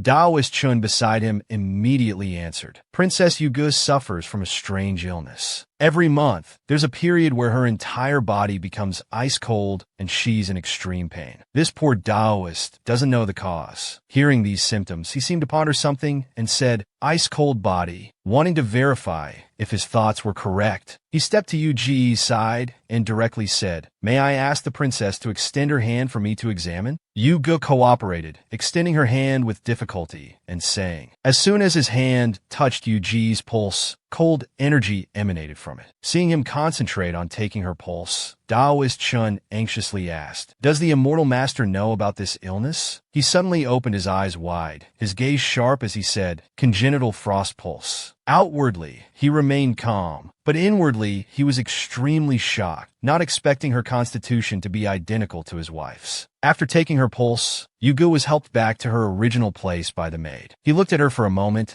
and then said, "This is a special constitution. To cure it completely is beyond my abilities, but I have a way to make the princess feel a bit more comfortable." Hearing this, Yu Ge gratefully said, "That would be wonderful." A moment later, he took out a piece of paper with the prescription he had just written. Follow this prescription to prepare the medicine. Have the princess take it 3 times a day. It can help her reduce a lot of pain. Zhang Tenji immediately knelt down to receive the prescription, thanking Yifeng. "Such a great kindness, I will never forget." Miao Qing stood beside him, looking on with admiration. He furrowed his brows, his expression determined as he continued. "If the Tianlong kingdom could be restored in the future, I am willing to brave fire and smoke for the immortal master." As soon as he finished speaking, he and Miao Qing quickly flew up into the air and disappeared, leaving the 3 of them looking up after them. 5 days later, in the Yuan High Kingdom, Yifeng and Miao Qing were leisurely strolling on the main street. She happily followed behind him, curiously asking, "Lil Feng, we've stopped here for a few days. Are you looking for someone?" Hearing this, he honestly replied, "There is indeed an old acquaintance here, but it seems they're no longer here. It's all right. Let's first make a trip to the imperial city." Hearing these 2 words, Miao Qing curiously pressed, "Go to the imperial city? What for?" He brought her to the gates of the imperial city and said, "To do a job for someone." Hearing this, she became even more confused. At this point, Yifeng recalled the events of half a month ago. When he was preparing to go down the mountain for training, a maid came to ask for help. "If you're going down the mountain, could you help me with something?" he asked without hesitation. "What is it? Just tell me." Hearing this, the maid took out a red wooden box and said, "If you have a chance to go to the Yuan High Kingdom, please deliver this to the Empress of Yuan High Kingdom, who is also my mother." Without a second word, he took the wooden box, smiling and saying, "It's a small matter, don't worry." But the maid hadn't left yet. She hesitated and continued, "There's more." Her eyes became determined. "Apart from my mother, the others in the royal family are not good people. If they are disrespectful to you, feel free to teach them a lesson." At this moment, the clash of 2 weapons rang out, accompanied by a cold voice. "Forbidden area of the palace, halt." 2 gate guards blocked the entrance, preventing strangers from entering. Seeing this, Yifeng took out a token and said, "Do you recognize this?" The 2 looked at the token in his hand, then at each other, their faces full of doubt. "This is a royal family token." He held up the token and said, "I am here on Princess Lien Yu's orders to deliver a letter to the Queen Mother." Hearing this, the 2 paled. One handed his weapon to the other to hold, then clasped his hands and bowed, saying, "Wasn't it said that Princess Lien you had gone to cultivate? So it turns out to be the immortal master. Please wait a moment. I will go and report." It was only now that Miao Qing learned of Lien Yu's identity in the mortal world. She exclaimed in surprise, "So little Yu is a princess of a country. She never told me before." Hearing this, Yifeng calmly replied, "Even if she's a princess of a mortal country, in an immortal sect she's just a maid. But it seems the people here don't know this." A moment later, a eunuch hurriedly came out to welcome the 2.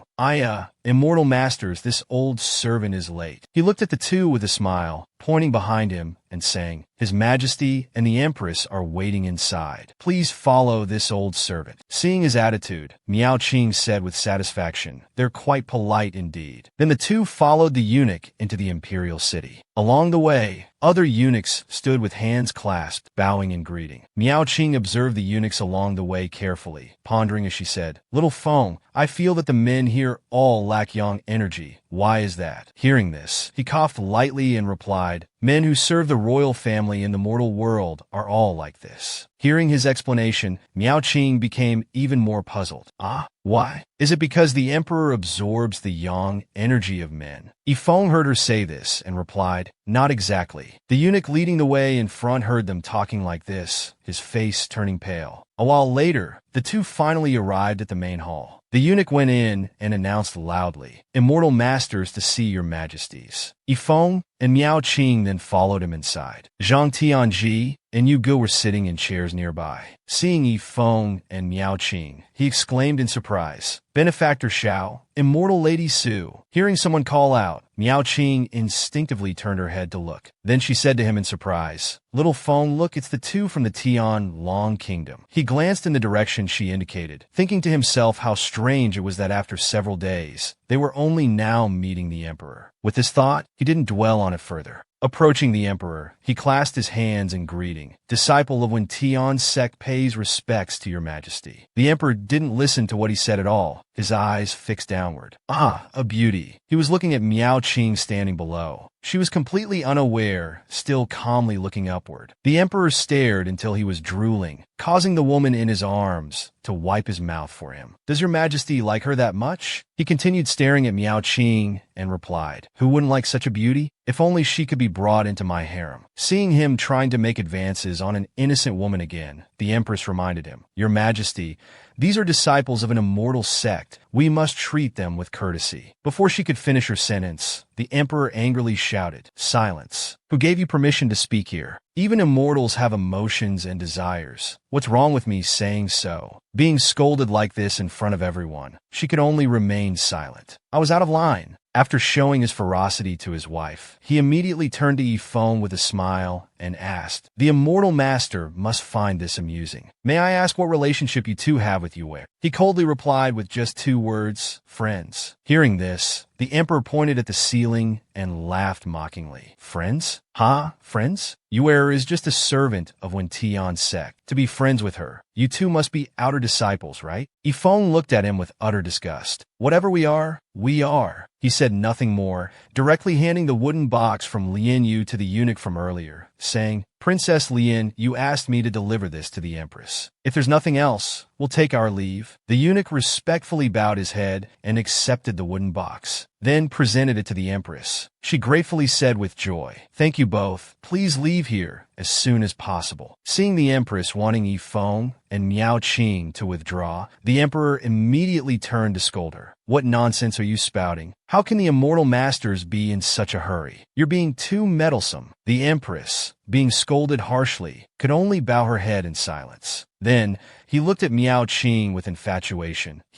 I wonder if this immortal lady is already betrothed?" At this moment in the great hall of the Yuan High Kingdom, Yifeng and Miao Qing still hadn't been given permission by the emperor to leave. Miao Qing's face was gradually losing patience as she said, "Why are you asking about this?" The beauty beside the emperor heard her question and calmly replied, "I've heard that you immortal cultivators have a kind of cultivation method called dual cultivation, which can maintain eternal youth. I see that sister is beautiful. Why not stay here to serve His Majesty and me? Wouldn't that be wonderful?" Hearing her say this, Miao Qing looked at the emperor, seeing his idiotic grin, and thought to herself, "With that stick-thin appearance, drained of vitality like that, and still talking about maintaining eternal youth." At this moment, a hand slammed down on the table, and the person loudly said, "How dare you? His Majesty asking you is a great honor. Quickly answer honestly." Such disrespectful words immediately caught Miao Qing's attention. As she turned her head to look at that person, she immediately delivered a powerful kick straight to his face. This kick was so forceful that it twisted his face and made him spit blood. Yifeng stood there calmly after delivering the kick, as if nothing had happened. The eunuch beside him panicked, quickly rushing to the side of the fallen man. Crown Prince of the Yun. At this moment, he looked at that man with disgust, finally speaking, "Such an ill-mannered thing dares to speak here." Seeing him strike his son, the emperor angrily ordered, "You treacherous rebel, you're truly audacious. You think I fear you just because you're a cultivator? Where's the imperial preceptor?" He hugged the beauty and commanded the imperial preceptor, "Capture them for me, but remember not to harm that immortal lady. She's my future imperial consort." Hearing the order, the imperial preceptor flew into the air, then landed confidently and replied. Yifeng glanced at the imperial preceptor, clicking his tongue, early golden core stage. Do you really want to make a move? The Imperial Preceptor looked at the two, his tone mocking. Fellow Taoist, although when Tian sect is powerful, you two are merely outer disciples. Offending the royal family, isn't that too reckless? Then, he looked at Miao Qing with perverted eyes, continuing, why not let this immortal lady stay in Yuan High Kingdom to dual cultivate and discuss the Tao with His Majesty? It would make for quite a tale in the future. Seeing his contempt, Miao Qing angrily clenched her fists and directly cursed, shameless. Yifeng also said with disgust, Zheng Qian Xiaoyu told me that the Yuan High royal family are all useless. At this moment, his eyes turned cold, and his voice rang out coldly. You are truly beyond redemption. Then he opened his palm, and a golden object flew out, transforming into a large token with the two characters Wen Tian engraved on it. The Imperial Preceptor saw his token and panicked. How can this be? This is the Wen Tian token of high-level disciples of Wen Tian sect. Yifeng looked at his expression and calmly said, it seems the Imperial Preceptor is also a person who understands. We too are true disciples of Wen Tian sect, and the person you just disrespected is the beloved daughter of our sect's hallmaster. The token hovered behind him, emanating an oppressive aura. At this moment, he looked straight ahead and said, now I ask again, does Yuan High Kingdom wish to be destroyed? The emperor was still shocked by Yifeng's words, muttering, true disciples, beloved daughter of the hall master. At this moment, the foolish crown prince spoke up again. What nonsense are you spouting? He grimaced, full of provocation, as he said, do you really think our Yuan High Kingdom has no one? Father Emperor, kill them. Wen Tian sect, or whatever we... He hadn't finished his sentence when suddenly a talisman flew towards him, immediately sealing his mouth. The crown prince could only mumble in his throat. Not only was his mouth sealed, but he was also bound. The eunuchs and palace maids nearby didn't know what to do. They could only watch him struggle and mumble. The Imperial Preceptor, more sensible than the crown prince from earlier, had cold sweat on his face, but still tried to smile and say, ha ha ha ha, it's a misunderstanding. This old Taoist was truly blind. I apologize to both of you.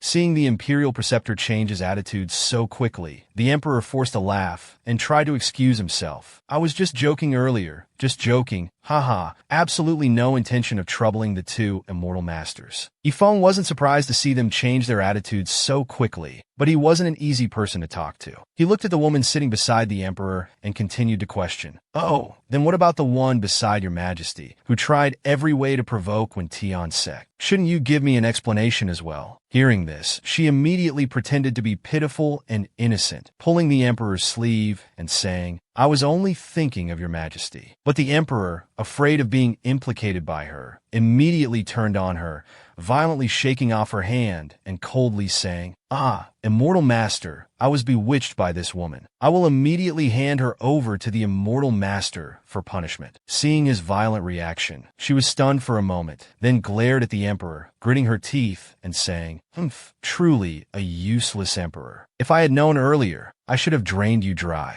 Then she raised her head, her eyes rolling back, and something began to crawl out of her mouth. After flying out of her mouth, that thing shot straight outside. Everyone in the great hall saw this scene and panicked, shouting loudly, There's a demon! Cough, cough, protect His Majesty. After flying out of the great hall, that thing laughed loudly and said, Yifeng of Wen Tian sect, ha, this mistress will remember you well. At this moment, the guards and palace maids exclaimed in horror. Imperial Consort Lin has turned into a black smoke and flown away. The Imperial Preceptor immediately pointed at the main door and said cleverly, Imperial Consort Lin bewitched His Majesty and offended the immortal masters. This matter was all caused by the demon consort. The Emperor also caught the Imperial Preceptor's meaning and followed suit. Ah, yes, yes, yes. It was all the demon consort bewitching me. Immortal masters, I admit my fault. Seeing that woman had escaped, Yifeng turned to ask senior sister Miao Qing, Senior sister, what do you think? She folded her arms, her face unwilling, and said,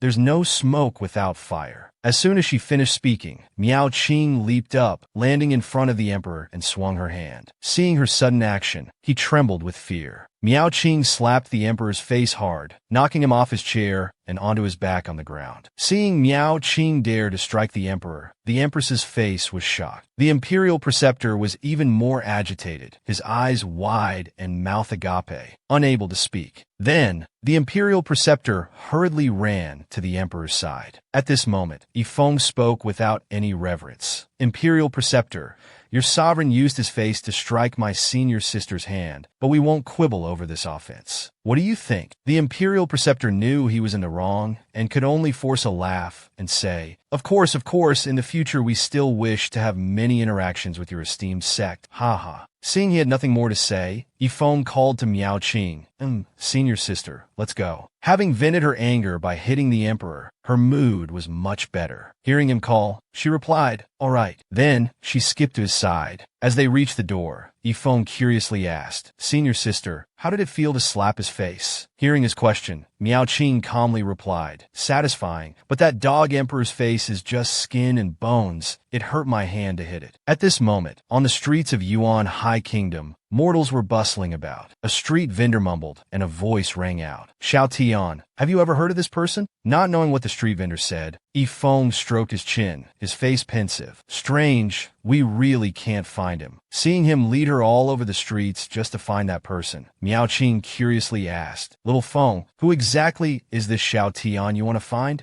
Seeing her persistent questioning, he told her, "He's an old acquaintance of mine. Coming to Yuan High Kingdom this time, my main purpose was to find him." Hearing this, Miao Qing let out a surprised "oh." At this moment, his eyes became gloomy as he thought to himself, "Could it be that the progress here is different from my previous life?" Memories of his previous life flooded back. Xiao Tian smiled and handed him something, saying, "Brother Xiao, this is a small gift for you." Yifeng recalled that moment and muttered, "In my previous life, this guy even had the key to the eternal immortal palace and gave it to me." Thinking of this, he put his hands on his hips and frowned, saying, "It's a pity I died before I could go see it. This time I can't miss out." Just then, Miao Qing turned and pointed to the opposite side, saying, "Little Feng, it seems we haven't searched over there yet." Hearing this, Yifeng asked puzzled, "Where?" Logically, we should have searched everywhere. When he looked in the direction Miao Qing was pointing, he said in surprise, "We indeed haven't searched the brothel." Meanwhile, at the Guanghan Hall of Wen Tian's sect, inside the Great Hall, a pair of slender, fair jade-like feet were walking gently. A female disciple, upon seeing Guanghan emerge from the main hall, said joyfully, "Master has come out of seclusion." Han Yen, seeing that female disciple, calmly said, "I still need a bit more time, but I've encountered a small obstacle." Then, Han Yen instructed the female disciple, "Su Mo, go find your senior brother and give me some elixirs." Hearing this, Su Mo respectfully clasped her hands and replied, "Yes." After Su Mo left, she sighed, "That guy's ice heart blood is indeed powerful. More than half of the illness in my body has been eliminated. I wonder how far he has progressed in his cultivation now." As she said this, Han Yan's face showed anticipation, her cheeks gradually turning pink. Han Yan said excitedly, "Maybe I should try to secretly take a look." No sooner said than done. She immediately raised her hand to form a seal, thinking to herself,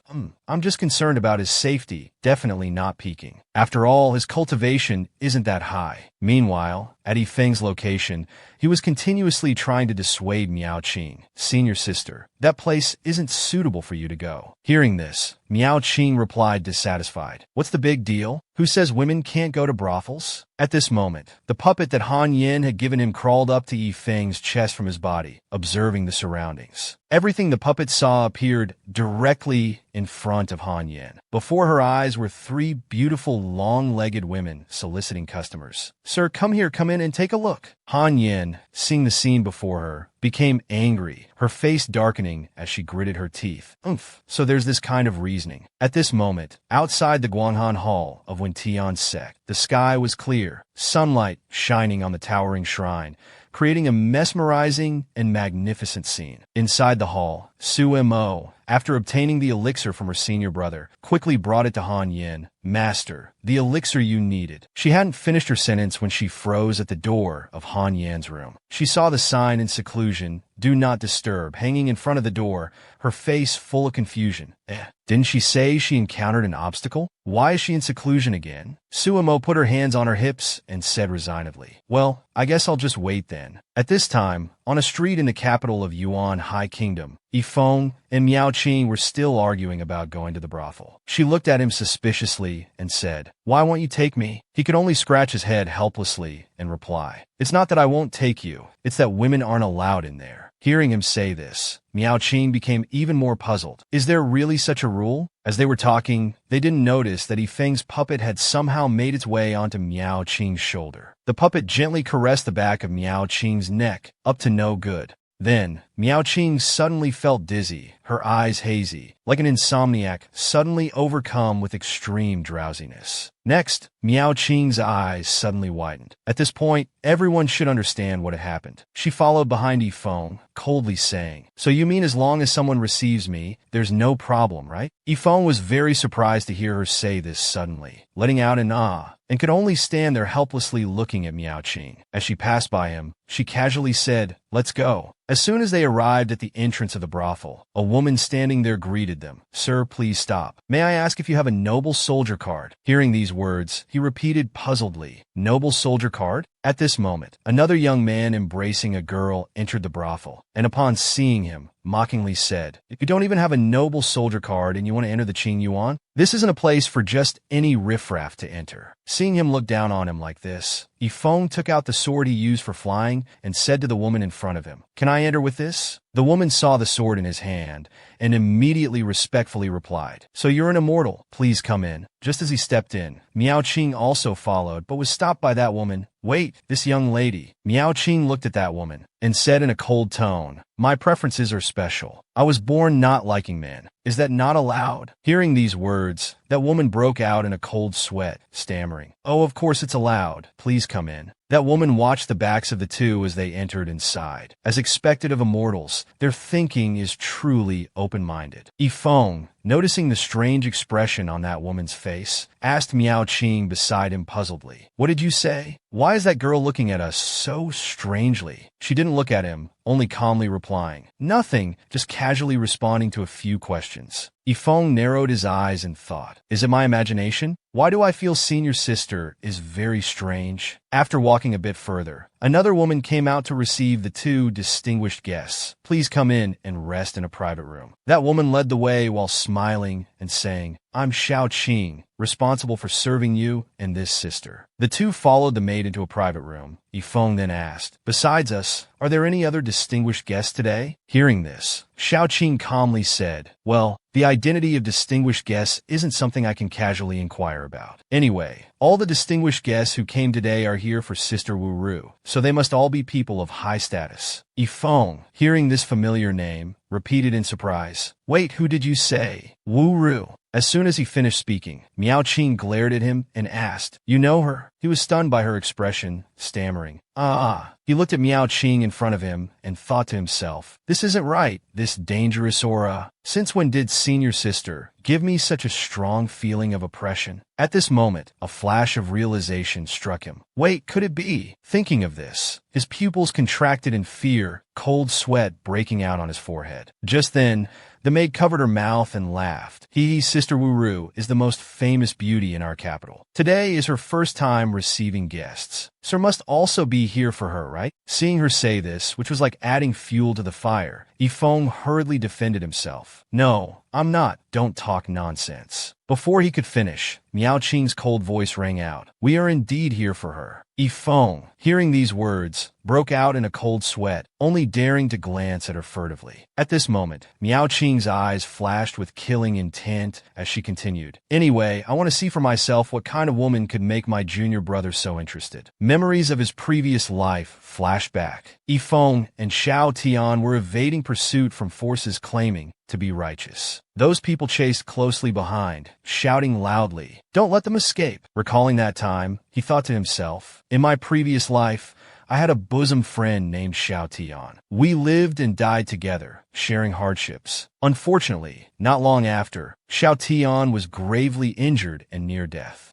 At this moment, he was constantly coughing up blood, while Yifeng beside him was extremely worried. Hang in there. When Xiao Tian could barely hold on anymore, he took out an object and handed it to Yifeng. I'm almost done for. Thereafter this. Good brother, I leave it to you. His last words before dying were, it's a pity I won't be able to see Wu Ru again. After saying this, Xiao Tian's hand fell limp. The memory of his previous life flashed by, and he returned to his contemplative state. Wu Ru, could she be sister-in-law? She was originally a brothel girl. Miao Qing, seeing him lost in thought, asked, are you thinking about her? Yifeng, hearing this, felt his heart tremble and hurriedly said, no, I'm not. Just then, the maid excitedly said, look, Sister Wu Ru is coming out. In the middle of the main hall stood a woman of exquisite and enchanting beauty. She looked around and said softly, everyone, this humble girl would like to play a tune now. Before the music ends, if anyone can compose a piece of music that this humble girl likes, I will converse with that person. At this moment, Yifeng and Miao Qing also came out to watch. After hearing Wu Ru's words, Miao Qing immediately said to Yifeng, when? He was startled by her words and exclaimed in surprise. Seeing his reaction, Miao Qing glared at him. Yifeng looked at her and hurriedly replied, all right, I'll definitely win. From the moment Miao Qing entered the door until now, her unusual behavior made him suspect and think, this familiar feeling can't be wrong. At this moment, Wu Ru had already sat down, placing her hands on the strings and beginning to play. Yifeng also stepped back a few paces, rubbing his shoulder as he said, bring me brush and ink. After speaking, he returned to the table and sat down properly, waiting for someone to bring brush and ink. Hearing this, the maid immediately brought brush and ink, asking, does the young master also understand music? He took the brush and calmly said, I have some knowledge. He wrote neatly on the paper, thinking as he wrote, this tune, Big Brother Xiao once sang it. It will surely attract Wu Ru's attention. However, I need to modify it a bit. At this moment, Wu Ru's music was also coming to an end, the strings continuously plucked by her, emitting clear sounds. As the music ended, Wu Ru stood up and left her seat. The guests below couldn't stop praising. Wonderful, truly talented and beautiful. This music was exquisite. At this time, a maid brought a stack of papers to Wu Ru. These are the musical pieces written by the distinguished guests. Please take a look. Wu Ru took the papers, carefully examining each one, when suddenly her eyes stopped on one sheet. Wu Ru looked up towards the upper floor, saying softly, next, Wu Ru will perform the best melody among those you have written to express my gratitude. At this moment, on the upper floor, Miao Qing turned her head to look at him, asking puzzledly, what song did you write, junior brother? Yifeng replied with deep emotion, this is a song dedicated to the most important person in my life. At this point, Wu Ru had begun to perform his melody. The lyrics were as follows. Looking south at the Chi tree, one cannot stop thinking. Looking up at the heavenly maiden, one cannot seek. Miao Qing, hearing this melody, exclaimed in surprise. Yifeng, standing beside her, hurriedly explained, that was the person who was once closest to me, but now is extremely distant, like a heavenly maiden, unreachable. At this moment, Wu Ru was still intently playing the zither, the music echoing throughout the room. The sea is vast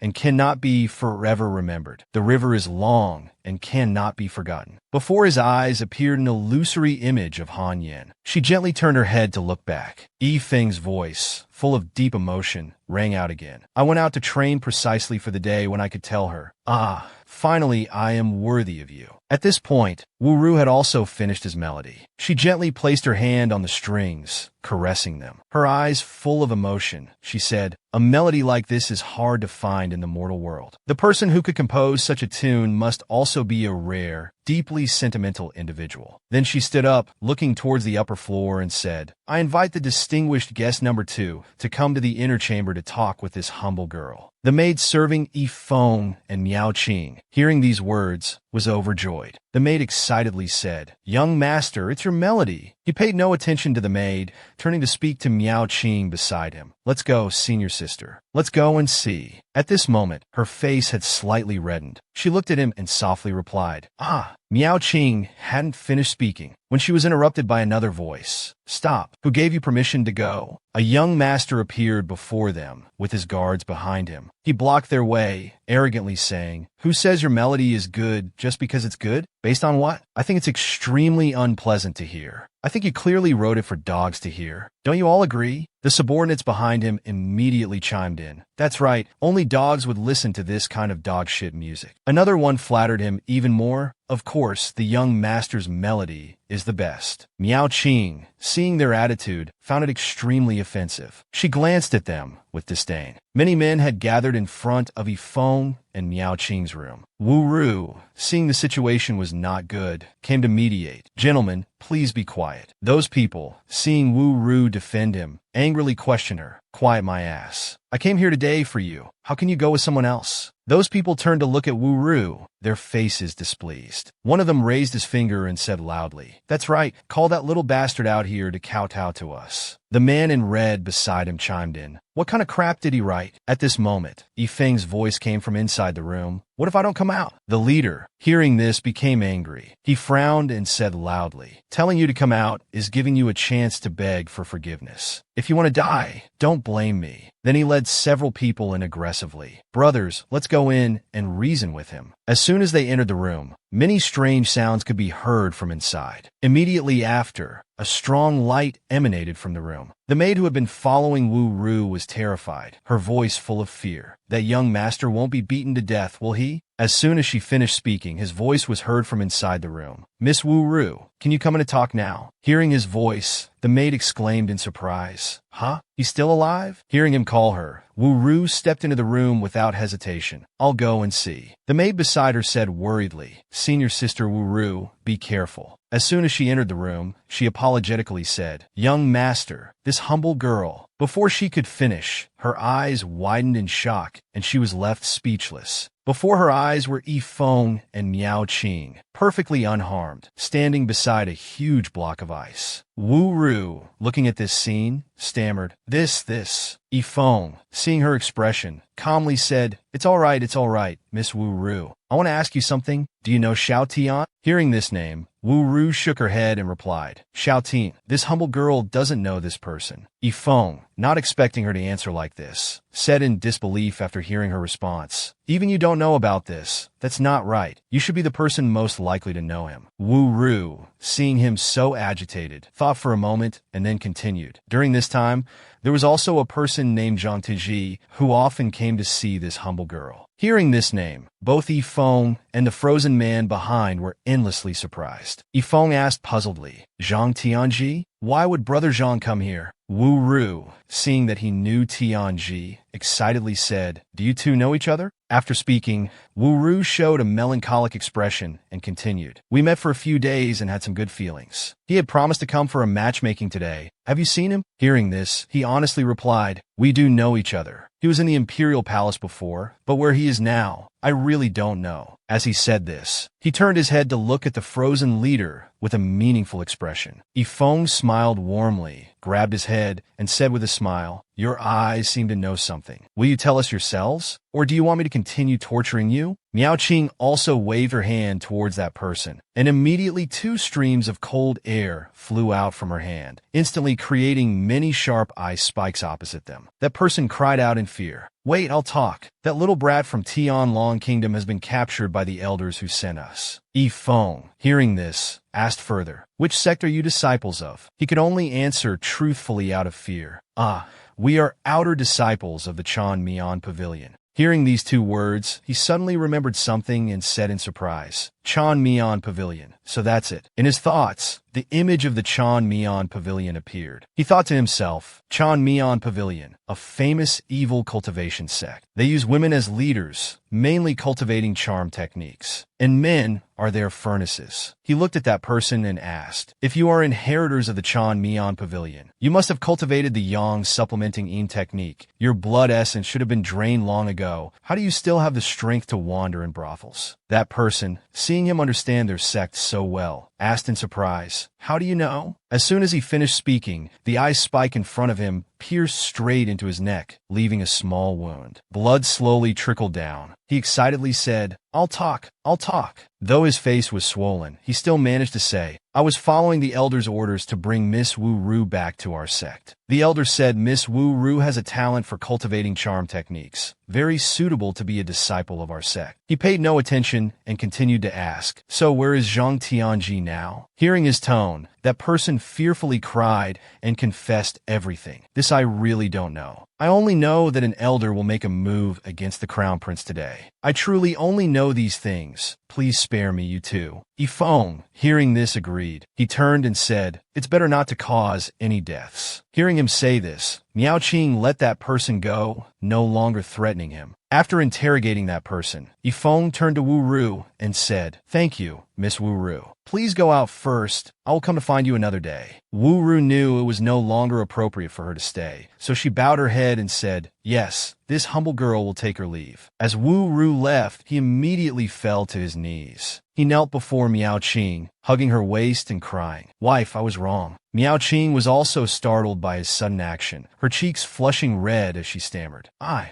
just came on behalf of the master to check on him. If she knew he brought her daughter to a place like this. Hearing her say this, his eyes glistened with tears. Wife is indeed understanding and reasonable. I just wanted to investigate the whereabouts of an old friend, and now I finally have some clues. Though he said this, she was still displeased, folding her arms and saying sternly, enough, stop with the sweet talk. Remember not to come to places like this in the future. Hearing her say this, he could only accept it, rubbing his head and smiling foolishly. Wife is right. At this moment, she said again, that's right, there's also... Before she could finish her sentence, Miao Qing's eyes slowly closed, looking very tired. Before finishing her words, she fainted on Yifeng. He could only gape in shock and dismay. Suddenly, Han Yan's tightly closed eyes flew open. She said puzzledly, why did I suddenly lose contact? Then Han Yin tried forming seals several times, but all failed. She said sadly, Yu has reached its limit in bearing my consciousness. This soul puppet technique is indeed not practical enough. After trying for a while, and still unable to establish contact with the puppet, Han Yin gave up. Before Yu recovers, she can't contact that guy. At this moment, Han Yin seemed to have lost her soul, saying to herself, I don't even know if he heard me in the end. Meanwhile, on Yifeng's side, the puppet lay silently in his hand, foaming at the mouth and unconscious. He looked at the motionless puppet in his hand, his heart full of worry. How did it end up like this? It's been completely drained. At this moment, Miao Qing, who was lying on the bed, suddenly woke up. As soon as she awoke, she cried out, oh! Yifeng, seeing her awake, asked with concern, Senior sister, you're awake? Miao Qing tried to recall what had just happened, frowning as she asked, what happened to me? Yifeng shrugged, pretending to be uninvolved, and replied, you fell asleep at the brothel, so I brought you back here. Hearing him say this, Miao Qing became agitated. Fell asleep? Why don't I have any impression of it at all? What about that big sister's performance? He calmly replied, it's already over. Hearing this, Miao Qing became even more angry. How is it over already? I haven't seen anything yet. She was so agitated that tears welled up in her eyes as she continued. I still wanted to sing with that beautiful big sister. Suddenly, as if remembering something, she angrily turned to him. Did you do something? Yifeng, seeing her series of expressions, could only remain silent. Then he turned his head towards the door and said, Wu Ru, please come in for a moment. As soon as he finished speaking, Wu Ru stepped in from outside. She looked at him and said softly, young master. As Wu Ru entered, Yifeng said to Miao Qing, who was lying on the bed with an unhappy expression, if big sister wants to hear any song, just tell her in the future. As if remembering something, he added, she's the most beautiful person here. As soon as he finished speaking, Wu Ru respectfully said, greetings to Senior Su Miao Qing. Miao Qing, sitting on the bed, pointed straight at Wu Ru and asked, is this junior sister? Hearing Miao Qing say this, Yifeng immediately excitedly refuted, there's no such thing. At this moment, he turned to Wu Ru and said, Miss Wu Ru, don't worry, senior sister has woken up. Now we will think of a way to rescue Zhang Tianji. Hearing him say this, Wu Ru gratefully said, Wu Ru thanks the two immortal senior masters. As night fell, enveloping everything in darkness, in the Yuan High Kingdom, a pair of feet gently landed on a rooftop. Yifeng and Miao Qing moved continuously between the rooftops. She followed behind him, asking puzzledly, what's going on, little phone? Didn't you say we were going to find an old friend? Yifeng, while leading the way, shared his thoughts with Miao Qing. If I'm not mistaken, Zhang Tianji is that old friend of mine. Hearing him say this, Miao Qing asked in confusion, why didn't you recognize him last time? Hearing this, he recalled Xiao Tian's appearance and figure from his previous life, and replied, "His appearance is vastly different from my impression, so I didn't recognize him at first. But now we need to think of a way to rescue him first. The Crown Prince should have some information." At this moment, at the Crown Prince's mansion, soldiers were guarding strictly. Yifeng and Miao Qing hid on the roof, observing below. He looked at the guards below and said seriously, "The security is very tight." Miao Qing observed the surroundings and suddenly spoke up, "Look over there." They looked in the direction Miao Qing pointed, seeing several people standing guard, with someone in the middle who seemed to be a cultivator. Miao Qing spoke, "There are cultivators here too. It seems the Crown Prince's mansion is indeed hiding some secrets." At this moment, Miao Qing frowned, staring intently at the people they had just seen, and said, "Little Feng, I'll go lure those people away. You take the opportunity to sneak in." He looked at her and gently reminded, "Don't directly confront them, be careful." Hearing him say this, Miao Qing confidently replied, "Don't worry, I'm this reliable, of course I know where to stop." Then, a loud explosion suddenly rang out in the main hall. White smoke rose, and at the city gate appeared a small figure flying. The soldiers, seeing an intruder, shouted loudly to chase the enemy. "A cultivator has intruded. Quickly report to the immortal master." The soldiers behind kept shouting, "Where did this thief come from, daring to damage the imperial palace? Kill without mercy." Yifeng, hiding up high and seeing the commotion caused by Miao Qing, sighed helplessly. "I knew I shouldn't have trusted her so-called knowing where to stop. Well, I believe senior sister won't be in any danger." Then he lightly jumped down, muttering, "I should still go into the Crown Prince's mansion to see." Yifeng approached the room that had been heavily guarded, thinking to himself, "The cultivators from the Chan Mian Pavilion should be protecting the Crown Prince. Why have they all been lured away by senior sister?" He gently pushed the door open, saying softly, "There might be a fierce battle." Yifeng pushed the door with both hands, saying loudly, "Here I come." The scene before his eyes was completely opposite to his expectations. The Crown Prince was pressing the imperial consort to the ground, looking at her with infatuated eyes. "You truly are an enchanting little demon." She looked at the Crown Prince with seductive eyes. "How hateful. Isn't it all because of that useless father of yours?" Yifeng looked at the scene before him, his mouth agape in shock. Heavens, that's too much information. At this moment in the room, a man and a woman were intimately close, their shadows clearly visible on the door. The woman's soft voice carried a hint of mockery. "How hateful. You're so naughty." The man in the room replied, "Isn't this how you like me to be?" Imperial Consort Lin hugged the Crown Prince's shoulders, asking seriously, "Have you thought it through? I'm your father's consort. There's no turning back." The Crown Prince looked at Imperial Consort Lin with infatuated eyes, replying, "What's there to fear? With you and the cultivators behind you helping, in less than a year I'll defeat that old man." Just as the plot reached its climax, Yifeng appeared, interrupting. He said loudly, "What filial piety between father and son?" The Crown Prince heard the sound and turned his head to see who it was. Yifeng leaned against the doorframe, applauding, "I didn't expect you two to play so excitingly. I'm ashamed to be inferior." The Crown Prince recognized him and frowned, saying, "You're a disciple of Wen Tian's sect. What are you doing barging into the Eastern Palace in the middle of the night?" Yifeng's face remained expressionless as he calmly said, "I just heard there was a disciple of the Chan Mian Pavilion here, and wanted to ask her a few things." At this point, he glanced at Imperial Consort Lin and continued, "The person I'm looking for must be Imperial Consort Lin."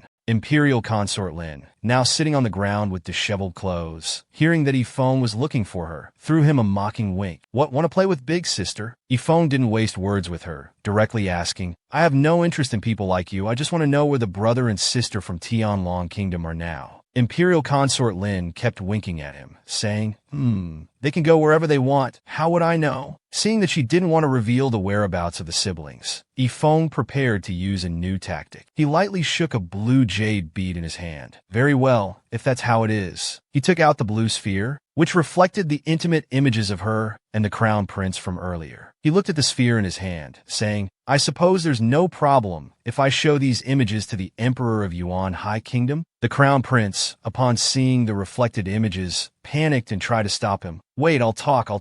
The male has escaped. The female is imprisoned at my place." Imperial Consort Lin, sitting beside him, looked at the Crown Prince's panicked appearance and silently cursed. Useless. At this moment, Yifeng stepped closer to the Crown Prince, saying, "That's right, it seems the Crown Prince of the Yuan can still distinguish between right and wrong." The Crown Prince, seeing him approach step by step, became even more panicked. What are you going to do?" Without another word, Yifeng directly grabbed his head, and he could only look at Yifeng in terror. Yifeng squeezed his mouth, taking out a red pill and saying to him, "This is called the 7-day soul-breaking powder. After taking it, your internal organs will slowly rot, and in 7 days, you'll turn into a pool of blood." He then stuffed the pill into the Crown Prince's mouth, covering it tightly to prevent him from spitting it out. The Crown Prince swallowed the pill and immediately clutched his throat, coughing violently. Yifeng, with his hands behind his back, ordered, "Lead the way if you want the antidote. Best not to try anything." The Crown Prince looked up, his face now covered in sweat, saying, "Immortal Master, rest assured, I'll get dressed and lead the way." At this point, Imperial Consort Lin finally spoke up to criticize Yifeng. "Are the methods you use worthy of the righteous path?" He turned and calmly replied, "You're right, I've never been considered righteous." At this moment, in another room, Yugu was tied to a wooden pillar. The Crown Prince, his voice trembling, said, "Look, Princess Yugu is still safe here. I haven't touched her." Yifeng's threatening voice rang out. "If you dare touch her even once, don't even think about getting the antidote." Hearing this, he obediently replied, "Yes, yes." In her hazy state, Yugu also heard Yifeng's voice. She slowly opened her eyes, struggling to speak. "It's the voice of my benefactor." At that moment, the chains binding Yuji's wrists were cut by a stream of spiritual energy. With her hands free, Yuji's whole body fell forward, right into Yifeng's arms as he stood beside her. He immediately reached out to support her. Yuga lay in his arms, looking up to see the face of her savior, weakly uttering 2 words, "Benefactor." He looked at her reassuringly. "Don't say anything, I'll get you out of here first." After speaking, he supported her as they walked out. Seeing him leave just like that, the Crown Prince hurriedly said, "Where's my antidote?" Without turning his head, he casually tossed a small bottle behind him, instructing, "Remember to take 1 pill each day." The Crown Prince quickly caught the bottle, clutching it tightly in his hand, which was trembling. He angrily gritted his teeth and said, "I'll remember this grudge. Wait until I inherit the throne." He hadn't finished his sentence when he heard a commotion outside that caught his attention. Slowly looking out the window, curious voices drifted into his room. "Quick, look at the sky. Wow, look!" He angrily went out to question the people outside. "What's all the noise about?" As soon as he reached the door, his face suddenly darkened, his pupils contracting in fear. In the sky, the intimate scene between him and Imperial Consort Lin was being projected, accompanied by Yifeng's sincere blessing. This humble one wishes the Crown Prince of the Yun and Imperial Consort Lin 100 years of happiness. Yifeng flew with Yugu in tow. She had been silent throughout the journey, so he spoke first. "Princess, have you ever controlled the wind to fly before?" Yugu, obediently standing behind him, replied, "Taoist Tichin let me fly when he took me to seek medical treatment." At this moment, her eyes filled with sorrow as she continued, "My ancestors once did a favor for Taoist Tichin, so he has always protected us. But before that, in order to support my brother's departure, he was captured by the Imperial Preceptors by you sect." Hearing this, he turned his head to comfort her. "It's all right if it's the Imperial Preceptors sect. It might actually be easier to negotiate." Then he increased his speed and said to Yugo, "Let's go rescue Taoist Tichin first." As soon as he finished speaking, the silhouettes of the two disappeared. At this moment, on another mountain, inside a hall, lamps flickered, looking very majestic. Yifeng and Yuge flew to the Imperial Preceptor's residence. As soon as Yuge saw the scene, she couldn't help but say, "Is this really the sect where the Immortal Master cultivates? It's so magnificent." Yifeng looked ahead, taking out a talisman, his face full of disdain. "This sect is really poor and shabby.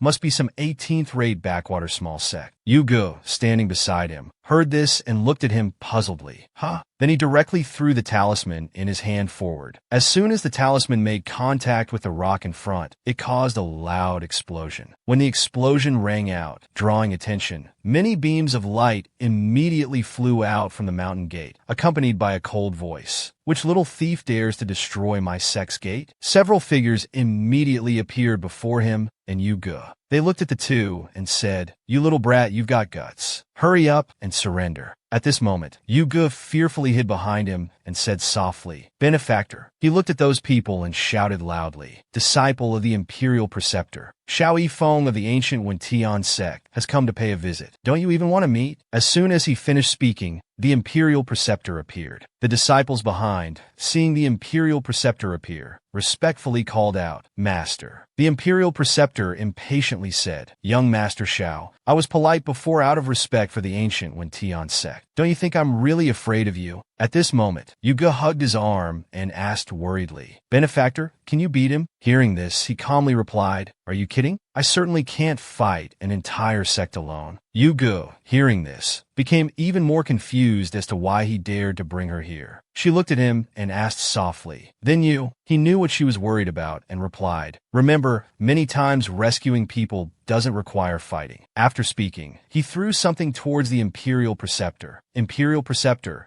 would you mind taking a look at this?" The Imperial Preceptor impatiently caught the paper he threw, his face darkening as he said, "Oomph, let me see what trick you're up to." But as soon as he glanced at the paper, his pupils contracted. He looked excitedly at the burning talisman in his hand, unable to help saying, This is a high-grade talisman, at least nascent soul stage." At this moment, he calmly said, "A small token of appreciation, to compensate for your sex gate." The Imperial Preceptor looked at the talisman in his hand, pointing at him and then at himself, saying, This is for me?" Yifeng replied, "That's right." Then he recalled when his two senior brothers brought him a bag of talismans, his senior brother's face full of disgust as he said, "This bag of trash talismans is utterly useless to me. Little junior brother, help me dispose of them when you're free." Then he took out another magical artifact and said to the Imperial Preceptor, "Oh, I also have a mid-grade magical artifact. I wonder if the Imperial Preceptor is interested?" The Imperial Preceptor looked at the magical artifact in his hand, his mouth agape in shock as he said, "Heavens, you're using a mid-grade magical artifact for exchange?" He looked at how easily the other party took out something that he could hardly obtain in his entire life, his heart full of resentment. "Our entire sect only has one mid-grade magical artifact,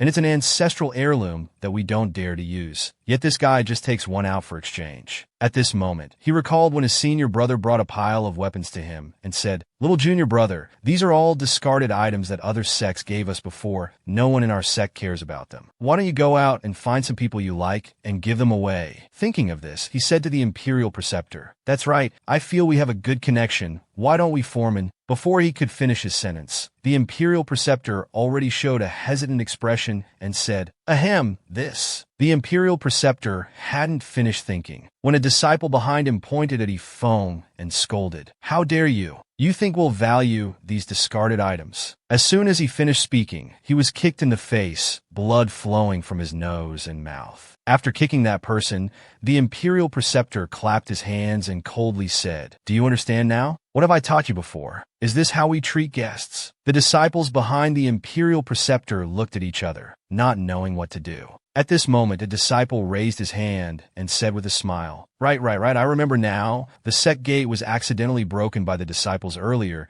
It has nothing to do with our esteemed guests." Hearing this, the Imperial Preceptor turned to look at that disciple, frowning as he said, "You've got guts, so it was you who caused trouble. Go take 10 pills, and then go to the mountainside for punishment." The disciple didn't resist, directly clasping his hands respectfully and saying, Yes, this disciple will go for punishment immediately." After disciplining the disciple, the Imperial Preceptor turned to Yifeng, smiling as he said, "See? It was all a misunderstanding earlier. Ha ha. Young master, if you need any assistance, just say so." Hearing this, Yifeng mocked, "Old Imperial Preceptor, I preferred your unyielding appearance from before." Hearing this, he hurriedly said, Oh, no problem. I'll revert back." Yuge, witnessing this series of actions, stammered in shock. This is also allowed?" At this moment, at the main gate of the Bayou sect, Yifeng and Yuge were waiting for the Imperial Preceptor's people to bring out Taoist teaching. The Imperial Preceptor's disciple brought Taoist teaching over, smiling as he said, "Brother Xiao, see, we didn't harm him at all." Hearing the Imperial Preceptor say this, He nodded with satisfaction. Not bad.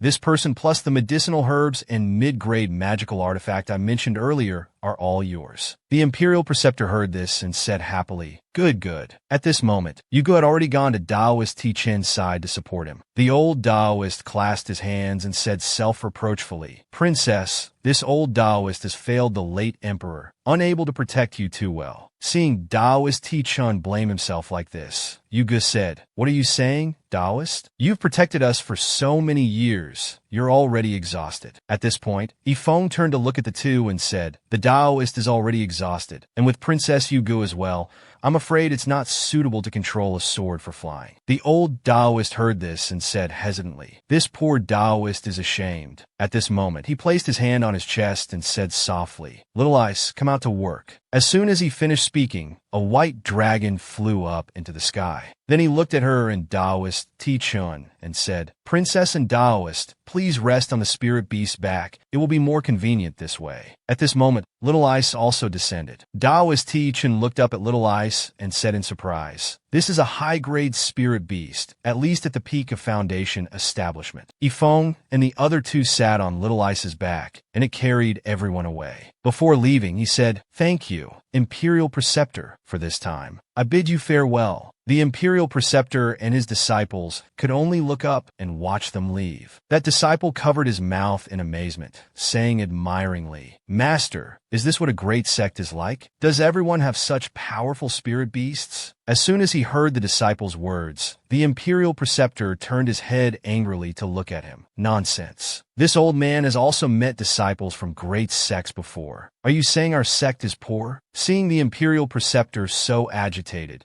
that person hurriedly waved his hands and said, No, no. The Imperial Preceptor didn't say anything more to those people. He turned and walked into the sect gate. Let's go. Stop sighing. As long as you all work hard on cultivation, sooner or later you'll be like him. Two disciples quickly followed behind the Imperial Preceptor, saying, Yes. As he walked, the Imperial Preceptor thought about him and became so angry he was fuming. It's infuriating, hateful. Comparing people to people really is maddening. Meanwhile, Yifeng and his two companions were on Little Ice's back when he suddenly asked, Daoist, where is Zhang Tianji? Hearing his question, Daoist Ti-Chen replied, At that time, this poor Daoist was helping His Highness the Crown Prince escape, and we lost each other. Seeing that he also didn't know Zhang Tianji's whereabouts, Yifeng had no other choice. Then let's first go to the dock to meet up with Senior Sister. We'll think of a plan after that. At this moment, Little Ice suddenly stopped flying. It looked ahead and let out a growl. Yugo, seeing Little Ice suddenly stop, asked puzzledly, What's wrong with it? Yifeng cautiously said, It seems Little Ice has detected something. At this point, Daoist Ti-Chen also said, This poor Daoist can't sense anyone. Hearing this, he became even more vigilant, observing the surroundings. After still not seeing anyone, Yifeng shouted loudly, Stop hiding, my spirit beast has already discovered you. As soon as he finished speaking, a pair of feet appeared, accompanied by a coquettish voice. Little Lin told me that a disciple of Wen Tian's sect had ruined her good deed. But she didn't tell me there was also a spirit beast that had reached the peak of Foundation establishment. The newcomer was a woman, a disciple of the Mai clan from Chan Mian Pavilion. She had a slender figure and beautiful features. She looked intently at him and said, This mistress Maya Chan Mian Pavilion greets the young master. Daoist Ti-Chen saw her, and his expression changed. Golden Core stage. At this moment, he clasped his hands and said to her, Perhaps Senior is an elder of Chan Mian Pavilion. May I ask what business you have with us? Mai calmly sat cross-legged in midair, saying softly, Originally, I wanted to find the little girl beside you.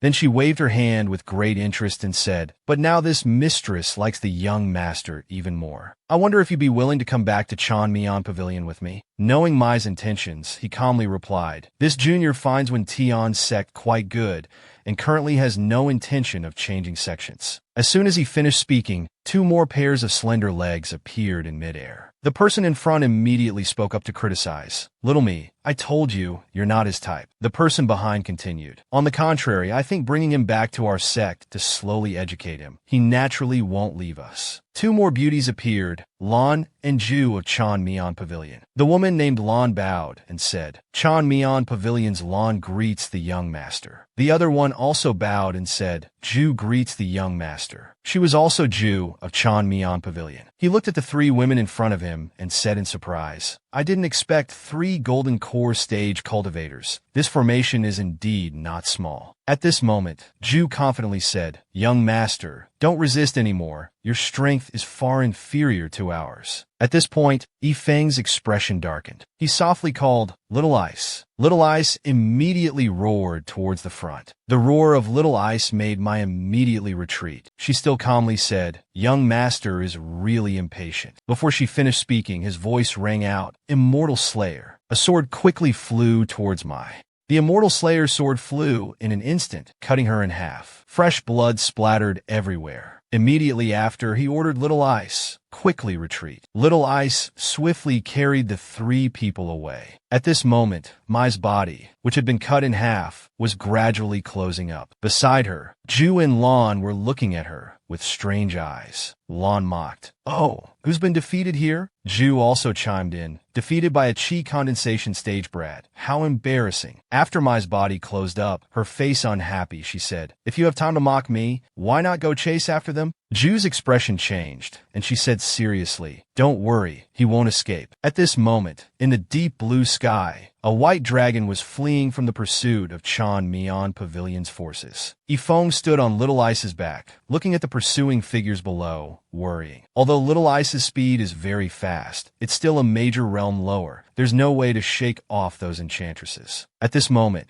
Daoist Ti-Chen's voice rang out. Young Master Xiao, continuing like this is not the way. Why don't you listen to me for a bit? Hearing Daoist Ti-Chen speak, Yifeng turned his head to look at him and asked, What insights does Daoist Ti-Chen have? At this point, he clasped his hands and said, Although I'm severely injured if I burn my essence, I still have a bit of strength left, at least enough to help you lure away some of the pursuers. He hesitated and continued, When the time comes, I ask the young master to take good care of the princess. Hearing these words, Yu Ji's eyes widened, full of horror. Seeing him so willing to sacrifice himself, Yifeng refused. No, that's a path to certain death. Seeing that he was still worried about him, Daoist Ti-Chen stroked his beard and laughed.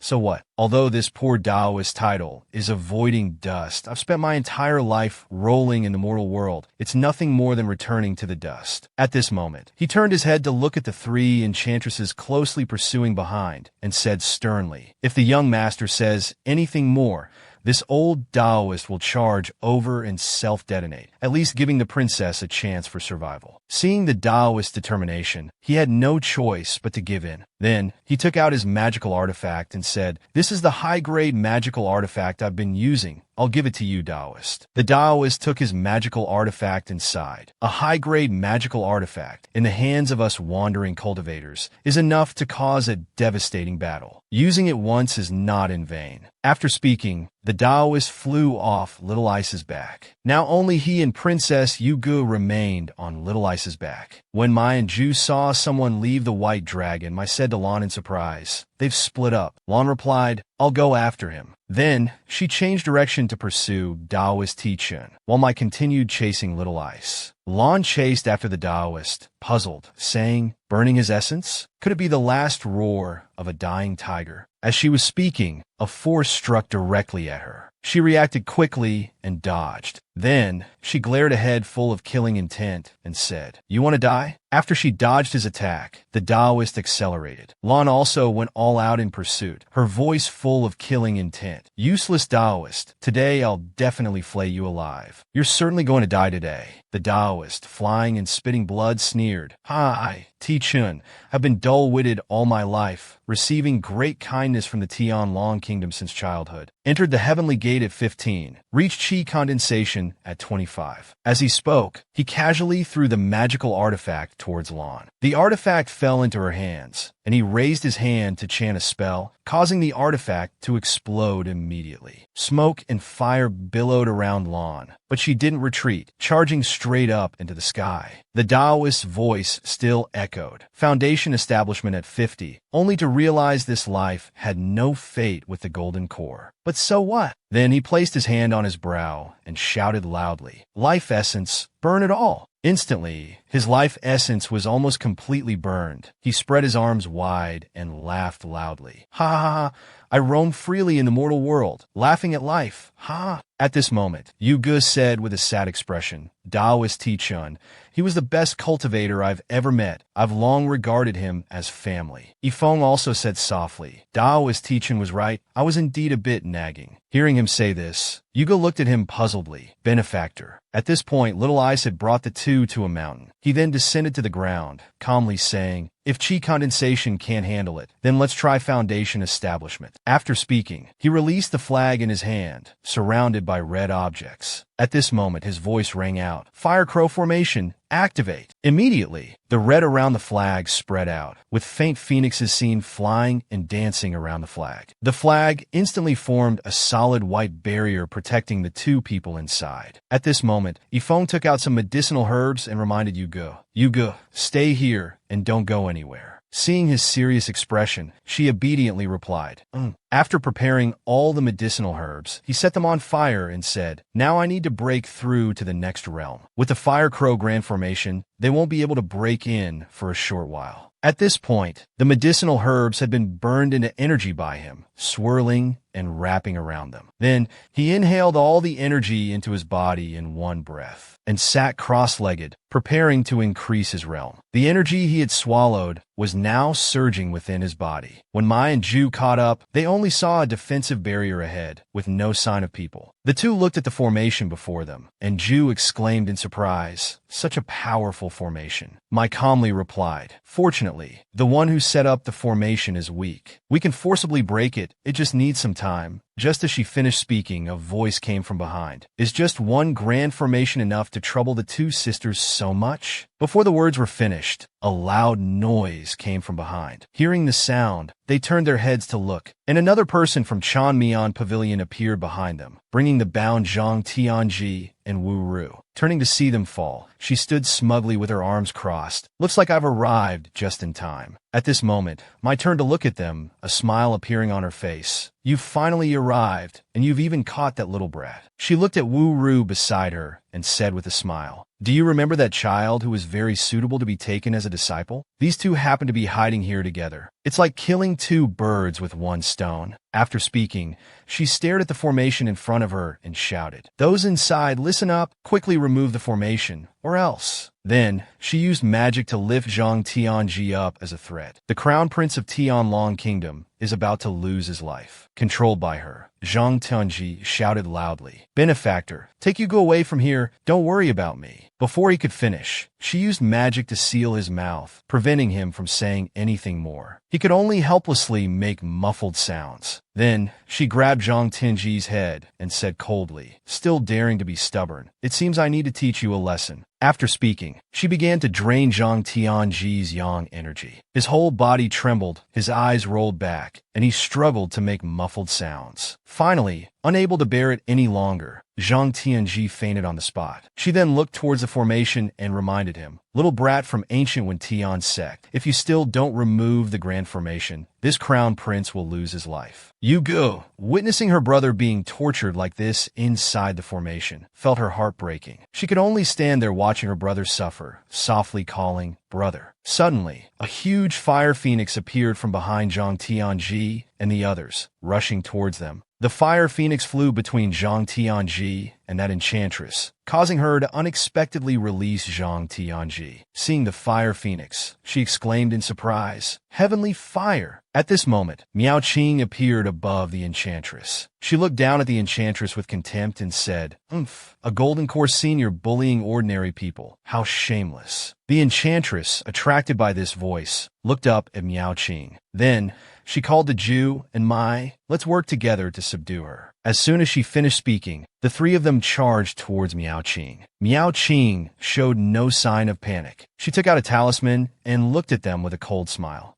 She threw the talisman towards them and said, "Golden talisman of heaven's reversal." Immediately, the talisman formed a cage, trapping the three inside. They were confined in the cage, only able to wait. Ju looked up and sighed. "It's a high-grade talisman." Mai added, "Protect yourself." Although the talisman is strong, the power she can unleash is limited. We just need to wait for it to lose effect. The remaining enchantress frowned and gritted her teeth. Later, we must teach them a lesson. At this moment, Miao Qing had rescued Wu Ru and Zhang Tianji, bringing them to Yi Feng's location. He looked at Zhang Tianji and thought to himself, "This is Xiao Tian's original appearance, so the Xiao Tian I met at first was actually Zhang Tianji after his life essence had been drained." At this point, Yugu ran over to embrace Zhang Tianji, sobbing, "Brother." Meanwhile, Miao Qing came to Yi Feng's side to observe him, and after a while, she spoke. "Little Feng, the aura on your body is preparing for a breakthrough. I couldn't wait for you at the meeting point, so I guess you were in trouble."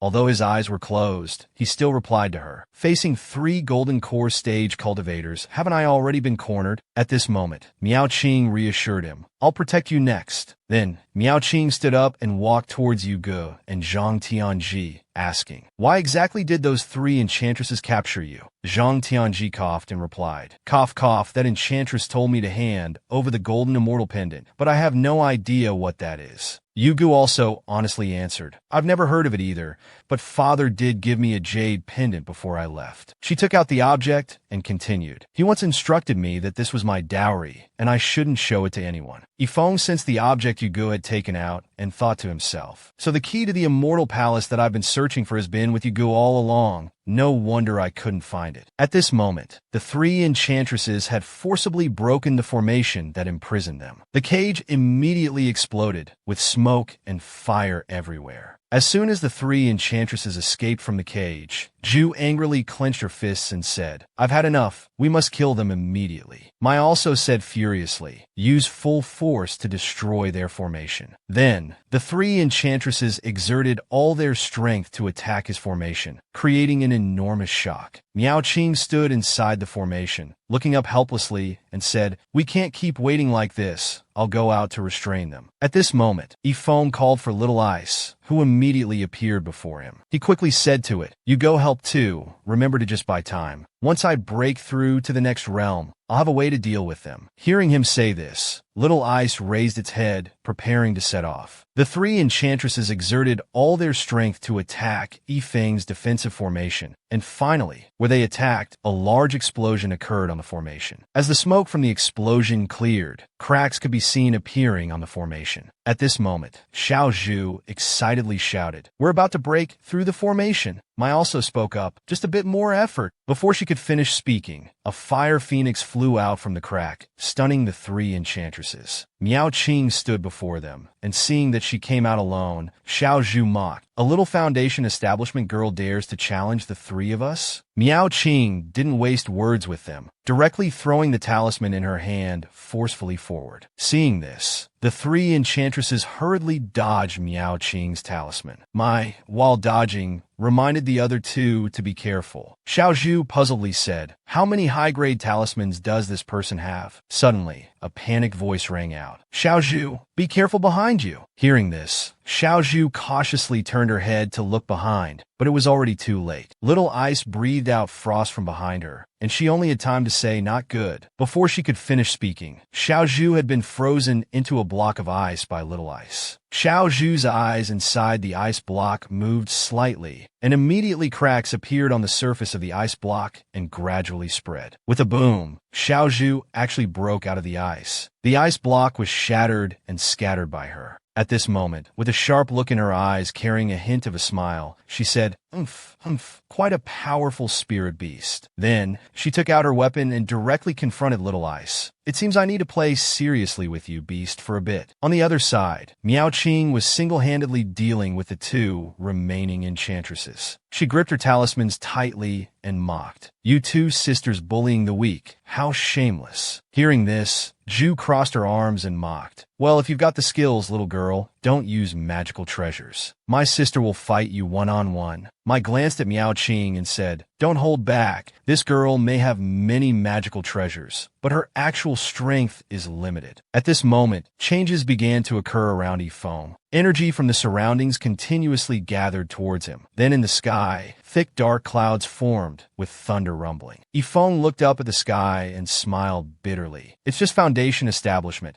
Isn't this heavenly tribulation a bit too dramatic?" Then he noticed another direction, where Miao Qing was struggling to resist. She was knocked back several meters. After continuously defending without rest, Miao Qing was exhausted, panting heavily. Meanwhile, the two enchantresses were still full of vitality. Mai looked at Miao Qing with a smile. "It seems your spiritual energy is almost depleted." At this moment, the loud thunder in the sky caught their attention. Zhu looked up puzzledly and asked, "Why is there thunder and lightning?" Mai reacted faster. Seeing the lightning in the sky, she realized something, and her face turned pale as she quickly turned around and said, "Not good." When they turned their heads, they saw Yifeng madly rushing towards them. He smiled eerily and said, "Ha ha ha ha, let's play together, sisters." When they saw his frenzied appearance, they were frightened. Zhu hurriedly cried out, "It's the heavenly tribulation." Mai also exclaimed in horror, "Getting close to him will drag us into the tribulation." The two enchantresses, realizing Yifeng's plan, began to flee. Panicked voices rang out, "Quickly scatter!" After speaking, they separated and ran away. Yifeng, without hesitation, chased after Mai, shouting excitedly, "Why are you running, sister?" Seeing him pursue, she fled even more desperately. After a while, as he still relentlessly pursued, she angrily cursed, "Are you insane? Not focusing on your tribulation, but engaging in battle with us. Do you want to die?" He continued chasing. Hearing her words made him even angrier. He clenched his fists and shouted loudly, "Tribulation my ass! This daddy is at Chi condensation stage fighting against Golden Core stage. Isn't that impressive enough? Don't run!" At this moment, Yifeng, carrying the heavenly thunder, closely pursued Mai, coldly saying, "Don't run, you wench." The two enchantresses split up to flee. Zhu, after running for a distance, stopped to look at him chasing Mai and sighed in relief. "Fortunately, that madman didn't chase after me." At this moment, Miao Qing appeared behind her and said, "It seems you don't care about your companion." Hearing this, she calmly replied, "That's the heavenly tribulation. We were just doing a small mission. Who wants to risk their life?" Then she glanced at Miao Qing and said seriously, "The obstacle is gone. I should get serious now." Meanwhile, Yifeng was still relentlessly chasing Mai. He continued pursuing, while she kept increasing her speed. This made him frown and shout loudly, "Hey, old woman, why do you only know how to run? You don't have any style at Chanmian Pavilion at all. Are you too ugly to face people?" "It's okay. I don't care." Mai became even more furious. She didn't dare to slow down her escape, only managing to turn her head for a quick glance, cursing inwardly, "Bastard, wait until you're struck dead by the tribulation lightning. Let's see how long you can keep running your mouth." At this moment, more and more lightning gathered in the sky, layers of dark clouds pressing down. Seeing this scene, Ma became even more terrified, thinking to herself that this wasn't good. At this crucial moment, Mai's eyes were fixed on the sky, exclaiming excitedly, "The tribulation lightning is about to strike." As soon as she finished speaking, several bolts of heavenly lightning struck towards her. She quickly created a protective shield to protect herself. After the first wave of tribulation lightning passed, Mai's protective shield was seen to be shattered by the heavenly tribulation, no longer intact. She herself was also lightly injured, now clutching her shoulder and panting. Her eyes gradually became serious as she thought, and said, "This won't do. The range of the tribulation clouds is too large." She looked towards Yifeng opposite her, thinking silently, "If this continues, I'll really end up perishing together with this guy." At this moment, Yifeng was still full of energy. He looked at her mockingly and said, "Humph, humph. I didn't expect the beauty of Chanmian Pavilion to be in such a sorry state." As soon as he finished speaking, she immediately said, "Young man, let's negotiate a bit. You focus on passing your tribulation, and I won't deal with your friends anymore. How about we each take a step back?" Hearing her words, Yifeng still disagreed, revealing a cunning smile as he said, "That won't do. Dying during the tribulation while taking a beauty down with me. It's an opportunity ordinary people can't even dream of. How could I pass it up?" Seeing his stubbornness, that enchantress turned her face coldly and said, "If you want to seek death, then let's die together." After speaking, she took out her magical weapon and quickly dove down, her eyes full of killing intent. As she was rushing towards him, he softly called, "Immortal Slayer." As soon as he finished speaking, Immortal Slayer immediately appeared. He gripped Immortal Slayer tightly in his hand, his eyes full of determination. Then he swung out a sword energy that flew straight towards that enchantress. She was diving down quickly and couldn't dodge in time, only able to widen her eyes as she watched his sword energy shoot straight at her. That sword energy slashed through the enchantress in an instant. Where she had been standing, small ripples of energy immediately appeared. She had one arm cut off by Immortal Slayer, but very quickly, that severed arm rapidly healed. At this moment, her eyes became excited as she looked straight at him and questioned, "What kind of weapon is this exactly? And this appearance of yours, are you from the demonic sect?" He swept a cold gaze over Mai and said coldly, "You talk too much." He turned around, gripping Immortal Slayer tightly, and walked towards her step by step. His icy voice rang out, "Now that you've seen this appearance of mine today, you must die."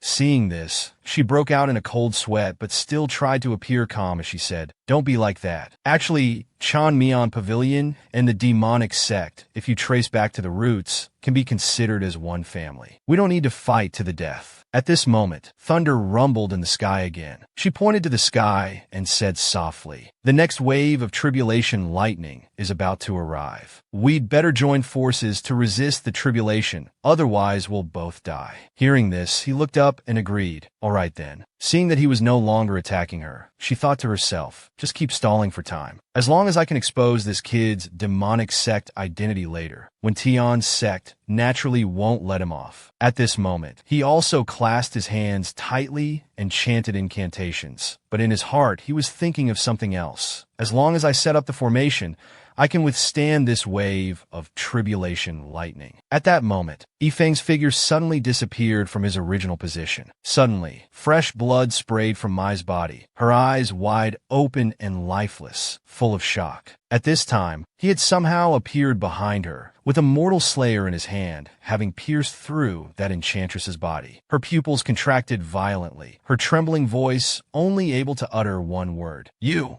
And at his original position, a powerful tribulation lightning bolt struck down, creating a massive explosion. As the smoke cleared, a deep crater was revealed before their eyes. Yifeng was lying at the bottom of the pit, his face slightly scratched, his eyes hazy as he said, "Cough, cough, looks like I won the bet. Lucky I didn't die." At this moment, the spirit sword Immortal Slayer appeared, putting its hands on its hips and looking at Yifeng helplessly. "You're too reckless. Do you know that to take that final tribulation lightning bolt for you, my power is almost completely exhausted?" As soon as he saw the spirit sword appear, he immediately jumped up excitedly and said, "Haha, that was the Golden Core stage. If I hadn't used the power of the heavenly tribulation, how could I have one?" Then he reached out his hand with a smile and said, "Let's leave it at that. Next time I'll definitely find you a good spirit item to replenish your spiritual energy." The spirit sword leaned against a tree trunk, and hearing him say this, nodded in agreement. "That's acceptable then." At that moment, a series of small flames suddenly lit up, floating in midair. As soon as the spirit sword saw these flames, it exclaimed, "Those are Tao seeds." He looked at the ball of flames and smiled, saying, I know about these." At this moment, he recalled what he had heard about each tribulation, thinking to himself, every time cultivators break through to a major realm, they have a chance to choose a divine ability from the myriad Tao of the heavens. But these divine abilities are completely unpredictable, purely based on luck. The spirit sword looked at him excitedly and said, "Quickly, try and see how your luck is." As soon as it finished speaking, he reached out to touch the ball of flames. When the Tao seed was touched by Yifeng, it quickly began to swirl and fly around him. He sat still, only able to intently watch the ball of flames. Then the Tao seed entered Yifeng's body, and he sat cross-legged to receive it. His entire body now emitted a faint light. The spirit sword observed from the side, anxiously asking, "Well, what divine ability is it?" At this moment, a ball of flames flickered faintly on Yifeng's body. He closed his eyes but still answered the spirit sword. "The divine ability." Yifeng's tightly closed eyes suddenly opened. A flash of fire gleamed in his eyes, and his deep voice rang out, "Quadruple." Those who obtain the quadruple divine ability have a chance to invoke the heavenly Tao's blessing when casting spells. Moreover, it can be used 4 times. After hearing Yifeng's explanation, the spirit sword stroked its chin as if thinking about something, and then said, I've heard of this divine ability before. It's said to have a very low activation rate, belonging to the category of occasional miracles. But overall, it's neither good nor bad. At this moment, he stood up and calmly said, It's fine, divine abilities are just auxiliary. The most important thing is still relying on one's own cultivation. Yifeng turned to leave, looking back at the spirit sword and saying, Let's quickly return to assist senior sister. The spirit sword followed him as he flew, worriedly reminding him, Be careful, you're currently severely injured, and I don't have much energy left either. Use your wits rather than brute force if possible. Meanwhile, on Miao Qing's side, she was using both hands to shield herself, but her arms were still injured. Wounds from light attacks grazed her body. Xiao Zhu stood on this side looking at Miao Qing, smugly raising her hand and saying, Hee, how about it, little sister? Didn't you have many high-grade magical treasures? Bring them all out and use them. Miao Qing's body was now covered in wounds. She looked at that enchantress, silently evaluating. This one's movements are too fast. Even in a situation where she's fully prepared, she can hardly attack her, and instead will expose weaknesses. At this moment, her eyes suddenly shifted to another direction, her heart growing more worried. Another problem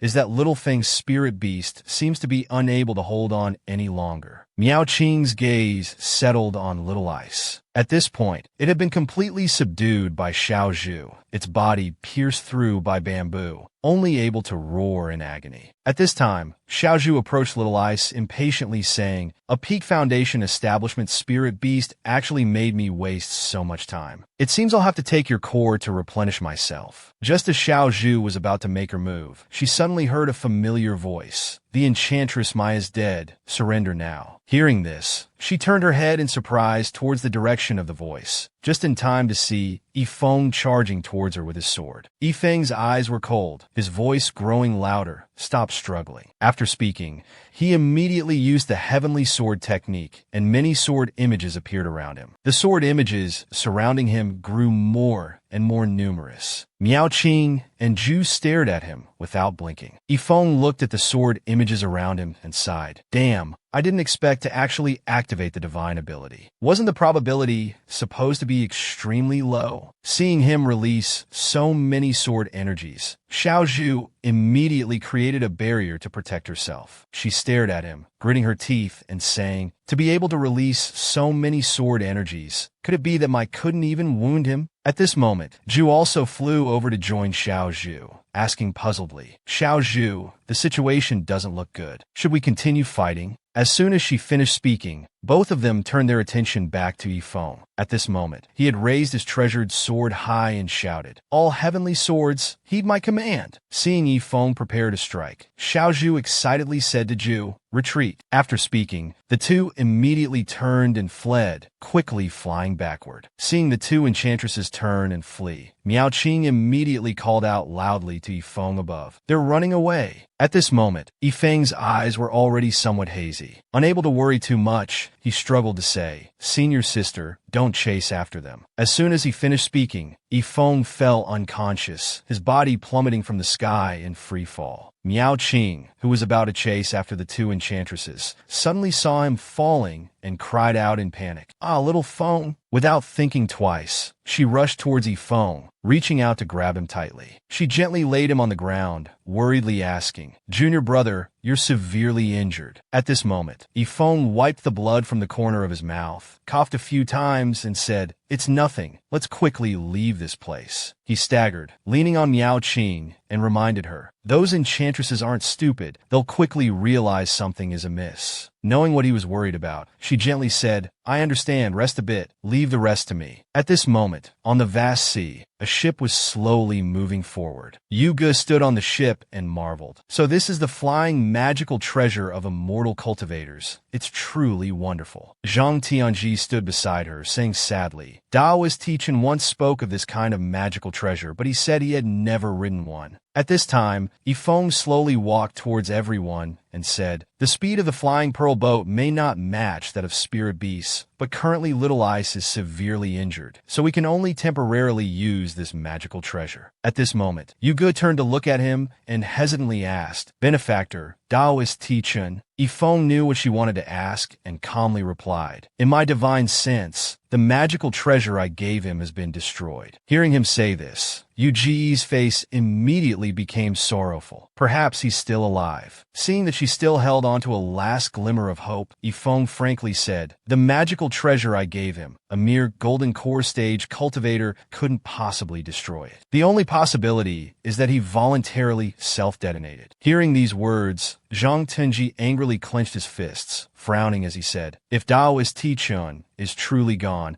the only support left for Tianlong Kingdom is our fleet." At that moment, Miao Qing hurriedly returned to the flying boat and said, "I'm very sorry to trouble the crown prince and princess, but there's something you need to see." Zhang Tianji and Yu Ge went to the bow of the ship, and Miao Qing spoke, "Look at that on the sea surface." At this moment, both siblings were stunned. Zhang Tianji's pupils contracted in anger as he frowned and shouted, "That's our fleet!" In the direction Miao Qing pointed, they saw the wreckage of the fleet floating on the sea surface. Suffering such a blow, Zhang Tianji finally couldn't bear it and spat out a mouthful of blood. Yu Ge, standing beside him, hurriedly stepped forward and called out worriedly, "Ah!" Wu Ru also anxiously came forward to support his arm. "Tian brother." His eyes gradually turned cold, his voice full of regret. "It's nothing.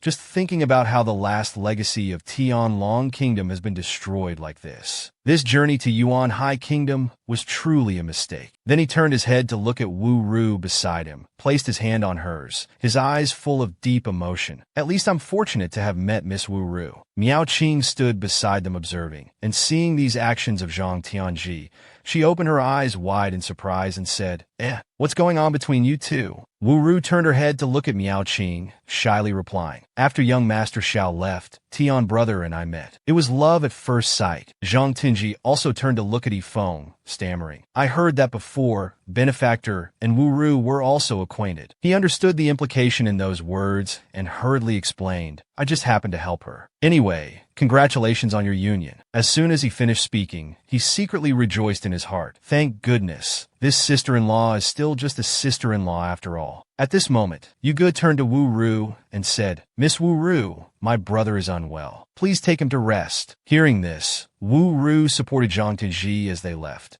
"Leave it to me." Then Yifeng and Miao Qing watched as Wu Ru led Zhang Tianji into the cabin to rest. After they left, Yifeng spoke. "It seems the princess has something she wants to say." As soon as he finished speaking, Yu Ge turned to him, bowing respectfully and saying, "The two benefactors have saved us from danger many times. Yu Ge doesn't know how to repay you. After careful consideration, I feel only this item can be used as a gift of gratitude." As she spoke, she took out a jade pendant, which was her dowry. When Yifeng turned to see that jade pendant, his eyes immediately widened, full of excitement, but he still used a calm tone to say, "You must have guessed. Those enchantresses were actually after this." Hearing this, Yu Ge understood his meaning. She lowered her head and said firmly, "Although I am immortal, I see things very clearly. It's just that for us, keeping this will only bring calamity." Then she smiled and continued, "Moreover, Benefactor seems to be looking for this too, right?" Seeing that she knew, Yifeng clasped his hands and honestly replied, "I do indeed need this. If the princess is willing to give it to me, Xiao Yifeng is deeply grateful." When Yifeng's flying boat docked, he let Zhang Tianji and the other two disembark while instructing them, "This place is within the territory of Tian Yu Kingdom. You can avoid the pursuit of Yuan High Kingdom here." Zhang Tianji and the other two clasped their hands and said to Yifeng, "Thank you, Benefactor. Please take care." Yifeng also clasped his hands in farewell. "Goodbye, until we meet again." Miao Qing beside him was still cheerfully waving goodbye. Afterward, their boat no longer moved on the sea surface, but directly flew into the air, departing under the gaze of the three people below. At this moment on the flying boat, Miao Qing saw that Yifeng was still tightly holding the jade pendant Yu Ge had given him, and curiously asked, "Little Feng, what exactly is this?" He didn't take his eyes off the jade pendant in his hand, but still asked, "Senior sister, have you ever heard of the immortal palaces of the great ancient cultivators?" She calmly replied, "Of course I have." She recalled the stories about the final moments of those great cultivators and continued, "I've heard that the great cultivators of ancient times often left their legacies in their immortal palaces when they were dying, to ensure their heritage wouldn't be lost. Those great cultivators sat on their thrones, surrounded by the gold, silver, and treasures accumulated throughout their lives. Since ancient times, many geniuses have risen to prominence precisely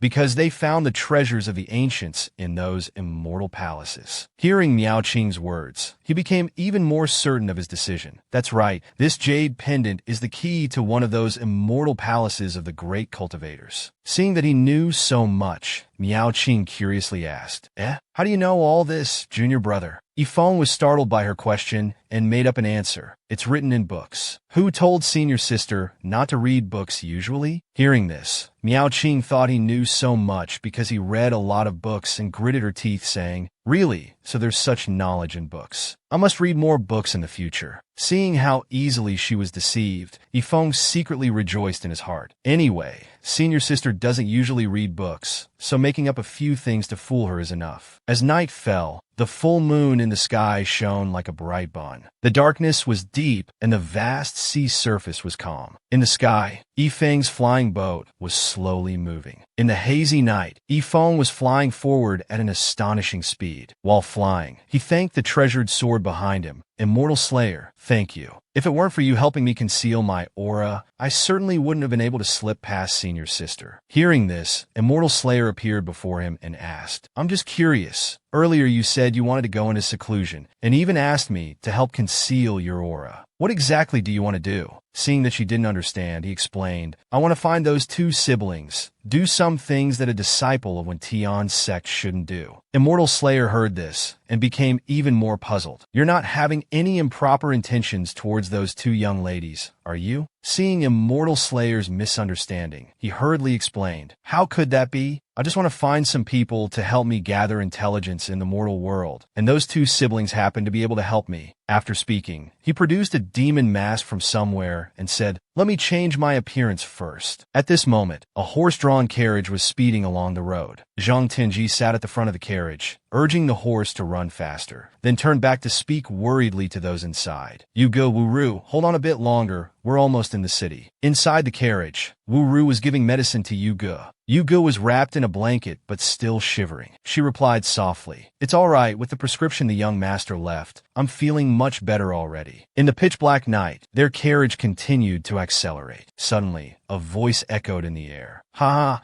I didn't expect to find such an interesting heavenly cold ice pulse. Yu-Ge inside the carriage immediately stiffened upon hearing this. At this moment, Zhang Tianji hurriedly looked up into the sky and shouted, Who's there pretending to be a ghost or god? Is it a demon from Chan Mian Pavilion? As soon as he finished speaking, a white mist appeared in front of the carriage, accompanied by an eerie laugh. Haha, I didn't expect a mortal like you to know about Chan Mian Pavilion. As the white mist dissipated, a figure in black clothes wearing a demon mask appeared before them. He looked at everyone and then spoke. But to compare this old man to them, you little brat are truly disrespectful. At this moment, Yu-Ge poked her head out and asked Zhang Tianji, Brother, who is this? Seeing her come out, he immediately spoke to stop her. Sister Yu-Ge, just wait in the carriage. Leave this to me. But Yu-Ge didn't return to the carriage. Instead, she looked at him with a smile and said, Brother, facing a cultivator, we simply can't resist. I just heard his tone. It seems he's here for me. Let me ask him what's going on. The man in black approached their carriage, laughing heartily. Ha! This young lady is much stronger than your brother. This old man won't hide it anymore. I came here today to give you all an opportunity. The man in black continued. This old man can let this young lady live a few more years and even allow you all to step onto the path of cultivation. Do you dare to accept? When Zhang Tianji heard the words cultivation, his entire body immediately stiffened,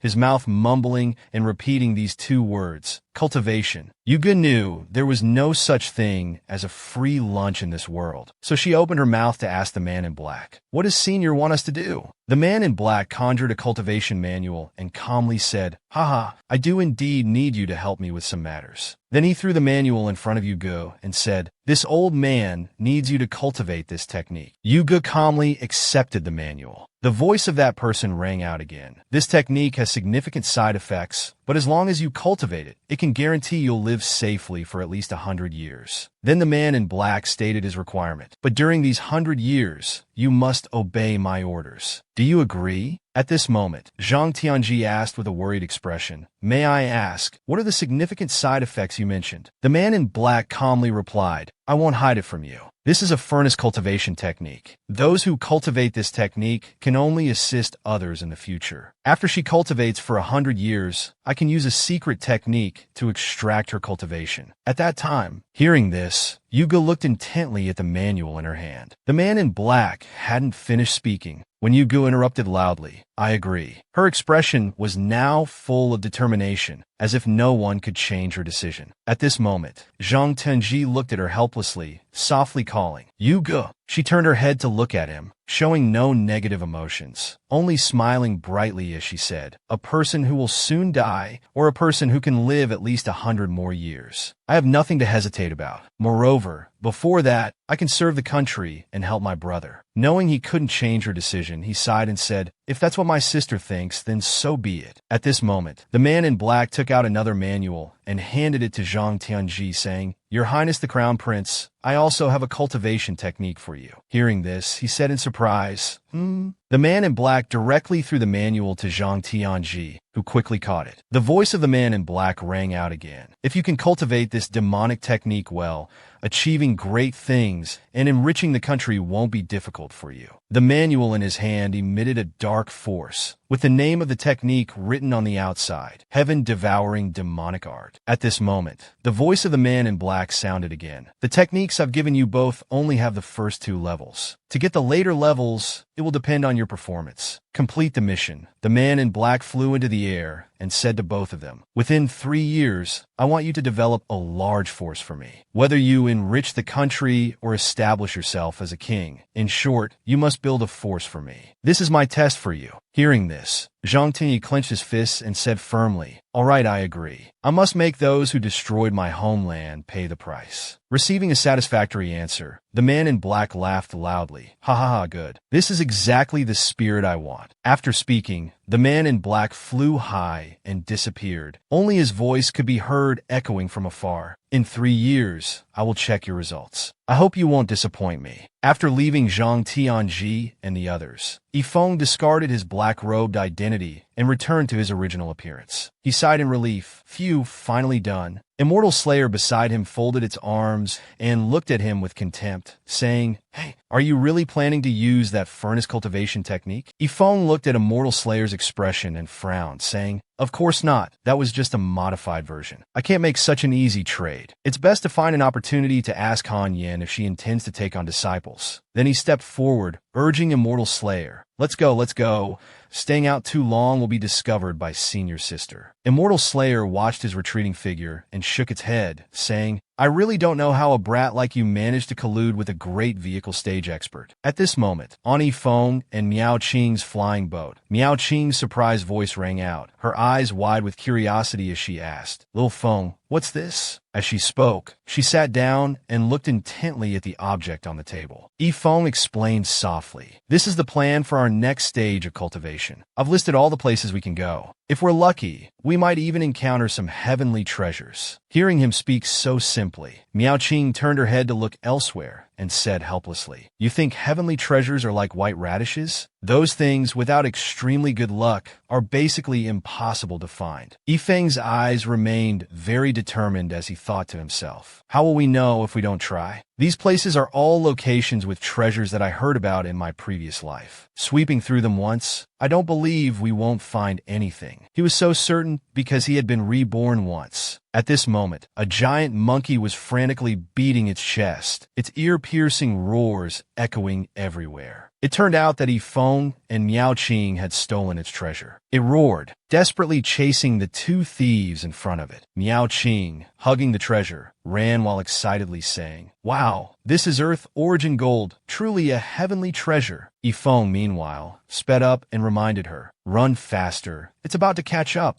After obtaining the treasure from that monkey, he led Miao Qing to the next location, which was a cave. He held a torch to light the way forward, while she observed their surroundings and said in a bored tone, Is there really a treasure here? As soon as she finished speaking, he pointed ahead and said, Senior Sister, look at what's over there. Miao Qing looked in the direction he was pointing, and before her eyes appeared a spirit herb. As soon as she saw it, she exclaimed in surprise with her mouth agape, Heavens, it's the 9-flame flower! After they obtained the 9-flame flower, many rogue cultivators pursued them relentlessly, shouting loudly, "Give back the treasure!" Standing on little ice, Miao Qing turned her head to look at them, saying with contempt, "We clearly got it first." Elsewhere, Miao Qing and Yifeng hid behind a rock, observing two spirit beasts fighting each other. Miao Qing watched them, her eyes full of excitement, happily saying, "Wow, experts fighting, how thrilling!" In contrast to her emotions, he was extremely cautious, afraid they would be discovered. Seeing her like this, he reminded her in a low voice, "Keep it down, let's see if we can get something useful later." Time flew by, and in the blink of an eye, 2 years had passed. Holding an Immortal Palace jade pendant in her palm, Miao Qing's voice rang out in wonder. "Little Feng, are you really not Heaven's chosen one? In these 2 years, we've encountered marvels wherever we go, and even here we've found treasures." Miao Qing looked at the Immortal Palace jade pendant in her hand and said puzzledly, "We even managed to find another Immortal Palace jade pendant." Then she gripped the pendant tightly and said angrily, "What's even more outrageous is, why is your cultivation level higher than mine?" He noticed her expression but still calmly replied, "It's just in time for the Sec Zhun Wu ranking competition this time. We can give Master and the others a surprise." At this point, his cultivation had reached the 6th layer of foundation establishment, 1 layer higher than Miao Qing. Hearing him say this, Miao Qing didn't ask further, but gripped the pendant tightly and asked, "By the way, Little Feng, when can we open this Immortal Palace key?" She didn't notice that the jade pendant in her hand was undergoing a small change at this moment. It was glowing. Then she exclaimed in surprise, "Ah!" Miao Qing's eyes became panicked. "Little Feng, quick, look at this pendant." He looked at the jade pendant in his hand, as calm as ever. "It's glowing. Looks like it's time for the Immortal Palace to open." At this moment, a voice from deep within the jade pendant came through. "The Immortal Palace cycle is about to open. Please confirm if you want to enter. Those who wish to enter, please infuse spiritual energy." Miao Qing also heard this voice and said in surprise, "It can even talk." Then she turned her head to look at Yifeng excitedly. "Little Feng, shall we go in?" He looked at the jade pendant in his hand, hesitating. Then his expression became determined, and he said, "The Immortal Palace only opens once every 55 years. In my previous life, I missed it, but this Immortal Palace, entering at foundation establishment stage, will be extremely dangerous." At this moment, he suddenly saw a lure,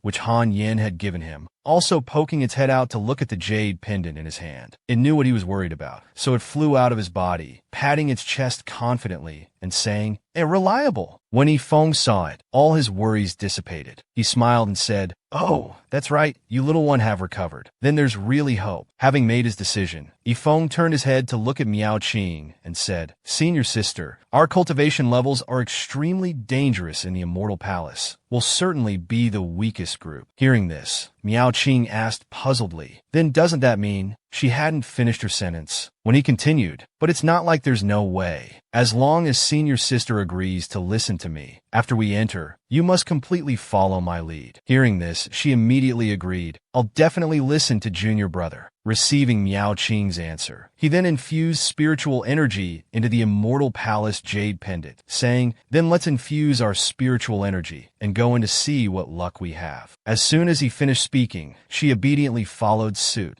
As the jade pendant received their spiritual energy, it began to change, immediately forming a dazzling pillar of light that shot straight into the sky. Something gradually appeared above, then revealed itself as an eye. That eye stared intently at Yifeng and Miao Qing. She looked at that eye and exclaimed in surprise, "Wow, what's that?" He also looked up at the eye and calmly replied, "It's an incarnation of the heavenly Tao. Don't be afraid. It's just checking if we're qualified to enter." After a moment, the eye finally emitted a deep voice. "Meets the criteria." As soon as the eye finished speaking, Yifeng said to Miao Qing, "Let's go, we're going in." Miao Qing agreed.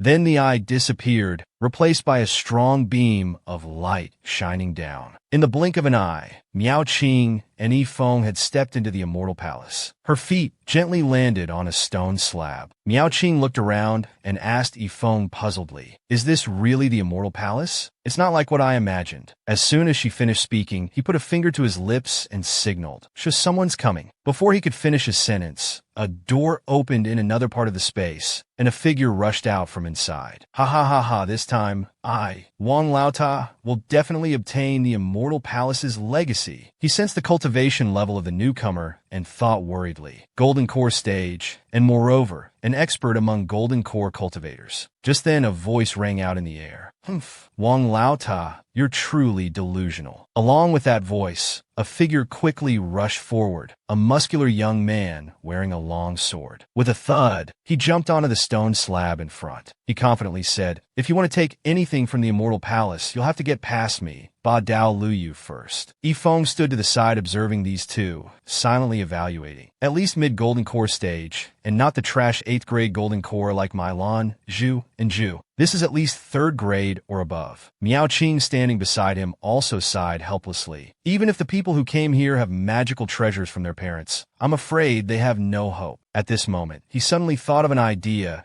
turned his head to look at her, and raised one finger, smiling meaningfully. I have a way. Senior sister, how many magical treasures and talismans from master and mistress do you have left? Give them all to me. Hearing this, she took out her storage ring and said, there's still quite a bit, all in the storage ring. But what do you want to do? He didn't answer her, just slightly curled his lips. He took Miao Qing's storage ring and said seriously, we can disguise ourselves as Golden Core stage experts. Miao Qing heard this and didn't understand at all, her mind full of questions, staring at him in surprise. A stone statue of a woman appeared, its entire face carved incredibly lifelike, looking no different from a real person. At this moment, many people had gathered at the entrance of the ancient Immortal Palace, with 2 huge stone statues guarding on either side. The crowd gathered at the entrance of the Immortal Palace had now divided into 2 factions, righteous and evil. At this moment, the righteous side spoke up. Fellow Taoists, do we really want to fight a battle here? The opposite side replied after hearing this. How could that be? Everyone came for the Immortal Palace relics. Of course, we should set aside the righteous and evil conflict. Just then, a Taoist from the righteous side spoke up. More people are coming. It seems to be people from Wintian sect. Following the Taoist's words, 2 figures appeared in front, standing on the back of a white dragon. It was Yifeng and Miao Qing. Ba Dao Luyu, upon seeing Yifeng and Miao Qing, immediately spoke up. Are you fellow Taoist disciples of Wintian sect? Yifeng, with his hands clasped behind his back, replied with a composed expression, Wintian sect's Wu Chun. The white-haired Taoist, upon hearing he was Wu Chun, immediately stepped forward excitedly and said, so it's fellow Taoist Wu Chun, I am Ling Yun from Xingmen. I've long admired fellow Taoist Wu Chen's great name. Meeting you today, you truly are a talented youth. At this moment, he glanced behind, saying in surprise, Then Yifeng turned and said to Miao Qing, disciple, stay by your master's side, don't run around. On the righteous side, people saw him and began to whisper among themselves. A young man turned to ask the woman beside him, is that the Golden Core stage genius of Wintian sect, Wu Chen? The woman immediately covered her mouth and said softly, I've never met him. This youngster seems too arrogant. After observing everyone present, Yifeng smiled meaningfully, thinking to himself, haha, this senior brother Wu Chun is a super homebody, hasn't left home in 1,000 years, but his reputation is indeed not small. This can be used. But it seems quite a few people here are acquaintances from my previous life. He looked towards the red-robed woman on the evil side, thinking, this is the enchantress Mo She Dao from Chan Mian Pavilion. At this moment, she also noticed him and smiled, saying, so it's Brother Xiao from Wintian sect. He, quite handsome indeed. The fan-wielding man beside her also smiled and said, it seems the Golden Core stage cultivators on the righteous side outnumber us now. He looked at the person who just spoke, thinking, this is Lin Xiao from Baiyin City, famous for his cruelty. At this moment, a woman in blue came over and respectfully bowed to him. Greetings, fellow Taoist. He looked at that woman, thinking, is this someone from Luo Shu Manor? Not very familiar. Then he looked straight at the crowd gathered in front of the Immortal Palace and said, I didn't expect there to be so many people. This won't be easy. Just then, the 2 stone statues at the entrance suddenly spoke. The time for opening the Reincarnation Immortal Palace has arrived. This time, the Immortal Palace will only allow 9 people to enter. The voice continued. The Immortal Palace will only open when there are 9 people left in the courtyard. Those who give up must infuse half of their essence blood into the Immortal Palace jade pendant to leave. As soon as the stone statue finished speaking, the people below began to clamor. What? Only 9 people? Amidst the commotion, a red-haired, burly man looked at everyone and threatened. Those below Golden Core stage Will you leave on your own, or do you want me to send you off? Lin Xiao, seeing him speak so loudly, smiled and reminded, Mo Wu, be gentler, there are women here. As soon as he finished speaking, the enchantress threw herself into his arms, saying coquettishly, Oh my, young Master Lin knows how to cherish flowers and jade. Remember to take care of me later. Meanwhile, on another side, two rogue cultivators were smiling and chatting. One laughed smugly.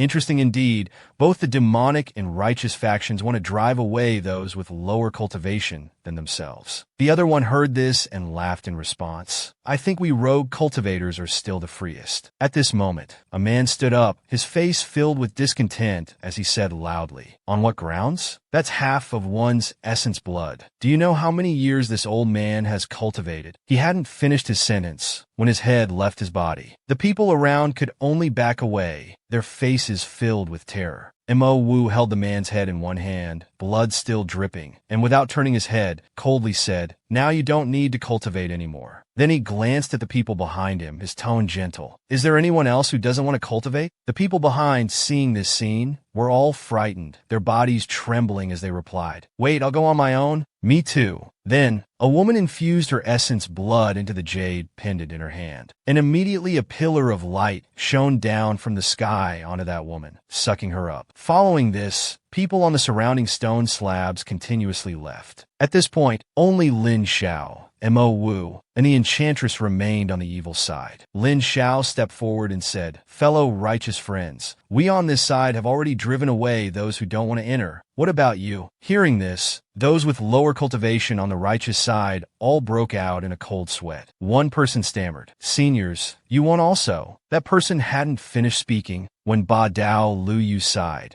then turned to face those people and solemnly said, I'll give you a chance. If anyone here can defeat me, I'll give up my spot to them. The rogue cultivators, unwilling to leave, voiced their discontent. One of them angrily said, You still call yourselves righteous? Another beside him furiously added, That's right, how can we possibly fight against you, Golden Core Stage cultivators? Isn't this just forcing us to give up half of our essence blood? At this moment, Yifeng, observing from the side, spoke up mockingly, A bunch of fools. Despite their anger, Ba Dao Lu Yu patiently explained, Firstly, even if you could enter, you wouldn't be able to protect yourselves. Secondly, he frowned and emphasized, the so-called righteous path is not about seeking personal gain, but achieving enlightenment. If you can't even understand this principle and don't dare to challenge me, then leave early. As soon as he finished speaking, two fearless rogue cultivators charged forward together. Ba Dao Lu Yu, seeing that they finally showed some courage, smiled and said, That's more like it. What a pity. As he spoke, he raised his hand, releasing his own power, and one of his eyes suddenly flashed with fire. Then, he simply swung his hand horizontally towards the two,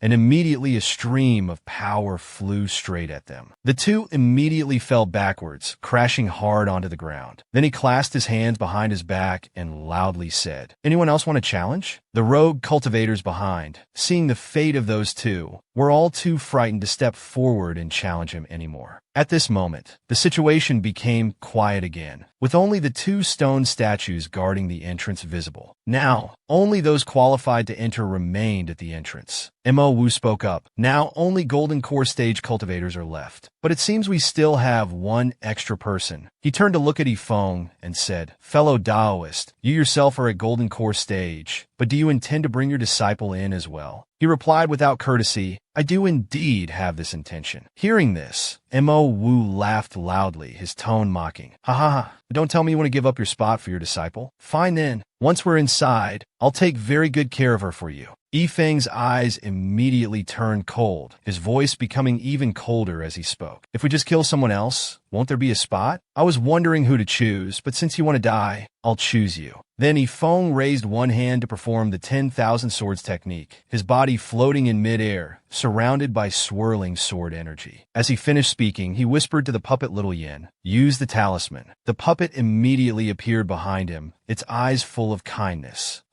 In its hand was a high-grade talisman, that was burning. Then, the sword energy around him instantly doubled, becoming even more dazzling. Lin Xiao looked up and said, 10,000 swords technique doesn't seem anything special. The enchantress beside him also chimed in. The power of this move is very ordinary. Is this all the strength Wu Chun has? Seeing Yifeng's technique, Mo Wu unleashed his own power, saying, I've really been underestimated. Before he could finish speaking, thousands of swords had already flown straight to where he was standing, creating a massive shock wave, with dust and smoke everywhere. But he was unaffected, somehow appearing behind Yifeng, his hands full of flames, looking at him smugly as he said, So this is all when Tian sect amounts to. This sudden action also surprised Yifeng. He quickly regained his composure, glancing at him and saying, Is that so? As soon as he finished speaking, an absolute power burst forth from his body, catching his opponent off guard, who could only instinctively raise both hands in defense. Mo Wu, looking at the power erupting from Yifeng's body, cried out in horror, Not good. This is nascent soul. Before he could finish his sentence, he was engulfed by that power, to the astonishment of everyone below. As the dust gradually cleared, Mo Wu's shocked face appeared. He stood motionless, a bloody hole having appeared on his chest at some point, blood continuously flowing out. Yifeng stood on this side, still gripping his sword tightly. Yifeng swiftly glided past, his figure disappearing without a trace. He had somehow appeared in front of Mo Wu, his sword plunging directly into the bloody hole on Mo Wu's body. Mo Wu was stunned by Yifeng's sudden action, frozen in place. Yifeng's gaze towards Mo Wu turned sharp, showing no emotion as he coldly said, Your golden core, I'll take it. After taking Mo Wu's golden core, Mo Wu fell to the ground helplessly. Having dealt with Mo Wu, he returned to his original position and calmly said, I believe the quota for all of you is now sufficient. The white-haired Taoist and Ba Dao Lu Yu witnessed this scene in utter shock. The old Taoist cautiously said to Ba Dao Lu Yu, Just now that was, he replied, I don't know, but one thing is certain. He looked at Yifeng and Miao Qing's backs and said, Unless absolutely necessary, never provoke this person. At this moment, the male stone statue suddenly spoke. Only 9 people remain in the courtyard, meeting the conditions to open the door. The female stone statue beside it also rang out. The ghost gate opens. As soon as it finished speaking, the immortal palace door swung open. As the door opened, waves of blood energy poured out from inside, continuously spreading outward. Luo Shu Manor, standing outside, saw this scene and puzzledly said, Is this really an immortal palace? Then, the 2 stone statues and the huge door disappeared. In their place appeared the ghost gate and 2 ox-head horse-face guardians. At this moment, a silver-haired man stared intently at the ghost gate,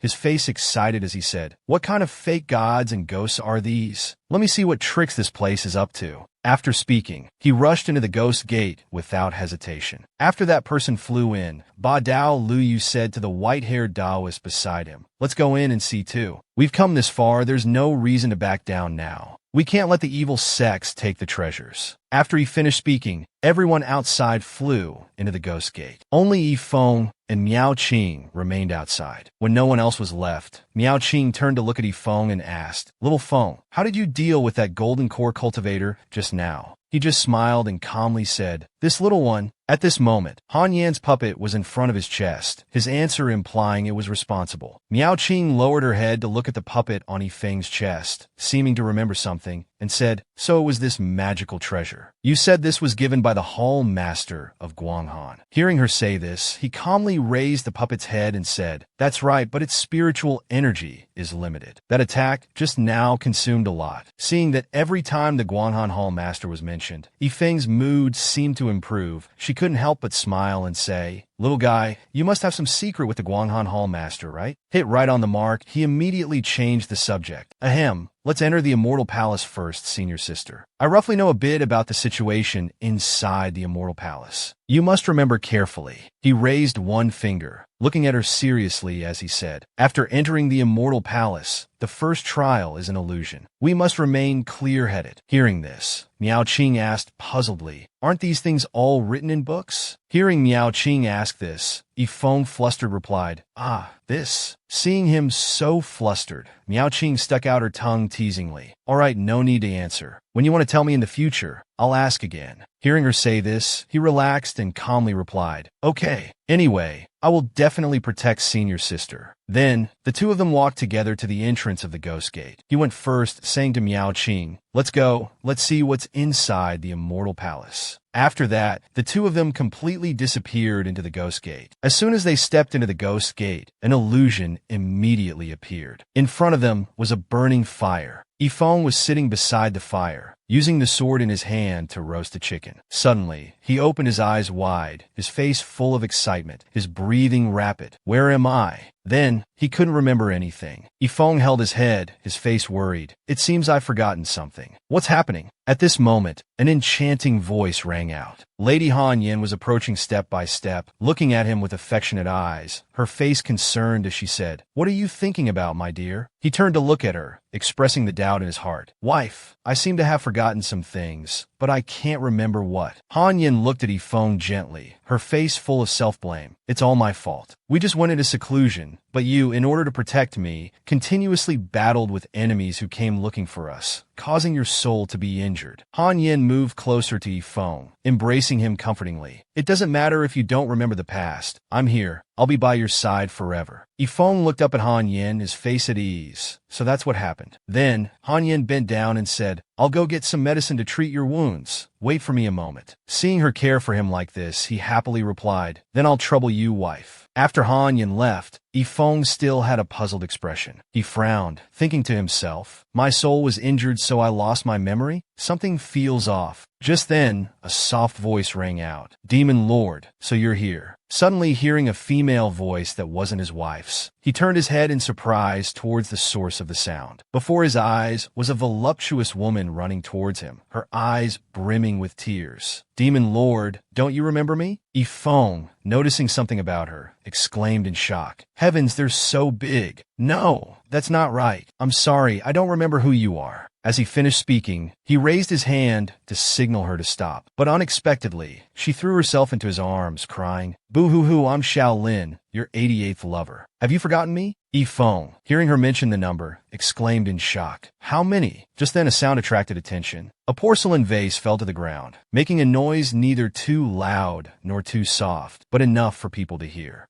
At this moment, Han Yin had returned with medicine to treat Yifeng's wounds. She had witnessed everything that had just happened. Her face now turned gloomy. The medicine bottle in her hand also fell to the ground. She stood still, clenching her fists, silently observing their intimate behavior. Han Yin lowered her bright eyes, her face showing sadness as she said, "It seems I've come at an inconvenient time." Yifeng, seeing her expression, felt uneasy and hurriedly said, "Wait, perhaps you've misunderstood." As soon as he finished speaking, Han Yin threw herself into his arms, saying gently, "It's all right." Yifeng was stunned by Han Yin's behavior, exclaiming in surprise, "Ah." Then, Han Yin looked up directly at Yifeng, saying softly, "As long as you treat me well, I don't mind anything else." Yifeng, hearing this, was overjoyed, spreading his arms to embrace both beauties, excitedly cursing, "Damn, can there be anything better than this?" At this moment, the two beauties in his arms looked up at him with eyes full of affection. Han Yin shyly said, "Husband, let's do what we usually do." Shaolin beside her also looked at him longingly. "Me too. I want you to kiss me." No matter how seductive they were, Yifeng remained calm as he looked at them, saying softly, "All right, both of you close your eyes first." Hearing this, both women obediently closed their eyes, waiting for what was to come. Yifeng also gently closed his eyes, silently making a decision. Immediately after, he thrust through the bodies of both women. His face remained as calm as ever, without a ripple of emotion. Han Yin, pierced through by him, opened her eyes wide and exclaimed, "Ouch, husband!" Shaolin beside her also opened her eyes wide, asking in horror, "Why?" Hearing her question, Yifeng cheerfully replied, "How did I know you two were fake? Because if you were really my wife, I'd be beaten to death by now." As soon as he finished speaking, Yifeng forcefully pulled the two swords out of the women's bodies. They immediately vanished before his eyes, leaving only the burning fire.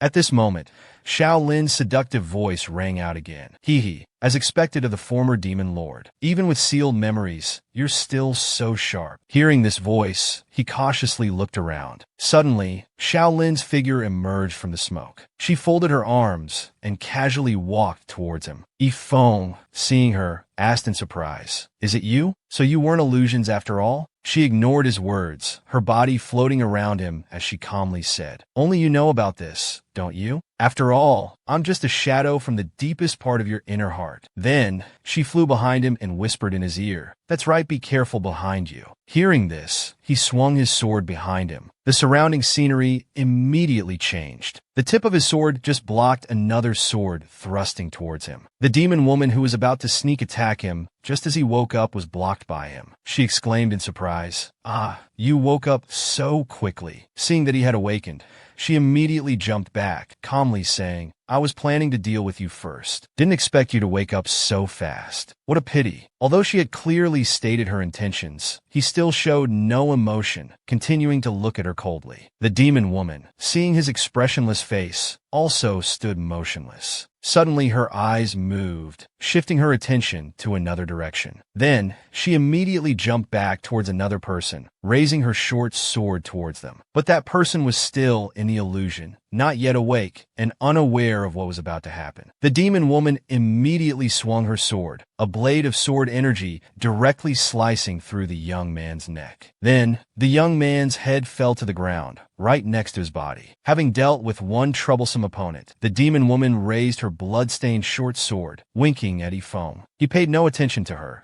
turning to look at Miao Qing behind him, coldly replying, "Not interested. I need to protect my disciple." Seeing him reject her, she turned to leave, saying cheerfully, "You righteous path people are so boring. Well, I'm off to kill more people." As soon as she finished speaking, she jumped into the air, disappearing in the distance. Seeing her leave, Yifeng gently walked to Miao Qing's side, silently thinking, "These people are too dangerous. I can't reveal anything." Just then, a loud explosion sounded from afar, causing Yifeng to turn his head in attention.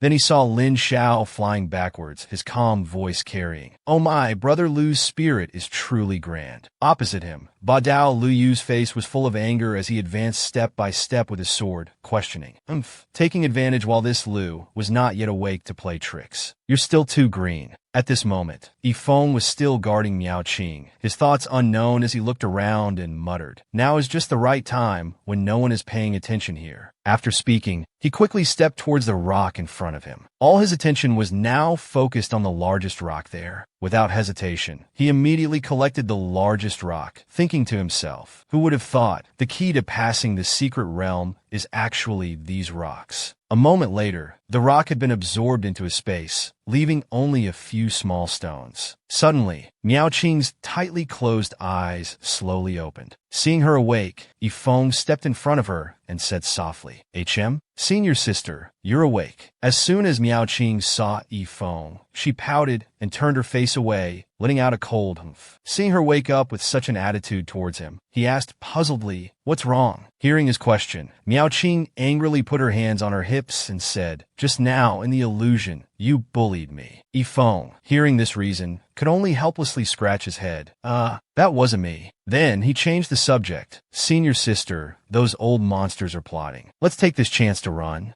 Hearing him say this, Miao Qing completely agreed. Good idea. As soon as she finished speaking, the figures of the two disappeared. In another part of the secret realm, there was scenery as beautiful as a fairyland. The landscape was majestic, with towering mountains, vast rivers and waters. The vitality was abundant. Other souls were floating in mid-air, looking very frightening. Miao Qing's eyes quickly scanned the surroundings. Then she said in surprise, "Little Feng, where is this? Are those in the lake grieving souls?" Yifeng was leading Miao Qing along the bank of the river of forgetfulness. Hearing her question, he calmly replied, "The river of forgetfulness. Even birds find it difficult to fly across this place. To cross it, we need to use a special method." Yifeng continued seriously, "There's a very powerful treasure here that we must obtain." As he said this, a glimmer of excitement could be seen in his eyes. A moment later, Yifeng's excited voice rang out. Found it! Before their eyes appeared a large rock with 4 lines of text carved on it. Seeing him lead her to find a rock, Miao Qing curiously asked, "What is this rock?" He observed the large rock in front of him and calmly replied, "The reincarnation stone is the key to this immortal palace. But this rock is even more special." Yifeng placed his hand on the reincarnation stone and continued, "This rock has been nurtured by the cloud immortal year after year. It has a bit of sentience and can reveal people's past lives." Yifeng continued seriously, "As long as you're not bewitched by the illusion of your past life and maintain your true self, you can increase your cultivation. That's the reward for overcoming the illusion of your past life." As soon as he finished speaking, the illusion of his past life appeared. It was Xiao Yifeng from his previous life, with a pair of white wings, looking like an angel descending from heaven. Miao Qing looked up at Yifeng's illusion, puzzled. How can little Feng's past life be so similar to the present? The illusion only appeared for a moment before dissipating in the air. At this moment, a stream of power flowed through Yifeng's arm, touching the reincarnation stone and permeated his body. Yifeng sighed in relief, saying with satisfaction, "This time I've directly reached the 9th layer of foundation establishment, worth several years of hard cultivation." Seeing the effect of the reincarnation stone, Miao Qing excitedly said to Yifeng, "That's amazing. I want to try too."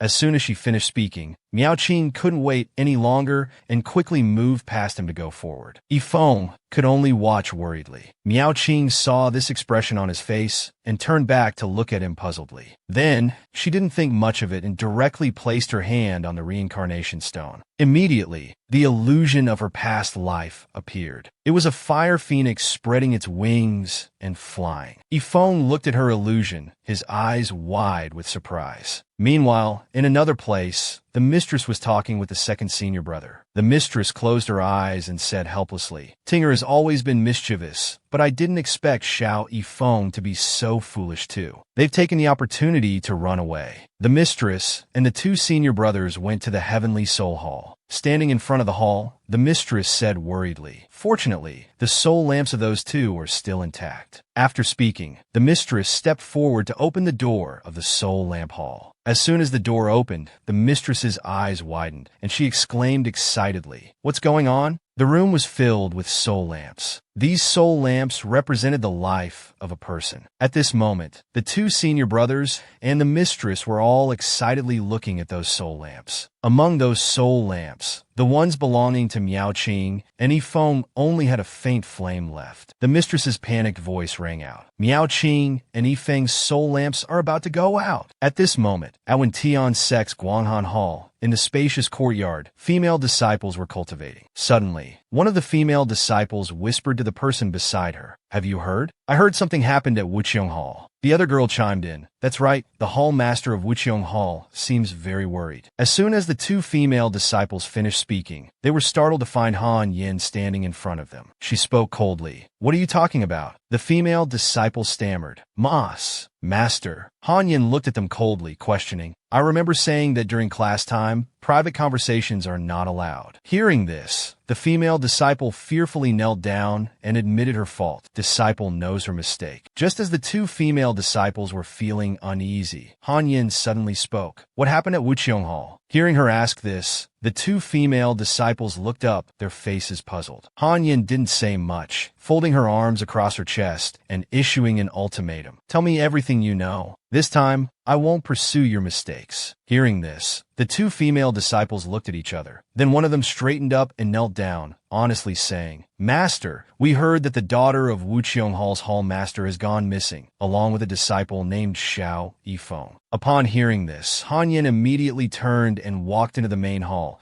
saying to the 2 female disciples, "Today's lecture ends here. Go back." The 2 female disciples were surprised to see their master let them off so easily this time and watched her retreating figure. The female disciple who had just answered Han Yin asked puzzledly, "Is master really not going to punish us?" The girl pondered. "Last time you were negligent. You were clearly hung on a tree and beaten for 3 days." Hearing this, Kai Xiao Sai hurriedly waved her hand in front of the female disciple's face, embarrassedly saying, "Huar, don't mention it anymore." Seeing Kai Xiao sigh like this, the girl raised her hand to cover her face, laughing. Hee, what do you think is the reason Master is so hurriedly concerned about Wu Qionghal's affairs? Han Yin hurriedly entered the room, worriedly saying, To think they've gone missing, it seems I need to investigate where they are. Suddenly, her face became sad. The last time I activated the puppet, it was damaged and needs a lot of time to recover. But Han Yin no longer had time to think much, only worried about Yifeng. She raised her hand and chanted, Well, if it's broken, it's broken. Han Yin was gradually establishing a connection with the puppet, but as soon as it was established, it failed. The spiritual energy that had just gathered immediately dissipated. Han Yin frowned worriedly and said, I can't sense it. At this moment, in the immortal palace, the image of Miao Qing's past life was still appearing. While Yifeng was guarding beside her, he worriedly said, Why hasn't this young lady woken up yet? If this continues, those old monsters will discover us. Just as he finished speaking, Miao Qing's fire phoenix began to gradually dissipate, finally disappearing completely into her body. White smoke emanated from all over her body. At this moment, she felt her body filled with power, her whole body as if burning. She clenched her fists, excitedly saying, Little Feng. Before she could finish her sentence, Yifeng grabbed her hand and started running. Quickly, take the stone. We need to leave here fast. Someone's coming. After speaking, he took Miao Qing and flew into the air, disappearing without a trace. As soon as they left, a foot appeared at the spot where they had just been standing. The newcomer was the white-haired old man who had entered the ghost gate with them. The old man stood there, intently looking in the direction where the two had disappeared, frowning smugly as he said, So it's a fake golden core. It seems you know some secrets too. After speaking, the old man immediately flew into the sky, pursuing Yifeng and Miao Qing. Want to run? Don't even think about it. In another direction of this place, there was a river with boats floating on the water surface and a ferry dock beside it. At this moment, Yifeng and Miao Qing had run to this place and immediately jumped onto a nearby boat. He turned his head coldly and said, Ferryman, start rowing. Hearing this, the ferryman immediately started rowing away from the dock. Just then, a familiar voice rang out.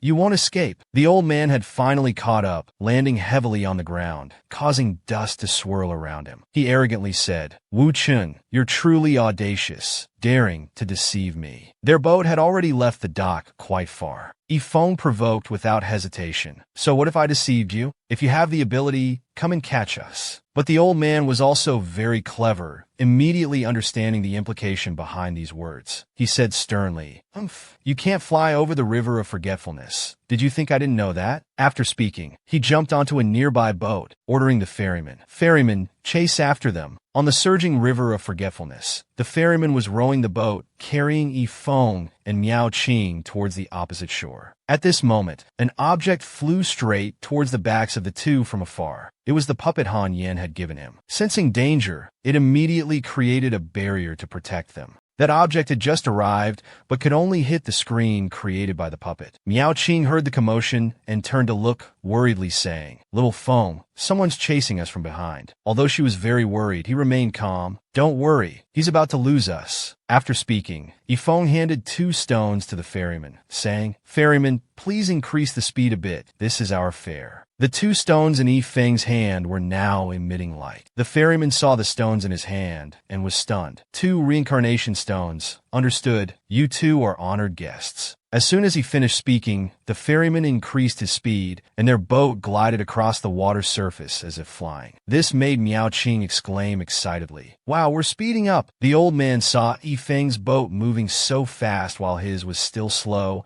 and angrily turned to question his ferryman. Can we go faster today? As soon as he finished speaking, the ferryman stopped rowing. The two just stared at each other. At this moment, the ferryman suddenly spoke. Esteemed guest, please pay the fare. Hearing this, the old man became even more agitated, angrily shouting, What fare? The ferryman patiently explained, Either a reincarnation stone or your soul can cross the river. As soon as the old man heard this, he attacked the ferryman. He swung the weapon in his hand forcefully, smugly saying, You dare to ask me for money? The ferryman didn't resist, directly taking a blow from the old man. The ferryman's arm and entire body were immediately cut in half. The ferryman lay on the boat, his body cut in 2 by the old man. After killing the ferryman, the old man was still fearless, smugly saying, "I'm pretending to be a god or ghost." But contrary to the expression of someone about to die, the ferryman smiled with satisfaction. "Ha, thank you, fellow Taoist, for liberating me." As soon as he finished speaking, the ferryman's body disappeared, completely merging into the void. Only the ferryman's cloak remained. Immediately after the ferryman's body vanished, his cloak flew towards the old man, seeking a replacement. Seeing this, the old man exclaimed in surprise, "What is this thing?" The cloak flew straight to drape over him. Only now did he cry out in horror, "Get off! Don't come near me!" The old man's entire body now looked completely like a ferryman. The hand that once held a weapon now held an oar. He could no longer control his own body. The last words he uttered were, "Get out, get out, ah!" Miao Qing turned her head to witness the entire process of the old man's transformation, her eyes widening in shock. Ling Yun has put on the ferryman's cloak. Hearing this, Yifeng only glanced back, explaining to Miao Qing, "If you don't have a reincarnation stone, you must pay with your soul. Either become a walking corpse or be trapped here, becoming a ferryman of the river of forgetfulness." After hearing his words, Miao Qing exclaimed in horror, "This path is too dangerous." Hearing this, he calmly replied, "Every path is like this." Others might have already discovered the use of the reincarnation stones. When the boat brought the two to the opposite shore, the ferryman, the transformed old man, let Yifeng and Miao Qing disembark. He put his hands behind his back, walking forward step by step, saying, "Let's go. Ahead should be the final trial of this immortal palace." At this moment, in another part of the immortal palace, Ba Dao Lu Yu and Luo Shufu were surrounded by a group of evil ghosts. Ba Dao Lu Yu frowned in discomfort and said, "Damn it, there are so many Golden Core stage evil ghosts here." He was very chivalrous, directly handing his reincarnation stone to Luo Shufu, instructing, "Fairy Luo, take this reincarnation stone and open the barrier ahead. I'll hold off these evil ghosts." She casually accepted the stone, holding it as she turned to go towards the gate behind, saying to him, "All right, be careful." He immediately created a protective barrier to resist the attacks of the evil ghosts, replying, "Don't worry, these mindless ones are far inferior to real Golden Core cultivators." After speaking, Ba Dao Lu Yu swung his sword horizontally, a blade of sword energy immediately slashing towards the group of evil ghosts. The sharp sword energy sliced the head of an evil ghost in half. Another evil ghost flew into the air, spewing blood-colored energy from its mouth towards Ba Dao Lu Yu. He immediately activated his protective spell to block the ghost's attack. After blocking one strike, Ba Dao Lu Yu's eyes widened in shock as he said to Fairy Luo Shufu, "Quickly open the barrier." As soon as he finished speaking, he heard Luo Shufu's voice. "Brother Lu, the barrier is already open. You can withdraw your protective spell." Hearing this, Ba Dao Lu Yu turned his head to look at her joyfully, smiling as he said, "That's great, Wei." He hadn't finished his sentence when he felt a sharp pain. He saw Luo Shufu's sword had pierced his chest. He looked at her in horror. She looked at him expressionlessly, coldly saying, "But you should stay here to give this young lady one more chance at inheriting the immortal palace." In another part of the immortal palace, lush trees and majestic mountains stood tall. At this moment, Yifeng was leading Miao Qing along a path at the foot of a mountain. Miao Qing followed behind him, puzzledly saying, "Little Feng, don't you feel it's getting hotter and hotter here?" Yifeng seemed to have known about this beforehand, calmly replying, "This is the path leading to the final trial. It's so hot here because of the guards along the way." Hearing him say this, Miao Qing curiously asked, "Guards?" As soon as she finished speaking, she saw him pointing towards the path ahead, saying, "Look." A golden Pishio appeared before them. Looking at its plump body and golden fur, Miao Qing doubtfully asked, "What is that thing?" Hearing her question, Yifeng immediately put on a serious face and warned, "Golden Pishio, if there's only one, it's still easy to deal with. Its strength is between Foundation Establishment and Golden Core. But these creatures live in herds, so we absolutely must not be discovered." After speaking, Yifeng's expression changed. He took out an invisibility talisman, smiling as he said, "But don't worry, for some reason their eyesight is very poor. Just using an invisibility talisman will prevent us from being discovered. You wait here, I'll go try it out." After using the invisibility talisman, Yifeng carefully walked past the sleeping golden Pixiu step by step, his face alert. Passing by the Pixiu without being discovered, Yifeng on the other side gave a thumbs up to Miao Qing, smiling brightly, thinking to himself, "Relax, it's safe." Seeing his success, Miao Qing confidently stuck the invisibility talisman on herself, preparing to act. Then, she walked step by step towards the golden Pixiu, while the Pixiu was still sound asleep, unaware. But unfortunately, at this critical moment, the bell on Miao Qing's foot suddenly rang. The sleeping golden Pixiu heard the bell and opened its eyes, looking straight at the source of the sound. Miao Qing also froze in place because of this. Seeing the Pixiu observing its surroundings, sensing the sound, Miao Qing could only stand still, not daring to make any movement or sound. She thought to herself, "Did I apply the talisman correctly? It must be a coincidence." Although the golden Pixiu couldn't find anything, its instinct told it that there was a human presence. It immediately threw its head back and let out a long roar. As soon as the roar ended, golden pixies from all over the forest flew in and gathered at the source of the roar. Seeing the situation gradually spiraling out of control, Yifeng excitedly shouted, "Run!" At this moment, in another direction, Imo Shui Dao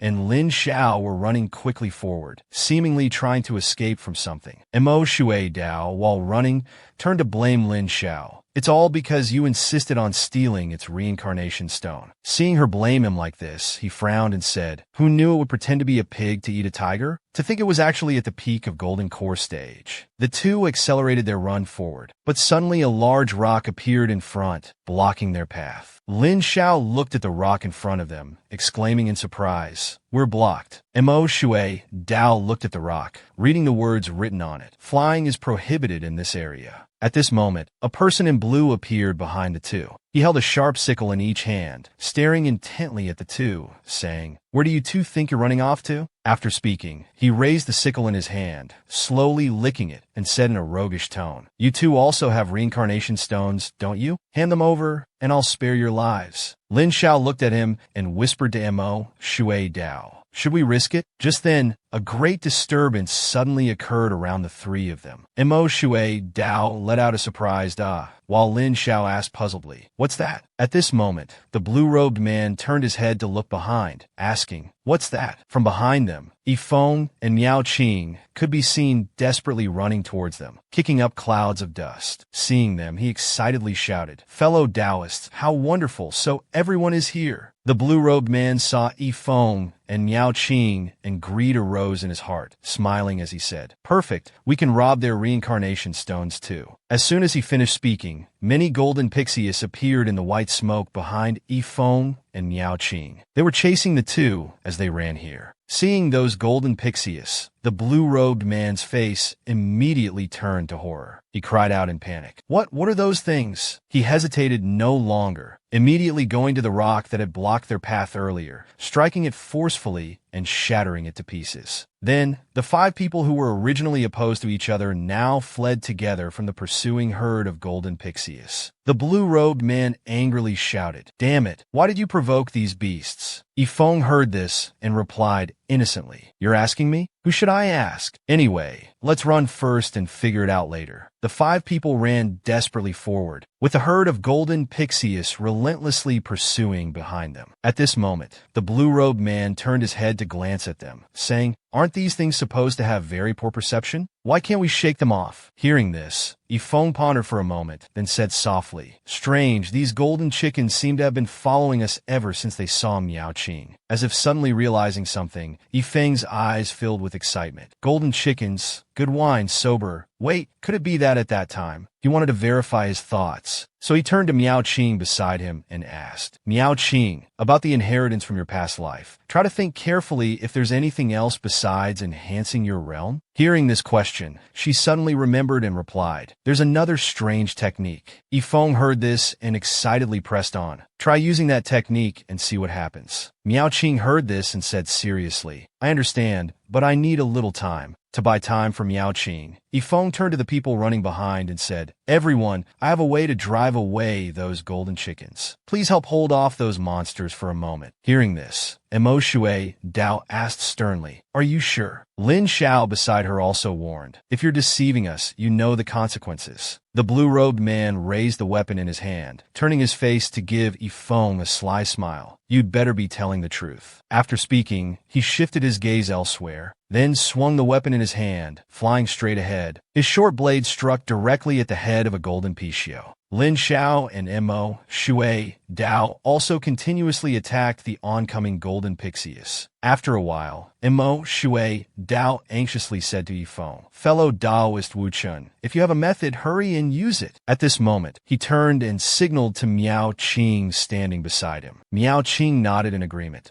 Then, Miao Qing touched her forehead, and immediately a pair of golden wings appeared on her back, radiating intense fire attribute power. Next, Miao Qing's entire body floated in midair, turning to release the purest source of power. Lin Xiao looked at Miao Qing and exclaimed, The original fire attribute power is too pure. Then, the wings on Miao Qing's back disappeared, replaced by a fire phoenix appearing on her body. It raised its head and flapped its wings. The golden Pixius, seeing the original phoenix, stopped in their tracks, no longer advancing. Then, one golden Pishio fearfully retreated, fleeing at top speed, no longer caring about the other Pixius. Of the 36 stratagems, fleeing is the best. The other golden Pixius also turned tail and ran. After driving away the golden Pixius, Yifeng sighed. As expected, those golden chickens were after the original power Miao Qing inherited. The blue-robed man, seeing Miao Qing's original power, became greedy. He licked his lips covetously and said, Original fire attribute. I didn't expect this little girl to have such a thing. No sooner said than done. He raised the weapon in his hand, aiming straight at Miao Qing as he charged forward. He shouted excitedly, You're mine! Yifeng saw that person wanting to attack Miao Qing, his pupils contracting in fear, and he shouted excitedly, This is bad. That person charged up to Miao Qing, raising the weapon in his hand, slashing straight towards her. At this critical moment, just as his weapon was about to touch Miao Qing, his hand suddenly lost control. A black flame controlled the weapon in his hand, stabbing into his arm, causing him to cry out in pain. That flame spread from the weapon in his hand to his arm. Seeing this, he asked puzzledly, What kind of fire is this? He tried to extinguish the flame, but couldn't. At this point, his face was beaded with sweat, his eyes showing a bit of panic. Damn it, I can't put it out. Then, that hand was also controlled, the sickle in his hand turning inward, decisively cutting off his arm. Blood sprayed everywhere. The black flame controlled the hand still gripping the weapon.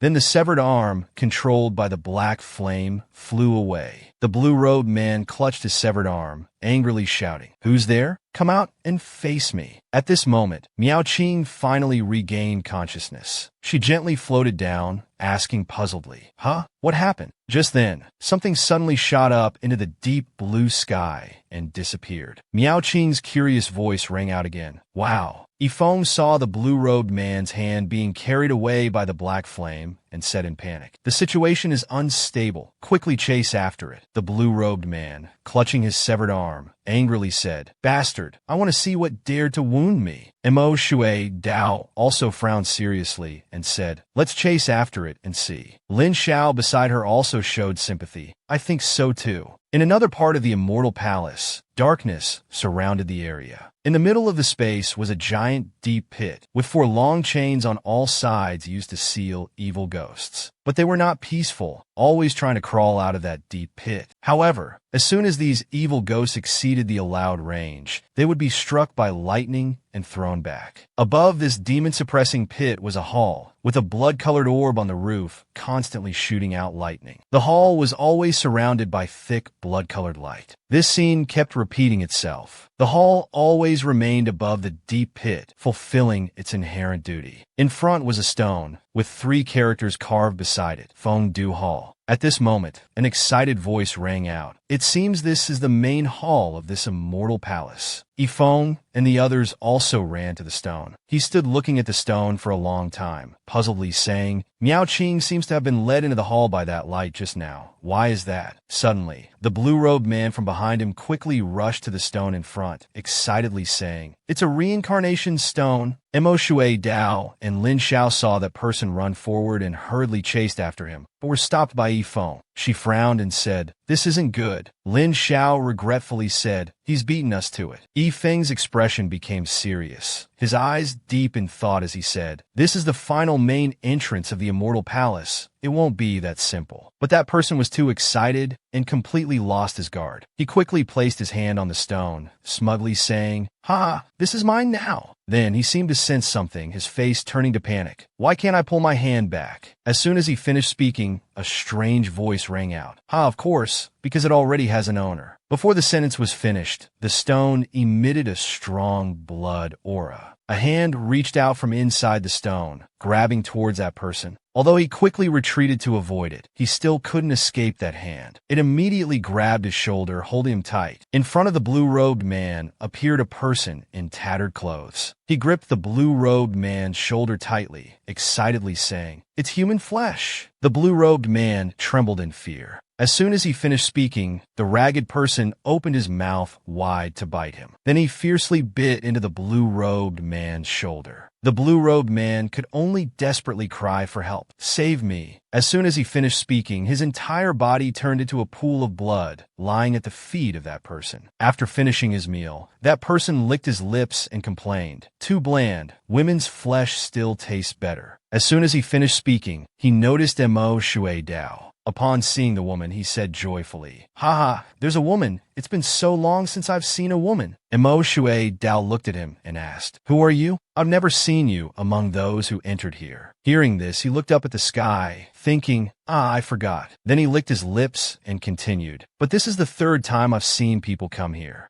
Yifeng heard this and frowned puzzledly. This could be someone who entered the Immortal Palace before. He's always stayed in the Immortal Palace without going out. Mo Shui Dao immediately pointed her sword at him, slowly retreating as she asked, "Then why don't you go out?" When he heard these two words, he covered his face and laughed loudly, laughing until he shook. The laughter gradually lost control. "Go out? With a question. If I could go out, why wouldn't I go out?" Then he revealed his bloodshot eyes full of blood vessels, coldly saying, "No one can go out. None of you can go out." Then he said some lewd words to Mo Shui Dao. "I'm in a good mood today, little sister. You have two choices. Either obediently submit to me, become my furnace, or be eaten by me. Which do you choose?" After speaking, he slowly walked towards Mo Shui Dao. Her eyes turned cold as she replied coldly, "I choose the third option, kill you." As soon as she finished speaking, Mo Shui Dao released many sword energies straight towards him. But he easily deflected her sword energy with just one hand, then effortlessly neutralized those techniques. After neutralizing Mo Shui Dao's sword energy,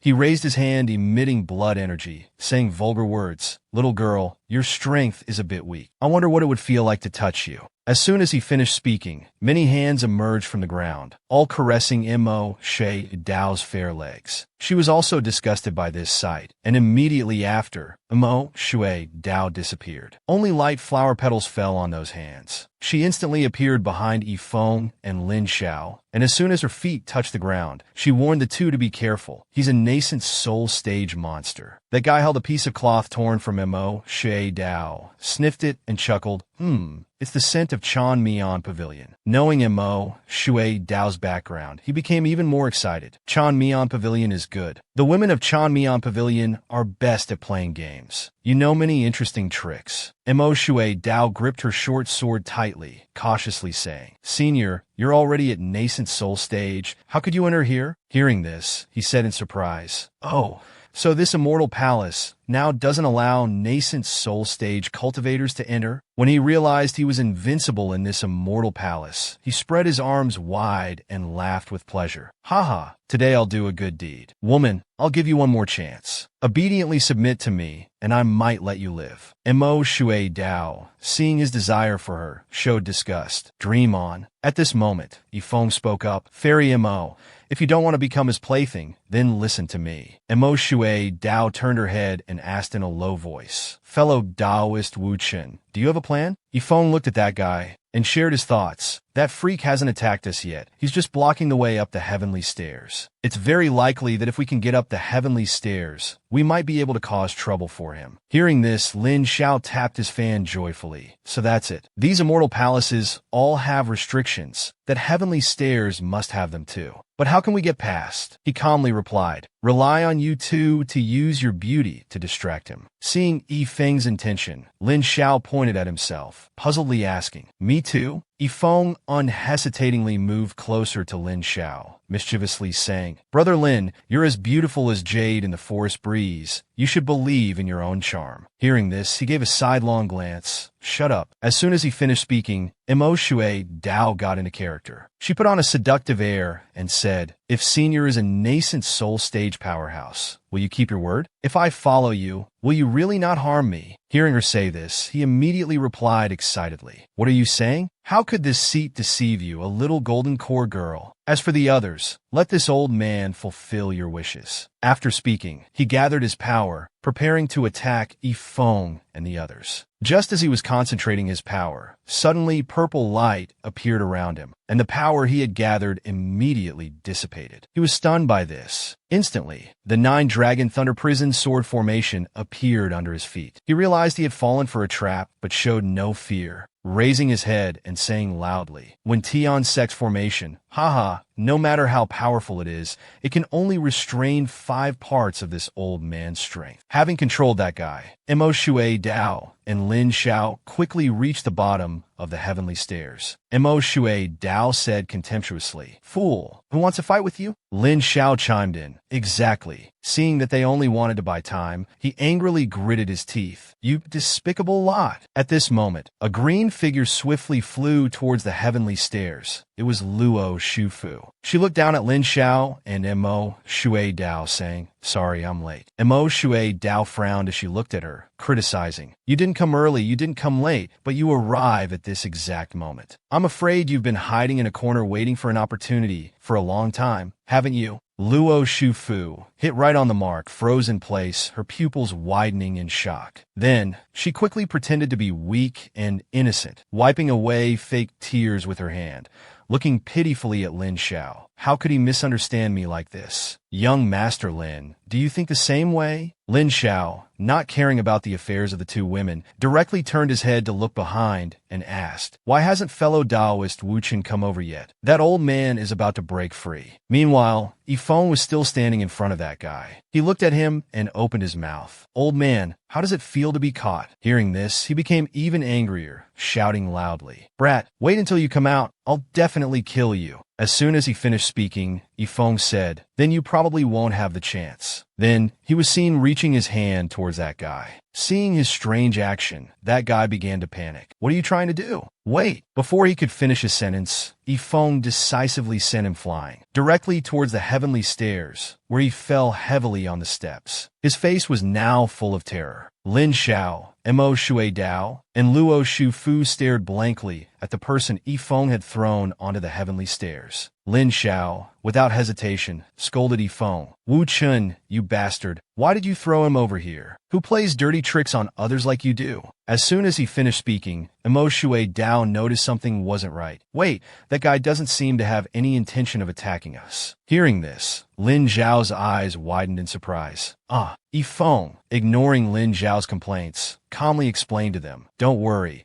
These heavenly stairs have restrictions everywhere. Every step must be taken carefully. If he doesn't want to die, he won't dare to cause trouble." Hearing him say this, that guy puffed out his chest and challenged, "This old man can wait for you here. If you have the ability, just stand there forever." Yifeng didn't bother with him anymore, coldly replying, "Suit yourself." Then he turned and walked towards the corpse of the evil old man, thinking to himself, "If we climb the heavenly stairs step by step, who knows how long it will take. I wonder how Miao Qing is doing now." He sat down beside the evil old man's corpse and began to search. Come to think of it, we should thank that ugly guy. This stinking old man Wang Lao, Tom must have quite a few reincarnation stones. After a while, Yifeng found a bag, and he held it up joyfully saying, "Found it." Luo Shufu, no longer interested in watching, directly turned to prepare to step onto the heavenly stairs. It seems fellow Taoist Wu Chen doesn't want to enter the immortal palace. This young woman will take her leave first. As soon as she set foot on the next step, an illusion opened up. Mo Shui Dao said in surprise, "She's already entered the illusion. It seems this is the ascension test. We must break through the illusion to continue moving forward." Lin Xiao beside her also said anxiously, "Let's not waste any more time. Let's quickly enter the immortal palace." At this moment, Yifeng was still lost in thought, stroking his chin and saying, "That red light that led senior sister away earlier looked very familiar." Images from his previous life flashed in his mind, along with Yifeng's voice. "In my previous life, I came to the Immortal Palace 50 years later. At that time, I saw a skeleton and a sword inside." In his memory, he unhesitatingly went to the side of the skeleton and forcefully pulled out the sword. That sword was the Mo Shui sword, the legacy of Wuqiong Hall. That skeleton was the former hall master of Wuqiong Hall, true person Qing Su. In my previous life, I also obtained quite a few legacies because of this. After recalling these things, Yifeng frowned and said, "This time I arrived 55 years earlier. True person Qing Su is still alive." He remembered the moment when Miao Qing burst out with pure fire attribute power and excitedly said, "That's right." Miao Qing was taken away after displaying the fire feather blood. The bloodline of Wuqiong Hall has always been dominated by fire attribute spirit roots, and true person Qing Su is naturally the same. After saying this, Yifeng knew what he should do. He directly bit his finger, muttering, "It seems I can only do this." Then he touched his wounded finger to his brow and commanded, "Ignite." Many sparks immediately appeared on his body. Seeing this, Ugly widened his eyes in shock. "Brat, why are you suddenly activating a fire attribute technique?" Yifeng didn't answer Ugly's question. Instead, he clasped his hands and respectfully said aloud, "Disciple of Wuqiong Hall, Wentian sect, Xiao Yifeng, requests an audience with true person Qing Su. This disciple has an important treasure that can assist true person and urgently requests a meeting." Ugly saw him putting on airs and mocked, "Stop pretending. No matter what you do, you won't be able to get out." As soon as he finished speaking, a beam of blood-colored light descended from the Great Hall, wrapping around Yifeng's waist like a thin silk ribbon, then forcefully pulling him up into the air. Ugly's jaw dropped as he looked up at him in disbelief, seeing that he could truly pass over 1,000 steps without doing anything,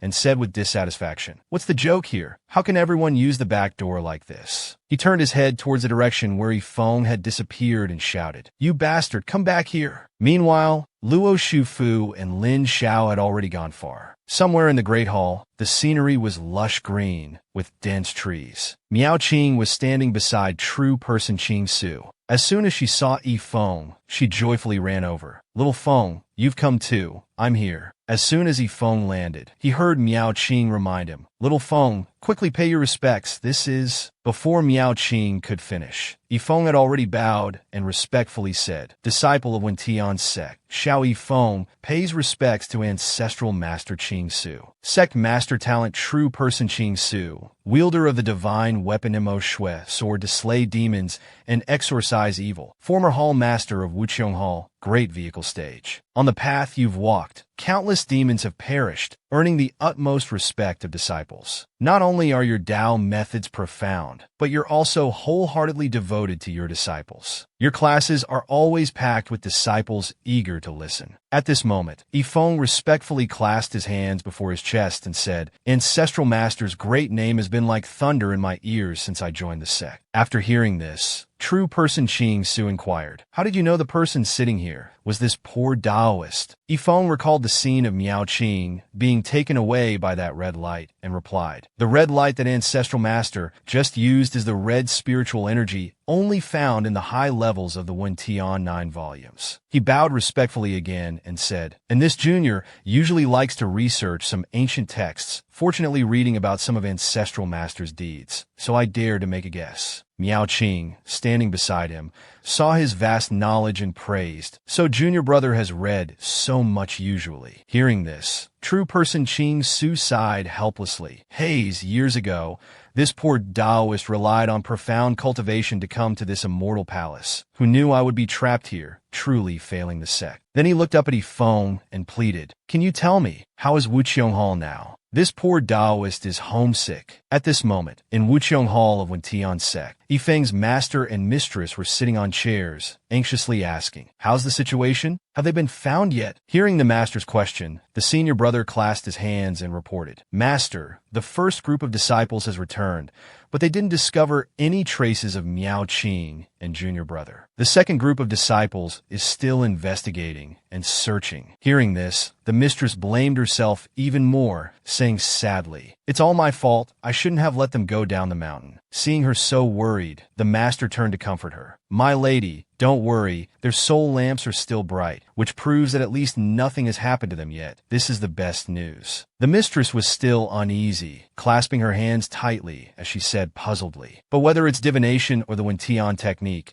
we can't trace their whereabouts. We only know they're not in the 3 realms or the 5 elements. Where on earth are they? Just as she was worrying, she suddenly heard the senior brother's voice. Master, mistress, this disciple has suddenly thought of a way. As soon as he finished speaking, the mistress listened attentively. The senior brother continued cautiously. Actually, this divination pattern appeared once in our Wuqiong Hall a few years ago. Hearing the senior brother's words, the master seemed to remember something, stroking his chin in thought. You mean ancestral Master Qing Su? As soon as he finished speaking, the mistress chimed in. I remember too. Years ago, after true person Qing Su disappeared, his soul lamp also became dim, the divination pattern exactly like today's. The mistress continued sorrowfully. Moreover, half a year later, his soul lamp completely disappeared. Although both knew this, the master still didn't give up hope of searching. He ordered the senior brother, continue arranging disciples to investigate. I will go meet with the sect leader to see if there are any clues. The senior brother heard this and respectfully replied, Yes, master. After instructing the senior brother, he looked up at the sky and muttered, Old ancestor, if you have any spiritual awareness, please protect those 2 children. Meanwhile, in the immortal palace, a hearty laugh rang out. Ha ha ha ha. True person Qing Su stroked his beard, throwing his head back in laughter. So now, that mischievous little Tian Dai has become the hall master. He continued joyfully. That kid was the most mischievous at first, even ruining my pill refining furnace, and I hung him up and beat him for several days. Miao Qing, standing beside him, heard these glorious exploits of her father and sighed. So father even has such a dark history. After speaking, she clenched her fists angrily and said, That's right, ancestral master. Wuqiong Hall has now declined and is looked down upon by others. Do you want to come out and help us vent our anger? Hearing her words, true person Qing Su firmly replied, Yes, don't worry, child. Once this poor Taoist gets out, no one will dare look down on Wuqiong Hall anymore. As soon as he finished speaking, Yifeng respectfully said, Ancestral master, this disciple has one more thing to request. The old man asked without hesitation, What is it? At this moment,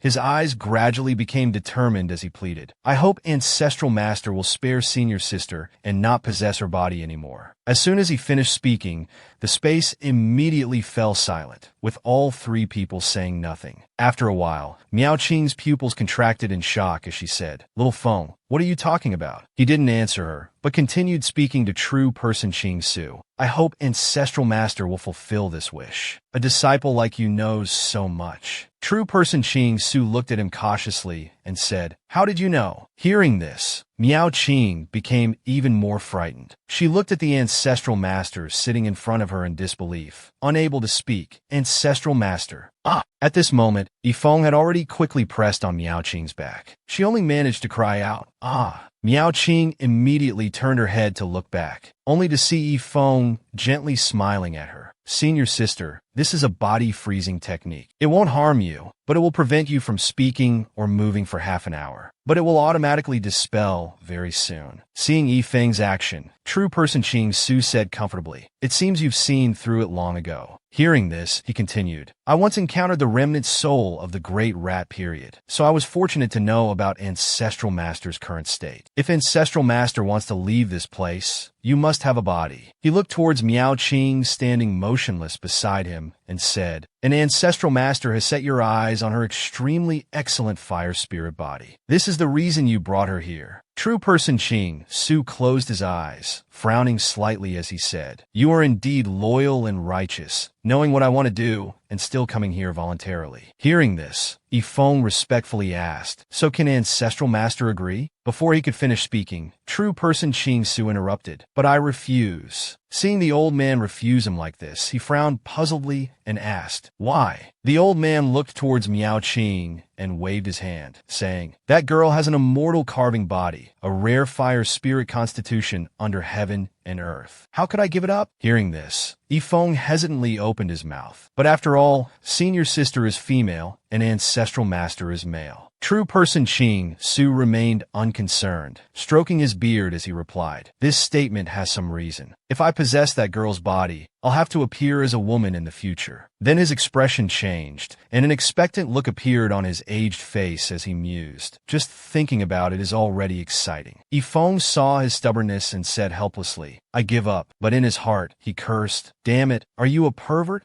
As soon as he finished speaking, the old man stood up and walked towards the two, waving his hand and saying, fine then, why should immortal cultivators care about gender differences? I'll possess this girl now. Then true person Qing Su went to Miao Qing's side, raising one hand towards her and saying, don't even think about resisting. The difference in strength between you and me is too great. Out of respect for your father, I'll let you disappear without pain. Just as he was about to act, Yifeng's voice rang out again. Ancestral Master, what if I have a better constitution for you to possess? The old man turned his head full of surprise. What did you say? At this moment, he patted his chest and assured, I'm not lying to you, my constitution is even rarer than senior sister's. Seeing his confidence, true person Qing Su couldn't help but laugh loudly. Ha ha ha ha. Do you really think I can't see through you? Your mixed spirit root, how can it compare to the immortal carving body? As soon as true person Qing Su finished speaking, Yifeng placed 2 fingers on his brow and said, please, Ancestral Master, take a look. Then he recited a mental technique to reveal an incantation, and immediately a beam of light shot from his hand straight into his brow. In an instant, the true constitution that Yifeng had been hiding appeared behind him, simultaneously cultivating demon, Buddha, and Tao systems. When true person Qing Su saw this, his pupils suddenly contracted in disbelief. He exclaimed in shock, demon, Buddha, and Tao systems cultivated simultaneously? How is this possible? This requires extremely flexible and elastic meridians. While he was still in shock, Yifeng spoke, Ancestral Master, I can integrate the 3 systems' mental techniques into my body. Isn't this even better than the fire spirit body? Hearing his question, the old man sighed and said, I must say,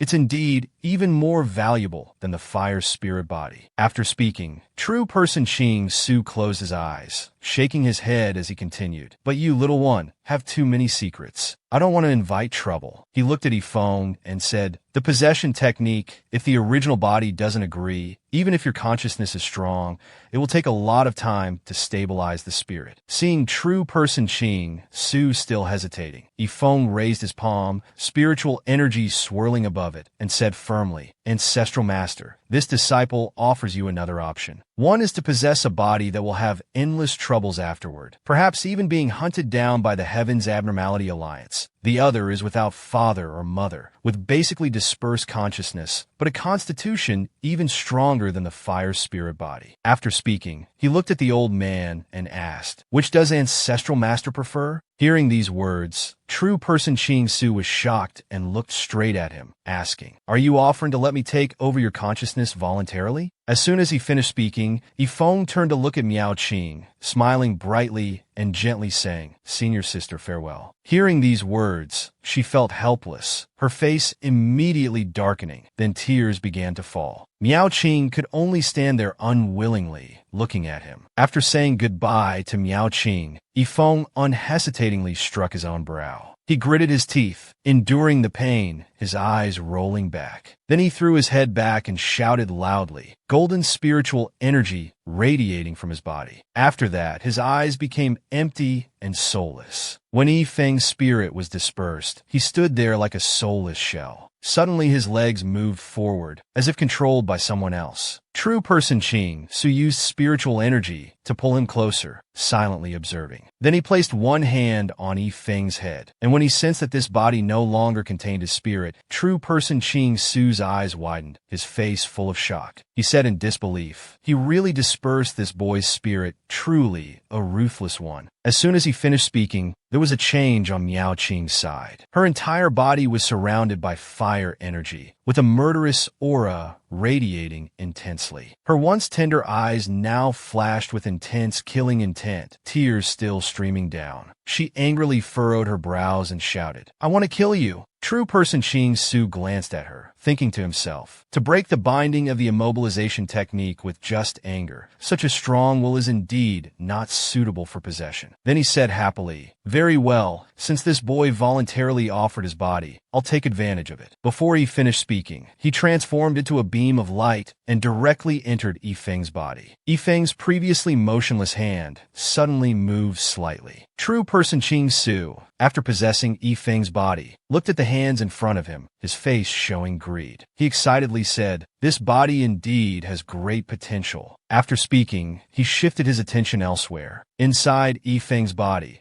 he raised both hands in satisfaction, laughing loudly. "Haha, this boy is truly filial. Besides this body, he even gave you to me." Then he glanced at Miao Qing and continued, "Very well, I can erase your memories, and even take you as my Tao companion." Miao Qing looked at the soul acting tyrannically in Yi Feng's body with disgust, saying, "Ancestral master, do you know, before little Feng immobilized me, he transmitted a message to me." Hearing her words, true person Qing Su in Yi Feng's body curiously asked, "Oh, what did he say?" Miao Qing smiled and said softly, "He said, when you completely occupy the body, that's when we counterattack." Hearing this, the joyful expression on his face immediately disappeared, replaced by worry. "What does that mean?" Suddenly his eyes widened in horror. At this moment, a surge of spiritual energy wrapped around Yi Feng's body. True person Qing Su, residing in his body, exclaimed in agitation, "Wait, what is this? Why can't I control my spiritual energy?" At this moment, Yi Feng's voice rang out, "Ancestral master, this junior's body isn't bad, right? Now that you're in, don't come out." Hearing his voice, true person Qing Su clutched his head in pain and said, "You're actually not dead?" Hearing his question, Yi Feng's voice rang out again. "Ancestral master lost his body, but could live for so many years. How dare this junior fall behind? Why don't we enter the sea of consciousness and have a little chat?" As soon as he finished speaking, true person Qing Su let out a miserable cry. Then Yi Feng's body returned to a motionless state, the raised hand suddenly lowered. His entire body was enveloped in a layer of golden spiritual energy. At this moment, Miao Qing went to his side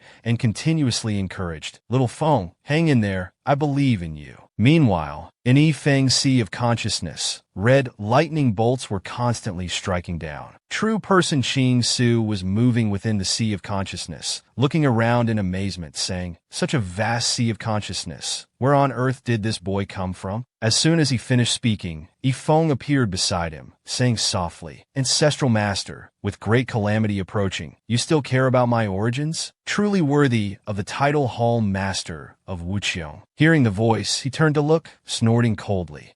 You're rejoicing too early. After all, I'm at the great vehicle stage. Swallowing your spirit is as easy as turning my hand." Hearing him say this, Yi Feng not only showed no fear, but instead calmly folded his arms and said casually to Immortal Slayer beside him, "Hey, I'm so scared. Later when we slash him, you can have half of his spirit." Immortal Slayer heard this and licked its lips, replying greedily, "Hey, that sounds good." When true person Qing Su saw Immortal Slayer, his face immediately turned to shock. "The Immortal Slayer demon sword? You're actually a sword spirit?" Hearing this, Immortal Slayer innocently stroked its fiery red hair, its bright eyes sparkling as it looked at him, and said, "Oh my, it's rare for someone to recognize me. Old man, no wonder you've lived so long." True person Qing Su looked at Yi Feng and Immortal Slayer, thinking to himself, this demon sword's infamy is widespread. I absolutely can't underestimate it. I just need to avoid it, then devour that boy's spirit. Yifeng knew what he was thinking and provoked him. You want to deal with me? Come on, Mo Tianqing, show yourself. As soon as he finished speaking, Mo Tianqing appeared from behind him. True person Qing Su saw Mo Tianqing, his face showing horror, cold sweat breaking out as he said in disbelief, Mo Tianqing? How do you know Mo Tianqing? True person Qing Su saw two streams of spiritual energy flying towards him to attack and cried out in panic, damn it, how can I fight against this? Before he could finish speaking, those two streams of spiritual energy directly sliced his spirit in half. True person Qing Su struggled to resist, using his remaining half-spirit to flee, saying as he ran, this poor Taoist will kill that girl first. Let's see how Wu Qianghao deals with you. Seeing him trying to escape, Yifeng immediately called out loudly, Great Elder Qing Lian, please help me, or he'll really get away. As soon as Yifeng finished speaking, many tentacles appeared on the illusory sea surface beneath his feet, shooting straight towards true person Qing Su's half-spirit. As they approached, those tentacles immediately wrapped tightly around his half-spirit. Caught off guard by the attack, he cried out in panic, what is this? But the tentacles wrapped tighter, causing him to struggle in desperation. Let me go! Quickly, let me go! As soon as he finished speaking, those tentacles pulled his half-spirit down into the illusory sea, disappearing into the vast waters. At this moment, Yifeng also called out urgently, Great Elder Qing Lian, don't eat it all. Leave some for me. After speaking, he, along with Immortal Slayer and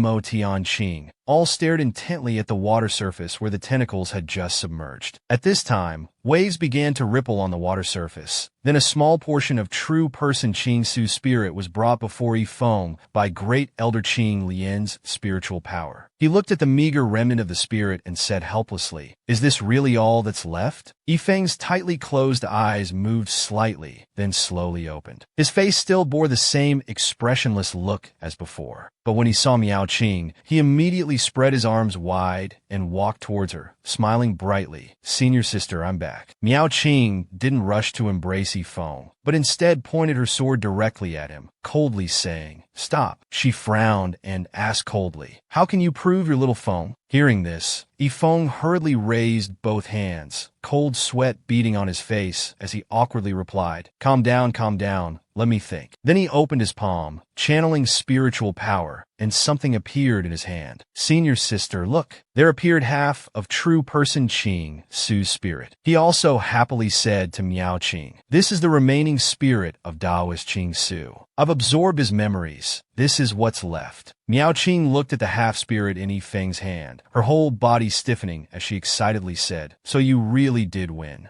Yifeng heard this and happily replied, I must thank senior sister for her trust. Your acting earlier was truly convincing. Before he could finish speaking, Miao Qing had thrown herself into his arms. This startled him.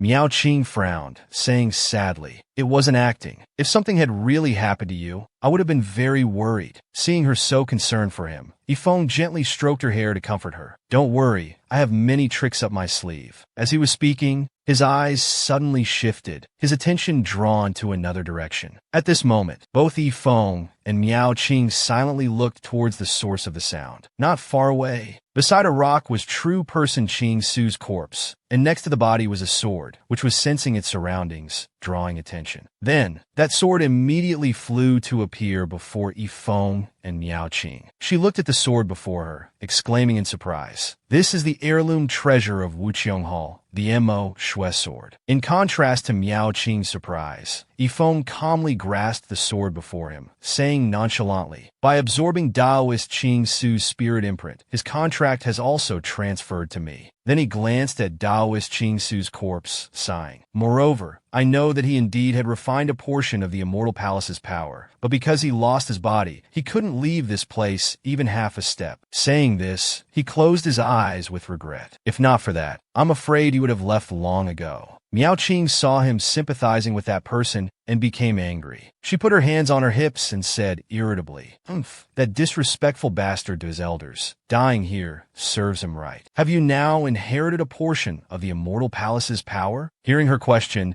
he happily pointed to the sky and replied, "That's right, and we also have physical bodies. I'll take you to a place where treasures are hidden. You can go and collect all the treasures of the immortal palace." As soon as Miao Qing heard about treasures, she excitedly jumped up. All right. At this moment in the immortal palace, Luo Shufu and Lin Xiao were carefully advancing deeper inside. Lin Xiao turned his head to ask Luo Shufu, "Fairy Luo, are you sure the Book of Heavenly Mandate is in this direction?" Hearing this, she turned to answer Lin Xiao. "I can sense the special aura of heavenly treasures, and the sensation towards the immortal palace is the clearest." At this moment, he looked straight ahead and cried out in alarm, "There's something ahead!" Indeed, a treasure appeared before the two of them, a book floating in midair. Lin Xiao and Luo Shufu both stared intently at the Book of Heavenly Mandate. At this moment, Luo Shufu spoke. "According to our agreement, the Book of Heavenly Mandate can be given to you, but you must also share some of its contents with me." As soon as Luo Shufu finished speaking, Lin Xiao turned to assure her, "Don't worry, I will keep my promise." After speaking, he flew towards the Book of Heavenly Mandate. But before he could touch it, he was attacked. A force directly pierced through his body. Lin Xiao clutched his stomach in pain and turned to look at Luo Shufu. "Fairy." She held a zither in her hand and looked at him smugly, saying, "Just like Lu Yu, you men always let your guard down around women. On the contrary, this is a good thing." As soon as she finished speaking, Lin Xiao fell to the ground powerlessly. Then Lin Xiao's body gradually disappeared. Seeing this, Luo Shufu's smug expression immediately vanished. She frowned as if thinking about something. Just then, the sound of clapping rang out. Clap, clap, clap. She turned towards the source of the clapping and was utterly shocked to see Lin Xiao still alive. He was walking with Mo Shui Dao. She clapped her hands while looking at Luo Shufu with contempt. "Fairy Luo, your methods are truly exquisite. I wondered why Lu Yu suddenly disappeared, so it turns out he was killed by you."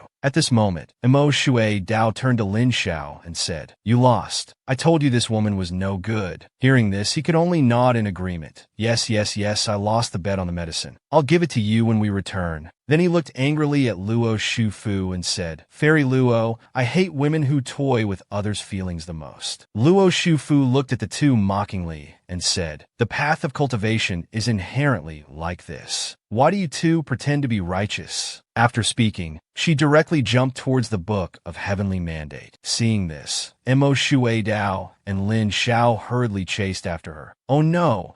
She's trying to steal the Book of Heavenly Mandate." Lin Xiao also excitedly cried out, "Quickly stop her!" Just as she was about to touch the Book of Heavenly Mandate, Luo Shufu's face showed joy, her eyes full of anticipation. She reached out her hand, just a moment away from touching the Book of Heavenly Mandate. At this moment, another hand violently struck her hand. After this blow, she spat out blood and looked in shock. "It's you." Before her was the ugly man they had left behind on the heavenly stairs. He stood in front of her and said coldly, "The Book of Heavenly Mandate is mine, and you are mine too." Then he stared at Luo Shufu and threatened loudly, "Now I want to kill you, then refine you into a puppet or make you my furnace. You choose." Hearing this, she obediently clasped her hands and said respectfully, "This junior is willing to be senior's furnace, only begging senior to spare this junior's life." The ugly man, seeing her submit so easily, smugly ordered, "Haha, good. Hand over your immortal palace jade pendant. If not, don't blame me for being impolite." Hearing this, Luo Shufu obediently offered her reincarnation stone to him. Yes.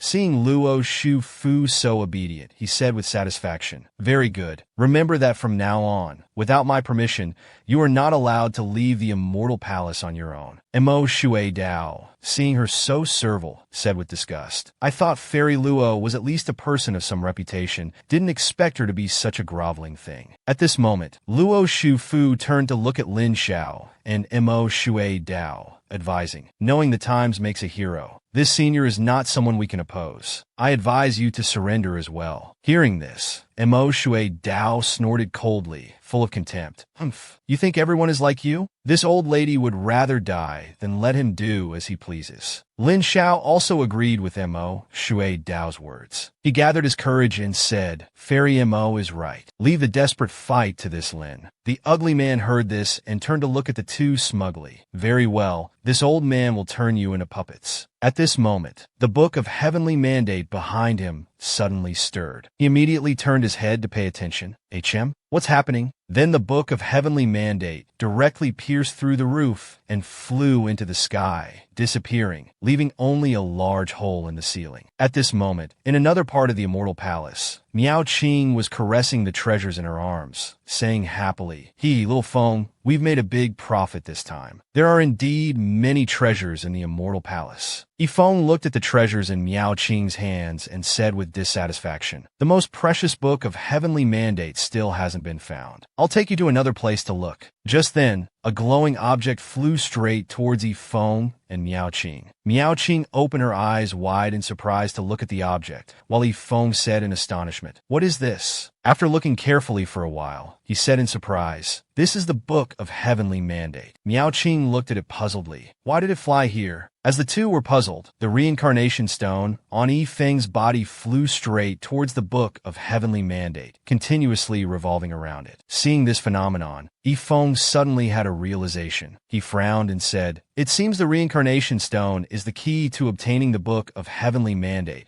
and we probably have the most reincarnation stones, so this book flew straight here. As soon as he finished speaking, Miao Qing anxiously said, That's good then. Let's quickly take the book of heavenly mandate and run. Others will come soon. He was still staring intently ahead as he replied, This book hasn't fully condensed yet. We need to stop others from getting it. Then he sat down and instructed Miao Qing, Sister Miao Qing, help me guard. I need to prepare a bit. Hearing this, she agreed, Oh, all right. At this moment, the ugly man was still following the trail of the book of heavenly mandate. The book of heavenly mandate flew in that direction. It seems to be in the Great Hall now. Following the trail, he chased to the front of the Great Hall. His eyes bloodshot, killing intent clearly visible.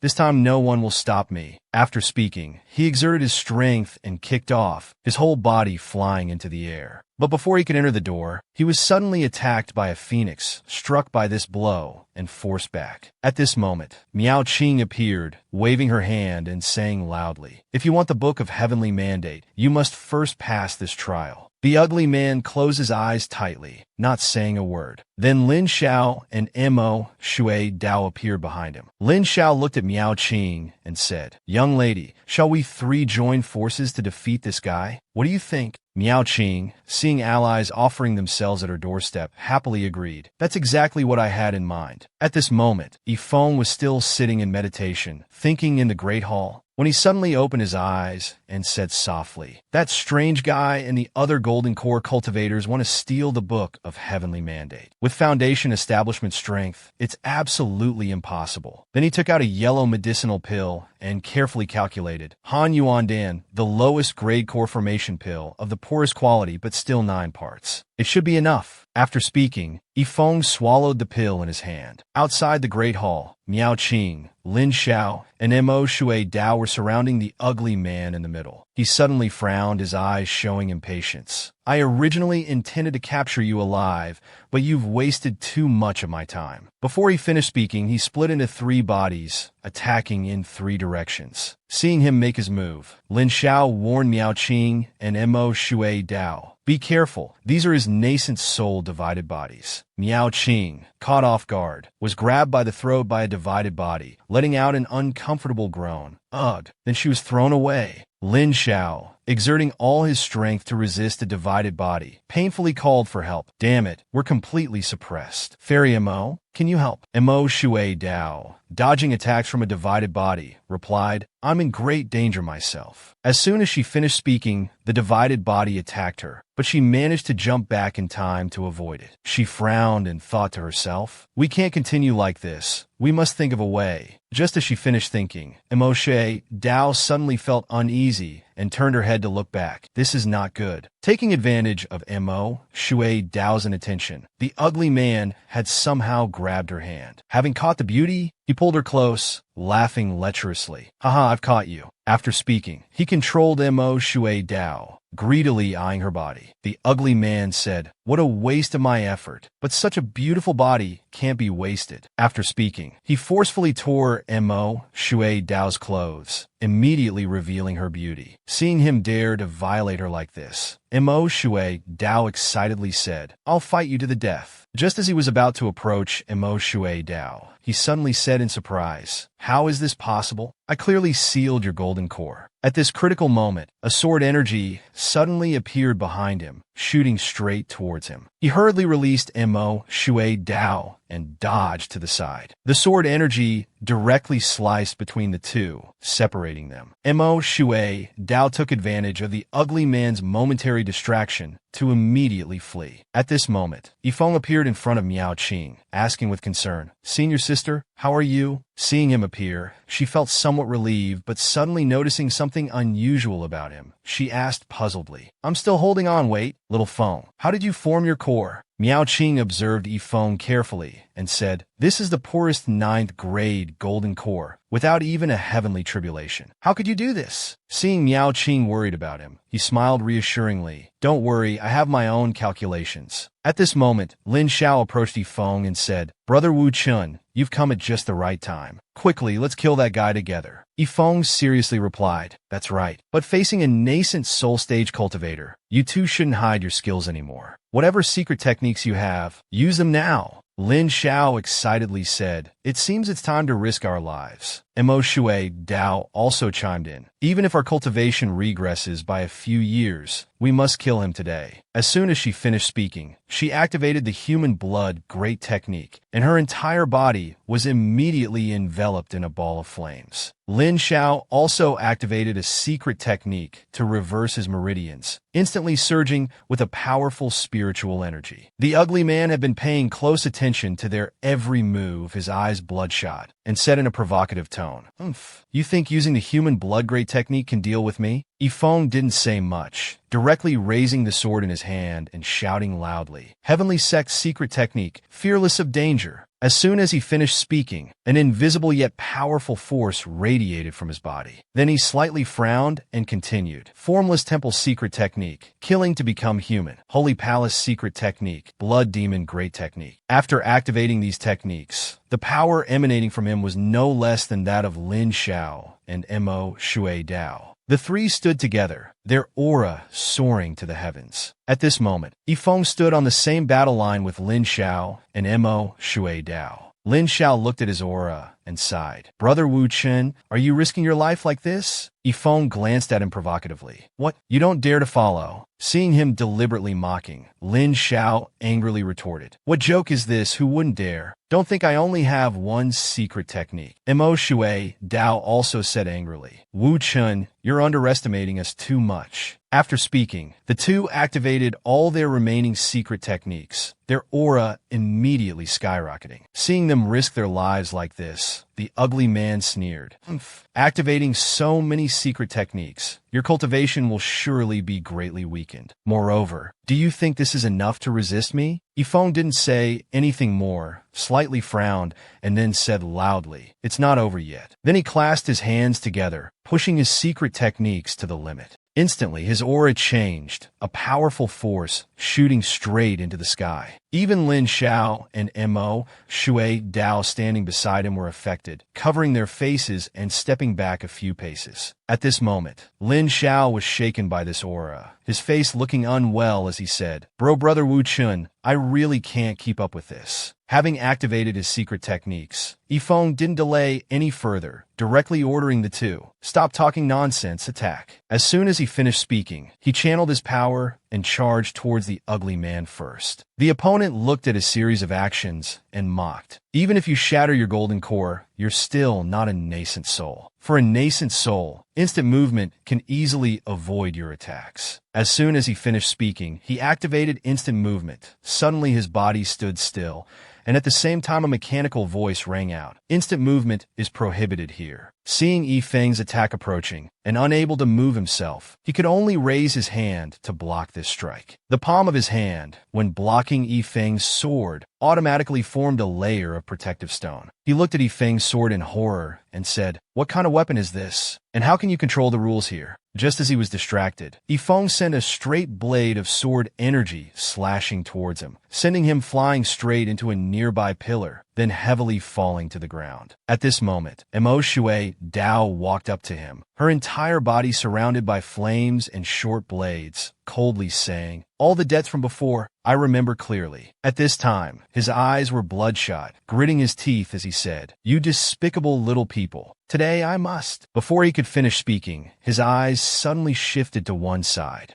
He looked up, surprised to find a huge rock falling from above his head. Lin Xiao stood on the rock, saying happily, "Try this on for size." As soon as he finished speaking, the rock directly smashed into the ugly man. While Lin Xiao quickly jumped off the rock, the entire floor of the great hall being smashed to pieces. Then, Yifeng and the other two approached the rock to examine the situation. Mo Shui Dao asked puzzledly, "Is it over?" Yifeng stared at the rock and replied, "It doesn't seem so." As soon as he finished speaking, the rock suddenly exploded, debris flying everywhere. The ugly man stood amidst the rubble, his face gloomy as he looked at them. "You damned insects." He turned his head to look in one direction, gritting his teeth and shouting, "What are you standing there for? Come help me quickly." Luo Shufu heard his words and jumped towards them. Seeing her about to help the ugly man, Mo Shui Dao said contemptuously, "Luo Yun, does she really want to risk her life for that guy?" Just as everyone was lost in thought, Luo Shufu suddenly glided past them, running straight towards the Book of Heavenly Mandate. The ugly man, seeing Luo Shufu brazenly trying to steal his treasure, angrily cursed, "Daring to steal my Book of Heavenly Mandate. You deserve to die. You deserve to die." Yifeng and the others, seeing him about to destroy the Book of Heavenly Mandate, hurriedly rushed forward to stop him. Mo Shui Dao also cried out in panic, "He's going to destroy the Book of Heavenly Mandate." Without much thought, he directly waved his hand forward, laughing triumphantly. "Ha ha ha ha. If I can't have it, none of you will either." In an instant, he was pierced through by Yifeng and the other two. Meanwhile, Luo Shufu was rejoicing at almost obtaining the Book of Heavenly Mandate, when suddenly the pages in the book began to twist and distort, then shattered into countless small pieces. Seeing the Book of Heavenly Mandate destroyed, Luo Shufu cried out in horror. "No!" Luo Shufu exclaimed excitedly. "How could the Book of Heavenly Mandate shatter like this? The Book of Heavenly Mandate has been destroyed by that ugly man." Luo Shufu looked up at the fragments floating in the air, seemingly still clinging to a glimmer of hope as she said, "There are still fragments, that's right, there are still fragments." After speaking, she jumped into the air, chasing after a fragment of the Book of Heavenly Mandate. "The Book of Heavenly Mandate is mine." At this moment, Yifeng turned to Miao Qing and said, "Miao Qing, collect those fragments." Lin Xiao was also collecting fragments of the Book of Heavenly Mandate on his side. Everyone's actions had attracted Mo Shui Dao's attention. Seeing everyone desperately collecting fragments of the Book of Heavenly Mandate, she also quickly chased after a fragment, cursing silently. "That old monster can't even rest in peace." As everyone was focused on chasing the fragments of the Book of Heavenly Mandate, the ugly man was still struggling in his death throes. He looked at everyone and said with satisfaction, "Chase after them. Anyway, you'll never be able to obtain the Book of Heavenly Mandate in its entirety." As soon as he finished speaking, he passed away, his body falling forward, completely losing all signs of life. At this moment, Miao Qing was swinging her sword, chasing after a fragment of the Book of Heavenly Mandate. She swung her sword forcefully towards the fragment and shouted, "Don't run." The fragment of the Book of Heavenly Mandate indeed stopped, and Miao Qing excitedly said, "I've got it." Yifeng stood behind her, always on guard. He looked at her and reminded her in a low voice, "Don't be careless. Those two are still watching." Hearing this, Miao Qing immediately turned her head to look in the direction he mentioned. On one side were Lin Xiao and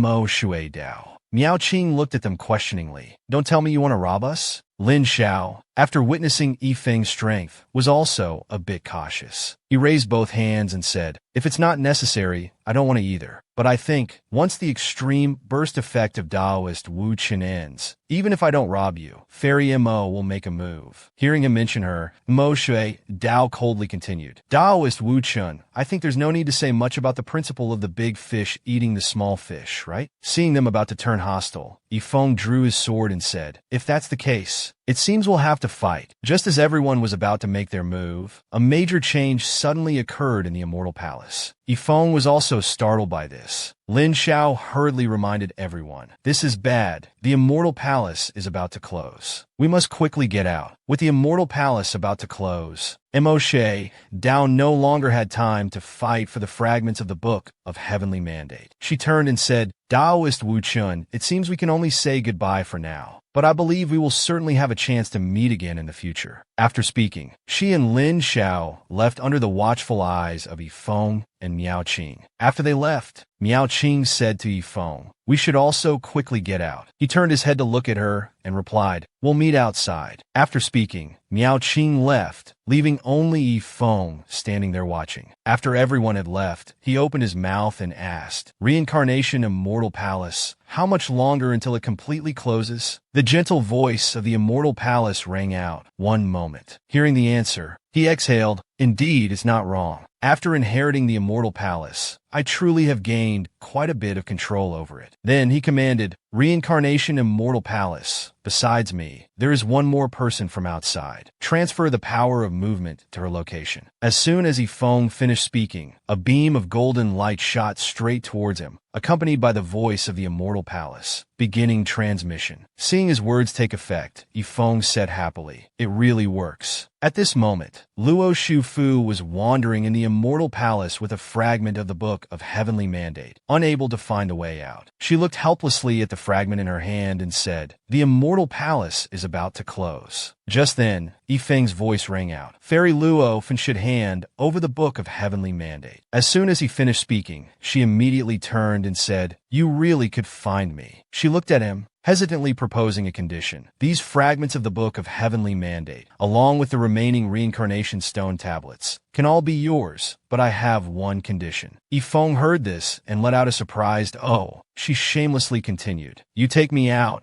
and I also want to see the contents of the Book of Heavenly Mandate." Seeing her so greedy, Yifeng didn't say much more to her, directly drawing his sword and coldly saying, "Fairy seems to still not understand the current situation." Seeing him about to make a move, Luo Shufu hurriedly raised her hand to stop him, saying in panic, "Wait, I can be your furnace. I can make a blood oath." Then she produced a red paper and wrote on it. After writing, she said, "This is a blood contract. Luo Yunyu swears on her life, as long as Taoist Wu Chun is willing to take Luo Yun out of the Immortal Palace, I am willing to hand over the Book of Heavenly Mandate and the Reincarnation Stone Tablets, and also willing to become your furnace." After speaking, she pushed the blood contract towards Yifeng and said, "To show sincerity in this exchange, please also make a blood oath as witness." Fearing he might not agree, she threatened, "If not, Luo Yun will destroy these fragments of the Book of Heavenly Mandate." Seeing her so insistent, Yifeng happily accepted her blood contract and said, "All right, I Wu Chun, swear on my life that I will certainly take Fairy out." Yifeng touched Luo Shufu's blood contract, and as soon as he touched it, it immediately split into 2 parts and directly seeped into both of their bodies. With the contract established, he said to Luo Shufu, "Fairy, now that the blood contract is made, shouldn't you hand over the items?" Hearing this, Luo Shufu looked at the treasures in her hand, hesitating for a moment, then resolutely threw the items in her hand towards Yifeng, saying, "These are the fragments of the Book of Heavenly Mandate and the Reincarnation Stone Tablets. They're yours now." He received the items and said with satisfaction, "The items are fine." As soon as he finished speaking, Luo Shufu approached him, saying in a coquettish manner, "So, young Master Wu Qin, from now on, we are in a relationship of life and death together, aren't we?" He quickly dodged her, coldly replying, "No, Fairy, I'm not interested in someone with such heavy scheming." Seeing his resistance, Luo Shufu asked puzzledly, "What do you mean?" He looked at her, calmly answering, "What I mean is I don't trust you at all. As for taking you out of here, that can be considered later." At this moment, the exit door of the Immortal Palace had appeared behind him. Seeing him about to go back on his word, she said in panic, "Wait, aren't you afraid of the blood oath's backlash?" Yifeng walked step by step towards the door, calmly replying,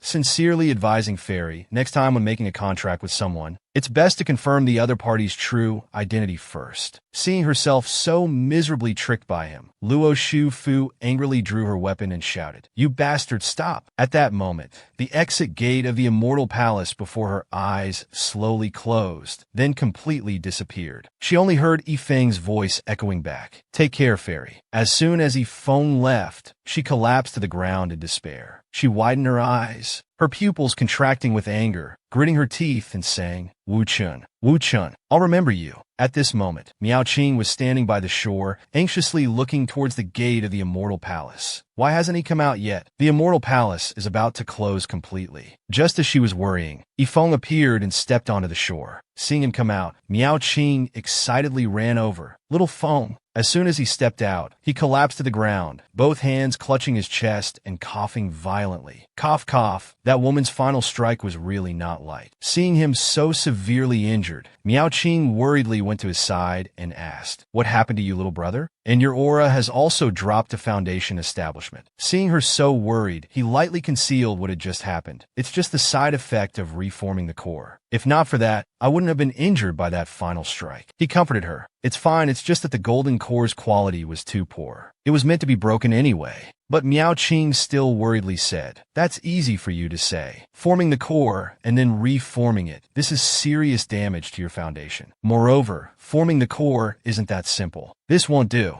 When we return to the sect, I must ask our parents if there's any solution." As soon as she finished speaking, she heard a woman's voice. "There's no need to ask them." Hearing these words, Miao Qing cautiously turned her head to see who it was. Around Yifeng and Miao Qing at this moment, there was no sign of a third person, only the two of them standing silently by the shore. Suddenly, the Hall Master of Guanghan appeared, her entire body radiating light. Seeing that the arrival was Han Yin, Miao Qing asked in surprise, "Guanghan's senior aunt, why are you?" Before Miao Qing could finish her question, Han Yin interrupted. "At the request of the Hall Master of Wuqiong Hall, Wen Tian Sect is now fully searching for the Hall Master of Wuqiong Hall's daughter, who has gone missing." Saying this, Han Yin glanced at Yifeng beside her, then continued, "As well as his beloved disciple Xiao Yifeng." Hearing that it was related to him, he could only cough dryly. Cough, cough, making such a fuss? Miao Qing ignored this and directly asked the key point. "But what exactly happened? Why did my parents—" She hadn't finished speaking when Han Yin interrupted. "I don't know about other matters. You can ask your father." After speaking, Han Yin conjured a boat and said to Miao Qing, "Get on the boat. This flying vessel will take you back to the sect." Seeing that Han Yin only required her to return, Miao Qing hesitantly looked at Yifeng beside her. "What about little Feng?" Seeing her concern for Yifeng, Han Yin spoke to reassure her. "I still have something to ask him. You go back first. With me here, nothing will happen to him." Yifeng also turned to comfort her. "Senior sister, go back first. I'll return quickly." Seeing that they still had matters to attend to, Miao Qing didn't delay any further. "I understand. Take care, little brother."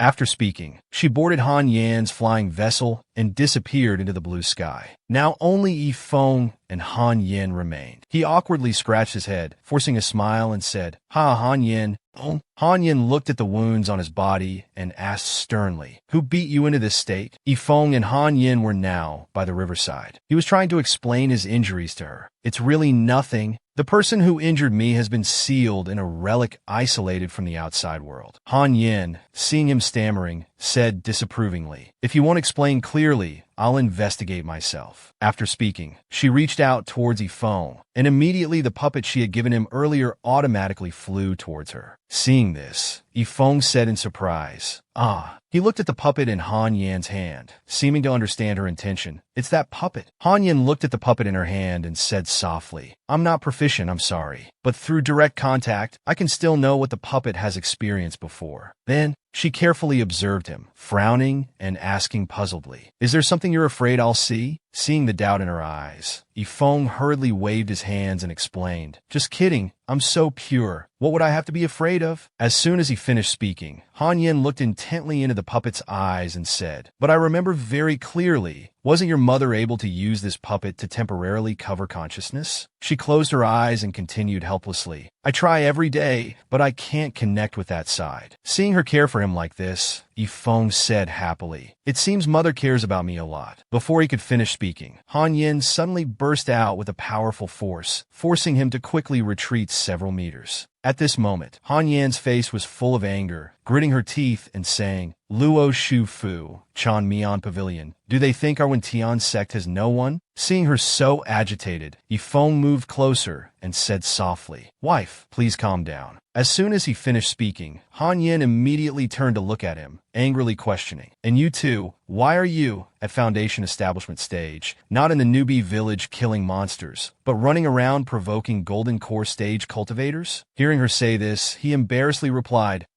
This fighting above one's level gives more experience. At this moment, Han Yin regained her serious expression and said, Close your eyes and enter meditation. Yifeng obediently closed his eyes and said, Yes, but wife. Before he could finish, he let out a surprised ah. At this moment, Han Yin embraced him from behind. Han Yin explained with a blush, Don't think too much. I want to use the innate cold chi, cold ice absolute pulse to help you reorganize your foundation. Earlier, you forcibly broke through and blindly charged forward, severely damaging your foundation. Then, Han Yin hesitantly continued, Also, don't call me that anymore, I'm not your wife. Say it again. Hearing this, Yifeng hurriedly agreed. I understand. By the way, at the sect, did all 9 halls really come to look for us? Hearing this, Han Yin spoke, Not yet, but it will be soon. Wuqiong Hall has summoned all hall masters to gather. Just as I sensed your aura, so I came directly. Seeing her so concerned about him, he closed his eyes and said emotionally, Han Yin, thank you. After speaking, he turned around to look,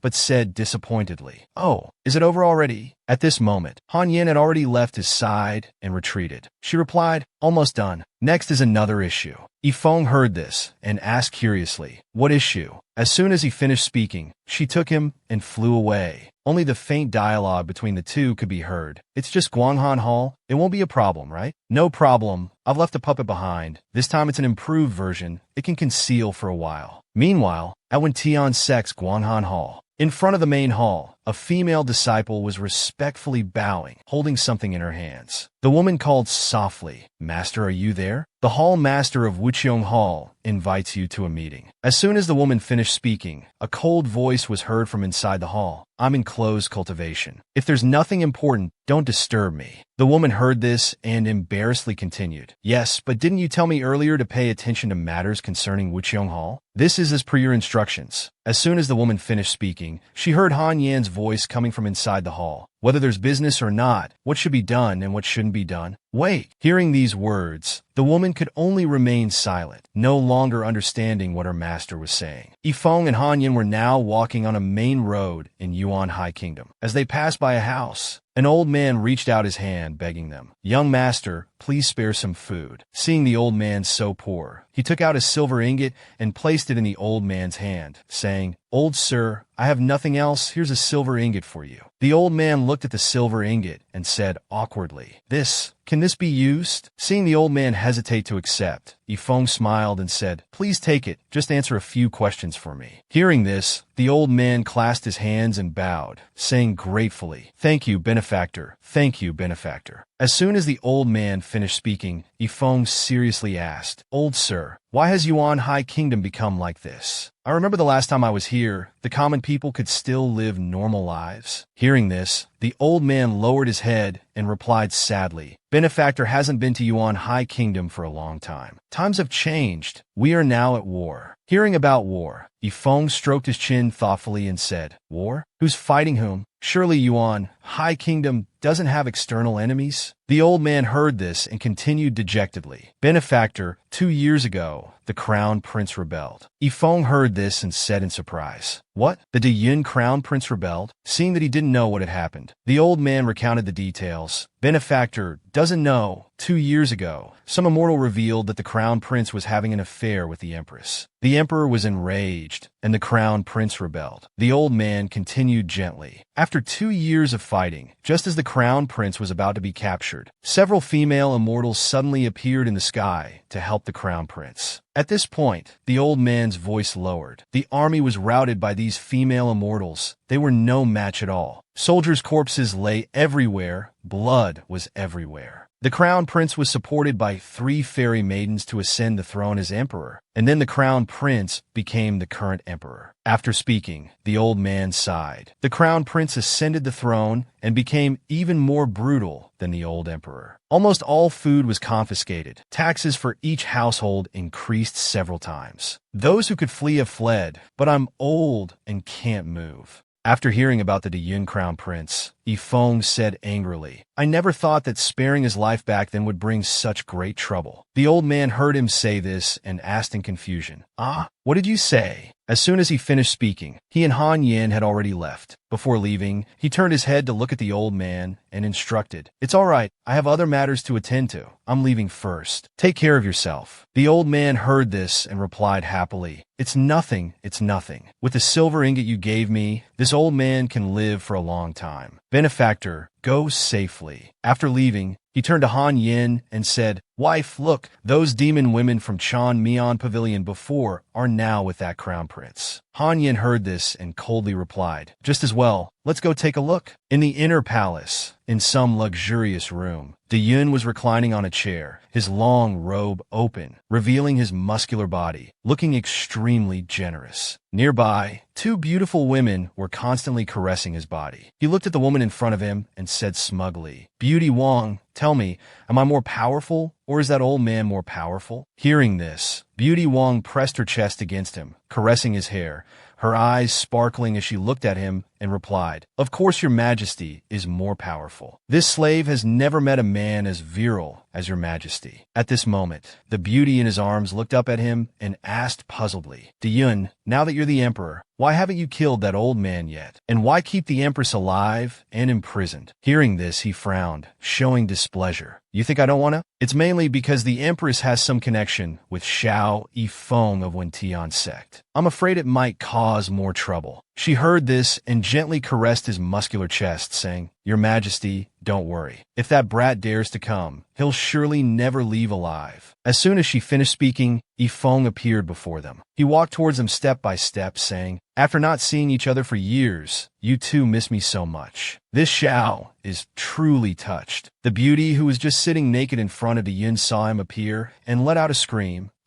Her hands hurriedly pulled her clothes to cover her fair body, but only managed to cover up to her chest. Seeing him appear, Deyun flew into a rage and shouted, You again, Xiao Yifeng, but this time you'll surely die. Lin Fei, notify the 3 elders. Lin Fei also clenched her fists and said angrily, The 3 elders will arrive immediately. Xiao Yifeng, I advise you to surrender obediently. Those 3 are not someone you can handle. Looking at her smug expression, he could only helplessly raise his hands and say, Oh, really? Then they'd better hurry. I also have some old matters I want to discuss with them. Speak of the devil, and he shall appear. In the blink of an eye, 3 women from Chan Mian Pavilion appeared. Xiao Zhu glanced at him and said, So it's you. Last time you killed one of our sisters and used tricks to deceive the 3 of us. This time you've walked right into our trap. After speaking, the 3 sisters spread out to surround Yifeng. Zhu Shi stared at him, opening her mouth to say, This time we absolutely won't let you escape. Attack! As soon as she finished speaking, the 3 of them found themselves unable to move. Yifeng, on the other hand, closed his eyes to calm his mind, showing no signs of panic. The 3 sisters were thus confused, not knowing what had happened. Seeing that the 3 hadn't made a move, Deyun anxiously said, 3 elders, why haven't you attacked yet? At this moment, Lansher finally panicked. Why can't I move? As soon as she finished speaking, Han Yan's cold voice rang out from behind. It's you people who nearly caused him to fall back then. Hearing this voice, Lansher also turned her head to look. At this moment, everyone noticed Han Yin slowly approaching. The frightened voices of the 3 sisters from Chan Mian Pavilion rang out again. Who is this person? When did she appear? Zhu Shi didn't recognize Han Yin, so she wasn't afraid. She loudly threatened, Who are you, daring to disturb us at work? Unforgivable. As soon as she finished speaking,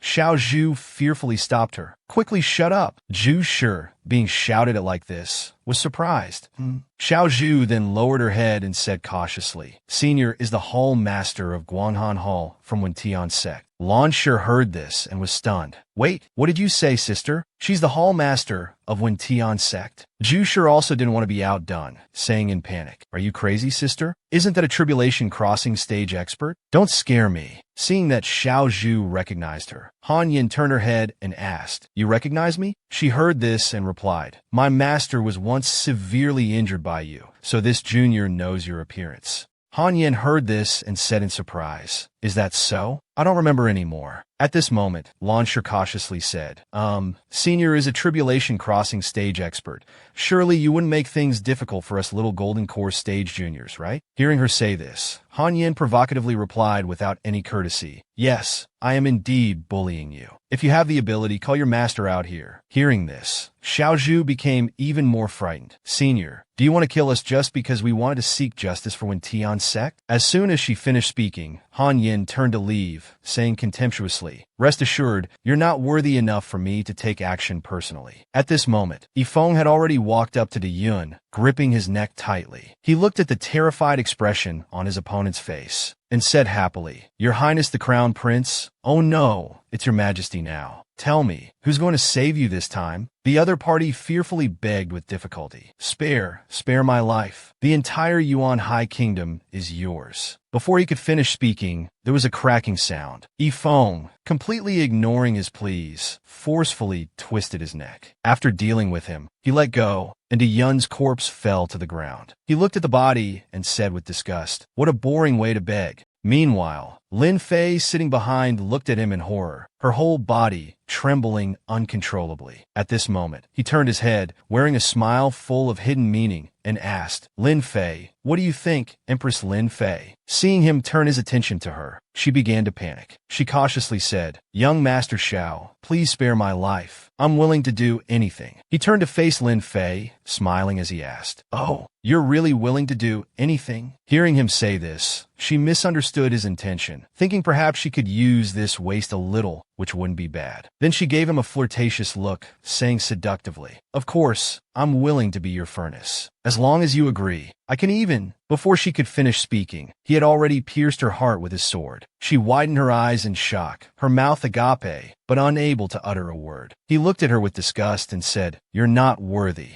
After speaking, he pulled out his sword. Lin Fei fell to the ground, fresh blood flowing from her wound, staining a large area. She died with her eyes open. After dealing with those who wanted to cause trouble, he carefully glanced at Han Yin behind him, saying worriedly, "Demon woman, if you want to seek death, don't drag me along. My wife is right beside you. Damn it, can you consider the situation?" Then he turned around, scratching his head and smiling at Han Yin. "Han Yin, you've worked hard." She closed her eyes and just nodded slightly. The three sisters from Chanmian Pavilion looked at Yifeng and Han Yin, thousands of questions running through their minds about what exactly the relationship between them was. At this moment, he walked towards the three sisters, clasping his hands and saying, "The three seniors have waited long." Seeing that he had such strong backing, Jusher said unwillingly, "I didn't expect you to be protected by a tribulation crossing stage expert. Kill or slash as you please." Launcher also closed her eyes in resignation and added, "Dying at the hands of a scourge chaser, it's our bad fate." Seeing their unwillingness, Yifeng made an offer. The three seniors seemed very unwilling. "Well, I can give you a chance. I'll give you the time of one incense stick. If you can defeat me, you can survive and leave. How about that?" Hearing this, Launcher turned her head puzzledly to ask Han Yin, "Senior, is he telling the truth?" Hearing this, Han Yin turned her head to look at him once, but didn't stop or express any opinion about his decision. Then she turned and slowly disappeared, her cold voice echoing, "It's up to him." As she left, Jusher could move again. She excitedly shouted, "I can move now!" Then the three sisters from Chanmian Pavilion rushed towards Yifeng together. Xiao Zhu whispered to remind the other two, "We must find a way to capture him alive. Then we can use him to threaten the Hall Master of Guanghan Hall. That's our only chance of survival." At this moment, two streams of black energy emanated from Yifeng's hands. He said excitedly, "Just in time to test the secret technique I learned from the book of Heavenly Mandate on you."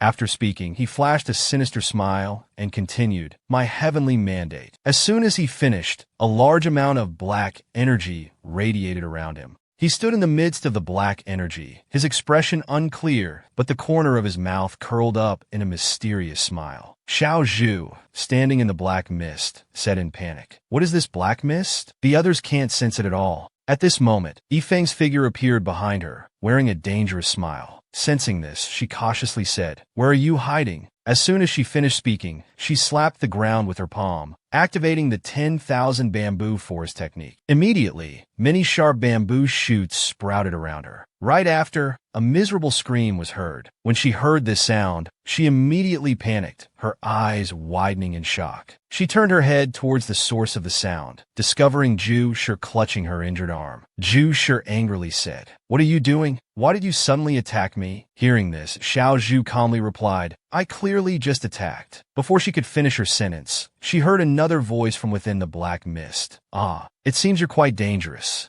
Zhu Shi thought it was Yi Feng's voice, and without hesitation swung her sword in that direction. "Stop playing tricks." As soon as the sword swung out, a painful cry was heard. This cry stunned Zhu Shi. At this moment, Lan Shi appeared in front of Zhu Shi, clutching her chest and looking angrily at Zhu Shi. "Little Zhu, have you gone mad?" At this point, the three from Chanmian Pavilion had gathered together. Xiao Zhu also spoke up to remind them, "Don't be rash. It seems this mist is causing confusion. We'd better not separate." Seeing their quick reactions, Yifeng remarked, "Not bad reflexes." Then he pointed his sword directly at the three women, saying expectantly, "How about this move then?" The three seemed to sense something and slightly raised their heads to look up. Just as the three were on alert, many sword shadows suddenly appeared above their heads, slashing down, accompanied by his voice softly echoing, "Heavenly Sword Decree." The three were like fish on a chopping board, only able to hear the three words "Heavenly Sword Decree" repeating endlessly, helplessly waiting. Yifeng, sensing the mystical nature of this technique, marveled. Triggered for times again,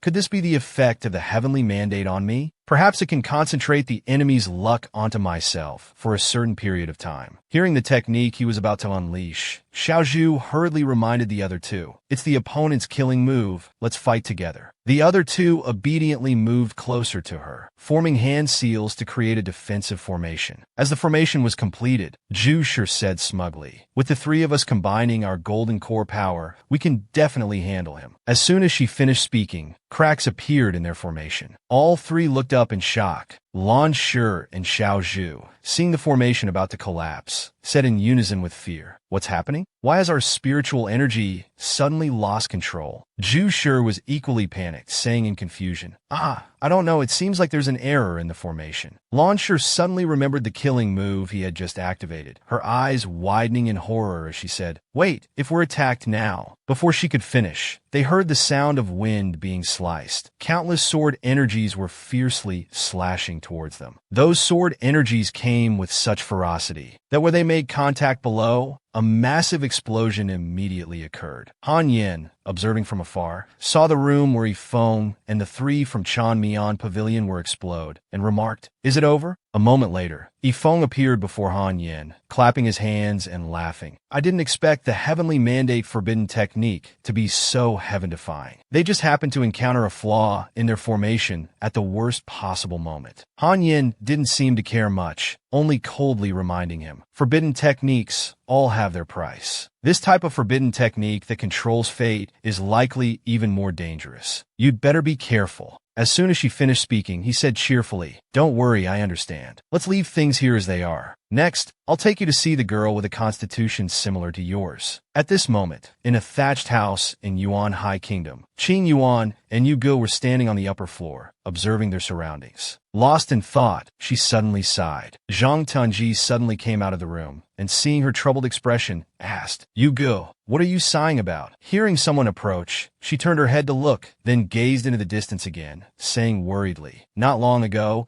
there was a flash of light from the direction of the Imperial Palace. I'm worried something unexpected might happen." Hearing this, Zhang Tianji comforted her. "In Yuan High Kingdom right now, only the forces of Prince Yun are beyond our interference. He has too strong a backing, with several golden core elders we can't handle." At this moment, Yifeng and Han Yin were concealing their auras nearby, observing the two siblings. Han Yin looked at the two people in front of her and asked, "Are these the two you mentioned?" Hearing this, he happily introduced them to her. "That's right, I previously imparted the ice heart blood technique to that girl." As soon as he finished speaking, Yu Ge lowered her head dejectedly and said, "That man gave me a cultivation technique, saying he wanted me to be his furnace. According to the time, he might be arriving soon." Hearing Yu Ge say this, Han Yen immediately turned her head to look at Yifeng, asking softly, "You want to take her as your furnace?" Hearing this tone, he knew trouble was about to unfold. At this moment, he only felt waves of cold intense sweeping over his back. He pressed his lips tightly, not daring to utter a word, his brows slightly furrowed with worry, his face pale and bloodless. Yifeng hurriedly explained, "Wife, to be honest, I didn't do anything to her at all. I just concealed my identity to let her know that pies don't fall from the sky. That's all." After hearing this, Han Yan's face remained expressionless as she coldly said, "I don't care whether you did anything to her or not." At this moment, Zhang Tianji was hurriedly saying to Yugo,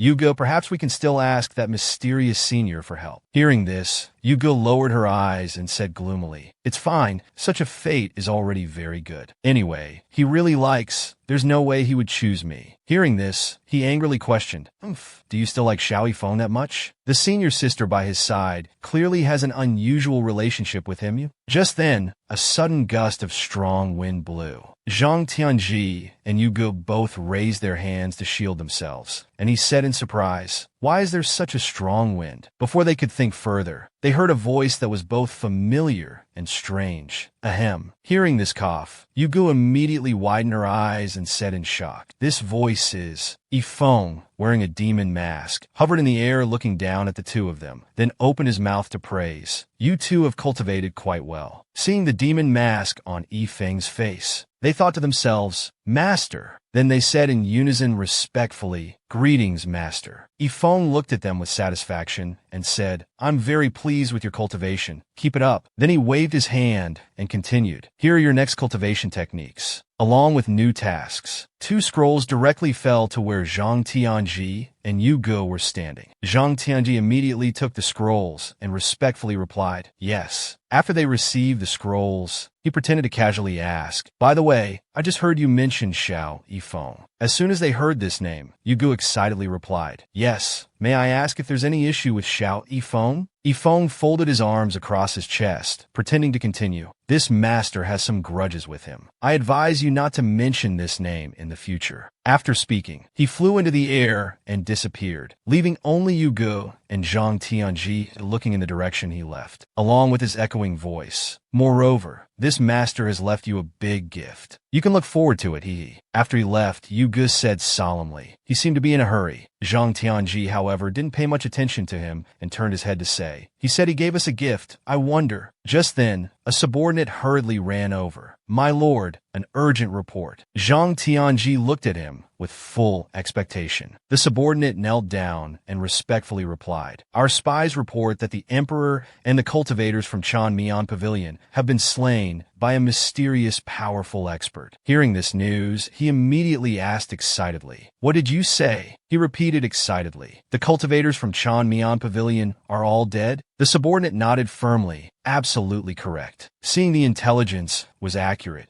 Yugo said gloomily, "It seems this is the gift he said he wanted to give us. Ah, the final obstacle for us to control Yuan High Kingdom has disappeared." Zhang Tianji also said excitedly, "I will go find Prince Qi immediately. It's time for the one we've been nurturing to appear." He continued joyfully, "Yugo, we have hope of restoring our country." This was good news, but Yugo didn't seem very happy. She lowered her head and said, "Congratulations, brother." Then she raised her head to look at the sky, saying softly, "Young Master Xiao, I wonder if he's all right." Han Yen turned her head to silently observe Yu Ji's deeply affectionate expression, then frowned and said indifferently, "She's always been thinking of you. Are you just going to leave like this?" Seeing Han Yan's bad mood, Yifeng didn't dare say a wrong word, gently taking off his demon mask and carefully replying, "Wife, I really never had anything happen with her." Hearing this, Han Yan still felt uneasy in her heart and coldly turned around saying, I want to take a walk in the city." Seeing that she wasn't pursuing this matter anymore, Yifeng happily agreed. All right, wife, I'll take you." Han Yan walked quickly forward, but still didn't forget to remind him, "I've told you many times, I'm not your wife." Seeing that she wouldn't let him call her wife anymore, he could only scratch his head and reply, "All right, wife, no problem, wife." Seeing that he couldn't change this habit of address, Han Yin could only remain silent. The next morning at Guanghan Hall, the voice of a female disciple rang out outside Han Yan's main hall. Master, master. Although the door had a sign saying, "Please do not disturb," the female disciple still worriedly knocked a few times. Master, the hall master of Wuqiong Hall has urgent business looking for you. Suddenly, the female disciple discovered that the door wasn't locked, and it was slightly ajar. The female disciple boldly pushed the door open and peeked inside. Master. Suddenly, the female disciple's eyes widened in shock. There was no sign of Han Yin in the room, only a tiny puppet sitting in her place.